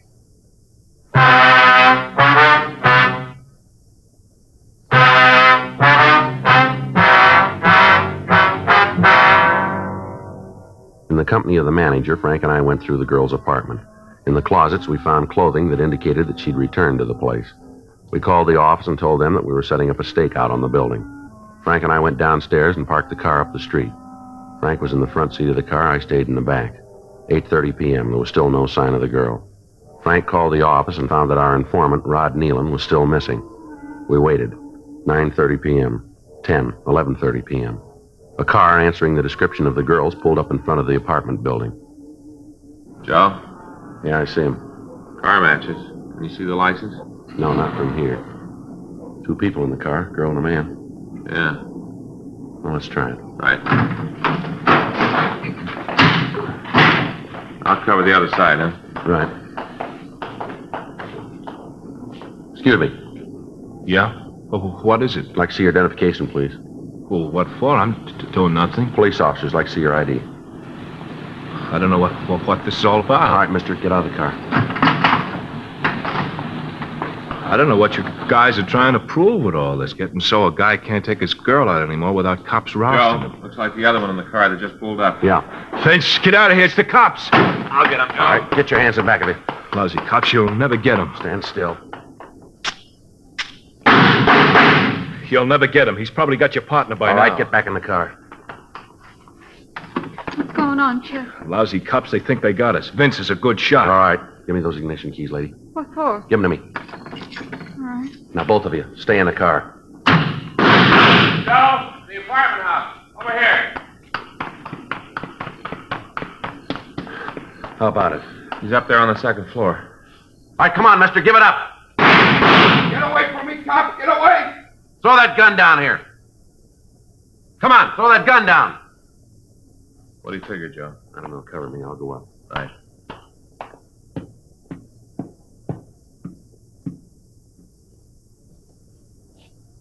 How about it?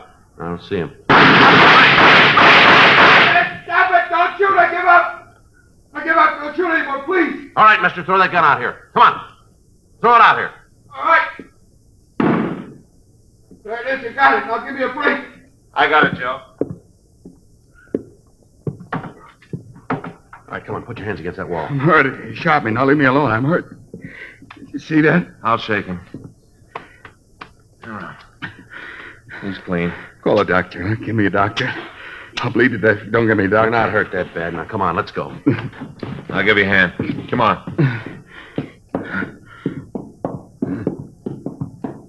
All right, come on. What's all the shooting about? Oh. Shot him, huh? Yes, ma'am.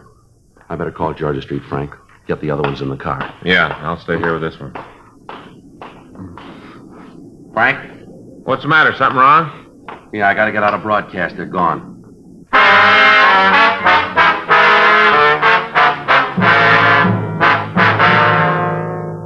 When the number 2 suspect had started firing at Frank, I handcuffed the first suspect and I went to Frank's aid. On returning to the car, we found that both suspects had escaped. The man was still handcuffed, so moving around would be difficult for him. A broadcast was gotten out to all units in the area on the 2 escaped suspects. The car they'd driven was still parked out in front of the apartment. An ambulance arrived and removed the wounded suspect to the county hospital. Before he was taken away, he gave us the names of his 2 accomplices, Chester Rayburn and Dolly Keene. We called the office and told them what had happened. Additional teams of men were sent out to help us canvass the area. Frank and I went through the personal effects of Dolly Keene. In a desk drawer, we found a telephone book, and one of the numbers in the book bore the name Sis. It gave a telephone number and an address 3 blocks from the apartment house. We got in touch with Captain Didion and informed him of the developments. Additional men from Metro Division were sent out to cover the address listed in the telephone book. Captain Didion also told us that our informant, Rod Nealon, had been found in a rooming house on 3rd Street where he'd been hiding since the 2 bandits had gotten back into town. He was placed in protective custody. Frank and I went over to the sister's apartment. Yeah, what do you want? Police officers. You Patricia Saxon? Yeah, so what? Want to look at your apartment. What for? There's nothing here means anything to you. Your sister been here tonight? No. Haven't seen her last couple of days. Anyone here with you? No. We're going to have to look. Yeah, maybe I don't want you to. That's tough, lady. All right, let's shake it down, Frank. Yeah. There's no one here. Isn't anybody with me? Closet in the bedroom. Yeah. Better stay away from there. He's got a shotgun. Cover that side, Frank. Yeah. All right, Rayburn. Open the door slow and throw that gun out here. Rayburn, we'll tell you once more. We know you're in there. Now throw that gun out here. He's not coming out, Joe. All right, cop, here it is. I don't want no trouble, you hear? No trouble. You got the gun. All right, come on. Get up, Rayburn, on your feet. You too, Miss Keene. Come on out of there. Don't shoot. Please don't. We didn't mean nothing. Don't shoot. We give up. Well, come on out of there. Keep your hands on your head there. I'll get him. Wasn't anything else I could do. Had to do what they tell me. Come in here with that gun and wanted something to cut those handcuffs off with. Had to do what they said. Yeah, sure. They'd have killed me if I didn't. I know it. They'd have killed me. A couple of more minutes and we'd have had it made. Just a couple more minutes, that's all. That's all we needed. Though we got up north, he never got us. We'd have had it made. One more big job. That's what you said. One more and we'd be through. Well, wise guy, where are we now? Right where he said you'd be. What? You're through.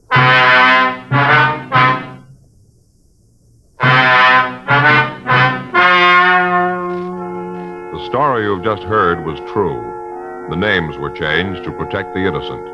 On January 18th, trial was held in Department 87, Superior Court of the State of California, in and for the County of Los Angeles. In a moment, the results of that trial.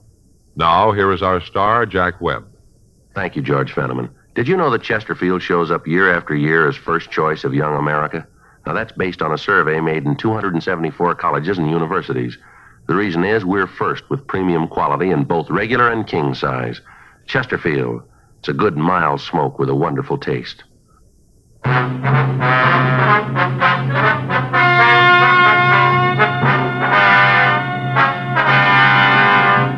Chester Lloyd Rayburn and Vincent Robert Parker were tried and found guilty on 9 counts of robbery in the first degree. They were sentenced to the state penitentiary for the term prescribed by law. Robbery in the first degree is punishable by imprisonment for a period of not less than 5 years. Lillian Keene, alias Dolly Keene, was tried and convicted of being an accessory. She received sentence as prescribed by law. Aiding a principal in a felony is punishable by imprisonment in the state penitentiary for a period of not more than 5 years.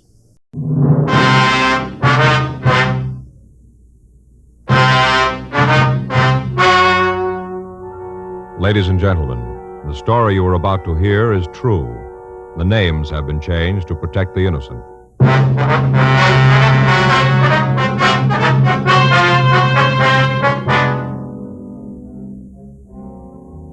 You're a detective sergeant.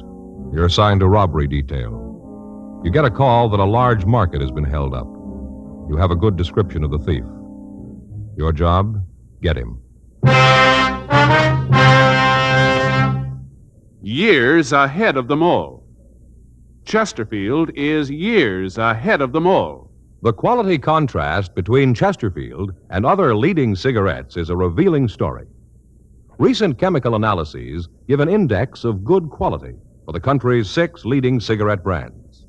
The index of good quality table, a ratio of high sugar to low nicotine, shows Chesterfield quality highest, 15% higher than its nearest competitor, and Chesterfield quality 31% higher than the average of the 5 other leading brands. Yes, Chesterfield is first with premium quality in both regular and king size. Don't you want to try a cigarette with a record like that?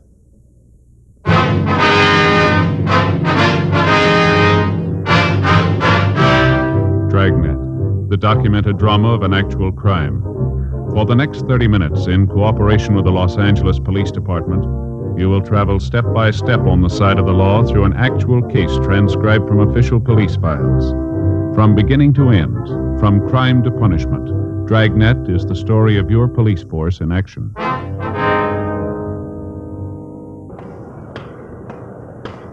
It was Monday, March 10th. It was raining in Los Angeles. We were working the day watch at a robbery detail. My partner's Frank Smith. The boss is Captain Didion. My name's Friday. I was on my way into the office, and it was 8:02 a.m. when I got to room 27A. Robbery. Joe? Yeah, Frank. It's really coming down, isn't it? Yeah, pouring out in the valley. That so? Yeah. Keeps coming down like this, going to cause a lot of trouble. Sure makes Faye mad. Yeah, how's that? Well, it gets to raining like this, and she begins to think about the house. You know, doing something about it, changing stuff around. That so? Spent the whole day yesterday moving furniture. Finally got it all set just before dinner. Looked pretty good, too. What happened? Well, we got through dinner and all went in to look at television. Yeah. The way she had the furniture, none of us could see a thing. The chairs were either so close you couldn't see or else they were way across the room. No, well, you're not supposed to get too close, are you, anyway? Yeah, but Joe, we only got a 10-inch screen. We got one of those big magnifiers on it, and if you get to one side, everybody looks like they got the mumps. I had to move all the stuff back the way it was. It's a hot shot. I'll get it. All right, get your coat. We got one to roll on. What is it? Liquor store robbery. 8:12 a.m. We arrived at the scene of the holdup. It was a large liquor grocery store at the corner of San Marino Avenue and 6th Streets. A radio unit was already there. Frank and I checked with him, and then we talked with the victim, a Mr. Henry Alden. I was just standing there at the counter. This old guy came in, pulled a gun, told me he wanted the money. I gave it to him. Uh-huh. He said in the phone that he was elderly. Is that right? Yeah, old guy. Must have been about 65 or 70. Real bum. How do you mean? Well, the way he was dressed, you know. Old clothes, real seedy. Uh-huh. What if you tell us just what happened? Well, sure. Well, it was about 8 this morning. I opened up, and I was there making out the deposit slip for the bank. Guy walked in the back door and pulled his gun. Told me he wanted the money. Uh-huh. Well, like I said, I gave it to him. He told me to get into the closet back there. Told me to lie down on the floor. Well, I did, and he had that gun pointed right at my head. I did like he told me. I see. What happened then? Well, he walked over to the door and flipped the lock on it a couple of times, you know, to make sure it worked. Yeah. And then he figured it was okay, and he told me not to make any noise for 5 minutes. He locked the door and left. That's it. Took all the money. How much money did he take, would you know? Yeah, to the penny. I just finished adding it up. Just a minute. All right. I got the figures on the machine. Tell you right away.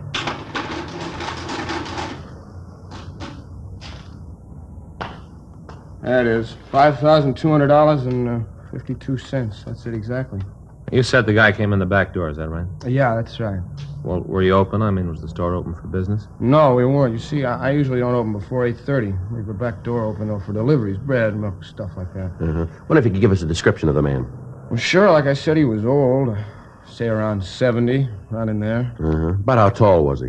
I'd say maybe 5'7", not much more than that. How much did he weigh, would you know? Not much, maybe 125. How about his complexion? Real tan, like he'd been out in the sun a lot. Face was all wrinkled. How about the color of his eyes? Blue, real blue. Now, what about his clothes? A real bum. Had on this old overcoat, brown, all frayed, ragged around the sleeves. Had a patch on the right elbow. Patch looked like it was kind of dark serge material. Was he wearing a hat? Yeah, blue, all beat up. You could see the dirt around the brim. How about his shirt and trousers? Blue striped shirt and old kind of brown pants, no press. Looked like he was getting ready to jump in them. Real seedy. Yes, sir. Did he wear glasses? No, he didn't. Was he clean shaven or did he wear a mustache? Well, he had about a 4 or 5 day old growth of beard, white. I see. Did he have any marks or scars that you could see? No, nothing like that, at least not that I could see. How about the gun? Was it a revolver or an automatic? Well, it looked like an automatic. Might have been a .45. I didn't look too close at that. Yeah. Did he have any sort of an accent when he talked to you? No, nothing like that. All right, Mr. Alden. Joe, I'll get the description out. Right, thanks. Mr. Alden, did the man say anything to you that might help identify him? No, not that I can think of. He kept telling me that he was real sorry he had to do this. Said, I'm really sorry, but I have to have the money. I have to. Kept asking me if I understood. I told him no. He said that someday I would. Real weird. Kept apologizing while he robbed me. I see. You the owner here, are you? No, I'm just a manager. The owner's Mr. Wood. He's going to be real mad when he hears about this. Second time in 3 months we've been held up. Getting a little tiring. A couple more times the insurance company isn't going to stand for it. Yes, sir. Do you usually have that much money in the store? Most of the weekends, yeah. You see, a lot of our stuff is pretty expensive. This is about the only store in the neighborhood that's open over Sunday. We get a lot of trade. Weekend business usually runs between 3,000 and 5,000. About how many employees are there in the store? 3 all told. We stay open until 2:30 in the morning. I come in the morning and work until noon. Hank comes in then. There's 2 of us until 6, and John comes in. He works on through. Once in a while, Mr. Wood comes in himself when we get busy. Wonder if I could have their names and addresses. Oh, sure. They weren't involved in it, I'm sure of that. Well, we have to check them out anyway, Mr. Alden. Yeah, I suppose so. But I tell you, he knew what he was doing, the way he moved. The way he knew just when to come in. This fellow's done that sort of thing before. Trying to say he was sorry about taking the money. He wasn't fooling anybody. No, sir, not a soul. Real bum, seedy, you know? Yes, sir. All that baloney about how he had to have the money. Wasn't any other way. He wasn't sorry, not at all. Yeah, well, he probably will be. 9:30 a.m. Frank and I started a canvass of the immediate vicinity. None of the store owners in the area had seen anyone answering the description of the holdup man. None of them had seen any suspicious cars in the area. We asked the liquor store manager to go with us to the city hall to look at the mug books. We called the store owner, and when he arrived, we drove downtown. The victim went through the mug books on known holdup men, but failed to make an identification. A local and an APB were gotten out on the suspect. We asked the stats office to make a run on the MO used, and they came back with 14 possibles. It took us 2 days to check them out. They led us nowhere. The papers caught on to the story, and letters began to pour in with advice and tips. On Monday, March 17th, a full week after the robbery, Frank and I had lunch and checked back into the office. See the afternoon papers, Joe? Yeah, pretty funny, huh? Yeah, they're sure taking up the story. Everybody got a different idea who the old guy is and why he did it. Have you read some of the stories? Yeah, sure. The only thing is, a lot of people seem to think the old guy's a real Robin Hood. Now, that's all right, but they forget that he walked in that store with a gun. Wasn't anybody to say that he wouldn't have pulled the trigger if somebody got in his way. Yeah. I'll sure be glad when we get him, find out what it's all about. I'll get it. Robbery Friday. Yes, ma'am, it is. No, ma'am. No, ma'am, we haven't caught him yet. What was that? Yes, ma'am. Would you give me that address again? Yes, I have it. Yes, ma'am. All right, thank you. There's another one. What's that? Landlady runs a place out on 9th Street. Yeah. Says she's got a tenant that she's sure is the old fellow we're looking for. How come? Says all the old guy does is stay up in his room. The other day, the landlady's daughter went upstairs for something. Tenant chased her down the stairs, yelling at her to stay away from his room, all that sort of thing. He was tired of people not respecting his rights, the rights of an old man, something like that. I couldn't get it all on the phone. The description she gave him pretty much matches the one we got. What do you figure? Well, we got no choice. We'll check it out. 1:58 p.m. Frank and I got to the rooming house on 9th Street. It was a large 4-story building. We talked to the landlady, and she gave us what information she could. She told us that the tenant's name was Roger Dietrich. She told us that he'd lived in the building for the past 8 years. She went on to tell us that he had some sort of a private income and that he rarely left his room. The landlady explained that earlier the same morning, her 11-year-old daughter had gone to the attic to get some old newspapers, and that on the way she'd run into Mr. Dietrich. The tenant had yelled at her and told her that as long as he was paying rent on the room, he wouldn't have anybody snooping around. We checked and found that he got no mail except the single letter a month with the income check. 2:30 p.m. Frank and I went up to the 4th floor and knocked at the door. You want to try it again? Yeah. Go away! I don't want him. Go away! Mr. Dietrich? Who is it? Police officers, we'd like to talk to you. Just a minute.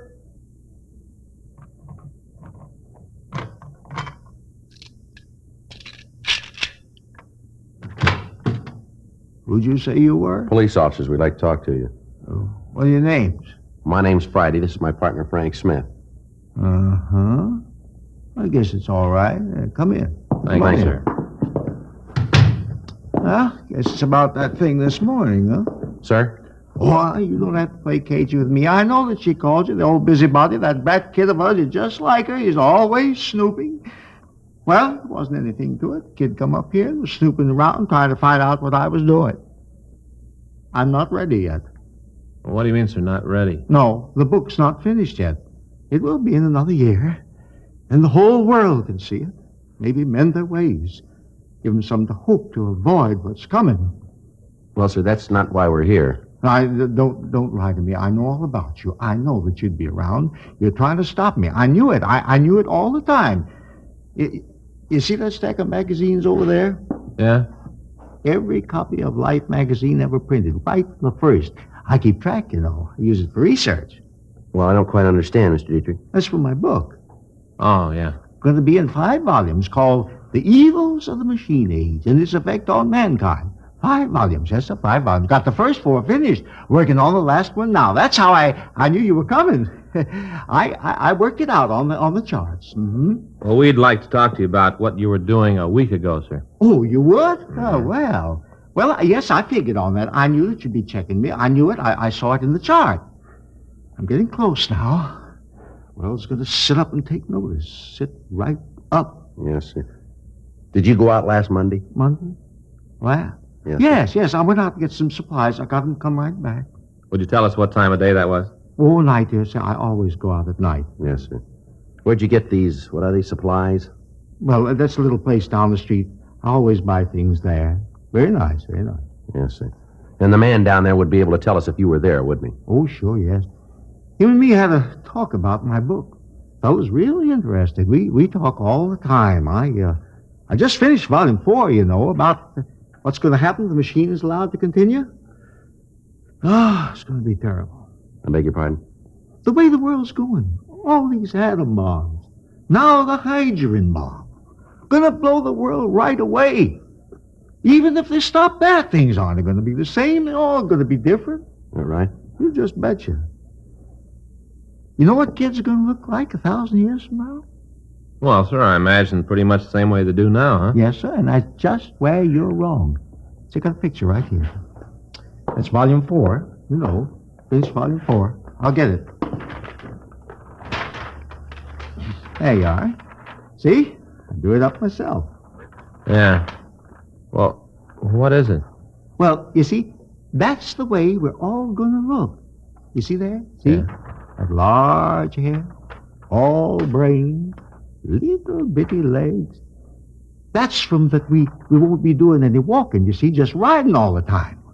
One great big eye right in the middle of the head, and the right arm fit only for eating breakfast food that makes noises and turning on a television set, you see? Oh. Clever. Yes, sir. That's what the chart says we're going to look like if we all eat atom bombs.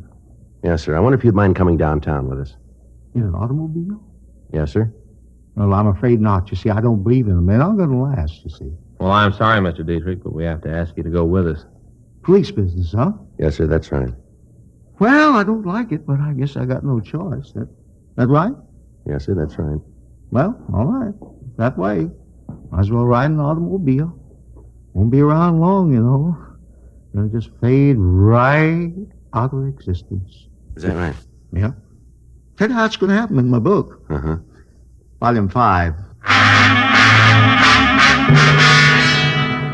3:01 p.m. We drove Roger Dietrich down to the city hall and checked him through R&I.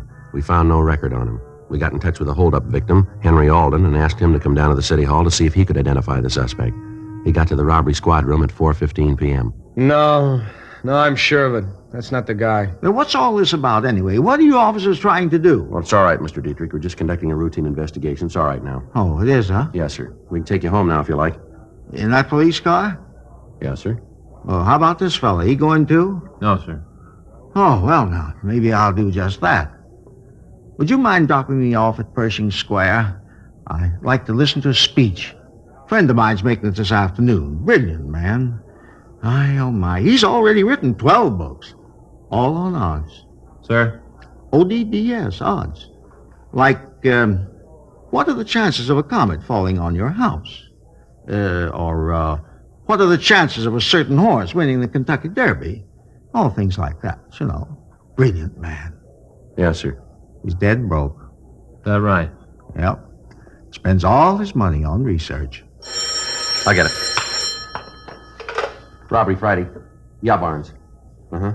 Yeah. When'd you pick him up? Yeah. All right. No, we'll be right over. Anything? Yeah, Barnes over at the main jail says they got a drunk over there who's doing a lot of bragging. What about? Heisting the liquor store for $5,200. 4:30 p.m. We had Roger Dietrich taken to his home, and then Frank and I went over to the main jail. We talked to Officer Phil Barnes. He told us that an Arnold Jefferson had been picked up and booked for LAMC 4127A on the previous day. Barnes went on to say that this was Jefferson's 42nd arrest on drunk charges. We had the suspect brought to the interview room, and we talked to him. All right, Jefferson, now what's all this about you holding up a liquor store? What do you know about it? You matched the description of the man who committed the robbery. The clothes there that you're wearing are like the ones the victim described. Now, how about it? You figure you can prove it without me telling you? Yeah, if Alden identifies you, we can. Alden? He's the man who was robbed. He's outside now. We want him to take a look at you. That won't be necessary. You got the right man.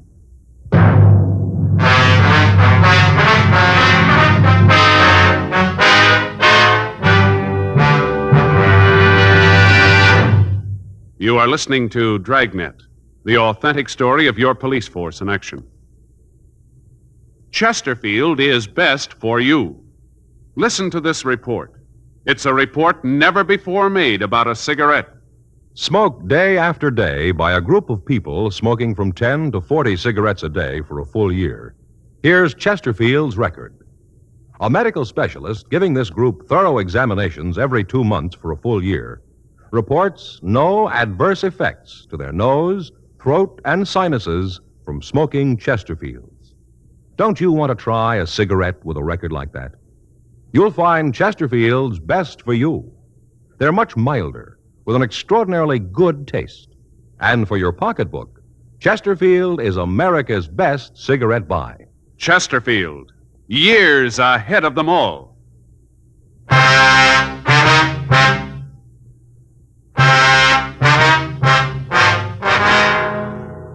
We had the victim, Henry Alden, look at the suspect, Arnold Jefferson. He identified him positively as the man who had held up the liquor store. We took Jefferson back to the city hall and checked him through R&I. He had no felony record. 7:30 p.m. We took him to the interrogation room. I knew you'd get me. Knew it all the time. Is that right? Sure. I knew it even before I held up the store. You know, I didn't really want to do it.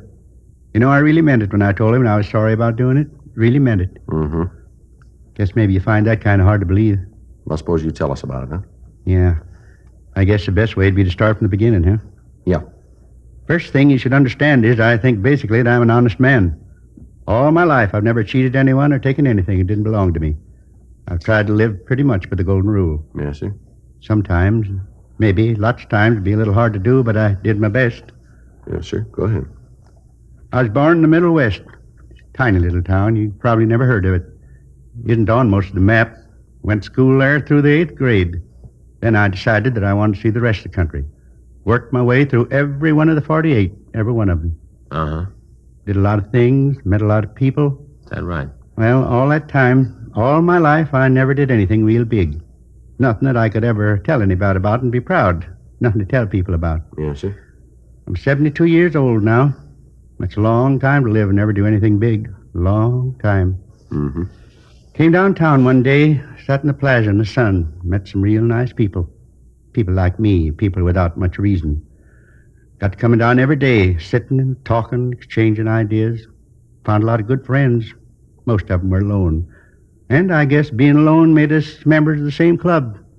Got to be sort of a lodge, 17 of us. Used to meet, talk about things, the way the world was going, how things look for the future, all things like that. Friends. Yes, sir. How'd you get along all this time? How'd you live? Oh, I get a little pension from the state, enough to get along on. I don't need much. Mm-hmm. Well, one day I got to thinking about how I didn't really have anything big to remember. That's when I decided. You mean on the robbery? Yep. Decided that if I could get my hands on a lot of money, a lot of it all at once, I could have something. Yeah? So I started to figure. First off, I had to figure what kind of a store to rob. Had to be one where I could get enough money. Thought about it quite a while. When I had that figured, I picked out the store. And then I, cased. Is that right? Yeah, that's right. Well, I cased the store. Figured how I'd do it. Then I figured that I'd have to have a gun. Yeah. Got one of those little plastic ones. Bought the dime store, fixed it up with shoe black. Couldn't hurt anybody, just plastic. Looked real, but couldn't hurt anyone. Of course, the victim wouldn't know that, would he? Yeah, I thought considerable about that. Worried about it a lot. About how if there was any trouble, it'd make it hard with just a plastic gun. Oh, not that I wanted to hurt anybody. I didn't. But I got to thinking what would happen if somebody got scared and thought it was real. Could be trouble there. Mm-hmm. No, now, before I go any further, I want you to know that right at this point, I knew I was doing wrong. I knew it. Knew that I'd have to go to jail for what I did. Knew it, and it didn't matter. Had to be that way. Well, now, if you knew that, why'd you go ahead with the robbery? Well, wasn't any other way to get the money. At least none that I could think of. Believe me, I tried to think of one. All right, go ahead. And I held up the place, took the money, and then I made the man get in the closet. Did that so he wouldn't try to follow me. I was sorry about it. Tried to tell him, but I don't think he really believed it. Don't think he did. What'd you do then? I took a bus out to the airport. Thought about taking a cab, but then I figured that I'd want to save as much money as I could so as to have it later. Yeah. I inquired around out there at the airport and found a place where I could rent an airplane. I paid for it in advance so there wouldn't be any trouble. Hired it to go to San Francisco. Round trip, both ways. You hired an airplane? Yep. Big one. Carried 18 people. That's what I needed. Real comfortable seats, 2 motors. Had a girl painted on the front. From the war, I guess. All right, go ahead. Well, I took the bus back to town, and I started walking around the plaza. Rounded up all 17 of my friends, whole bunch of them. Talked to them all. Guys who had been nice to me, even if there wasn't anything I could do for them. Told them to meet me at First and Main, right by the fountain in front of the city hall that night. Told them that I was going to throw a party they'd never forget. Well, we got together that night and took a cab out the airport. Well, matter of fact, we took 4 cabs. Had to show the drivers that I had the money for the tickets. Guess they thought we was going to try to get a free ride. But anyway, when I showed them the money, they drove us out. Give them a good tip. Nice fellas. Mm-hmm. Got on the airplane and flew up to San Francisco. Wonderful. Got into the city and then we started. Really had a time. Lasted 3 days. Wasn't anything we didn't see, nothing we didn't do. 3 days of it. Real living. Everything was on me, paid for it all. Went to the best places, ate the best food, drank the finest wines. Really lived. Where'd you stay when you were in San Francisco? Hotel down on Howard. Not the richest in town, but real nice. Clean rooms. All right, go ahead. Well, about the time that I thought we'd stayed long enough, we all got on the plane and come back. Got in Wednesday morning.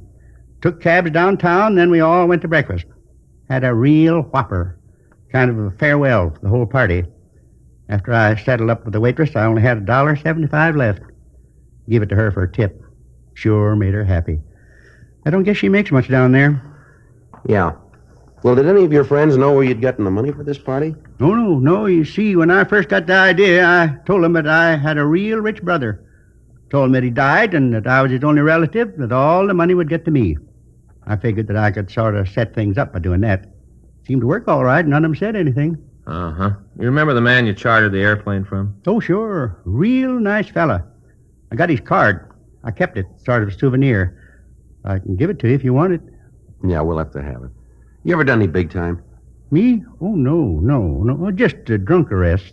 Lots of them. Yeah. Big thing about this is that I wish there was some way to keep the boys from finding out so they wouldn't have to know. Of course, I know that I'm not going to see him again, but just the same, what are they going to think? How are they going to take this when they hear about it? I don't know. I sure was wrong. Real wrong. How long will they put me in jail for, you guys know? Well, it depends. Depends on what? What the court says. Oh. Still have to go to prison, though, huh? Yeah, I'm afraid so. Mm-hmm. Well, I haven't got much left. Guess no matter what they say, it's going to be life for me. Well, sir, we're not the ones to decide that. Yes, I know. You guys been real nice. In a way, I'm glad it's over. Like I said before, I knew you'd get me. I knew it all the time right from the beginning. Tried to figure out how it'd be when you did get me. What I'd say, how I'd act. Wasn't as hard as I thought it was going to be. Not hard at all. One thing, though. Yeah, what's that? I kind of wish I hadn't done it. I really do. I keep thinking of my friends, how they're going to take it. Yeah. You want to go? You're going to take me back now, huh? Yeah, I'm afraid we have to. Going to put me back in the tank? No, not this time. Upstairs? Yeah, upstairs. That means I'll have a cell all to myself. Be nice. I'd like to be alone. All right. You all set, Jefferson? Yeah. This way. 72 years, nothing to show for it. Nothing. Only one thing I can really say I did with my life. What's that, Jefferson? Wasted 72 years.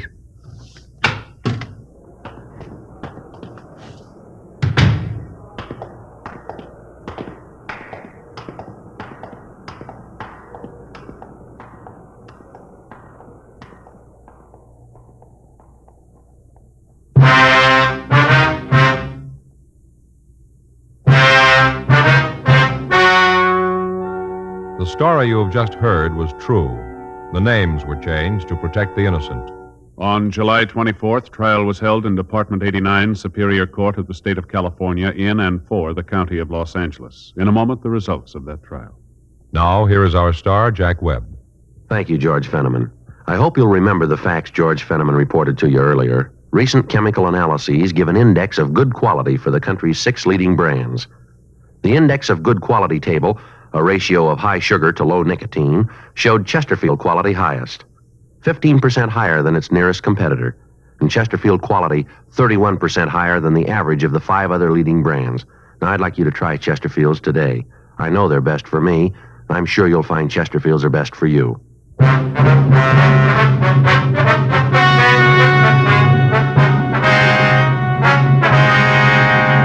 Arnold Peter Jefferson was tried and found guilty of 1 count of robbery in the 2nd degree. He was sentenced to the state penitentiary for the term as prescribed by law. Robbery in the 2nd degree is punishable by imprisonment for a period of not less than 1 year.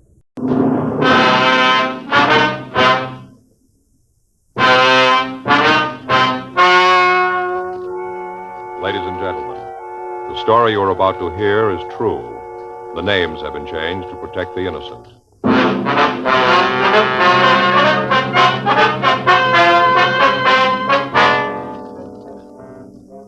You're a detective sergeant. You're assigned to burglary detail. For the past 2 months, a gang of safe burglars have been operating in your city. In that time, they've hit a dozen places. You've got no lead to their identity. Your job? Get them. Here's a report never before made about a cigarette. Smoked day after day by a group of people smoking from 10 to 40 cigarettes a day for a full year. Here's Chesterfield's record. A medical specialist giving this group thorough examinations every 2 months for a full year reports no adverse effects to their nose, throat, and sinuses from smoking Chesterfields. Don't you want to try a cigarette with a record like that? You'll find Chesterfield's best for you. They're much milder, with an extraordinarily good taste. And for your pocketbook, Chesterfield is America's best cigarette buy.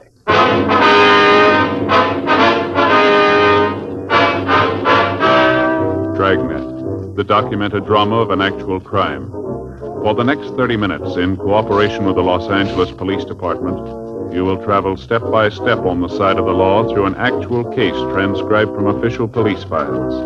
From beginning to end, from crime to punishment, Dragnet is the story of your police force in action.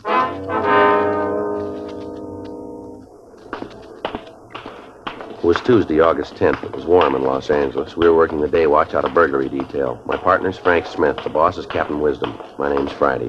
We were on the way back from lunch, and it was 1:17 p.m. when we got to room 45. Burglary. Joey, you got any stomach pills? No, I haven't. You got trouble again? Yeah. I don't know why I always do when we have lunch at Sal's. Must be that cheesecake, Joe. It happens every time. Well, maybe if you just stick to one piece, huh? The way Rosie makes it, you can't stop there. You know, that Sal could make a fortune if he'd realize it. What do you mean? Well, you know how in some places they have a little bowl of mints by the cash register? Yeah. Well, if Sal had put a bowl of stomach pills, he could clean up. Yeah, sure. Anything in the book? I'll take a look. How about it? Yeah. There's a call here from Ernie. Our informant? Yeah. Says he wants to see us this afternoon. Say what it's about? No, it just says to meet him at that coffee place over on 7th. Sure hope he can come up with something we could use it. Yeah. We've taken a lot on this one, haven't we? Yeah. The way the papers talk, you'd think we were in with the thieves. Now, from where they sit, it probably looks that way. We sure haven't been able to stop them. Yeah.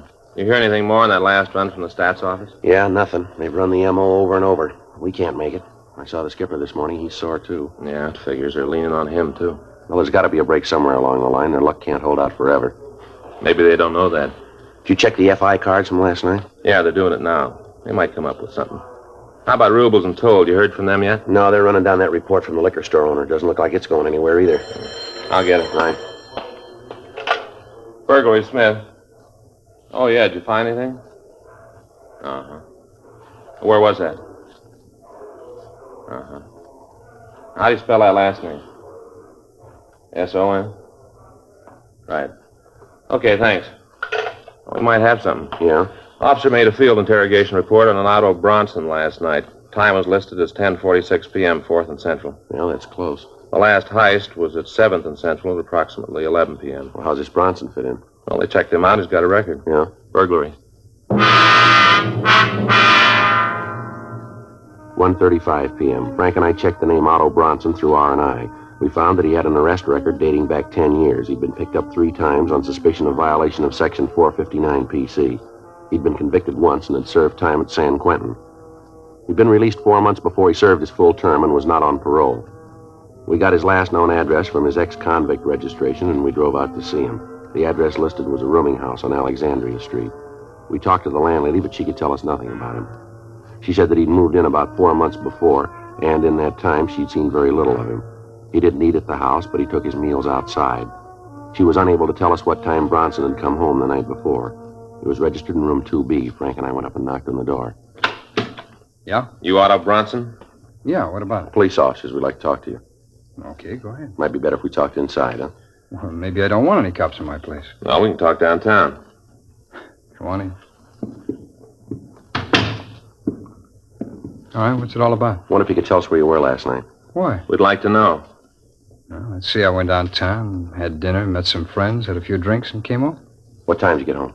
Oh, maybe about 8, around in there. We got word you were seen downtown at 10:46. How about it?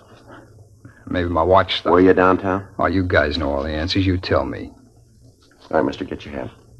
Why? Let's go downtown. All right. So I was there. What's that prove? Why'd you lie about it? I didn't lie. I told you. My watch stopped. Yeah, according to the FI report, you were stopped on the corner of 4th and Central. Is that right?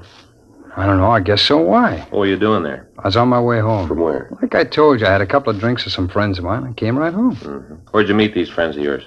Bar down in Central. Which bar? I don't know the address. I can show you if you gotta know. Who were the friends? Look, I don't like any of this. You guys coming here and asking all these questions. What's it all about? The liquor store safe was burglarized near 7th and Central last night. You look good for the job. Oh, it's sure true. What's that? Old saying up at the joint. Do a little time and you'll have every cop in the world on your back at one time or another. How long you lived here, Bronson?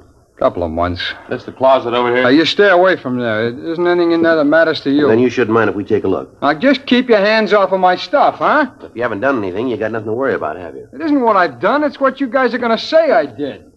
How about this, Bronson? That's mine.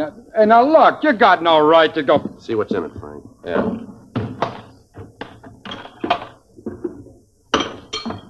Now, how about this, Bronson? I never saw this before in my life. It's a frame you guys are trying to tie onto me. Well, it won't work, cops, and you know it won't. How do you explain these tools? I don't have to. They belong to a friend. He asked me to take care of them. How about this, Bronson? Can't see, Joe. What is it? Cutting torch. Looks like it's been used lately. 2:15 p.m. We searched the suspect's room. We found nothing further that would tie him in with the burglaries. We talked to the other people in the boarding house, but they couldn't give us any further information. They were unable to tell us if Bronson had any friends, and the landlady told us that he hadn't gotten any mail since he'd been there. We called the office and arranged for a stakeout on the boarding house, and then we took the suspect downtown to the city hall. We talked to him for an hour. 4:16 p.m. That's where you stand on this thing, Bronson. Now you make up your mind. You want to take the beef by yourself? You're going to tell us where you got the tools. I've been telling you. I didn't know anything about the tools. I got them from a friend. He asked me to keep the suitcase for him as a favor. He asked me to keep them for him, and that's all I know. Well, what's the friend's name? Like I told you, it's a fellow named Shorty. What's his last name? I don't know. If I knew, I'd tell you. I got no reason to hold back on it. I didn't have nothing to do with the jobs. Otto, we were talking to you about one burglary. What do you mean by jobs? Well, just the way you guys talk, I figued there was more than one. You know what we're talking about. I don't. I'm telling you the truth. I don't. When'd you last see this Shorty? When he gave me the suitcase. When was that? A week, maybe 10 days ago. Where'd you see him? In a bar down on 7th. And he just gave you the suitcase, asked you to take care of it for him? Is that what you expect us to believe? That's the truth. Well, that's kind of hard to buy. I can't help that. That's the way it happened. Well, your friend sure left you in a good fix, didn't he? What do you mean? Well, it looks like you're going to have to go this route by yourself. How do you figure that? You got the tools, you got a record. You were in the vicinity just before the safe was burned. You look real good for it. Well, I ain't going to take it alone. Well, you haven't got much choice. Well, what happens if I help you get the rest of them? It'll be marked down that way. Is that all you can do? That's all.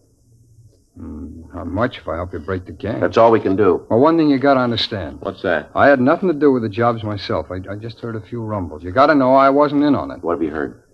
Well, there's 3 guys. They're from the east. They've been working out here about 6 weeks. Real heavy fellas. Who are they? I don't know them. The only one I ever saw was Shorty, and I'm not too sure he's in on it. You know where we can pick him up? No, like I said, I just heard a few rumbles. All right, how about this Shorty? Has he got a record? I don't know. He might have. You ever say anything about doing time? No, not so I can hear. How long you known him? About 3 months. I met him right after I got out of queue. Where'd you meet him? A bar downtown. We got to talking one night, and after that, I'd see him around here and there. And I never got to know him real well. Just well enough for him to give you a suitcase full of burglar tools, huh? Yeah, that's right. And you didn't know what was in the case? No, I didn't look. I didn't figure it was any of my business. That's easy to buy, isn't it? I can't help it. That's the way it is. How much do you know about how the gang works? Not much. Rumble is that they case a place for a couple of days, figure out when's the best time to hit it, and walk in and burn the safe. They use a car?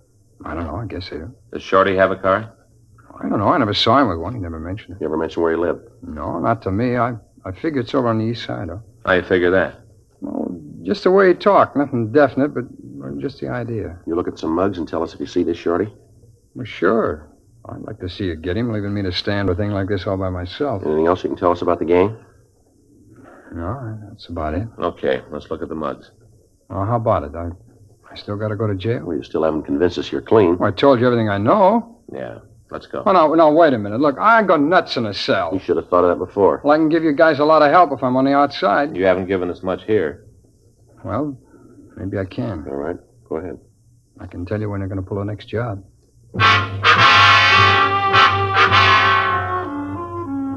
We continued to talk to Otto Bronson. He told us that he'd heard the gang was planning to rob the safe of a large chain grocery store in the southern part of the city. He gave us the date and the time that the operation was expected to take place, but he was unable to give us the exact details of how the burglary would be committed. The suspect couldn't tell us whether a car would be used or how the store would be approached. He was unable to give us a description of the other 2 men in the operation, but he did give us a description of Shorty. We ran the name through the moniker file in R&I. We got back 285 possibles and had the mug shots on the suspects pulled. These were shown to Bronson, but he failed to make an identification. We showed him our mug files on known burglary suspects, but he again failed to come up with an identification. The burglary tools were booked as evidence, and then Frank and I talked with Captain Wisdom. It was agreed that it might be better to release Bronson and have him followed. 8:31 p.m. The suspect was released and placed under constant surveillance. The date Bronson had given us for the next burglary was the following Saturday, August 14th. Frank and I made arrangements to place a stakeout on the store. We checked the store and found that there were 2 entrances. One off the parking lot to one side of the building and one on the street. We took up our position so that both doors could be seen. The area was placed under a Code 5 call so that the stakeout would not be burned. Frank and I waited. 10 p.m., 11, no sign of the burglars. Midnight came and went. At 5:30 a.m., the stakeout was called off, and Frank got to a phone. Yeah, when was that? Yeah? Okay, we'll be right in. Joe? Yeah, anything? Yeah, they lost the tail on Bronson. At approximately 10:30 Saturday night, Otto Bronson had gone into a theater on South Spring Street. The officer following had entered, but had lost the suspect in the darkness. The next morning, Sunday, August 15th, we got a report that Bronson had turned up at his rooming house at 7:45 a.m. I got a call from the business office with this information, and at 8:20 I picked up Frank and we drove over to see Bronson. Who's there? It's Friday. Oh, just a minute. Hi. Come on in. Well, you guys are up early this morning. How'd it turn out last night? What are you trying to pull, Bronson? What do you mean? You know what we're talking about. Nothing happened last night. Hey, you mean they didn't break into the place? That's it. I can't understand that. From what I heard, they had it all cased. Where were you last night? Well, you figure I had something to do with it, huh? We just asked you where you were. Oh, what's the matter? Hey, the tail you had on me get lost? We're waiting for an answer, Bronson. I went to a movie and then came on home. You came right home after the picture, huh? Yeah, that's right. Right home. How come it took you so long? Now, what's that mean? You didn't get home until this morning, did you? You guys are pretty thorough, aren't you? Where were you? All right, I stopped and saw a friend. We got to drinking, forgot all about time. That makes me a pigeon for you. Come on, Bronson, let's go downtown. What for? I haven't done anything. You gave us wrong information about last night. Well, that's not my fault. I'm not running with the guys. I told you what I heard. Now, it's not my beef that it didn't work out. From what I knew, that was the way it was going to be. All right, let's go. Well, now, just a minute. Look, we can work this out, huh? I'm afraid not. I leveled with you guys. I'm not giving you a snow job. That's the way it is. Now, look, you got nothing on me. If you had, you wouldn't have let me go before. Now that I think about it, I don't like the idea of a tail on me.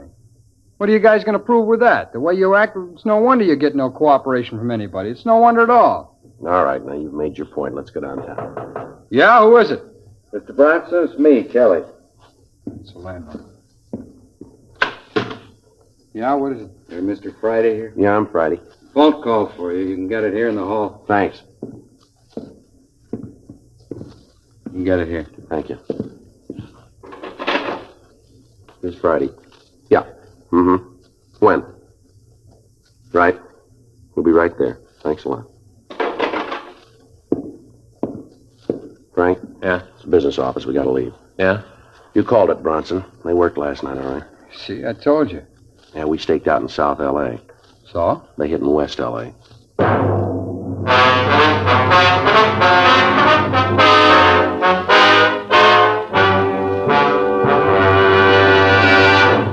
You are listening to Dragnet, the authentic story of your police force in action. Chesterfield is best for you. Chesterfield Regular or Chesterfield King Size, which contains tobaccos of better quality and higher price than any other king-size cigarette. And always remember this. Chesterfield is first to give you premium quality in both regular and king size. Just as Chesterfield has been first to name its ingredients, the ingredients that make the best possible smoke. Enjoy your smoking. Change to Chesterfield.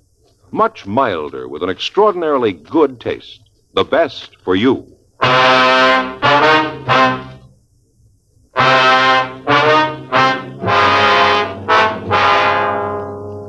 9:15 a.m. Frank and I contacted the West Los Angeles detectives and drove out to the scene of the latest burglary. It was a large chain grocery store. The thieves had burned into the safe, and the M.O. was the same as in the other burglaries. All the contents of the safe worth anything had been removed. The crews from the crime lab and Leighton Prince had already finished their investigation and had gone back to go over their findings. Frank and I talked to the manager of the store, Mr. Charles Gleason. Well, let me see, Sergeant. The first I knew about it was when they called me to say that the safe had been robbed. Mm-hmm. Any idea how much was taken? Well, I'd just be guessing with the officers working around here. I didn't get a chance to check it yet, but I'd say about $5,000 or $6,000. The weekend and all, we'd done a pretty good business, and I didn't get a chance to get to the bank. Had all that money in the safe. Of course, I'll have to check the books to tell you exactly how much they took, but like I said, it was probably $5,000 or $6,000. Do you have a burglar alarm system in the store, Mr. Gleason? I beg your pardon? I said, do you have a burglar alarm system in the store? Yes, and that's a funny thing. I can't understand why it didn't work. The officers who were here from your crime lab, is that it? Yeah, that's right, sir. Well, they said that evidently it had been turned off somehow. I don't understand it, but that's what they said. I see. I wonder if you could give us a list of your employees. Well, yes, certainly, but you don't think that any of them had anything to do with this, do you? Well, they've all got to be checked out, sir. Can you give us the list? Oh. Well, yes, I can. I guess that's right, but I'm sure that none of them were involved. Well, Mr. Gleason, have you noticed anyone hanging around the store, anyone that might have looked suspicious to you that you can remember? It'd be awfully hard to say. We do a lot of business with all the people who come in and out. Kind of hard to say. Yes, sir, we understand. Could you remember, was there anyone who attracted your attention? Maybe someone unusual, somebody loitering in the neighborhood, maybe around the store? No, sir, not that I can think of. Mm-hmm. Was there anything that was taken from the safe that might give us a lead, something that might not ordinarily be in there, something that you could identify easily? No, I don't think so, just the money. Of course, there were several checks. Checks that we cashed for the customers. They might have totaled $500. I can give you a list of them. We have them photographed if you want copies of them. Yes, sir, that'd be a big help. Oh, officers, there was one more thing. Yes, sir, what was that? Well, you know how people lose things. Yes, sir. A couple of days ago, we found a watch. It looked expensive. We found it in the back of the store. That was in the safe, too. Everything's gone. Must have taken that, too. It isn't there now. Well, can you give us a description of the watch? Yes, I can. I noticed it because, well, to be honest, I was kind of hoping that nobody would claim it. You keep things like that around here for a couple of days and then turn them in to you. I'd like to have had that one myself.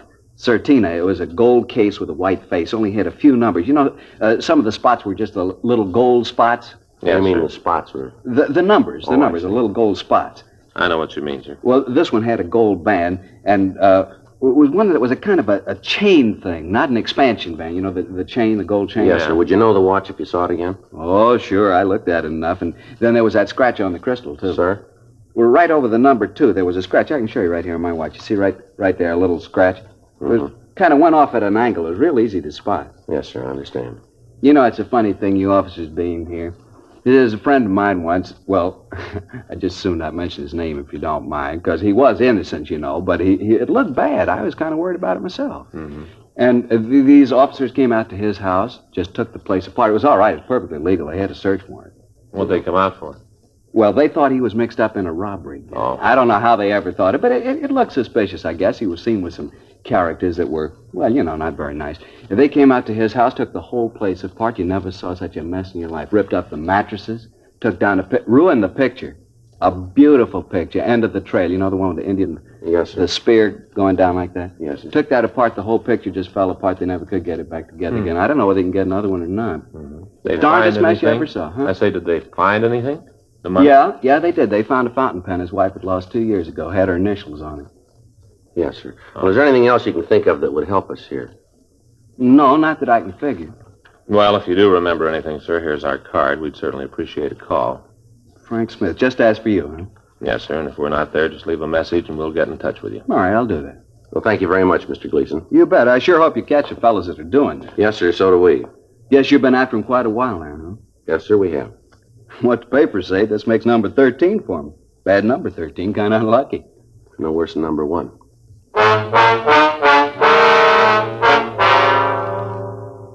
Frank and I went back to the city hall and completed our crime report. We contacted the crime lab and latent prints and found that they'd come up with no physical evidence at the scene. From the M.O., it could be definitely established that they were the same suspects we were after.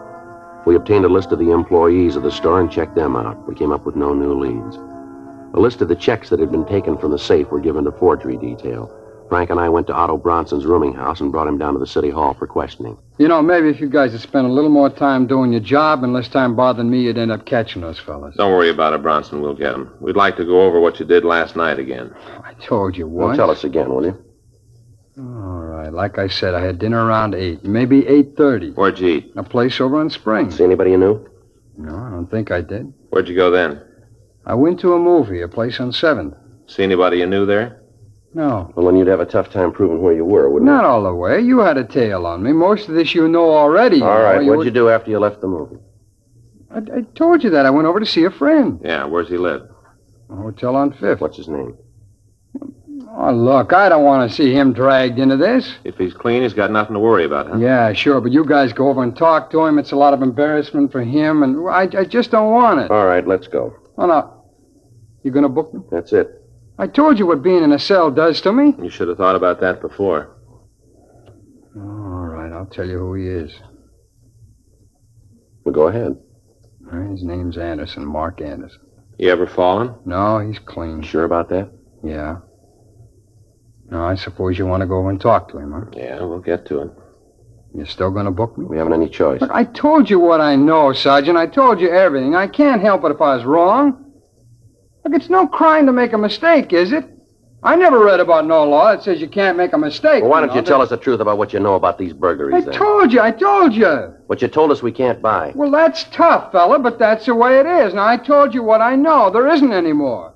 Now, if you want, go on. Check with Mark Anderson. He'll tell you I was with him all night. He'll tell you. I don't want no trouble, you guys. He'll tell you, and that's the truth. Really, I'm telling you the truth. Yeah, we've heard that before.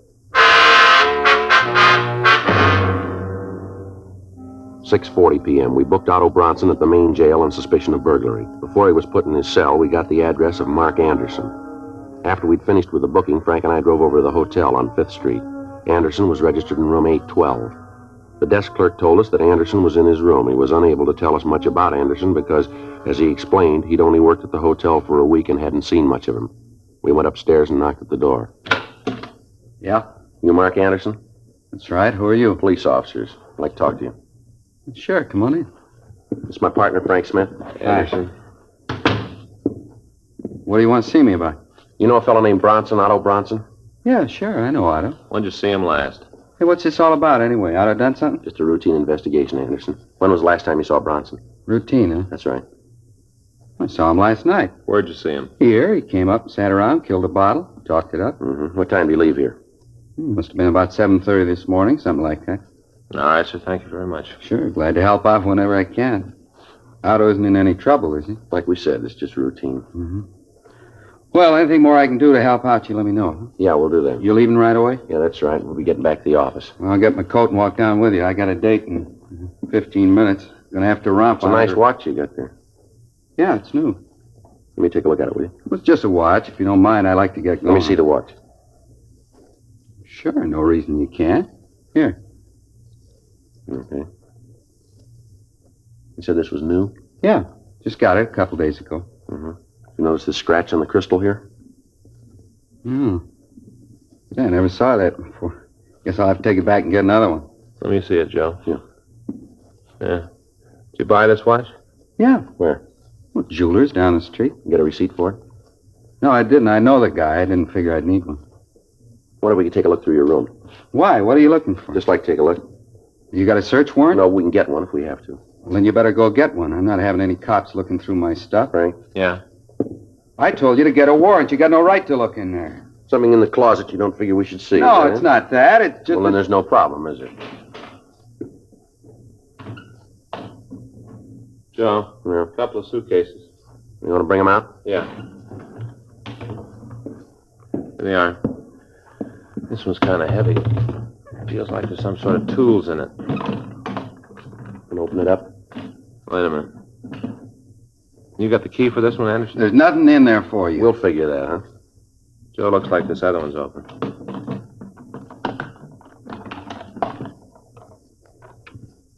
Now, about this, Anderson. Money here and these checks. Watch it, Joe. All right, Anderson. All right, come on, get up. Get up. I'll shake him, Joe. Yeah, he's clean. Stand still. All right, Anderson, let's go. Otto told you, didn't he? A lousy little sneak. He told you. I never did trust him. I kept telling Shorty. I kept telling him we shouldn't trust him. Who's Shorty? Shorty Miller. Want to tell us where we can find him? Sure, I got nothing to lose. Lousy little Otto. Just the three of you in on the job? Yeah, that's all. Otto, Shorty, and me, just the three of us. Him and his big ideas. How he had it all fixed up when you tagged him, how he was going to get us in the clear. Don't worry, he said. He'd take care of everything. Lousy liar. He'd fix it for us. That's real funny. Shouldn't be. What? He fixed it.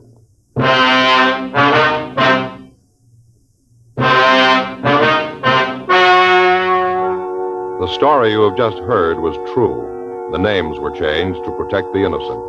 On December 14th, trial was held in Department 87, Superior Court of the State of California, in and for the County of Los Angeles. In a moment, the results of that trial.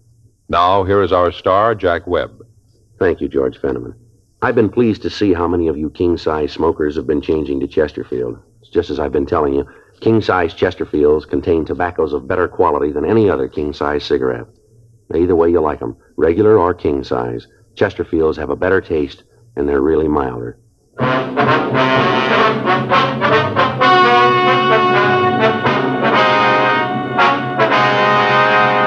Otto N. Bronson, Mark A. Anderson, and Samuel R. Miller were tried and found guilty of 9 counts of burglary with explosives. They received sentence as prescribed by law. Burglary with explosives is punishable by imprisonment in the state penitentiary for a period of not less than 10 nor more than 40 years.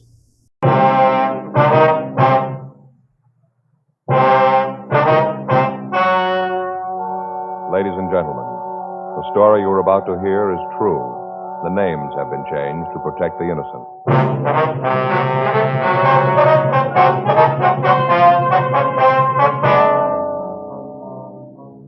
You're a detective sergeant. You're assigned to robbery detail. You get a call that a bank has been robbed.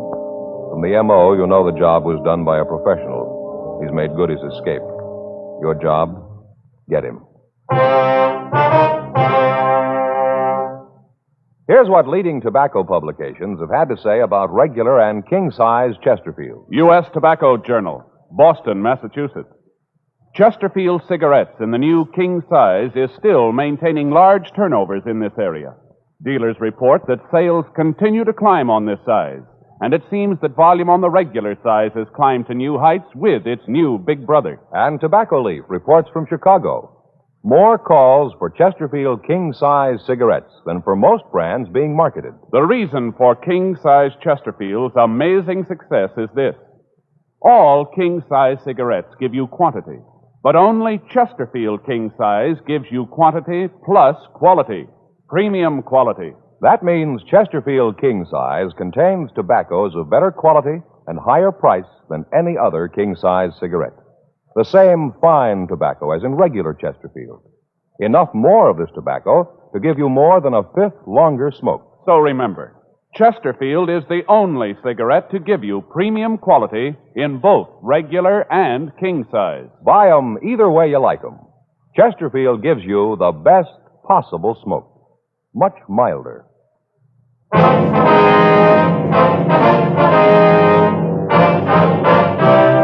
Dragnet, the documented drama of an actual crime. For the next 30 minutes, in cooperation with the Los Angeles Police Department, you will travel step by step on the side of the law through an actual case transcribed from official police files. From beginning to end, from crime to punishment, Dragnet is the story of your police force in action. It was Monday, January 21st. It was cold in Los Angeles. We were working the day watch out of robbery detail. My partner's Frank Smith. The boss is Captain Didion. My name's Friday. It was 2:56 p.m. when I got to room 27A. Robbery. Joe? Yeah.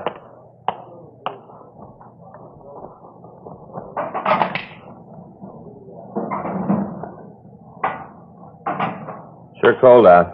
Yeah, paper says you'd warm up a little before the end of the week. Well, I hope so. How'd your weekend go? Don't bring it up. What happened? At my house, there's only one thing that could happen. What do you mean? My brother-in-law, Armand. All the time, he just sits around the house, sits there and reads those detective magazines. Doesn't he work? If he's ever held a job, he's kept it a secret. Just moves around between the relatives. This year it's Faye's turn. He just sits around all day, huh? Yeah. Reads those detective magazines. Always sending for those books that are sent in the plain wrappers. You know, the ones that tell you how you can have a business in your own home. Yeah, I know what you mean. Well, this time he really did it. He sent for one that tells you how to go into the house cleaning business. Yeah. I thought at first it might be a pretty good deal. You know, if it worked out, he could give Faye a hand with the house. Well, Saturday morning, the book gets to the house with all the formulas and instructions for making the cleaners for the rugs and the upholstery. Yeah. First off, he borrows $5 from me to buy the stuff to mix the formulas. Then he goes to the kitchen and takes all of Faye's good pans to mix up the goop in. It smells terrible. All those bleaches and soaps. I'm sitting in the front room watching television. All in all, I'm pretty comfortable. Yeah. He comes in, he says the room is filthy and he's going to clean it.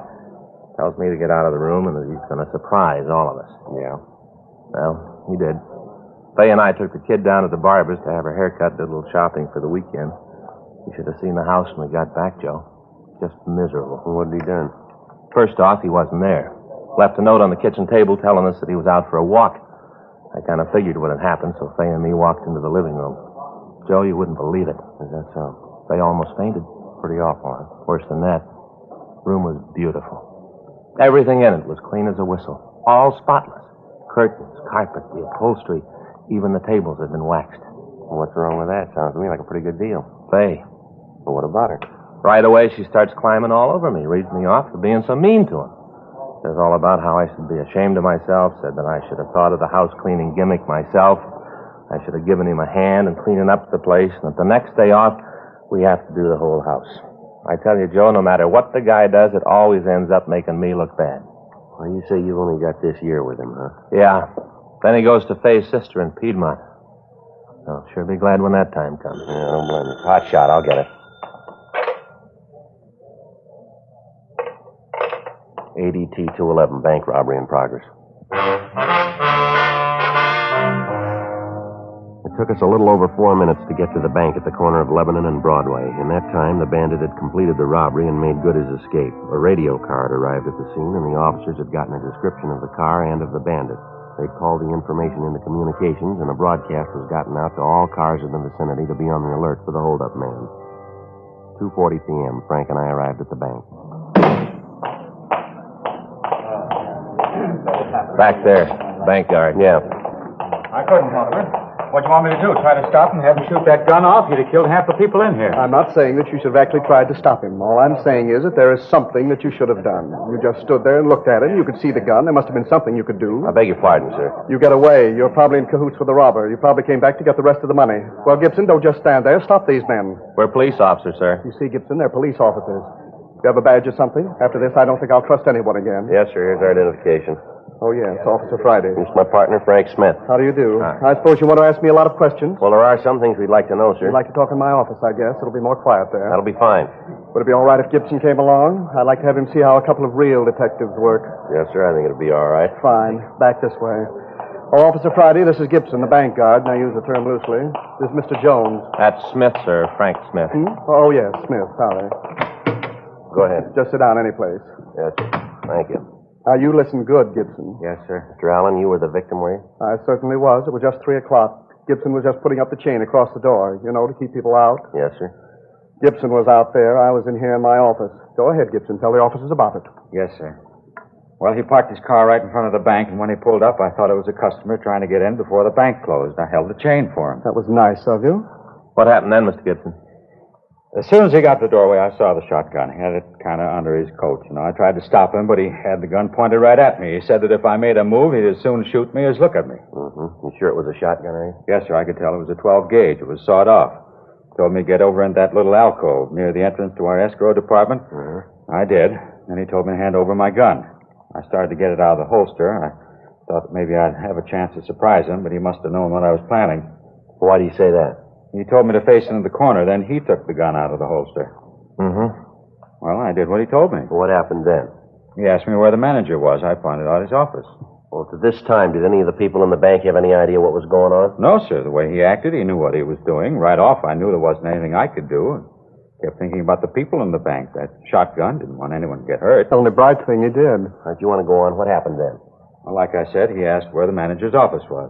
I showed him, and he told me he wanted me to go back there with him. Uh-huh. We walked back there. He put the shotgun under his coat, and by some miracle, nobody saw it. That's where he brought me into the picture. He just walked in, told me it was a stick-up. He had this little leather bag, the kind a doctor uses. Mm-hmm. He opened it up, told me to walk in front of him. Uh-huh. He made me carry the bag. Kept the gun at my back all the time. I could feel it. Made me walk down the row of windows, the ones into the teller's boxes. At each one, he made me stop and ask the tellers for the money. Did he touch anything at all, do you remember? No, he wore gloves all the time. He was real careful, wouldn't touch anything. After I put the money into the bag, he'd tell each one of them that if they made a sound, he'd kill me, then come back and kill them, too. It was terrible. Almost scared me to death. Well, who was it that turned in the alarm? Walter, the cleanup man, sir. He was in the back of the bank, and he came out of the vice president's office. He saw the robber, and then he sneaked back into the room and called you.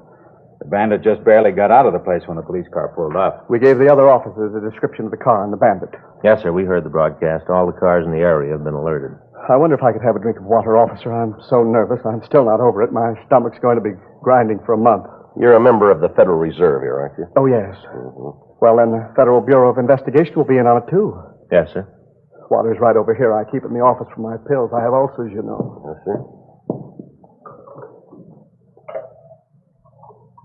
Would you like a drink? No, sir. No, No, thank you.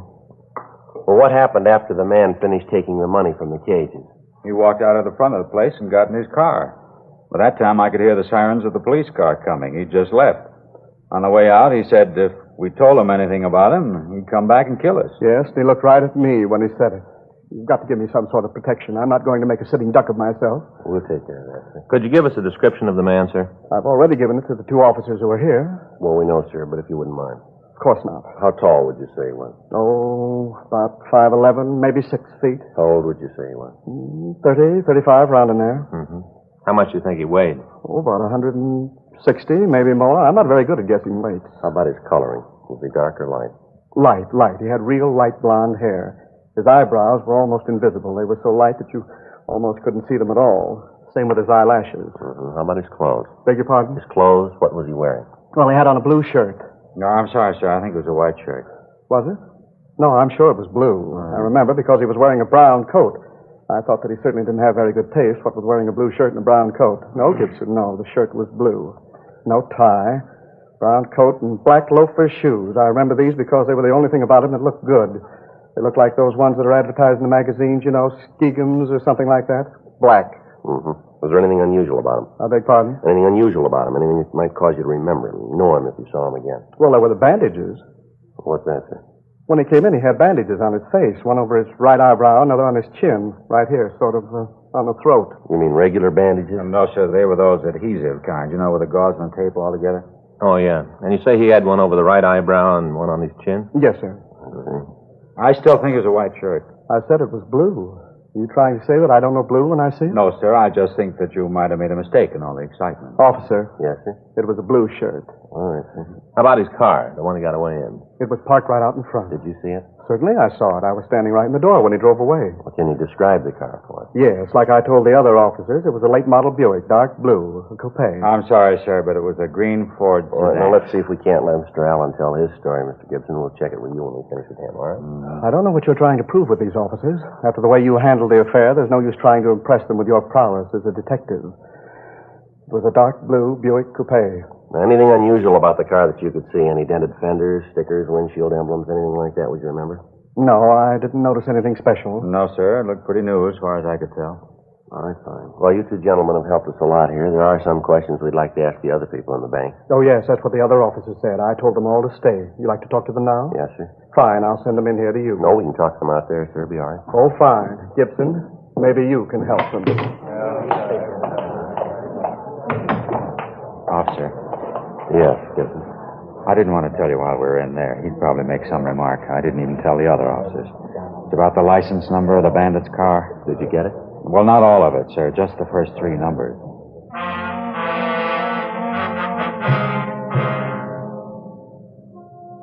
The bank guard went on to explain that in the confusion he had failed to give the information about the license number to the other officers. We continued to talk to him. He told us that the bandit had tied a cloth over the rear license plate and that as he drove away from the scene, a corner of the cloth had come loose and he was able to see the first 3 numbers of the plate. We called this information into communications and a supplemental broadcast was gotten out. In company with agents from the FBI, we talked to the rest of the employees in the bank. From them, we got a fairly good description of the holdup man and of his car. They agreed that it was a late model dark Ford sedan. With FBI agent Tom Ashford, Frank and I checked by the office and asked the stats office to make a run on the M.O. We checked the oddity file on R&I on the possibility that the tape might have been used to cover scars or other marks that would make identification easier. 9:46 p.m. We stopped and got some sandwiches and coffee, and then we went to the DMV offices. Hi, Joe. George, you know Frank. Yeah, hi. How's it going, George? This is Tom Ashford, agent from the FBI. He's working with us on this thing. Oh, hi. Glad to know you. Yeah, same here. Where do we find the files here, George? Oh, what's the number again? 1U5. That's all we have. Not much. Oh, you'll find the files for that number in these drawers here. You know what kind of car it is? Yeah, Ford sedan, late model. We're not sure what year. Uh-huh. Oh, go to it. I don't envy you. Yeah, 9,999 possibles. Mm-hmm. Well, that's it for the night. I think I'll shove off. Anything you guys need, there'll be somebody here. You can give me a call. I'll leave my home number on the desk. Right, thanks a lot. Good night, George. Good night. Hope you find it before I get back. Yeah. So do we. Well, let's get to it. Right. Let's see. 1U5. It took us the next 8 hours to go through the almost 10,000 license registrations. Each file card had to be checked for a similarity of make and model. Each automobile in the Los Angeles area was listed, and then each one in the entire state. Each of them had to be checked out. 6:02 a.m., Tuesday, January 22nd. We finished checking the file. That does it. I didn't know there were so many cars in California, let alone that many with a license that begins with 1U5 in the Los Angeles area. What's the total, Joe? How's it look? Well, we got a place to start here. 302 names. 6:30 a.m., we checked back into the office, and then we went home to get a couple of hours' sleep. At 8:30 a.m., Frank, Tom, and I met in the robbery office. Captain Didion had assigned 4 other teams of men to work with us. The FBI had also assigned additional agents. The list of possibles was divided up, and we began to check them out. We spent 3 days on it. In each instance, we didn't talk to the person involved directly, but to their neighbors. We didn't explain what it was that we were after, merely that we were conducting an investigation. We ran into the usual false leads, the usual petty jealousies, and the neighborhood feuds. It all served to slow us down and make the job more difficult. There'd been no replies to the local or the APB that we'd gotten out on the car or the bandits. The staff's office had come up with 2 possibles on the M.O. These were both checked out, but led us nowhere. We went back to checking out the license plate numbers. January 28th. The names on our list were down to 7. The next one was a Mr. Ivan Q. Field. We rang the bell to the house next door and waited. Yes? Sorry to bother you, ma'am. Police officers, wonder if we could talk to you. Police? Well, what's it about? I haven't done anything. No, ma'am. We'd just like to ask you a couple of questions about your next-door neighbor, Mr. Field. If I should have known. I thought a couple of times about calling you about him myself. Miserable man. I wonder if we could come in, ma'am. Might be better than talking on the porch. You just bet you can. Come right in. I'll tell you what you want to know. Thank you very much. What do you want him for? What's he done? Well, we're just conducting an investigation, ma'am. A few things we'd like to know about Mr. Field. Uh-huh. Well, you don't have to play cozy with me. I know what kind of people they are. Can't understand it either. Ma'am? I said I couldn't understand it. His brother's so nice, a real gentleman. Seems hard to believe that they'd even be related, let alone be brothers. Nothing but trouble since he and his wife moved in. You mean it's not their house? Oh, of course not. Don't think either one of them could afford the rent on a one-room apartment, let alone a house. Would you know if they have a car? No, not them. Like I said, I don't think he's ever worked. Just lives off his brother. His brother has a car. It's real nice. What kind of a car is it, ma'am? Do you know? Yes, it's a Ford. Do you know what model? Model? Yes, ma'am. Is it a coupe or a sedan? Oh, sedan. Real nice. Sort of a dark green. Only I guess it really isn't dark. Then it isn't light, really. Just green. Pretty, though. Yes, ma'am. Do you know if Mr. Field is in right now? Yes, I think so. I saw him out in the backyard a couple of hours ago, him and his wife. She was prancing around in one of them skimpy little sunsuits. Terrible. No decency at all. I tell you, officer, neither one of them's any good. Do you know what Mr. Field does for a living? Oh, you mean does he work? Yes, ma'am. Oh, no. At least I've never seen any indication that he does. All he does is just sit around the yard and throw rocks at my cats. It's terrible. That's what I was going to call you about. Isn't there a law or something about throwing things at poor, dumb animals? Yes, ma'am. Of course, cats aren't really dumb. Lots of times I think they're a lot smarter than some people I know. I wonder if you could describe Ivan Field for us, ma'am. Oh, sure. He's kind of a little man, not very big. About how tall, ma'am? Oh, maybe 5'7". How about his coloring? You mean his hair? Yes, ma'am. Dark, very dark. It lets us out. It looks that way. Well, thank you very much, ma'am. Sorry to cause you all this trouble. Oh, no trouble at all. Are you going to arrest him now? No, ma'am. Well, why not? What about the rocks and my cats? Well, I think the SPCA are the people you want to talk to on that. Well, all right. But I tell you right now, Mr. Field isn't going to like it. He likes my cats. He isn't going to like the idea at all when he hears about it. Just wait until he gets home. I'll tell him about his brother's been acting. Oh, just a minute, ma'am. Yes? You mean that the man living next door isn't Ivan Field? No, I didn't say it was. It's his brother, Harry. Brother? What's the matter with you, young man? Don't you hear well? Everything I say, you ask me to repeat. Well, I don't mean to, ma'am. Just that I want to be sure of what you say. What's going on here? First you ask me a lot of questions about Mr. Field, and then I tell you that he isn't home. He and his wife went back east for the holidays. They haven't come back yet. While he was gone, he said that his brother could use the house. I thought at first it would be nice. Then I found out. Harry is nothing like his brother, nothing at all. I wonder if you could describe him for us. My, you want to know about everybody, don't you? Well, we'd just like a description of Harry Field, ma'am, that's all. Well, he's taller than Ivan. Harry must be close to 6 feet. Doesn't look anything like Ivan in any other way. Ivan's dark and Harry's light. His hair almost doesn't have any color. He's real blonde. How long ago did they move in? Well, now, let me see. Elizabeth, that's my Persian cat. Well, Elizabeth had her last litter in December. December the 12th. Harry and his wife moved in the next morning. I remember that because I was up most of the night with Elizabeth. She didn't need me. Awfully independent. But it was the morning that they moved in. Oh, I remember it well. Elizabeth had 6 little kittens. It was December the 13th when Harry moved in. And they've been using Ivan Field's car? Oh, my, yes. Hardly a day goes by but what they don't drive it somewhere. I wonder if we could use your phone, ma'am. Oh, sure. It's on the table there in the hall. Thanks. I'll check the name through R&I. Okay. Would you happen to know if this Harry Field has any marks or scars on him? Well, now, let me see. I think so. Seems to me that I saw him and his wife out in the backyard one day. He was wearing swimming trunks, and she was in one of those sun suits I told you about. Disgraceful. Yes, ma'am. Well, it seems to me that he had a scar on his leg. Yes, just above the knee. I think it was the right leg. No, what I meant, ma'am, was does he have any marks on his face, on his forehead, or on his chin? No marks. Oh. Oh, wait a minute. The other day I noticed he had a cut over his right eyebrow. Looked like he'd been in a fight. Probably a drunken brawl. Joe? Yeah, anything? Talked to Cunningham. He checked the name. Looks like it might be the same one. What's that? They paroled a Harry Q. Field from San Quentin. Description checks out. When'd they parole him? December 10th last year. Did a term for robbery.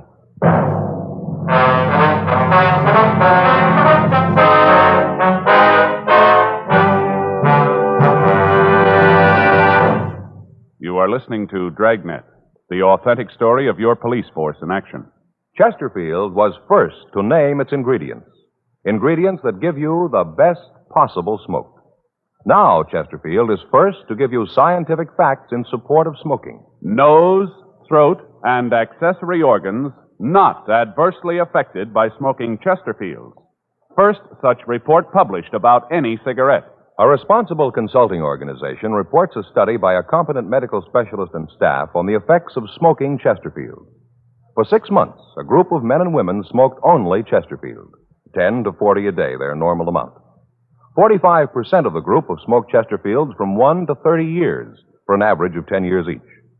At the beginning and end of the 6 months, each smoker was given a thorough examination, including x-rays, and covering the sinuses, nose, ears, and throat. After these examinations, the medical specialist stated, "It is my opinion that the ears, nose, throat, and accessory organs of all participating subjects examined by me were not adversely affected in the 6 months period by smoking the cigarettes provided." Remember this report, and buy Chesterfields either way you like them, regular or king size. Premium quality Chesterfields, and much milder.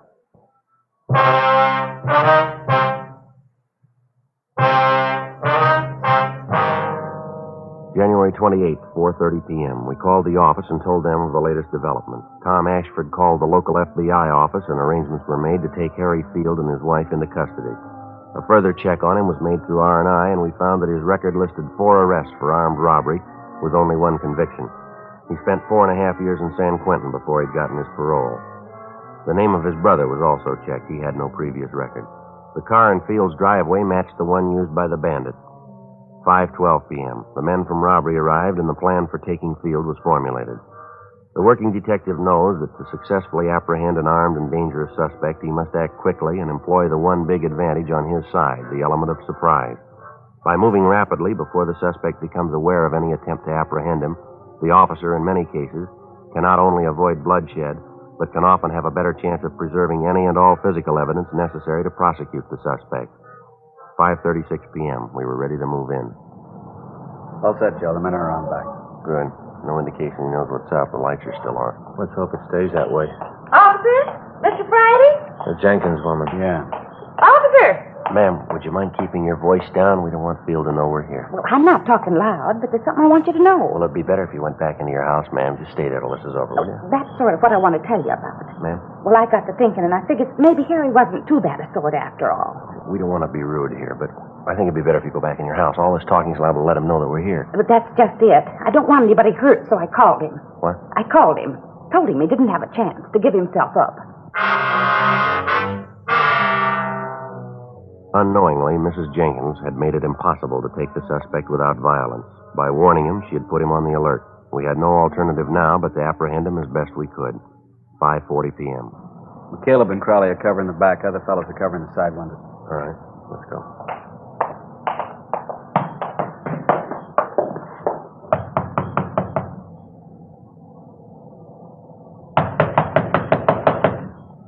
What do you want? Open up. Come on, Field. We want to talk to you. Yeah, I'll be there in a minute. Take it easy. Open up, Field. Police officers. All right, I'll be there in a minute. Let's go. He's stalling. All right. Locked. Come on, let's hit it. All right.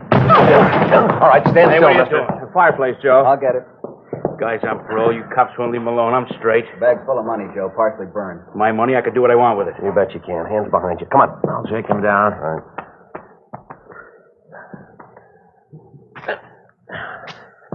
He's clean, Joe. You got him, huh? Yeah, we got part of the loot, too. He's trying to burn it. Crowley and I'll shake the rest of the house. Right, Mac. All right, how about it, Field? We got the money, people who can identify you.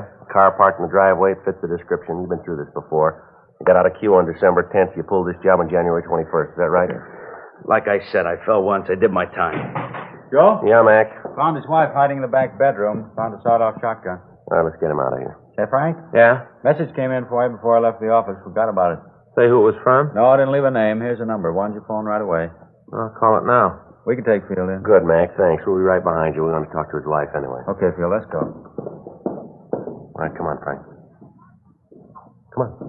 Hollywood 24709. I don't know anybody with that number. Well, a simple way to find out is to call him, isn't it? It's kind of late. Well, go ahead and call him anyway. Yeah, here's the phone. I'll check with you later, Joe. Frank. Right, Tom. We'll check. Bye, Tom. Come on, let's go. I want to use the phone. Oh, yeah. Go ahead. You got a dime? Yeah. I'll leave it for the call.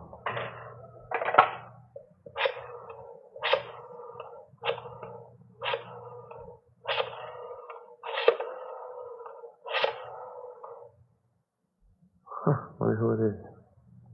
Hello. What place is this? Oh. Well, this is Frank Smith. Were you looking for me? Yeah. Yeah, he does. Oh. Yeah, that's the right address. Yeah. I should have known. Well, what's that? Call from the Murphy House Cleaning Company. What do they want? My brother-in-law. Called him in to clean up our house. Yeah, what about it? Now they want to know where to send the bill.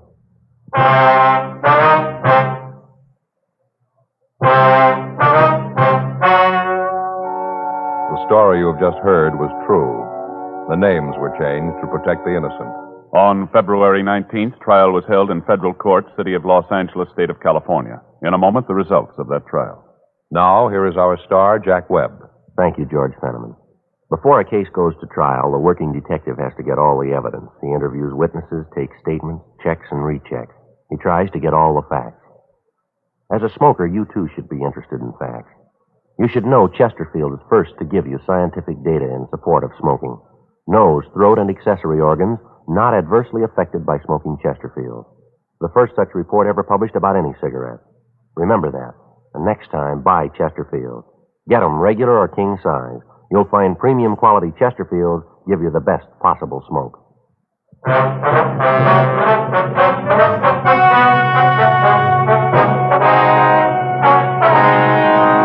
Harry Q. Field was tried and convicted of violation of the federal bank robbery statute. He received a sentence of 20 years in a federal penitentiary, McNeil Island, Washington. The investigation showed his wife, Dora Field, was not implicated in any way in the robbery.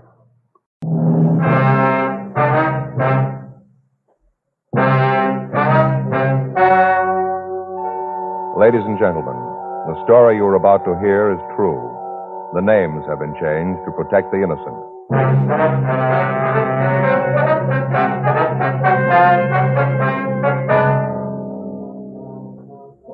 You're a detective sergeant.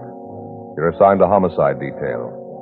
Naval intelligence tells you that 2 Marines have been picked up by the shore patrol. They're reported sick. One is in critical condition. Foul play is suspected. Your job? Investigate. Here's what leading tobacco publications have had to say about king-size Chesterfield. U.S. Tobacco Journal, Atlanta, Georgia. Chesterfield King Size is going strong. One jobber reordered twice this week, in addition to his regular order. And the Chicago Weekly, Tobacco Leaf, reports more calls for Chesterfield king-size cigarettes than for most brands being marketed. The reason for king-size Chesterfield's amazing success is this. All king-size cigarettes give you quantity, but only Chesterfield king-size gives you quantity plus quality. Premium quality. That means Chesterfield king size contains tobaccos of better quality and higher price than any other king size cigarette. The same fine tobacco as in regular Chesterfield. Enough more of this tobacco to give you over a fifth longer smoke. So remember, Chesterfield is the only cigarette to give you premium quality in both regular and king size. Buy 'em either way you like 'em. Chesterfield gives you the best possible smoke. Much milder.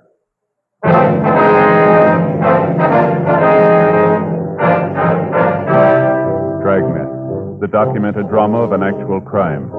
For the next 30 minutes, in cooperation with the Los Angeles Police Department, you will travel step by step on the side of the law through an actual case transcribed from official police files. From beginning to end, from crime to punishment, Dragnet is the story of your police force in action. It was Tuesday, July 10th. It was hot in Los Angeles. We were working the day watch out of homicide detail. My partner's Frank Smith. The boss is Captain Lorman. My name's Friday.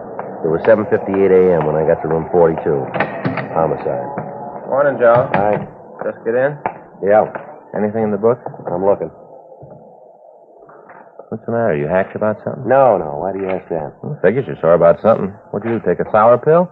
You keep this up, you won't be asked to post toothpaste ads. Well, that's funny. All right, Joe. Tell your Uncle Dudley. What's the matter? Well, that court deal yesterday was miserable. Thing you and Gaffney been working out? Yeah, the white glove bandit came up while you were out on vacation. Spent over a month on it. Covered it from every angle. Yeah? Looked like we had the guy any way he turned. We had an idea how much he'd taken on each job. Lee thought he traced him on every move he made on each of the deals. We figured we really had the guy. DA's office thought so, too. They quit him? Yeah. Let him walk right out. 12 men, good and true. Let that cheap hoodlum walk right out on the streets a free man. Well, that's the way it goes sometimes. Is there Mr. Friday here? Yes, sir. I'm Friday. Is something I can do for you? Well, I'm Richard Houston, Naval Intelligence. Deputy Chief Brown directed me to you. I see. Well, it's my partner, Frank Smith, Lieutenant Houston. Hello, Smith. Like to sit down, sir? What is it we can do for you? Well, we got a weird one. That's why we thought your department ought to be in on it. About all I can tell you is just the skeleton of the thing. We don't know all the details. We haven't gone into it completely yet. We figured you fellas would like to be in on it from the beginning. Looks like it's going to be a police investigation. Yes, sir. To begin, I should go back 3 weeks ago and tell you the story as near as we've been able to reconstruct it. Yes, sir. Go right ahead. Well, a couple of Marines left the base. They'd just gotten back from Korea, both on a 48-hour pass. We figured they came up here to L.A. They had a lot of back pay in their pockets. We don't know where they started, but they ended up in a cheap hotel. We got a call from the shore patrol early Monday morning. They'd gotten a complaint that the 2 boys were causing a disturbance in the hotel. They picked them up and found they both were in a pretty bad way. They had them shipped to the Naval Hospital down at Long Beach. By the time they got there, they were really rocky. Well, I'm sorry, sir, but I don't quite see just how we're connected with this. Well, I'm getting to that. I'm sorry. All right, I'm a little long-winded. Anyway, last night, the boys had been AWOL for over 2 weeks. They were brought into the hospital, like I said. Doctors did what they could, but it was too late to help. One of the boys died late last night. We're not sure about the other one. That's where you come in. Sir? They were both poisoned.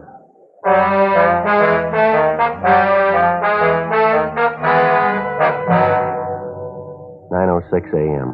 Frank and I talked with Captain Lorman, then we checked out a trip car and left for Long Beach. When we got there, we talked with the doctor in charge. He told us that it would be later that night before the boy would be completely out of danger. He said, however, that we could talk to him if we phrased our questions so that the answers could be kept fairly brief. We looked over the boy's record. His full name was Jack Wayne Walker, age 24. He'd enlisted in the Marine Corps on January 14th, 1950. He'd spent almost a year in the Far East, and his service record had been good until this time. The record of the victim, PFC Edward Monahan, was pretty much the same. The boys had both come from the same town in Arkansas. The date of their enlistment was the same. They'd served overseas the same time. At 3:48 p.m., the doctor ushered us into Jack Walker's room. Who are you? Police officers, Jack. We'd like to talk to you. Well, what's it about? I haven't done anything. At least I don't think I did. No, it's not that. We'd like to find out what happened while you were up in L.A. Well, I killed my buddy up there. That's what happened. You heard about that, didn't you? Yes, we did. That's what we want to talk to you about. Poor Ed. A year in Korea. Guys taking pot shots at us. Cold, mud. Then we got to come back here to get it. I didn't trust that little crumb. I knew we shouldn't have had anything to do with it. Well, you shouldn't have trusted who, Jack? Stubby. You know the rest of his name? No, just Stubby. I just can't believe it about Ed. We shoved off for L.A. going to have a last fling. Ed was getting married as soon as we got home. All right, if you could just start right at the beginning. Oh, sure. Well, first we both had a 48-hour pass. We figured to go to L.A., like I said, for last fling. A few drinks, look at some of the lights, have a little fun. Sort of a bachelor party for Ed before he got hitched, you know. Well, we pulled into town. Let's see, I think it was Saturday morning. A couple of buddies told us about a joint up there where we could have some fun. Yeah. Well, we head up there, and nice little place that hour of the morning, I guess about 10:30. Well, we start in to drink. It gets pretty foggy after that. Like little parts in a jigsaw, you know. You sort of see a little bit of everything, but the whole picture ain't there. Yeah. Well, I remember we hung around the place for 2 days, and then it all really goes black. The next thing I remember, we woke up in some flea bag. I remember looking at the calendar on the wall. We was already a couple days AWOL. Ed and I talked about what we should do. And then we get to trying to think up an excuse for the CO for being AWOL. With our CO ain't easy. He's had experts try it. Ed says he figured out something, so we start for the bus depot, get back to base. On the way, we pass this bar, and Ed says, well, maybe we ought to stop and have one more for the road, so we do, and I don't remember much for a couple more days. And I remember once we stopped and watched a guy get tattooed. Ed and I got talking about it, you know, whether or not we should have it done. Finally, we figured it was kind of kid stuff, so we didn't. I remember that because it was right after we left the tattoo place, we went to this bar where we met Stubby. Now, this is the fellow that you were talking about? Yeah, it's him. And you met him in a bar? Yeah. Ed and I was sitting there trying to figure out what we was going to do, you know. We were pretty broke by this time, and then, too, we was over 2 weeks AWOL. Anyway, sliced it, we had big trouble. Yeah. Well, we walked into this place. It was about 4:30 or 5 in the afternoon. At least near as I can tell, that's about what time it was. The whole deal gets kind of foggy. We sat down at this bar and ordered a drink, and just sitting there minding our own business, trying to figure what we ought to do. Then this Stubby joker comes up, sits down next to Ed, brings a drink with him. He was in the bar when you came in, is that right? Yeah, well, at least I think so. I didn't pay much attention, but he had a drink when he come up to Ed and me. Yeah, go ahead. Well, he got to talking about the Corps, and next thing we know, he's setting up the drink. The way we was fixed, as long as he wanted to buy, we wasn't going to argue. Did they seem to know this Stubby in the bar? Yeah, the girl who waits on tables called him my name. All right, you want to go ahead? Yeah, well, this Stubby kept going on about how he liked the Corps and how he'd won a whole flock of citations in Korea. Told us all about the time he'd spent in Japan.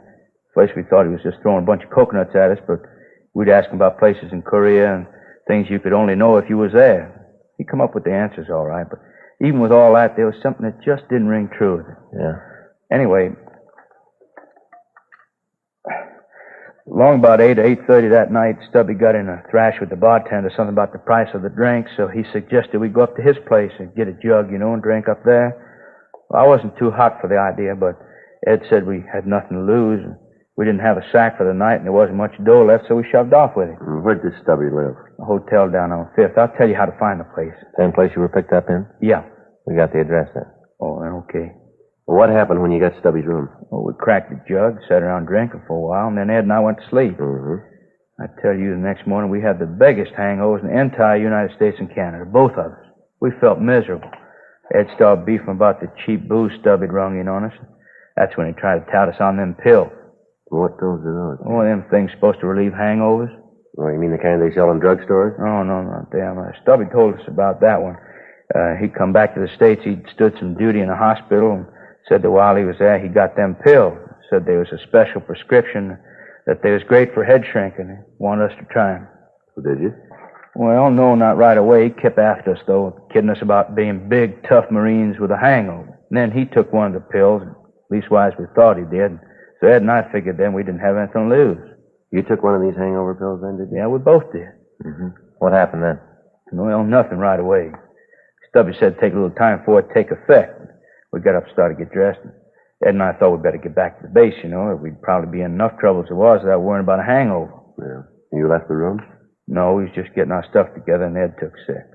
Said he had awful pain in his stomach, like a cramp, We asked Stubby if the pill could have caused it. He said no. It must have been the booze. Yeah.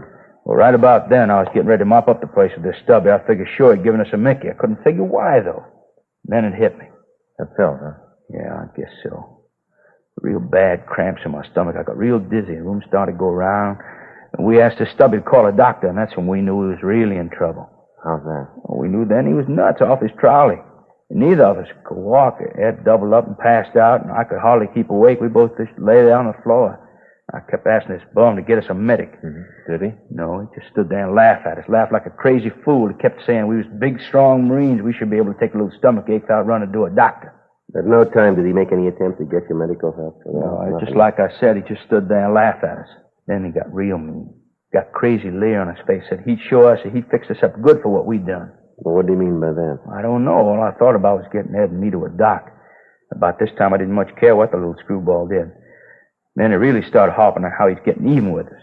I tried to get at him. I'd have killed him if I could have. I tried to get at him, but I fell and went out, I guess. And that's when he said that thing about that we wouldn't be the last ones he'd get. What? Well, he said like this, you guys are the first, just the first. But there's going to be more, a lot more.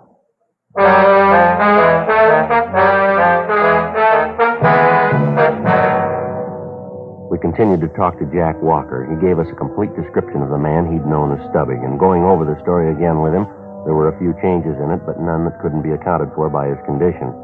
We got the address of the bar where he'd met Stubby. We checked with the doctor, and he told us that both boys had been given a powerful corrosive poison. He went on to say that it was a miracle that Jack Walker was still alive. 9:26 p.m. Frank and I drove back to Los Angeles. We checked into the office and ran the name Stubby through the moniker file in R&I, but we found nothing.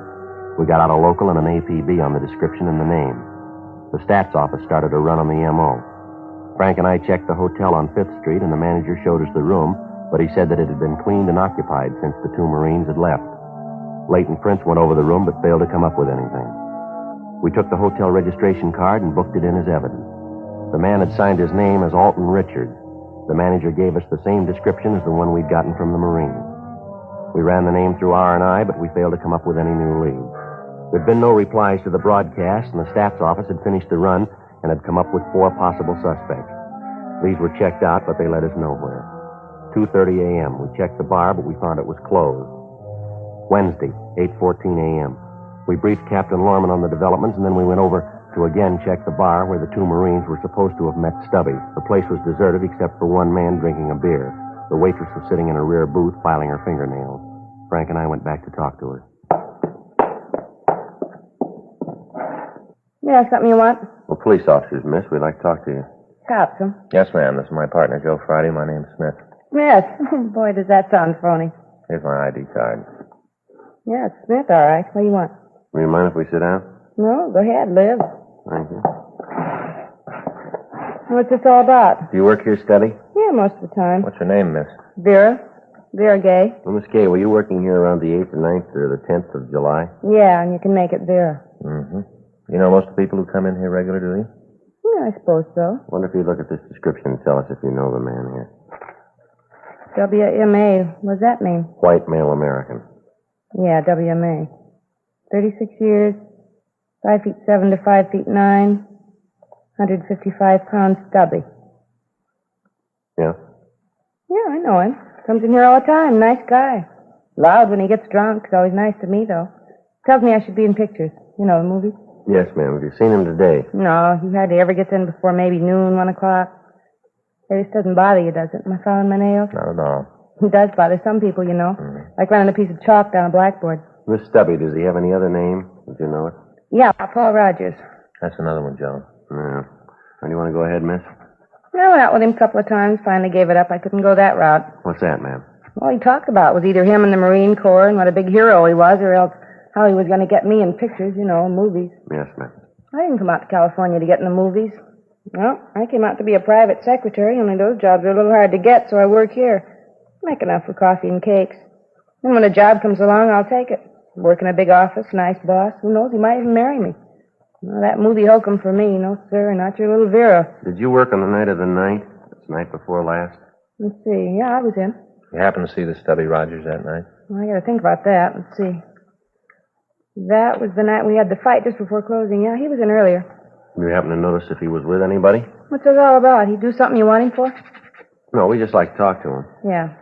Well, if he did anything, we had nothing to do with it. This is a good place. We got nothing to do with the people who come in.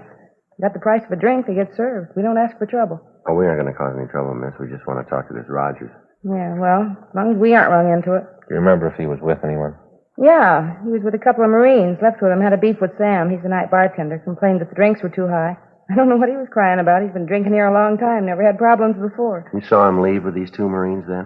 Yeah, 3 of them walked out. I think actually they sort of floated out. The 2 kids were really boiled. You remember what time it was when they left? Oh, that'd be kind of hard to tell. We were pretty busy. It was pretty important, miss. Let me think. I guess maybe around 8, maybe 8:30, around in there. It's just a guess, though. Do you have any idea where this Rogers lives? Yeah, I've been there a couple of times. Hotel on South Hill. Can you give us the address? Yeah, I got it in the purse. Yeah, I should have known he was a phony. Always saying I thought he could get me in pictures, in movies. Yes, sir. Don't come that way. Don't you understand? I didn't come out here to get in pictures. I came out to be a private secretary. Here's the address. Here, keep it.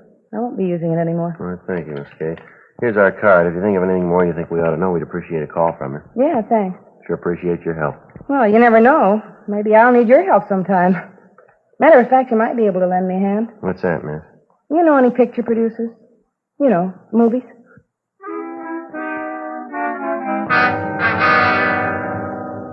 Frank called the name Paul Rogers into the office, and a supplementary broadcast and an APB were gotten out.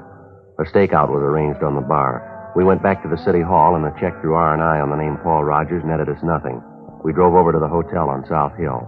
The manager told us that Rogers was not in his room. He went on to say that Rogers had not been using his room regularly for the past week or so, but that he had been in a couple of days before in the company of a soldier, and that as far as he knew, the soldier was still in. In the company of the manager, Frank and I went upstairs. The manager unlocked the door, and we went in. Wait a minute, Frank. There's someone in bed. Yeah. Come on, you. How about it? Just a minute. How about it, Joe? I don't know. He's dead.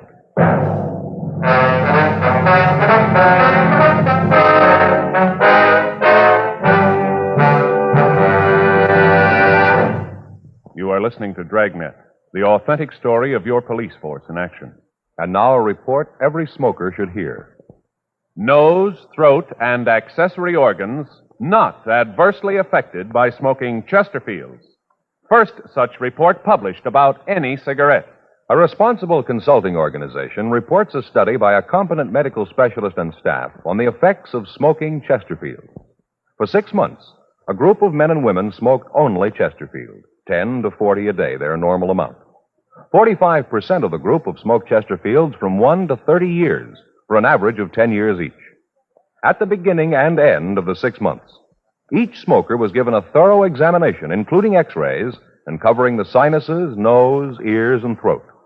After these examinations, the medical specialist stated, "It is my opinion that the ears, nose, throat, and accessory organs of all participating subjects examined by me were not adversely affected in the 6-month period by smoking the cigarettes provided." Remember this report and buy much milder Chesterfield, regular or king size.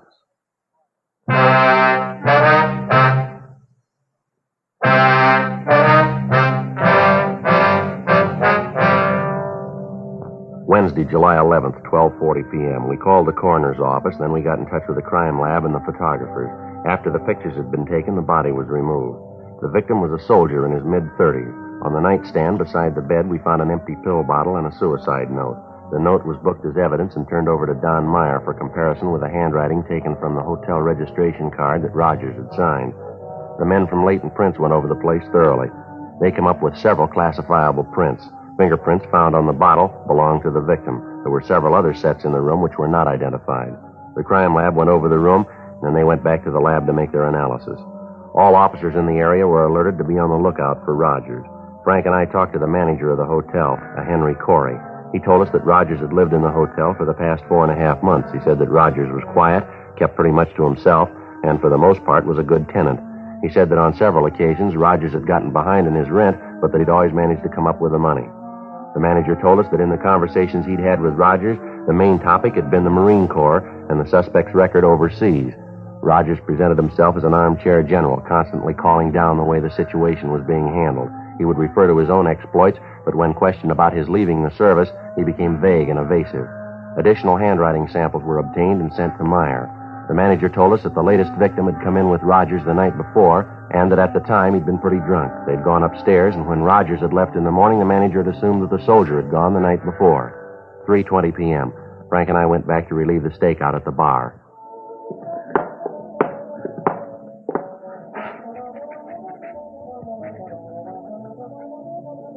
Back again?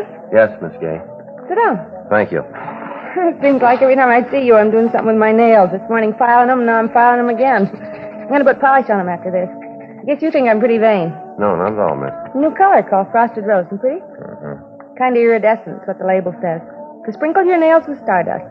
Yes, ma'am. It's a pretty bottle, too. They sure put things up nice nowadays. Uh-oh, here comes your boy. It's Rogers. Yeah. Yes, Stubby, what'll it be? Bourbon Coke. How's it going, Stubby? Same old six as before. Yeah, pretty dull. Yeah, you're doing a great business. No, it's early yet. Here's your drink. It'll be 4 bits. There you go. All right, tastes good. All right, Frank, let's go. No trouble now. Not unless he makes it. Hi, fellas. Something you want? You Paul Rogers? Yeah, who are you? Police officers. We'd like to talk to you. I don't want any trouble in here. No, there's not going to be any trouble. Always fights. Why is it everybody comes into a bar and starts fights? Ain't there someplace else to be? All right, come on, Rogers. What for? You got nothing to hold me in. We'll talk to you about that, too. Well, let me finish my drink. No, afraid not. Let's go now. Look, I said I was going to finish my drink. Don't lean. Let's can it, mister, and go. I said I was going to finish my drink. All right, mister, on your feet. Nothing on him. All right, let's take him to the office. Sergeant. Yes, sir. Thanks. Sure appreciate it. Well, what's that? Thought for a minute there you were going to have a fight.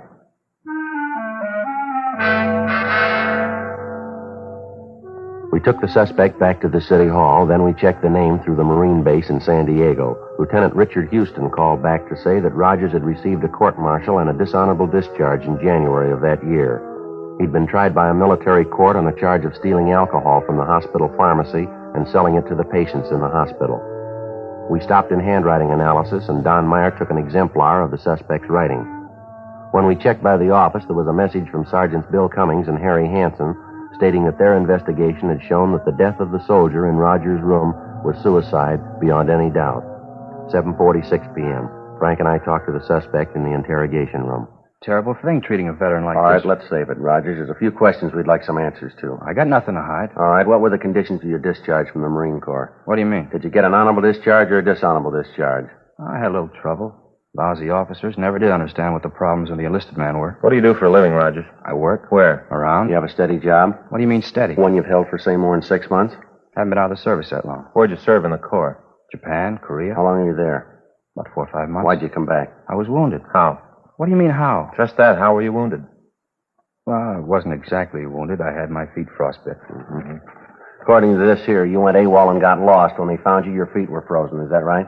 What's that you got? Your record in the Corps. You got a lot of nerve digging into that. Just what do you got me in here for anyway? I done nothing that puts me in line for this kind of treatment. You know a couple of Marines named Ed Monahan and Jack Walker? Monahan? Walker? No, I don't think I know. You ever register in a hotel on 5th Street? No, I live over on Hill. You know a soldier named Marty Wilton? What's he got to do with it? We found him dead in your room. You're cracking up. Yeah, sure, Rogers. We just dreamed we found that body. Got nothing to do with him. Met him in a bar. He said he wasn't feeling too good. Said he didn't have a place to sleep. I let him have my room. Something wrong in that? Be a little kind, and now even that gets you in trouble. You sure you don't know a Marine named Ed Monahan? Positive. There's something wrong, Rogers. Girl at the bar says she saw you leave the place with 2 Marines. They could have been Monahan and Walker. Well, maybe I know them. I might and still not know their names. You didn't take them up to a room you'd rented in a hotel on 5th Street? No, I told you once I never lived on 5th. Checked with our handwriting man. He says your writing matches some samples we found on the hotel register. Maybe I write like somebody else. No, we don't think so, mister. How about Jack Walker? Maybe you know him, you just didn't remember him. No, I keep telling you, I don't know them. Vera says you do. Well, she's lying. Is she? Sure she is. She's trying to save her own skin. From what? She doesn't want to stand a rap for murder, can't you see? Yeah, go ahead, Roger. I'm saying nothing until I see my lawyer. You sure you don't want to tell us why you did it? I got nothing to say. Makes it tough, Roger. What do you mean? Just makes it rough, that's all. Looks like you're going to have to stand a murder rap. Yeah? That's the way it looks. Well, I didn't mean it. I didn't. I just wanted to get even, that's all. Just get even. For what, Roger? For the way the court treated me. Kicked me out. I didn't do anything really wrong. Copped a little alcohol, that's all. No harm done. They look at it a little different. Yeah, that's the trouble. Stinking brass, they're all alike. They don't care what happens to us, the guys in the field. I tried to get a job. I looked everywhere. I just didn't fit. Seemed like everywhere I went, I got into trouble. I wanted like it was when I first went in. Like it was after boot camp. Walking down the street, girls looking at you, a Marine, a big man. They took that away from me. They wouldn't let me enlist again. I tried, but they wouldn't let me. You can understand what that'd do to a guy, can't you? I don't know. Well, it tore me apart. Right then, I decided to get even with all the stinking gyrenes in the world. They wouldn't let me in, and I hated them. Yeah. Remember what happened the day you gave the two boys the pills, do you? Sure, I remember all of it. Oh, they cried for a medic. They weren't big men then. No, sir, they sure weren't. All right, Rogers, we'll get a stenographer. Tell me, Sergeant. Yeah. Did I get both of them? No, Walker's going to be all right. He a young one? That's right. A real nice kid. Lucky, too. Is that right? Yeah, no worries. Really got it made. Uniform, that's what does it. Uniform makes all the difference in the world. Yeah, well, don't worry. You'll get one.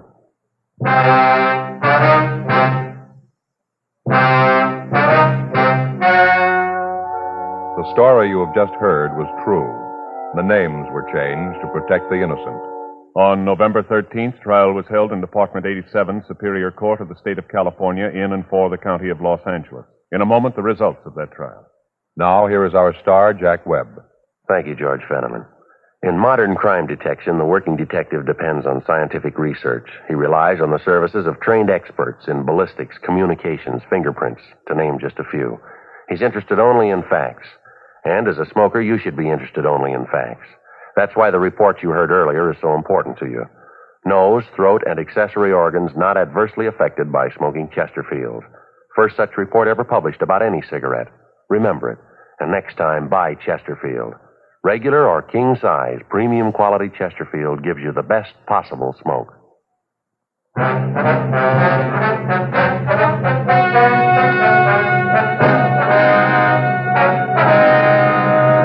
Paul M. Rogers was tried and convicted on one count of murder in the first degree. He was sentenced to life imprisonment in the state penitentiary, San Quentin, California.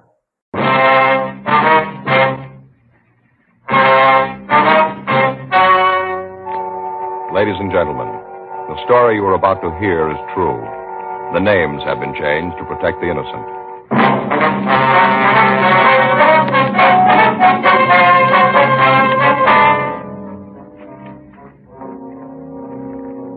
You're a detective sergeant.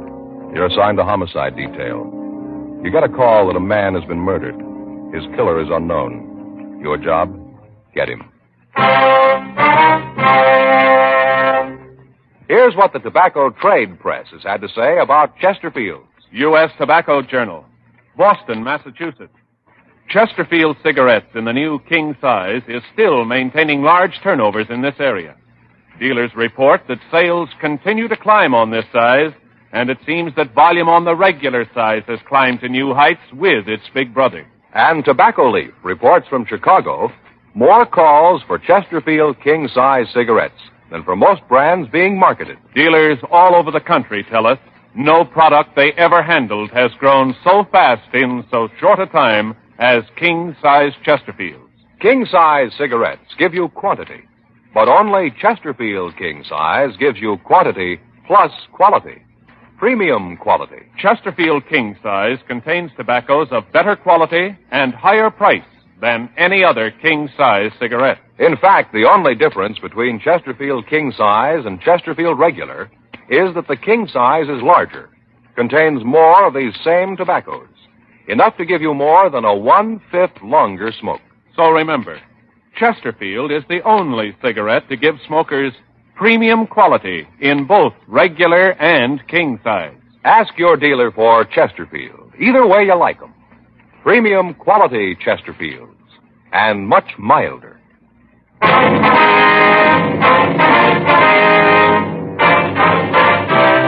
Dragnet, the documented drama of an actual crime. For the next 30 minutes, in cooperation with the Los Angeles Police Department, you will travel step by step on the side of the law through an actual case transcribed from official police files. From beginning to end, from crime to punishment, Dragnet is the story of your police force in action. It was Saturday, May 12th. It was warm in Los Angeles. We were working the day watch out of homicide detail. My partner's Frank Smith. The boss is Captain Lorman. My name's Friday. It was 8:04 a.m. when I got to room 42. Homicide. That's you, Joe? Yeah, I'm sorry I'm late, Frank. I got held up in traffic. Okay, no problem. I'll sure be glad when they get that freeway finished, won't you? Around the end of the pass this time of the morning, you can't go more than 10 miles an hour. Yeah, cars really climb up around Franklin. Oh, boy, when we get through tonight, I'm going to go straight to bed. I might not even stop to eat. All right, what's the matter? Have trouble getting sleep last night? Well, I wouldn't have had any trouble if I'd had the chance to do it. What do you mean? I don't get it. My brother-in-law. Oh, what do you have to do with it? A couple of weeks ago, he sent away for one of those courses in hypnotism at home. Book got to the house yesterday right away. He's got a new career, going to go into the hypnotism business. All right. Yeah. Book tells how if you do it right, you can have full control over people, make them do things you want, all that stuff. Right away, he's got to practice on somebody. We just finished dinner, and I was all settled down to watch television. He comes in with this little book, a little bitty mirror and a candle, and the first thing he lights the candle and tells me to look at it. Concentrate, you know. Yeah. I told him to go take a run and jump, and right away Faye joins in and says I don't want him to get ahead. And I said something about the fact that he could use one, and it started. Ends up with me sitting there and him trying to control my will. Well, did it work? I don't know. Waved his hands in front of me and flashed the mirror in my eyes, and I fell asleep. Yeah. And right away wakes me up, wants to know how it felt, what it was like when he put me under. I told him he didn't, and I just went to sleep, so he kept trying to use what this book calls post-hypnotic suggestion. You know, while I'm asleep, he says something I'm supposed to do when I wake up. Oh, yeah. And then he woke me up and waited for me to do it. And what do you want you to do? I never found out. He just sat there and looked at me. Every time I'd doze off, he'd wake me up so I could do whatever it was he suggested. And around 1:30 this morning, he gave up. He said the book wasn't any good and he was going to get his money back. All the time, Faye's sitting there just watching, miserable. If I'd known what it was he wanted me to do, I'd have done it to get him off my back. Never did find out what it was. No. Morning, wouldn't even say hello. Figured I wasn't cooperating, I guess. I get it. Homicide, Friday. Yes, ma'am. Yes, ma'am, it is. Yes, well, what was that address again? Yes, ma'am, we'll be right out. Something for us? Yeah, a woman out on Burn Street, 6425, says her son's been murdered. Frank and I drove out to the house. It was a typical residential neighborhood. When we got there, a crowd had gathered around the front of the house. A radio car had arrived, and the officers had gotten the people back from the lawn and the entrance of the house. We went in and met the woman who had placed the call, a Mrs. Edith Curtis. She was a woman in her late 40s with graying hair. As we talked to her, she kept wringing a handkerchief in her hand. Jeff was cleaning the gun. Middle of the week, he looked at it and said that it needed cleaning. He's always home on Saturday, so this morning he said he might as well get at it. After breakfast, he got out all the things he uses, put them on the table in there, and started to clean the gun. I was in the bedroom tidying up the place. I heard these loud voices and then a shot. I went to the living room, and I saw this man standing there. As soon as he saw me, he turned around and ran for the door. I yelled at him, but he didn't stop. What'd you do then, ma'am? I went over to Jeff. He was just lying there, still and quiet. I could see where he'd been shot. I knew he was dead, and then I called you. Before you got here, the other men, the ones in the car, got here. But it was too late. My boy was dead. Terrible. Just terrible. Yes, ma'am. I'll go see if my partner's finished with the call, Mrs. Curtis. Would you like us to call your family doctor? No. Very kind of you, but I'll be all right. This house has been full of tragedy. Last couple of years, nothing but sadness. I'm used to it. I guess the good Lord makes you used to it. If he didn't, I don't think a mother could go on. Ma'am? My youngest daughter, Alice. 2 years ago, this next month, the 24th. She killed herself, Sergeant. It almost killed me, too, losing her. Yes, ma'am. That's why I say I'm used to it. I got to the point after Alice was dead where I couldn't see any reason for going on. Then I figured that the good Lord must have wanted it this way. And I wasn't the one to say it was wrong. Alice was going to have enough trouble as it was. I don't think I understand. Suicide, Sergeant. The one unforgivable sin. Yes, ma'am. Okay, Joe. I called them. Checked with the fellows in the car. They're looking around the neighborhood. Miss Curtis, Yes, I wonder if you could give us a description of the man you saw. We'd like to get out a call on him. of course. I saw him pretty good, just standing there looking at me. Well, how old a man would you say he was? Maybe 35 or 40. Not any older than that, I'm sure. Mm-hmm. How tall would you say he was? Taller than you. About how much taller? Oh, maybe a couple of inches. Well, I make him about 6'1" or 2. Is that right? Yes, I think that's pretty close. About his weight. How heavy do you think he was? I'm not very good at that. I guess about 180, around there. Uh-huh. What about his clothes? What was he wearing? Could you remember? He had on one of those blue denim outfits, you know, the trousers and the jacket, light blue. Mm-hmm. Then the coat had that dark blue trim knitted around the bottom and collar. Had on a white shirt, no tie. And a pair of those shoes with the real thick soles. That rubber. Mm-hmm. Anything unusual about him? I don't think I know what you mean. Well, did he have any marks or scars? Anything that might make it easier for us to identify him? No, not that I could see.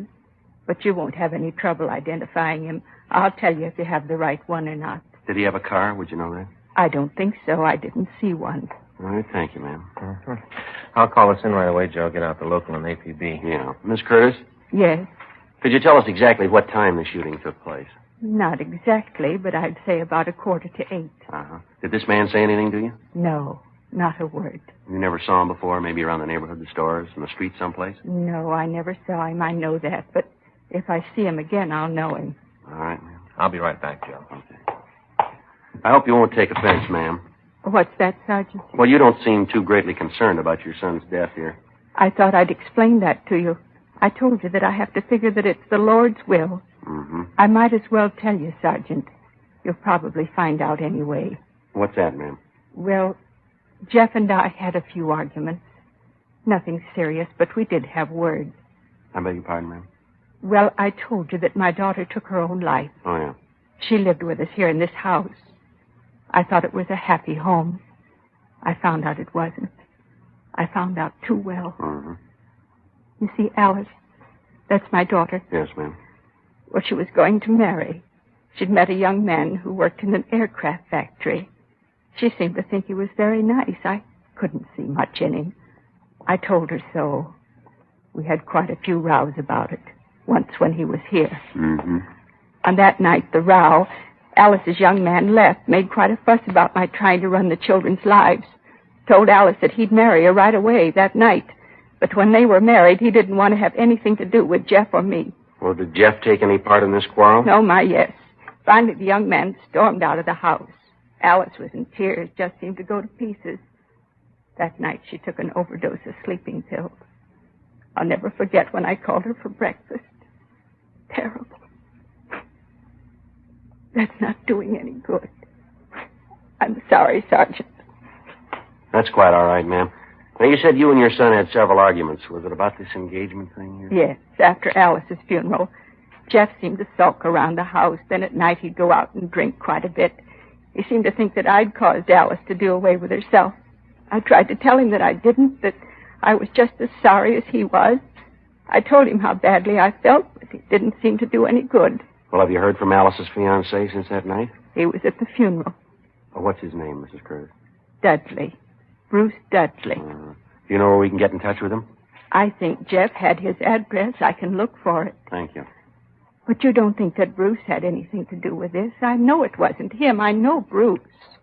I know what he looks like. It wasn't him in the living room. Well, we just want to talk to him, ma'am. Of course, he might have hired someone else.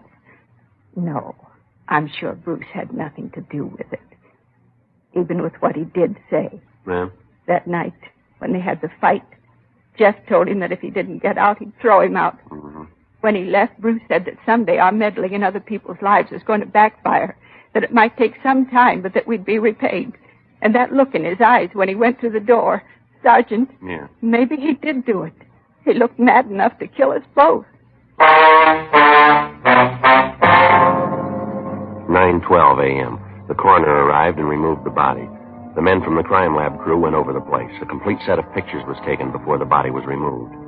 Leighton Prince went over the rifle on the table and the cleaning apparatus.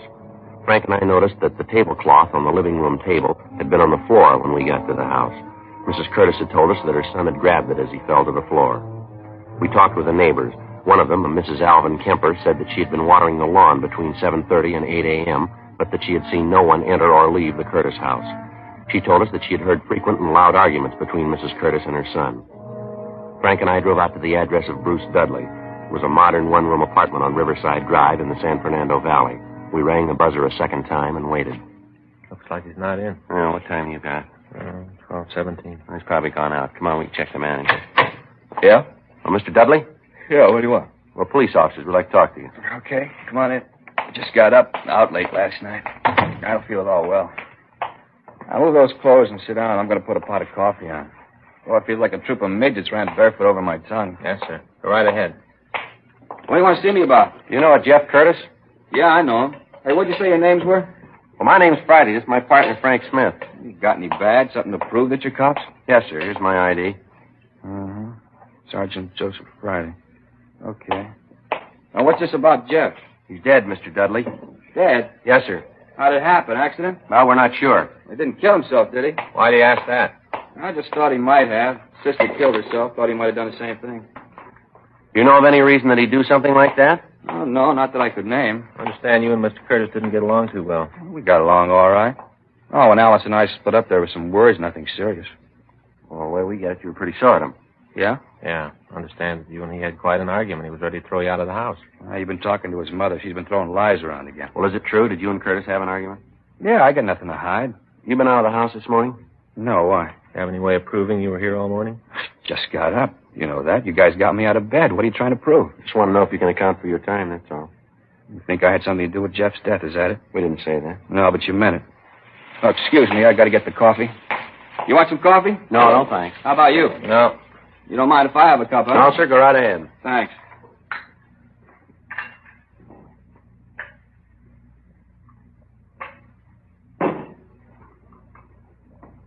Let's face it. You guys really think I had anything to do with what happened to Jeff? We're not paid to say what we think. We try to get the facts. Yeah. But if I was you, I'd concentrate on Mrs. Curtis. I wouldn't put it past the old bat to kill her own son. Check around the bars in the neighborhood. Talk to his friends, they'll tell you. His mother was scared to death that he'd marry one of these days, walk out on her. He used to be on his back all the time about the girls he went out with. I knew some of them. Alice and me used to double date with him once in a while. Mm-hmm. They ever have any arguments about this while you were around? A couple of times, yeah. If you don't believe me, why don't you check with Harry? He'll tell you the same story. Lord knows he went through enough of it. Harry? Yeah, Jeff's brother. He got married, let's see, about 5 years ago. Moved out of the house, lock, stock, and baggage. He went through a thrash with his mother about it. He'll tell you about it. He used to come over to see Jeff once in a while after he got married, but the old lady caused so much trouble that they started meeting at a bar. Got to the point where Harry wouldn't go in the house. Check with him. He'll tell you. You know where we can get in touch with him? No, I haven't got the address. Look it up in the book. Harry Curtis. I think it's out on Selma, someplace in Hollywood. All right, sir. Where do you work? Meyer Aircraft. I'm a toolmaker. You work the day shift? Yeah, I'm off today. Hey, what's this for? Just wanted to know where we could reach you. You still think I had something to do with it, huh? No, we didn't say you did. Your name came up and we had to check it out. Yeah. Well, there were a lot of times when Jeff and I didn't get along. I won't try to tell you that there weren't. I'd never do anything to hurt him. He had enough on his hands with that mother. Yeah? Sure, one night when we came home from a date, Alice, me, Jeff, and his date, we were sitting around the kitchen having something to eat. Mother came in madder than a wet hen. Raised Cain, told Jeff to get the woman out of the house. Jeff told her he wouldn't have her talk to the girl like that. He thought quite a bit of her. Mm-hmm. The old biddy walked right over and slapped the girl across the face, told her to leave Jeff alone. Said she'd rather see him dead than tied up with a girl like that. 2:40 p.m. We drove back to the office. There'd been no replies on the local or the APB. We checked the names of Jeffrey Curtis and Bruce Dudley through R&I. There was no record on Curtis, but Dudley had been arrested twice for LAMC 4127C, being drunk in a public place. He'd served sentences in the city jail on both charges. We checked with the coroner's office, and they told us that Curtis had been killed by a .38 caliber bullet. It had been fired at close range into the back of his skull. The bullet was booked for evidence, and we made out a dead body report. We put in a call to the brother's house, but we were told that he was out of the city, and he wouldn't return until sometime that night. We left word for him to call our office as soon as he returned. We checked on the suicide story given us by Mrs. Curtis and found that an Alice Curtis had taken her own life by an overdose of sleeping pills 2 years before. 5:20 p.m. Frank and I drove out to talk to Mrs. Curtis again. You want to look at Jeff's room, don't you? Yes, Miss Curtis. This way. When we were here this morning, you didn't say anything about your other son. Harry? Well, you see, Officer, Harry doesn't care much for me. I know it's hard to believe that a boy would desert his own mother, but that's what Harry did. He got married, and right away his wife started to cause trouble between us.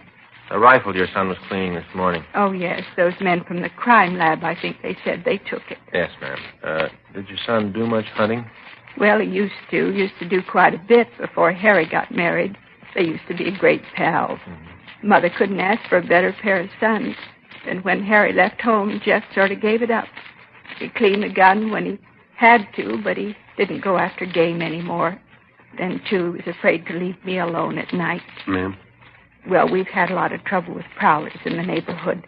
Had to call the police a couple of times. They didn't find anybody, though. These your son's clothes, ma'am?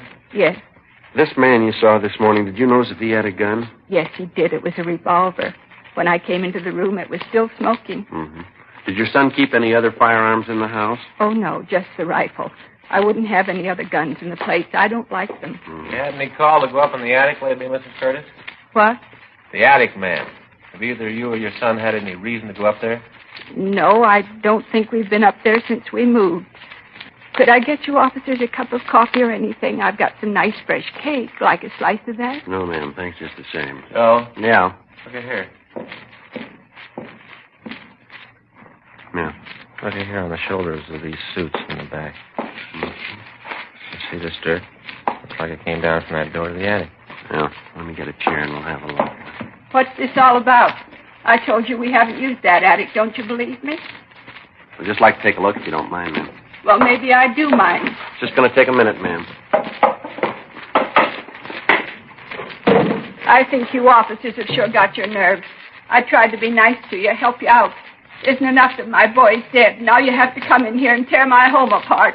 There's something up here, Frank. I can reach it. Yeah, here it is. Get my pencil.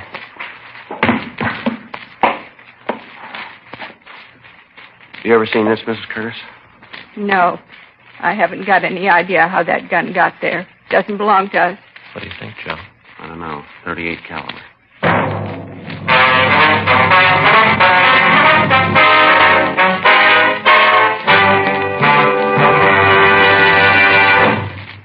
You are listening to Dragnet, the authentic story of your police force in action. And now a report every smoker should hear. Nose, throat, and accessory organs not adversely affected by smoking Chesterfields. First such report published about any cigarette. A responsible consulting organization reports a study by a competent medical specialist and staff on the effects of smoking Chesterfields. For 6 months, a group of men and women smoked only Chesterfields, 10 to 40 a day, their normal amount. 45% of the group have smoked Chesterfields from 1 to 30 years, for an average of 10 years each. At the beginning and end of the 6 months, each smoker was given a thorough examination, including x-rays, and covering the sinuses, nose, ears, and throat. After these examinations, the medical specialist stated, "It is my opinion that the ears, nose, throat, and accessory organs of all participating subjects examined by me were not adversely affected in the 6-month period by smoking the cigarettes provided." Remember this report and buy Chesterfields, regular or king size. Premium quality Chesterfields, and much milder.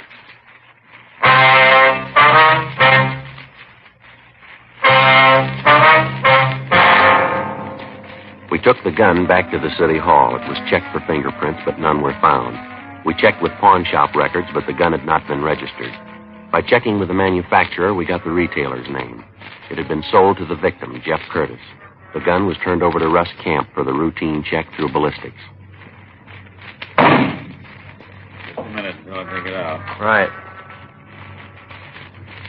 Okay. Place it under the comparison knife. There we are. What's the matter now? Striations here. Got a make, Russ?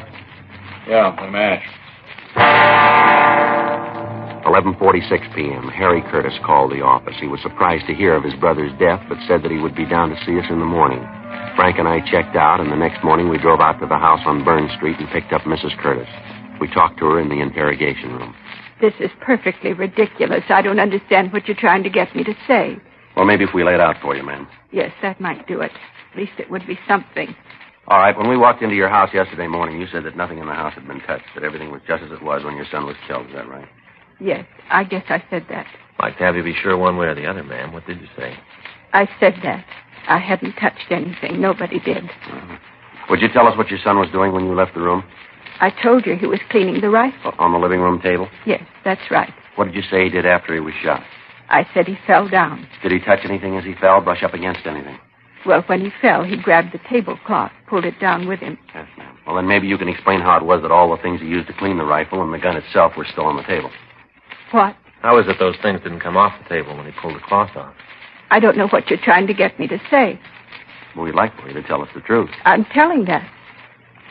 All right, ma'am. When the crime lab went over your house, they found 2 places in the kitchen floor that had been filled in with plastic wood. The job didn't look very old. Well, what's wrong with that? Jeff took good care of the house. He might have tried to plug up some place where ants were getting in. When the men from the lab dug up the patches, they found 2 .38 caliber bullets underneath. They checked them with the bullet that killed your son. The bullets came from the same gun. I don't know what you're talking about. What does all this show? You talked about the prowlers. Said you had trouble with them in the neighborhood? That's right. What action did you take to stop this? I called the police. Mm-hmm. Had them come out and try to find the person who was causing the trouble. When did you call the police last? 3 weeks ago. We've checked the reports, ma'am. There's no record of anyone having called the police to check prowlers in that neighborhood for the past 6 months. Are you trying to make me out a liar? Is that what you're trying to do? We're trying to get the truth. Frank? Yeah, Joe? You want to check the office and see if Mr. Curtis is here yet? Yeah, sure. You brought my son here? Yes, ma'am. We've got to get the truth to this. Well, why did you have to get him involved in it? Well, as I said, ma'am, we're trying to find the facts. You don't believe what I've told you? Well, no, ma'am. You've made it a little difficult. How can you say that? Well, first you tell us that nothing was touched, yet the physical setup doesn't make that possible. You deny knowing anything about the gun when we find it, but we find 2 bullets that have been fired from the same gun embedded in the floor of the kitchen. You told us about prowlers in the neighborhood, but there's no police record of it. Your next-door neighbor says she was out in front of her house all morning, but she didn't see anyone enter or leave your house. We find the murder gun up in the attic. You told us you saw the killer leave the house with the gun. Your son died instantly. Now, can you tell us who put the gun there? No, ma'am. There's too much here that doesn't gel. They got you into this, didn't they, Harry? Yes, Mother? They're trying to tell you that I killed Jeff. They want me to tell them that I killed my own boy. Tell them I wouldn't do a thing like that. Not my own boy. Afraid I can't, Mother. What do you mean you can't? The officers just told me about it. Well, who are you going to believe? These policemen or me, your mother? You don't give me much choice. What? I love you, Mother. You got to believe that. I know that whatever you did, you thought was right. I know you didn't mean to hurt Jeff. I know that. Then you think I killed him, too. Don't you? Harry, give me an answer. You think I killed Jeff, don't you? Yes, Mother. Well, I did. I didn't think I meant to do it. I think I just wanted to frighten him. He was running around so much. Those tramps he was seeing, terrible women. I had to keep him home. I had to keep him with me. He was all I had. I'm not young anymore, Harry. You went away, then Alice. Jeff was all I had. I didn't want him to leave, and he was going to. We had an argument. He was cleaning the gun. I got the revolver. That way I knew that I'd always have him with me, that he wouldn't leave. I pulled the trigger. Then I knew what I'd done. That Jeff was gone, too. I didn't know what I was doing. I didn't know. You've got to believe that, officer. Yes, ma'am. Do you believe me? That I just wanted my boy? I wanted to keep him. That's all any mother wants. I tried to keep my boy. Or maybe that's what was wrong. What do you mean? You tried too hard.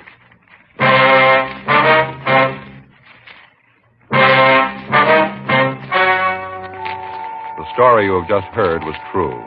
The names were changed to protect the innocent. On September 4th, trial was held in Department 87, Superior Court of the State of California, in and for the County of Los Angeles.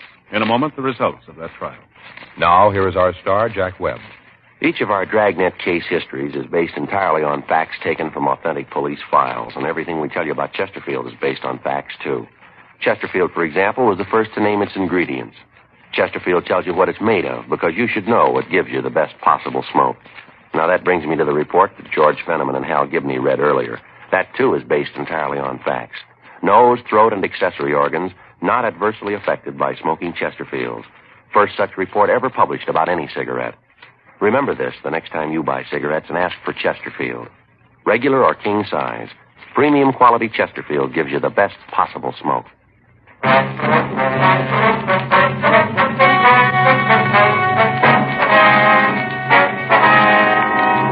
Edith A. Curtis was tried and convicted of murder in the first degree and was sentenced to the state penitentiary for women, Tehachapi, California.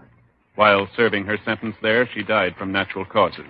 Murder in the first degree is punishable by death or confinement in the state penitentiary for life.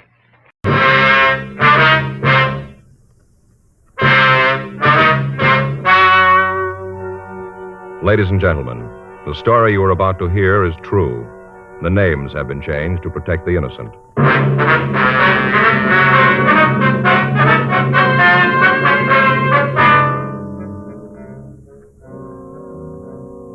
You're a detective sergeant. You're assigned to juvenile division. You get a call from a high school principal. A young boy has caused a near riot in his classroom. Your job? Investigate. Here's what the nation's press has had to say about king-size Chesterfield. U.S. Tobacco Journal says Boston dealers and jobbers reported this new companion of the regular size is sweeping the market in sales, and stocks cannot be replaced fast enough. The Wall Street Journal said a wholesaler says the problem isn't selling them. It's getting enough to meet the demand. Dealers all over the country tell us no product they ever handled has grown so fast in so short a time as king-size Chesterfields. King-size cigarettes give you quantity, but only Chesterfield king-size gives you quantity plus quality, premium quality. Chesterfield king-size contains tobaccos of better quality and higher price than any other king-size cigarette. Of course, it's the same fine tobacco as in regular Chesterfield. In fact, the only difference between Chesterfield king-size and Chesterfield regular is that the king-size is larger, contains more of these same tobaccos, enough to give you a 21% longer smoke, yet costs very little more. So remember, Chesterfield is the first to give you premium quality in both regular and king-size. Buy 'em either way you like 'em. Chesterfield gives you the best possible smoke. Much milder Chesterfield.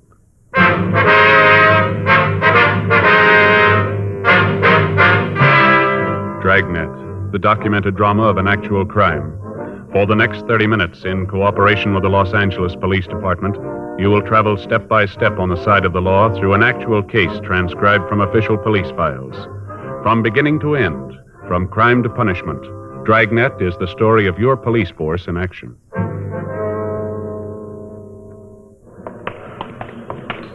It was Wednesday, October 3rd. It was warm in Los Angeles. We were working the day watch out of juvenile division. My partner's Frank Smith. The boss is Captain Stein. My name's Friday. It was 1:47 p.m. when we got to Adams High School. Chemistry class. You the place? Yes, sir. It's my partner, Frank Smith. My name's Friday. I'm John Lane. This is my class. What little there is left of it. Have you seen Mr. Barlow? Yes, sir. We talked to him when we came in. I think he's in the clinic now. He said you could give us a story. Is that right? It was the Lambert boy. He came into class about 5 minutes late. We were just starting the lecture on analysis. I told Douglas to take his seat. He said something I couldn't hear, but he went back to his place, and I went on with the lecture. I guess it was about 10 minutes later that the commotion started. The first thing I knew about it, Larry McLean started to yell at Lambert, said something about keeping his mouth closed. Then Lambert said something about McLean minding his own business. I started off the platform to quiet things down. By the time I got to Douglas, he'd hit McLean. Well, after that, it's all a little confused. Flying apparatus, chemicals being thrown all over the place, glass breaking. The whole class seemed to explode. Well, were the other members of the class fighting, or was it just the two boys? It seemed like the whole class was fighting. At the time, it seemed like the whole school was in the room, all throwing things. And finally, I got the Lambert boy aside, and then the fight seemed to stop. In the meantime, he'd thrown a bottle of sulfuric acid at McLean, burned his face and his chest. The ambulance took him to Georgia Street Receiving Hospital, and a nurse here gave him first aid. Well, do you have any idea what started the argument here? No, I'm not sure. As I got it later, it seems that Douglas made some remark about a young girl working next to him. I didn't hear it, but I gathered that it was a pretty filthy statement. McLean heard it, and that's when he told Douglas to keep his mouth closed. Mm-hmm. Lambert is known as a sort of troublemaker then, is he? Yes, and it's so hard to understand. Sir? Well, up until just lately, I'd say the last 2 months or so, he was a model student. He had a straight A average. I wonder if we could see the boy. I guess so. There isn't anything much I can do here. Terrible. It'll be a couple of weeks before I can hold a class in here again. It's terrible. Yes, sir. The clinic's down here. Have you any idea what might have caused this change in the Lambert boy? Well, I have my own suspicions, but he's only 15. It's hard to believe. What's that, sir? When he came into class today, I think he was drunk. Oh, why do you say that? I noticed that when he came into the room, he wasn't very steady on his feet. It'd have to be something like that to make him do this. Then, too, when I grabbed him when they were fighting, I thought I smelled liquor on his... Oh, we go in here. Fine. Here's the boy. Douglas? Yes, sir. These men would like to talk to you. Yes, sir. They're from the police. Mr. Friday, and this is Mr. Smith. Hello? How are you? Sit down, son. Yes, sir. How's Larry? I don't know. They took him to the hospital. If you don't mind, Mr. Friday, I'll check with the nurse, see how badly Larry was hurt. Yes, sir. Go right ahead. Now, son, you want to tell us what this is all about? There's not much to tell. Larry and me got in a fight. Well, what started the fight, son? No, I don't know. He just wanted to cause trouble. Him and me never have gotten along. Always had trouble. You been drinking, Doug? Why do you ask that? Because I want to know. Have you been drinking? How about it, boy? No. Where would I get something to drink? Well, now, something's a little wrong here, son. According to what Mr. Lane tells us. Looks like you might have been drunk when the fight started. He tells us that you said something to a young girl in the class. That's what started the whole thing. You know he's lying? Is he?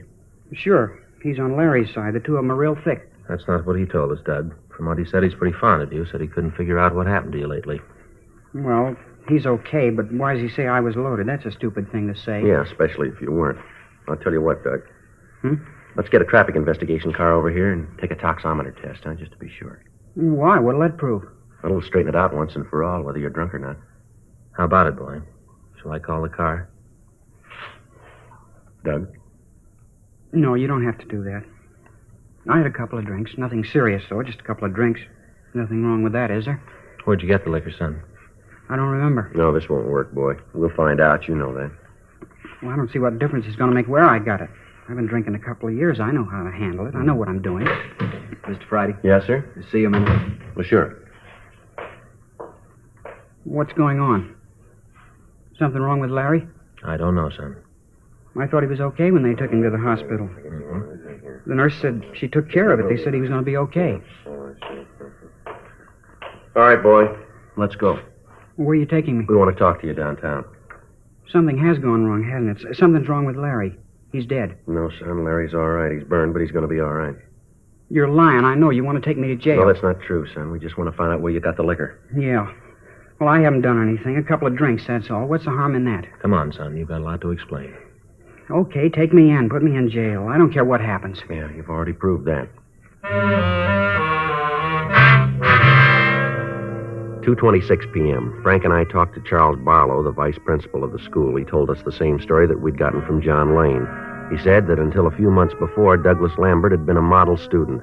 He was above average in his classwork and took part in all school activities. Suddenly, and without apparent reason, he had become the #1 troublemaker in his class. His attendance record became one of the worst, and his attitude toward his teachers was arrogant and discourteous. The principal told us the same attitude was being displayed by other students in the school. We notified Mrs. Lambert that we were taking him to Georgia Street Juvenile for questioning. We filled in Captain Stein on the developments, and then Frank and I questioned the Lambert boy. He was sullen and uncooperative. I don't know what you want with me. A little fight, that's all it was. Why are you guys trying to make something big out of it? You've already done that, Doug. Maybe you don't know what you've really done. Maybe we ought to fill you in on a few things. That might not be such a bad idea. Tell me how I'm a criminal. Tell me I was a bad boy. Go ahead, tell me. Don't get smart, son. What do you want me to do? Sit here and listen to you guys yak at me? You expect me just to sit here and let you guys tie a rap on me that I haven't got coming?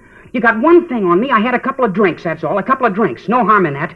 I don't feel so good. Why don't you guys leave me alone? I got a headache. Larry McLean's got more than a headache. So the kid shouldn't have started anything he couldn't finish. He wanted to be a big man in front of the class. He was. Now he's hurt and he's trying to blame me. It won't work, Cop, and you know it. That's enough of that. I'm a minor. You can't touch me. That's the trouble with you, kid. You think because you're under 18, the laws don't mean you. You can't touch me and you know it. Don't worry, Doug. Nobody's going to touch you, but let me tell you a couple of things. You sit here and figure you're a big man, a real tough kid. You don't have to tell me. Well, I'm going to tell you.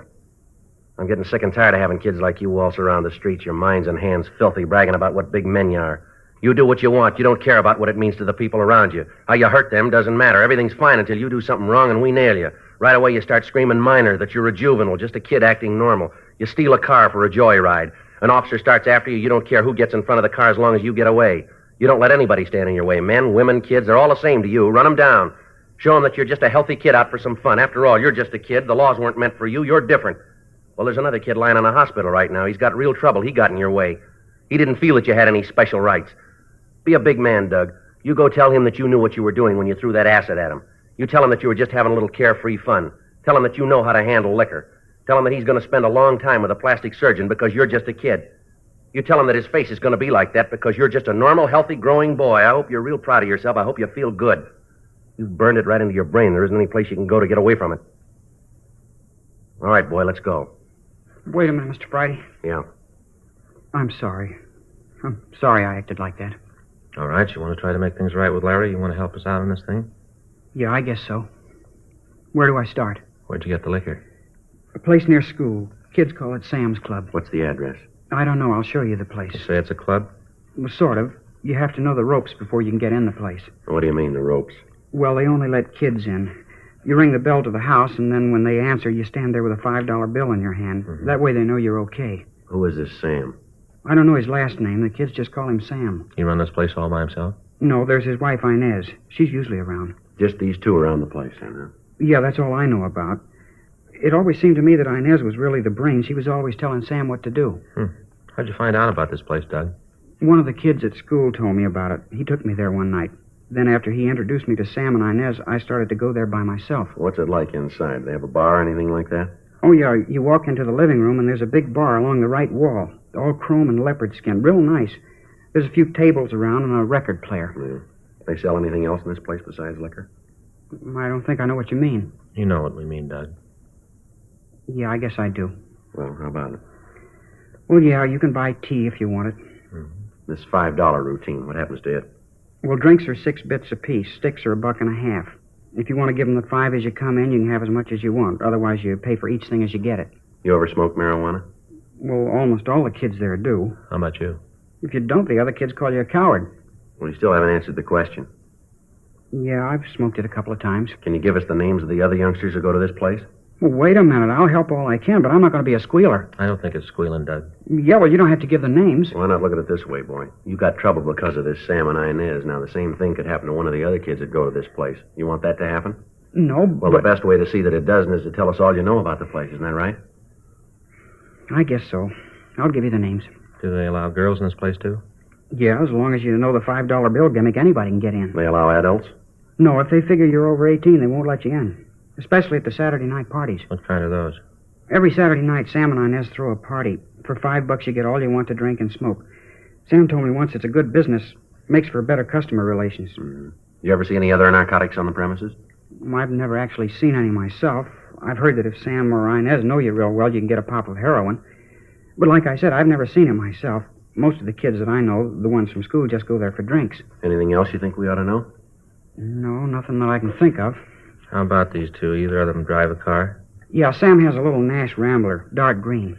Once in a while, when we stay over at lunchtime or when we're late getting home, he drives us home or back to school. All right, Doug.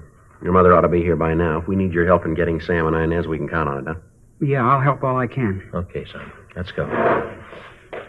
Say, Sergeant. Yeah? I'm sure sorry about the way I acted. Really made a fool of myself. I hope you'll forgive me. That's all right. But you'd think there'd be an easier way, wouldn't you? What's that, son? To grow up.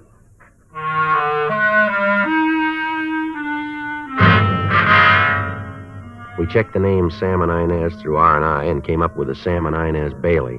Both of them had long records for contributing to the delinquency of minors. Both had served time in the county jail. Douglas Lambert was shown mugshots of the couple and identified them as the owners and operators of Sam's Club.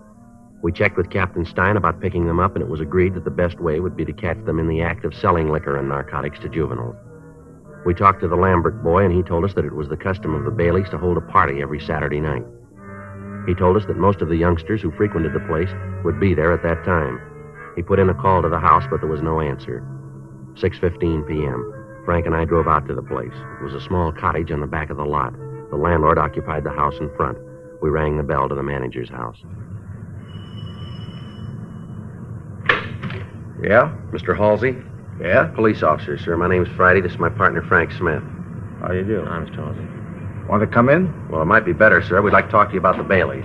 Worst tenants I ever had. I knew they'd end up with the police. Why do you say that, sir? Well, I just do, that's all. They got a lease on the house, and if I could figure a way to get them out, I sure would. They're always causing trouble. All those kids. Yes, sir. Do you have any idea where they are now? Why, you going to arrest them?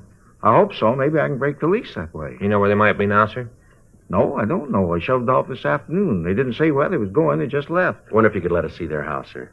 Why? Well, we'd like to look it over. It's all right. Well, I don't know. What do you want them for? We think they're selling liquor to minors. Yes, they do a thing like that. The noise they made, the neighbors on both sides have been screaming. Can you let us into their house? You just bet I can. Wait, I'll get the key. Here's someplace. But, put in one of those little key rings. You know the kind with a rabbit's foot? Yes, sir. Sorry to keep your officers waiting. I know I'm always the way. If you want something, you can always lay your hand right on it. And then when you're looking for it... Oh, here it is. See, that rabbit foot. Yes, sir. Well, you can go out the back door, this way. All right, fine. Well, what are you looking for? What do you figure you'll find back there? We're not sure, sir. Frank. Yeah, Joe? You want to stay out here and let us know if they come back? Yeah, I'll wait in front of the house. All right.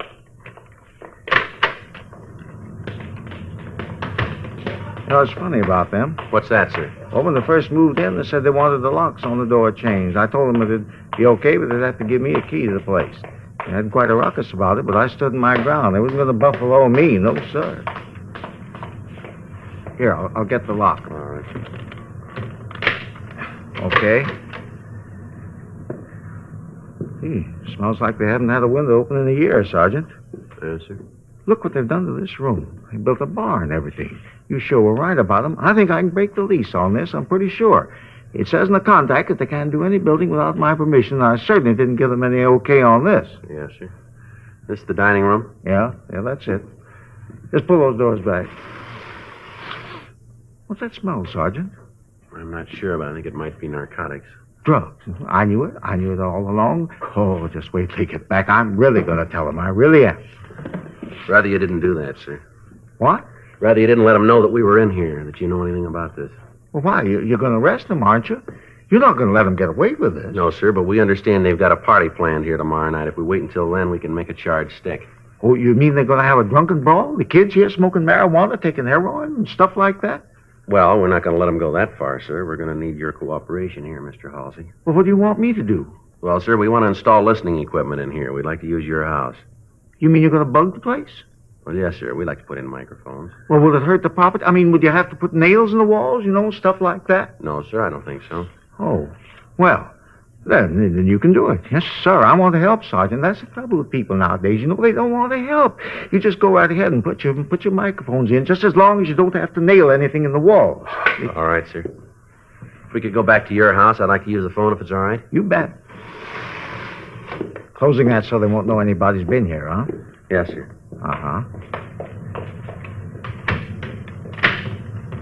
Don't guess if I leave any fingerprints on the door, it'll hurt. No, sir, I don't think it will. No. Can't be too careful, though, you. But then I guess you know all about things like that. Yes, sir. I'll go around front and get my partner. Yeah, sure thing. You fellas all work in teams like this? Yes, sir, most of the time. Well, I never knew that before. Do you have any idea at all where the Baileys might have gone? They give you any indication at all, sir? No. I saw them leave this afternoon, just got in the car and left. Did they take any luggage with them, suitcases, would you know? Not that I could see, no. Ah, you find anything? Yeah, the bar's in the living room. Oh, then what the Lambert kid said was true, huh? Yeah, it looks that way. Tell them about the dope in the dining room, how you open the door and smell the fumes. Marijuana? Yeah, it smelled like that. Find any? No, I didn't go over the place too good, and I thought if we were going to wire the place, we'd better get on it. Yeah. If we could just use your phone, sir? Oh, yeah, you bet. Come on in.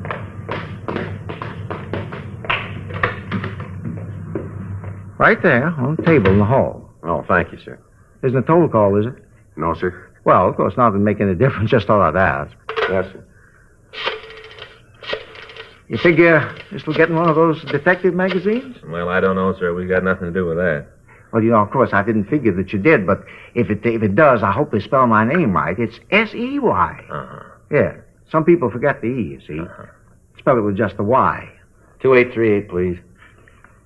Asdale, it's Joe Friday. I want to install a dictograph at 825 North Lucerne. Yeah, 825 North. Mm-hmm. Right away. Yeah, well, you know better than I do. When you see the place, you can figure it. Yeah, the house in the front of the lot. What? Oh, maybe 30, 35 yards? Yeah, okay. Right away. Yeah, good. We'll be in the house in front. Yeah, all right, we'll see you then. All set? Yeah, Asdale's coming right out. Good. Say, Sergeant. Yes, sir? I just happened to think of something. Might not mean anything. What's that, sir? The other day, I think it was Monday. Yes, I'm sure it was Monday because I just come back from the laundry. I always pick up my stuff on Monday. Yes, sir. Well, when I came back, I met Mr. Bailey. He was puttering around with the car. I asked him if he was going to take a trip. He said no, but he said he might get out of town for a little bit. I asked him if I knew anything about the roads. What roads, Mr. Halsey? Down to Mexico.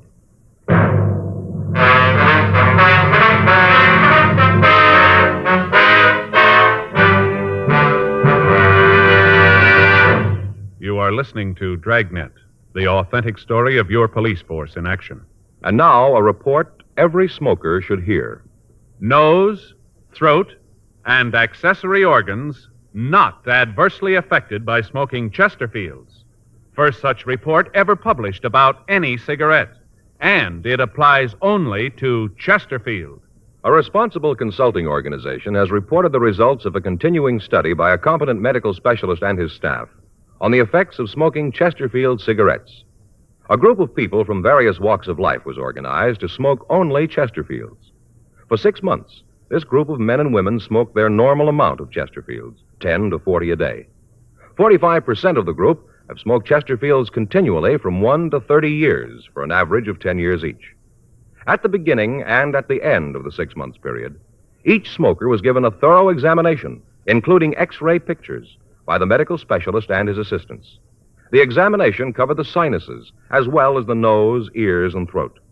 The medical specialist, after a thorough examination of every member of the group, stated, "It is my opinion that the ears, nose, throat, and accessory organs of all participating subjects examined by me were not adversely affected in the 6 months period by smoking the cigarettes provided." Remember this Chesterfield report. It's the first such report ever published about any cigarette. Nose, throat, and accessory organs not adversely affected by smoking Chesterfields. Buy Chesterfield either way you like 'em, regular or king size. Chesterfield gives you the best possible smoke. Much milder Chesterfield.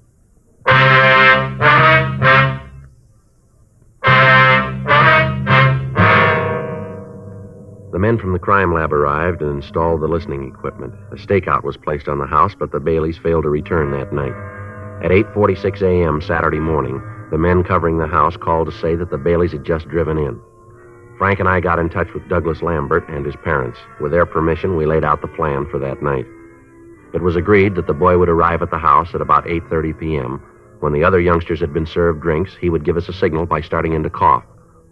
When we came into the house, he would try to secure as many of the drinks as possible for evidence. We told him that there would be officers all around the house and that at no time was he to place himself in jeopardy with Sam, Inez, or any of the other youngsters. 7:30 p.m., Frank and I took up our positions in the back bedroom of the owner's house, turned on the dictograph, and waited. The Baileys were discussing the party. Sam was talking about how he watered the whiskey. At 8:27 p.m., 4 youngsters arrived. They rang the doorbell, and when Sam opened the door, they displayed the required bill. He nodded and ushered them into the living room. They did a good job in there, didn't they? Yeah, they did. Really hear it. Mm-hmm. Lambert boy should be here pretty quick. Yeah. Doesn't sound like they're starting anything in there yet, does it? No. How long do you figure we wait before we go in? As soon as he starts to cough. You check with the other men? Yeah, Turner and Brown are covering the back of the place. Lindsay and Carter and a couple of policewomen are parked down the street. You can see the car down there. Yeah. Wait a minute. Huh? Looks like the Lambert kid now coming up the walk. Yeah, it is. Sure hope everything goes all right. All right, let's turn it up a little more, huh? Is that better? Yeah. I'll get it, honey. Change that record, will you? I heard it 4 times. Yeah. Oh, Hi, Doug. Come on in. Thanks, huh? Wasn't sure you'd be here tonight. What made you figure that? You know I wouldn't miss one of these. I just figured you might have gotten a little trouble the other day. No, it's all right now. Yeah, well, take it easy tonight, huh? Sure, Sam. Who is it, honey? Doug Lambert. Hi, Doug. You have any trouble with that McLean kid? No, I was telling Sam the cops talked to me for a while. They didn't have anything on me, so they had to let me go. You didn't tell him anything about this place, did you? Of course not. You know I wouldn't do that. He wouldn't, Inez. I told you Doug's all right. We can trust him. Ah, things worry me. The cops get wise to this place and we really got problems. Oh, honey, I tell you it's okay. Don't worry about it. Come on, let's get on with the sociable. What do you have, Doug? Whiskey, I guess. Good deal. Hey, you want a stick? Got some fresh stuff, then real good. Yeah, sure. That's my boy. You know, Doug, I like you. You're a good kid. Some of the other guys come in here. I guess Inez is right about them. They're jerks, but well, I feel I can trust you. Oh, excuse me. Well, you got to fix the other kids up. Okay, what'll it be? Well, kid, got something in your throat? I don't know. I just started to Come on, Frank.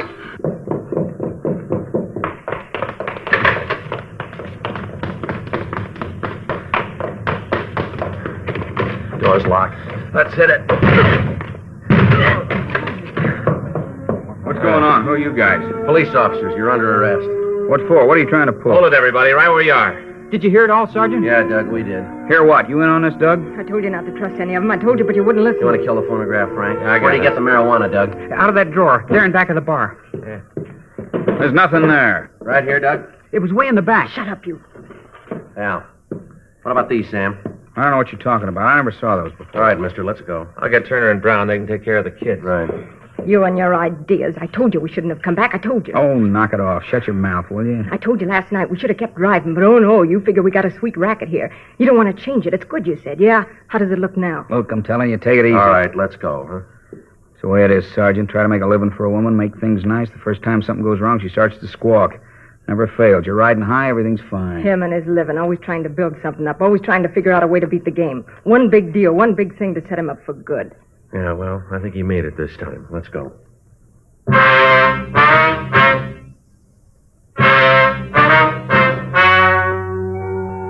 story you just heard was true.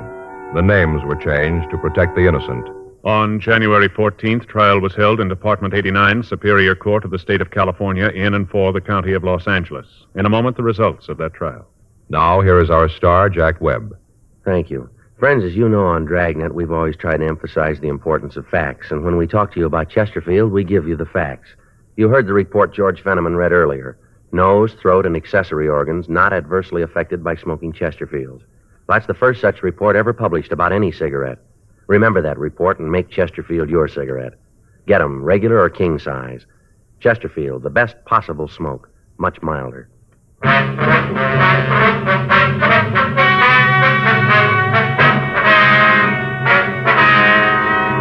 Samuel G. Bailey and Inez R. Bailey were filed on under the Health and Safety Code, Section 11,500, possession and sale of narcotics, and found guilty on one count. They were found guilty on 2 counts of contributing to the delinquency of a minor. Violation of Section 11,500 of the Health and Safety Code is punishable by imprisonment in the state penitentiary for a period of not more than 5 years, or imprisonment in the county jail. Contributing to the delinquency of a minor is punishable by imprisonment in the county jail for a period of not more than 1 year. The boy, Douglas Lambert, was made a ward of the juvenile court.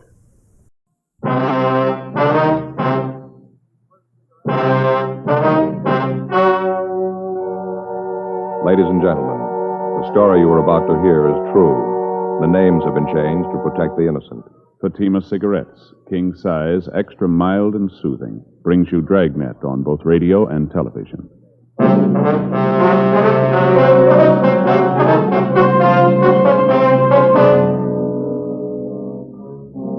You're a detective sergeant. You're assigned to robbery detail. An elderly man has been beaten and robbed of a fortune in unset diamonds. The thief has made good his escape. Your job, find him. Friends, the name Fatima has always stood for quality. Fatimas are distinctive, with a truly different flavor and aroma. And in king-size Fatima, you get an extra mild and soothing smoke, plus the added protection of Fatima quality. Remember, in Fatima, the difference is quality. Because of its quality, its extra mildness, its better flavor and aroma, Fatima continues to grow in favor among king-size cigarette smokers everywhere. Switch to Fatima yourself today. Ask your dealer for Fatima in the bright, sunny yellow pack. King-size Fatima. The difference is quality.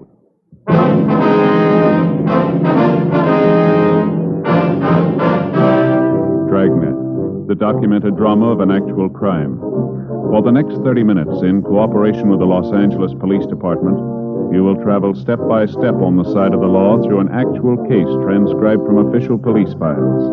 From beginning to end, from crime to punishment, Dragnet is the story of your police force in action. It was Tuesday, July 12th. It was hot in Los Angeles. We were working the day watch out of robbery detail. My partner's Frank Smith. The boss is Captain Didion. My name's Friday. It was 10:46 a.m. when we got to the Morgan Hotel. Room 922. Yes? Police officer, sir. My name's Friday. This is my partner, Frank Smith. Oh, yes, sir. I'm the manager, Arnold Jackson. Yes, sir. We're here regarding the robbery, sir. Oh, Mr. Ruman's in their bedroom. He's lying down. Has there been a radio unit here, Mr. Jackson? Yes, they just went down the hall. I see. The victim in here, sir? Yes, that's right. Thank you very much, Mr. Jackson. Sure. Mr. Ruman? Yes? My name's Friday, sir. This is my partner, Frank Smith, Central Robbery. Oh, yes, Captain Friday. No, sir. It's Sergeant, Mr. Ruman. Sergeant? I thought sure they'd send a captain. Well, now, if you can just tell us what happened here. Well, I brought the stones up here to show him and his father. We made an appointment. He hit me, took everything. How much was it, sir? Can you tell us? Everything there was. Finest collection, best stones, took my sample case and everything. What'd the case look like, sir? Just a plain sample case, this high, about this wide. So that'd make it about 14 by 18, is that right? Black, black leather, plain sample case. Any identifying marks, initials, anything like that? No, just a plain black leather case. I don't care about the bag, it's the diamonds. I couldn't come close to their value, maybe 100,000, maybe more. Now, you say you made an appointment with him. Who is the man, sir? Fred Roberts. I met him about 3 weeks ago at my club, having lunch with a friend, another jeweler, and he introduced us. We hit it off right away. He seemed to be a real nice fella. I can't understand it. Fred Roberts, will you describe him for us, sir? I'd say he's about 20 to 30. Could say he's a nice-looking fella. Sure wore nice clothes. Looked like a real businessman. Always carried a briefcase and all. Mm-hmm. About how tall would you say he was? Tall? Mm-hmm. Well, I'm 5'6". He's about 3 inches taller. I'd say he's about 5'9". Not too heavy. Medium build. About your size. Now, how about his hair, sir? What color was that? You remember? Brown. Straight brown hair. Might have had a part. I never noticed. He had brown eyes, too. Shouldn't be any problem. People in the hotel must know him. These are his rooms. I'll call the office and have them get out a broadcast on the description. All right, fine. You want to check with the other fellows, see if they've come up with anything? I'll stay here with Mr. Ruman. Okay. Fine. Thanks, Frank. Now, you'll have no trouble identifying the man, will you, Mr. Ruman? No, sir. I'd know him. Those eyes, never forget them. I should have known from the start. Sir? His eyes are shifty, little bitty things set close together. I should have known not to trust him with eyes like that. Now, you say you met this man about 3 weeks ago, is that right? Well, this Roberts fellow told me that he was down here from San Francisco. Said he was going into the diamond business. Said he was down here, rather, to buy stock. That he'd heard that I could lay my hands on some fine stones, that he wanted to see what I had to offer. Did he say that he was going to buy the stones himself? Oh, no. He told me that his father was putting up the money. He said that his father was coming down here today, and that if he liked the merchandise, we could make a deal. Funny thing, though, I should have known right off. What's that, sir? Well, when I came up here this afternoon and showed him the stones I'd brought, he didn't know the good from the bad. Oh, sir? Well, in almost any collection, there are bound to be a few stones that aren't absolutely perfect. They look all right, but there may be a small flaw someplace inside the stone. Naturally, their value isn't the highest. I see, and this Roberts didn't know the difference. No, but I should have known anyway. Those eyes, the meanest eyes I ever saw, and so close together. Well, was there anything unusual that you might have noticed about Roberts? Anything about his speech, his manner, anything at all that might help us identify him? No, just like I told you. Seemed nice enough. Well, did he give you any indication that there might be something wrong? Not at all. Of course, I wondered about his not knowing much about diamonds, but I figured that if he was willing to pay what I wanted, I didn't have to concern myself with what he's going to do with the stones. Well, Mr. Ruman, I wonder if we could start from the beginning. Exactly what happened here. He knocked me out. No, sir. I mean, what led up to his hitting you? Oh, I'm sorry. Well, as I said, he told me to bring the stones up here for his father to see. I did, and then we waited for the father to show up. We were over there by the window looking at the stones. Mm-hmm. You know, they look better in sunlight. Yes, sir. Well, when we finished, he said something about his father never being on time. I turned to look out the window. That's when he hit me, right here on the back of my head. Can you see it? Yes, sir, I can. Is it bleeding? Don't lie to me. I'm not afraid. Can you see the blood there? No, sir, there's Right quite there? a bump on the back there. You but, sure? Yes, sir. You tell me the truth. Yes, sir, there's no blood. Joe? Yeah, Frank. See you a minute? Sure. Excuse me a minute, Mr. Ruman. Sure, that's all right. Yeah, Frank.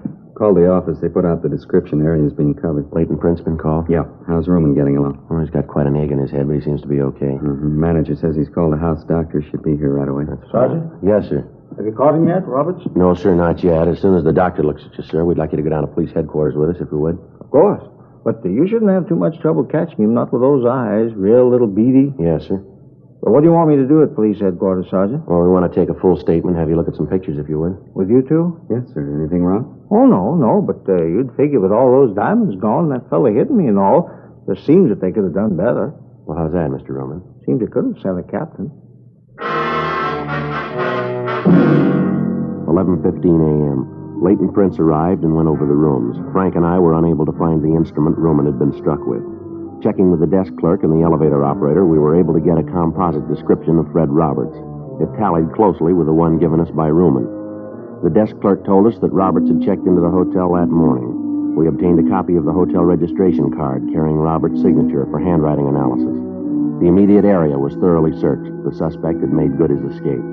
We contacted the victim's office and asked for a full inventory of the stolen diamonds. They were unable to give us a complete inventory at the time, but advised us that the loss would run well over $150,000.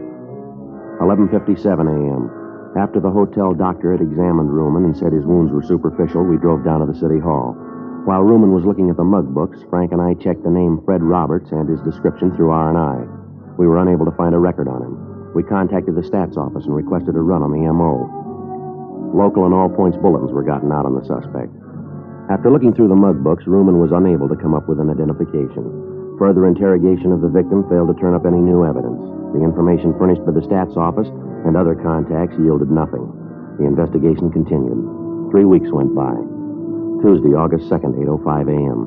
I checked into the office. Joe? Yeah. You're late. I've been waiting for you. It's only been 5 Well, minutes. there's a lot to do here, you know. You're in a good mood. What's the problem? It's the in-laws again. I didn't sleep a wink last night. Oh, what happened? That brother-in-law, a real wise guy, knows how to do everything better than anybody else. Nothing he doesn't know. Well, look, Frank, I'm on your side, but what's the bit here? Remember how I told you about this place out in the valley where the steaks are so good? Yeah, it's the butcher shop, wasn't Yeah, it? that's right. Well, I stopped by last night and I got 6 of the biggest steaks I could find. Real beauties, fillets. Yeah?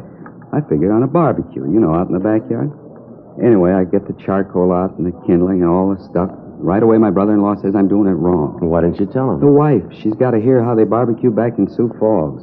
So the brother-in-law throws out all the stuff I'd done, and he starts all over. It took him 3 hours. Well, what happened? Well, he never got the fire started. By the time he let me get at it, it was too dark to do anything. He ended up in the kitchen with waffles. I had indigestion all night. Well, that's the way it goes, doesn't it?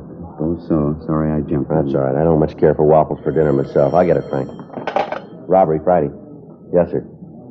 Mm-hmm. What was that address again? Okay, yes, sir. Okay, we'll check it right away. Right. Anything? One of our contacts is a rumble down at Jay's down in South Main. Guy's letting it get around that he's got some loose diamonds for sale. You say when they could be bought? Yeah, tonight. 8:14 a.m. We signed out and drove over to Jay's bar. We met with our informant. The buy was to take place in the bar at 8:30 that night. He gave us a description of the man who was selling the stones. We checked back into the office and filled Captain Didion in on the latest developments of the case. The plan was laid out that Frank and I would stake out inside the bar. 4 other men were assigned to cover the outside of the meeting place. They would be able to be in constant communication with each other through walkie-talkie equipment. 7:43 p.m. Frank and I took up our positions at the bar. The other men were at their assigned positions. We waited. 8:19 p.m. 3 men came in and took a table at the rear of the place. They ordered drinks and sat down and talked. None of them matched the description our informant had given us. 8:34 p.m. Joe? Well, Just came in. Fits the description pretty close. he's heading back there. Looks like he's one of the 3 guys we've been waiting for, doesn't he? Yeah.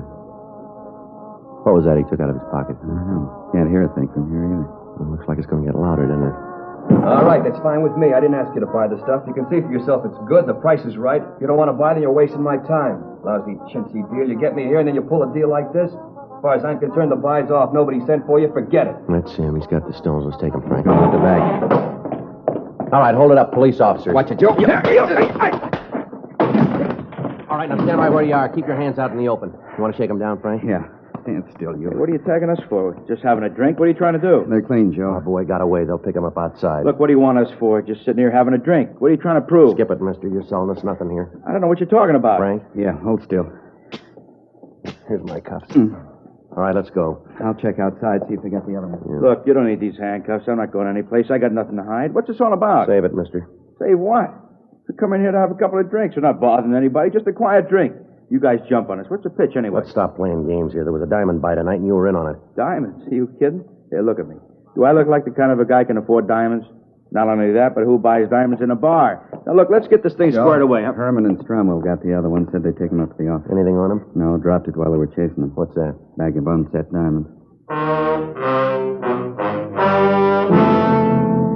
The three suspects we'd apprehended inside the bar were questioned. After a brief interrogation, the suspects admitted that they had gone to the bar for the purpose of buying diamonds. They explained that it was their impression that the stones had been smuggled into the country. The three men were booked in on suspicion of robbery pending further investigation. The fourth man, the one who was in possession of the diamonds, was identified as Larry Fry. We checked him through R&I and found that he had a previous record of 4 arrests receiving stolen property dating back to 1946. Frank and I took the suspect to the interrogation room. He told us that he'd found the diamonds in a back alley. The interrogation continued, but we were unable to change the suspect's story. A special show-up was arranged for Mr. Ruman, the victim in the jewel robbery. After looking at the suspect closely, he stated positively that this was not the man who had held him up. However, examination showed that the stones found were part of the diamonds taken in the robbery. The suspect was booked at the city jail. A check of his residence and other leads failed to turn up any additional information. Wednesday, August 3rd, 12:40 a.m. We had Fry brought from his cell. All right, sit down, Fry. Don't you guys ever get tired of trying? What do you mean, Fry? You know what I mean. Questions. Don't you guys ever get tired? You getting tired? Yeah, a little. Then why don't you save us all a lot of trouble and tell us what you know? I don't know what you're after. Believe me, if I knew what you wanted, I'd try to help. Suppose we start again. Anything you want. I got nothing but time. Where'd you get the diamonds? I found them. Where? In an alley. What alley? I don't remember. You find 20,000 unset diamonds in an alley? You don't remember which alley? That's right. I don't remember which alley. There's a lot of alleys in L.A. Now with $20,000 in diamonds laying around. True. Then why don't you tell us where you found the diamonds? I told you, in an alley. What were you doing at Jay's place? Having a drink. That against the law? No, but trying to sell stolen diamonds is. All right, you called it. I was there to sell diamonds, but I didn't know they were stolen. I tried to sell them, just trying to make a buck. Everybody's got to live. I told you, now leave me alone, huh? I got enough trouble in this can with this lousy chow they throw at you. I don't feel so good, huh? Let me go back to my cell and lay down. Oh, kid, you guys ever eaten this jail food? It's terrible. I've eaten it. It's not too bad. You got a stomach made out of solid brass. I'd like to have the bromo concession around here. Look, I really wish I could help you guys, but honest, there's nothing to tell. I found the diamonds in an alley. Sure, I tried to sell them, but that's it. Now, you guys know if there's anything I can do... All right, now you come off it, mister. You better get this story straight. We're through playing with you. Maybe you don't know how you stand. I'll fill you in. A man slugged and $150,000 in diamonds are stolen from him. Part of those diamonds turn up in your pocket. You say you found them. I can't buy that, and I don't think anyone else will. You come in here playing like a lily, clean and white. Well, your record doesn't make it that easy to buy. That's how you stand, mister. The whole thing's right in your lap. It fits you like a new suit. Now, it's up to you. That's the way it is? You call it. No other way? None. Yeah. Well, if I could only get some decent food under my belt and a little fresh air, I might be able to give you guys the answers.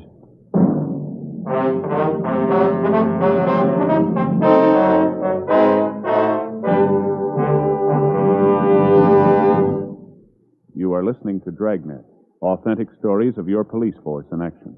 Friends, the name Fatima has always stood for quality. Fatimas are distinctive, with a truly different flavor and aroma. And in king-size Fatima, you get an extra mild and soothing smoke, plus the added protection of Fatima quality. Yes, there's a good reason why Fatima continues to grow in favor among king-size cigarette smokers everywhere. In Fatima, the difference is quality. Quality of tobaccos. The finest Turkish and domestic varieties, extra mild and superbly blended to give you a much different, much better flavor and aroma. Quality of manufacture. Smooth, round, perfect cigarettes.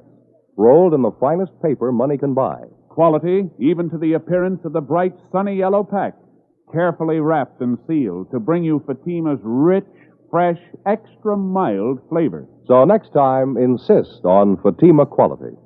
Look for the bright, sunny yellow pack. Smoke Fatima, the extra mild and soothing king-size cigarette, with the added protection of Fatima quality. We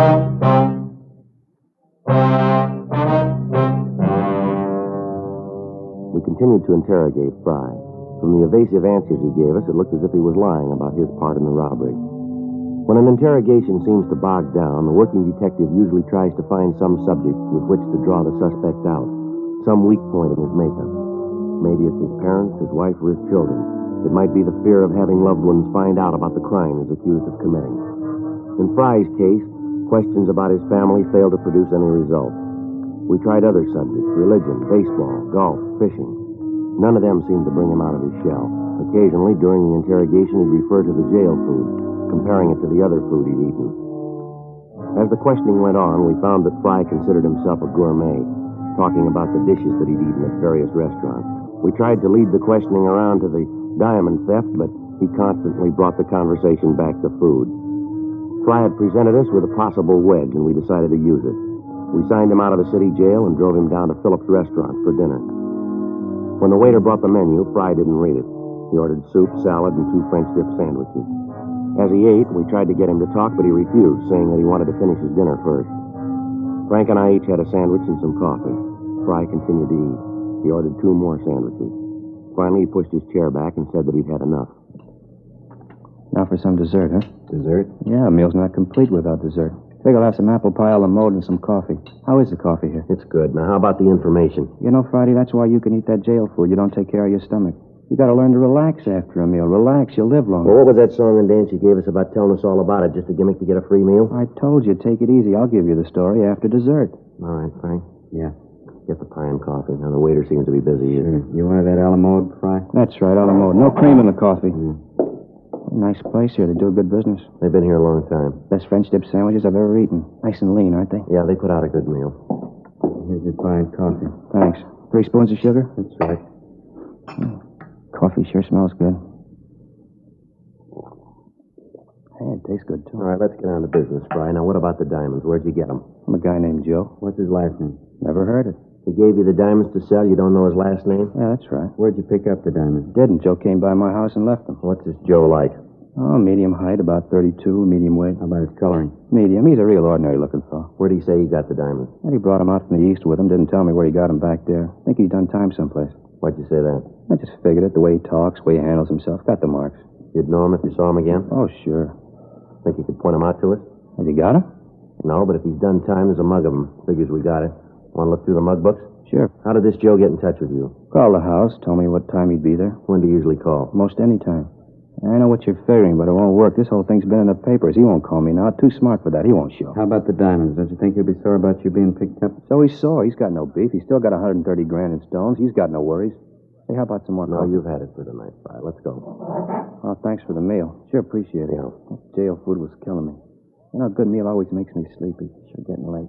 Hey, let's knock it off for tonight, huh, fellas? I'm bushed. No, let's look through the mug books, then we can call it a night. Honest, fellas, I'm so tired I can hardly see straight. Feeling like this, I couldn't be sure. All right, Fry, we'll take you back, and we'll see you the first thing in the morning so we can get started. Okay. Say, I was just wondering. Yeah? You think you could work out something for breakfast? 2:30 a.m. After returning the suspect to the city jail, Frank and I went back to the office. We were certain that Fry was in some way implicated in the diamond theft, but we didn't know just how he fit in. Frank and I signed out and went home to get some sleep. 4:45 a.m. I got a call from the business office that a man who identified himself as Joe Ashton had been picked up on a drunk charge. When arrested, he was carrying a black leather case, similar to the one taken in the robbery, containing a large quantity of unset diamonds. The man was belligerent, and other than his name, he refused to tell the arresting officers anything. I called Frank and picked him up on the way into the office. When we arrived at the city hall, the suspect had sobered up considerably, and with a little questioning, he identified himself as a jewelry salesman from Oakland, California. We contacted his employer in Oakland and received an identification on him. Further investigation showed that Ashton was in legal possession of the diamonds. During investigations, false leads are constantly turned up, and although circumstances may tend to discount them, each one has to be thoroughly checked out. 7:45 a.m. Frank and I had breakfast at Johnny Cokin's, and at 8:32 we signed Fry out of the city jail for interrogation. You had breakfast yet, Friday? Yeah, I just finished. Not too bad. How about you, Smith? Yeah. What'd you have? Waffles? Yeah, I sure like some hot waffles. I didn't eat here. Figure you guys might take me out again? What are you trying to prove, Fry? Now, let's go over and look at those mug books, huh? Okay. Hands behind you. Oh, now, look. Behind you. All right, let's go. All right, in the elevator. I'll get it, Frank. Yeah.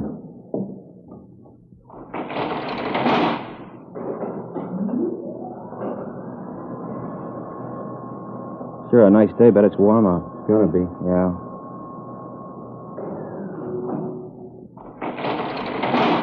Go ahead.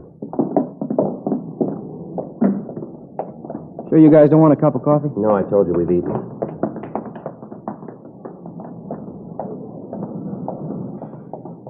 Right in the back, Fry. Sure. Say, sure appreciated that meal last night.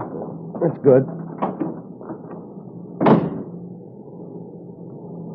We going to City Hall? Yeah, that's right. That way you keep the mug books? Yeah. Hey, no kidding, Friday. I gotta have some coffee. My stomach's growling. All right, Fry. We'll get you some coffee. You know that whole bit about Joe doesn't ring. I'm afraid we can't buy it. Okay, so it's a phony story, but I'll give you the right one. Where'd you get the diamonds? From a guy out in the valley. Where in the valley? Out at the Astor Studios. At a picture lot? Yeah.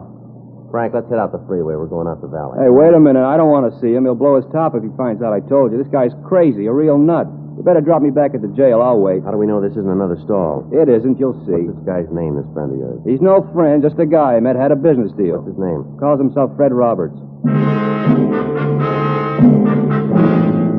We took Fry to breakfast, and then we returned him to the city jail. We went back to the city hall and rechecked the name Fred Roberts through R&I.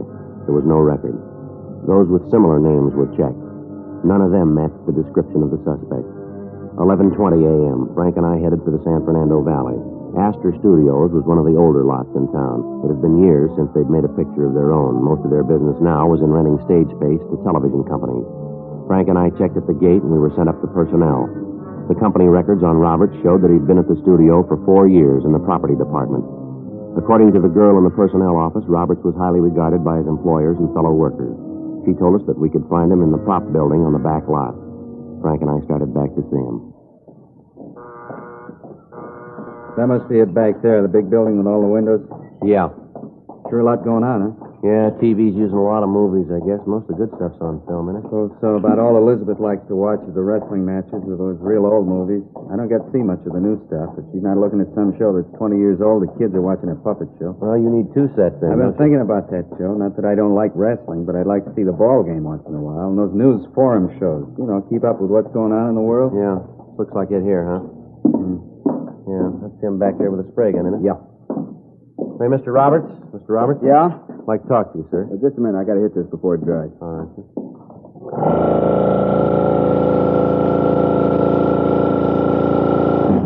All right, now what can I do for you? Police officers, Mr. Roberts. I'd like to... Watch it, Joe. Wait a minute. Hold still. Who'd you say you were? Police officers. Oh, I'm sorry I caused you this trouble. I thought at first you were bill collectors. Coming in here like you did and all. You can understand that, can't you? I've had a little trouble lately. I didn't mean to cause a fuss. Yeah, sure. We'd like to talk to you downtown. What about? Some diamonds that were stolen. Certainly, I'll go with you, but why me? What makes you think I had anything to do with it? Just routine, Mr. Roberts. Your name came up and we have to check it out. More than glad to help. I hope you don't think that I was trying to run away from you before. It was just that I thought you were someone else. All right, Mr. Roberts. You want to get your coat? Sure. I'll have to call the front office and tell them where I'm going. I'm the only one here today. No, we'll call them on the way out. Fine. A lot of work. Hope this won't take long. Should I take my car? I wouldn't like to trouble you to bring me back. No trouble, Mr. Roberts. Sure a nice day, isn't it? Good for exteriors. Exteriors? Yeah, you know, outdoor shots. Good light. Oh, yeah. Run into a lot of trouble if you haven't got good light. Like to take a look around? No, I'm afraid we haven't got the time, Mr. Roberts. All right, here's the car. Say, I don't want to tell you fellas your business, but can't we talk here? I really shouldn't leave. No, I'm afraid not, Mr. Roberts. There's someone downtown we want you to meet. Oh? Yeah, a man by the name of Ruman, Sam Ruman. You said Ruman? Yeah, that's right. No use trying to kid you then. Sir? About the diamond. No, I'm afraid not. How'd you find them? That's not important. Do you have the rest of the stones? Most of them. Some of them are up in San Francisco. I can give you the name of the man who has them. He picked up some of them. I read about it in the paper. How about the rest of them? Buried him on a golf course south of here. I can show you the place. You want to get him now? Yeah, we'd like to, yeah. We'll go over the pass and into La Brea. Straight out La Brea. I'll tell you where to turn. All right. Fry, he the one that told you? You planned the robbery yourself, did you? Yeah, I had to raise money. Funny. What's that? You work in pictures in any job and people think you make a lot of money. It's not true. It's like any other job. Good living, but you don't make as much as people think you do. That's why I did it. Yeah. Planned the thing for a long time. Figured every angle. Be able to pay off my car, all my bills. That was no gag about me thinking you were bill collectors. I've been trying to find my car for the past month. And take it away. You know how it is. Yeah, sure. All my life I've been working to make something out of myself. Everybody in this town seems to do okay. Money, big home, a car. 12 years I've been working as a prop man. 12 years. I got tired of waiting. I wanted all those things. I figured I waited long enough, you know? Yeah. What's wrong with trying to build some kind of a future for yourself? I just wanted a future, that's all. Yeah, well, you got one.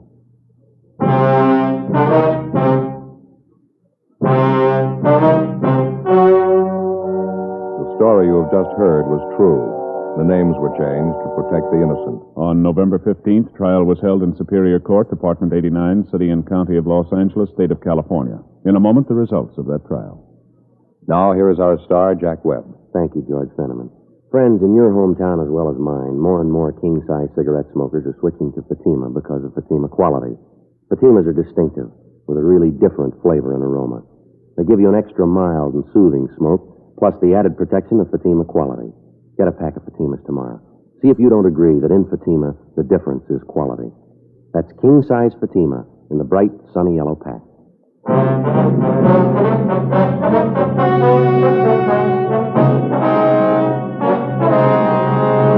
Fred Roberts was tried and convicted of robbery in the second degree. Robbery in the second degree is punishable by imprisonment in the state penitentiary or in the county jail. He is now serving his time in the county jail.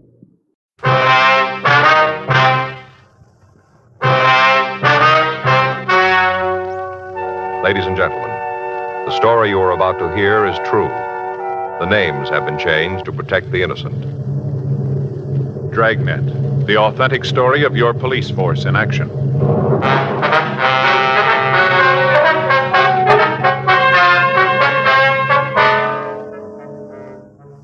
You're a detective sergeant. You're assigned to homicide detail.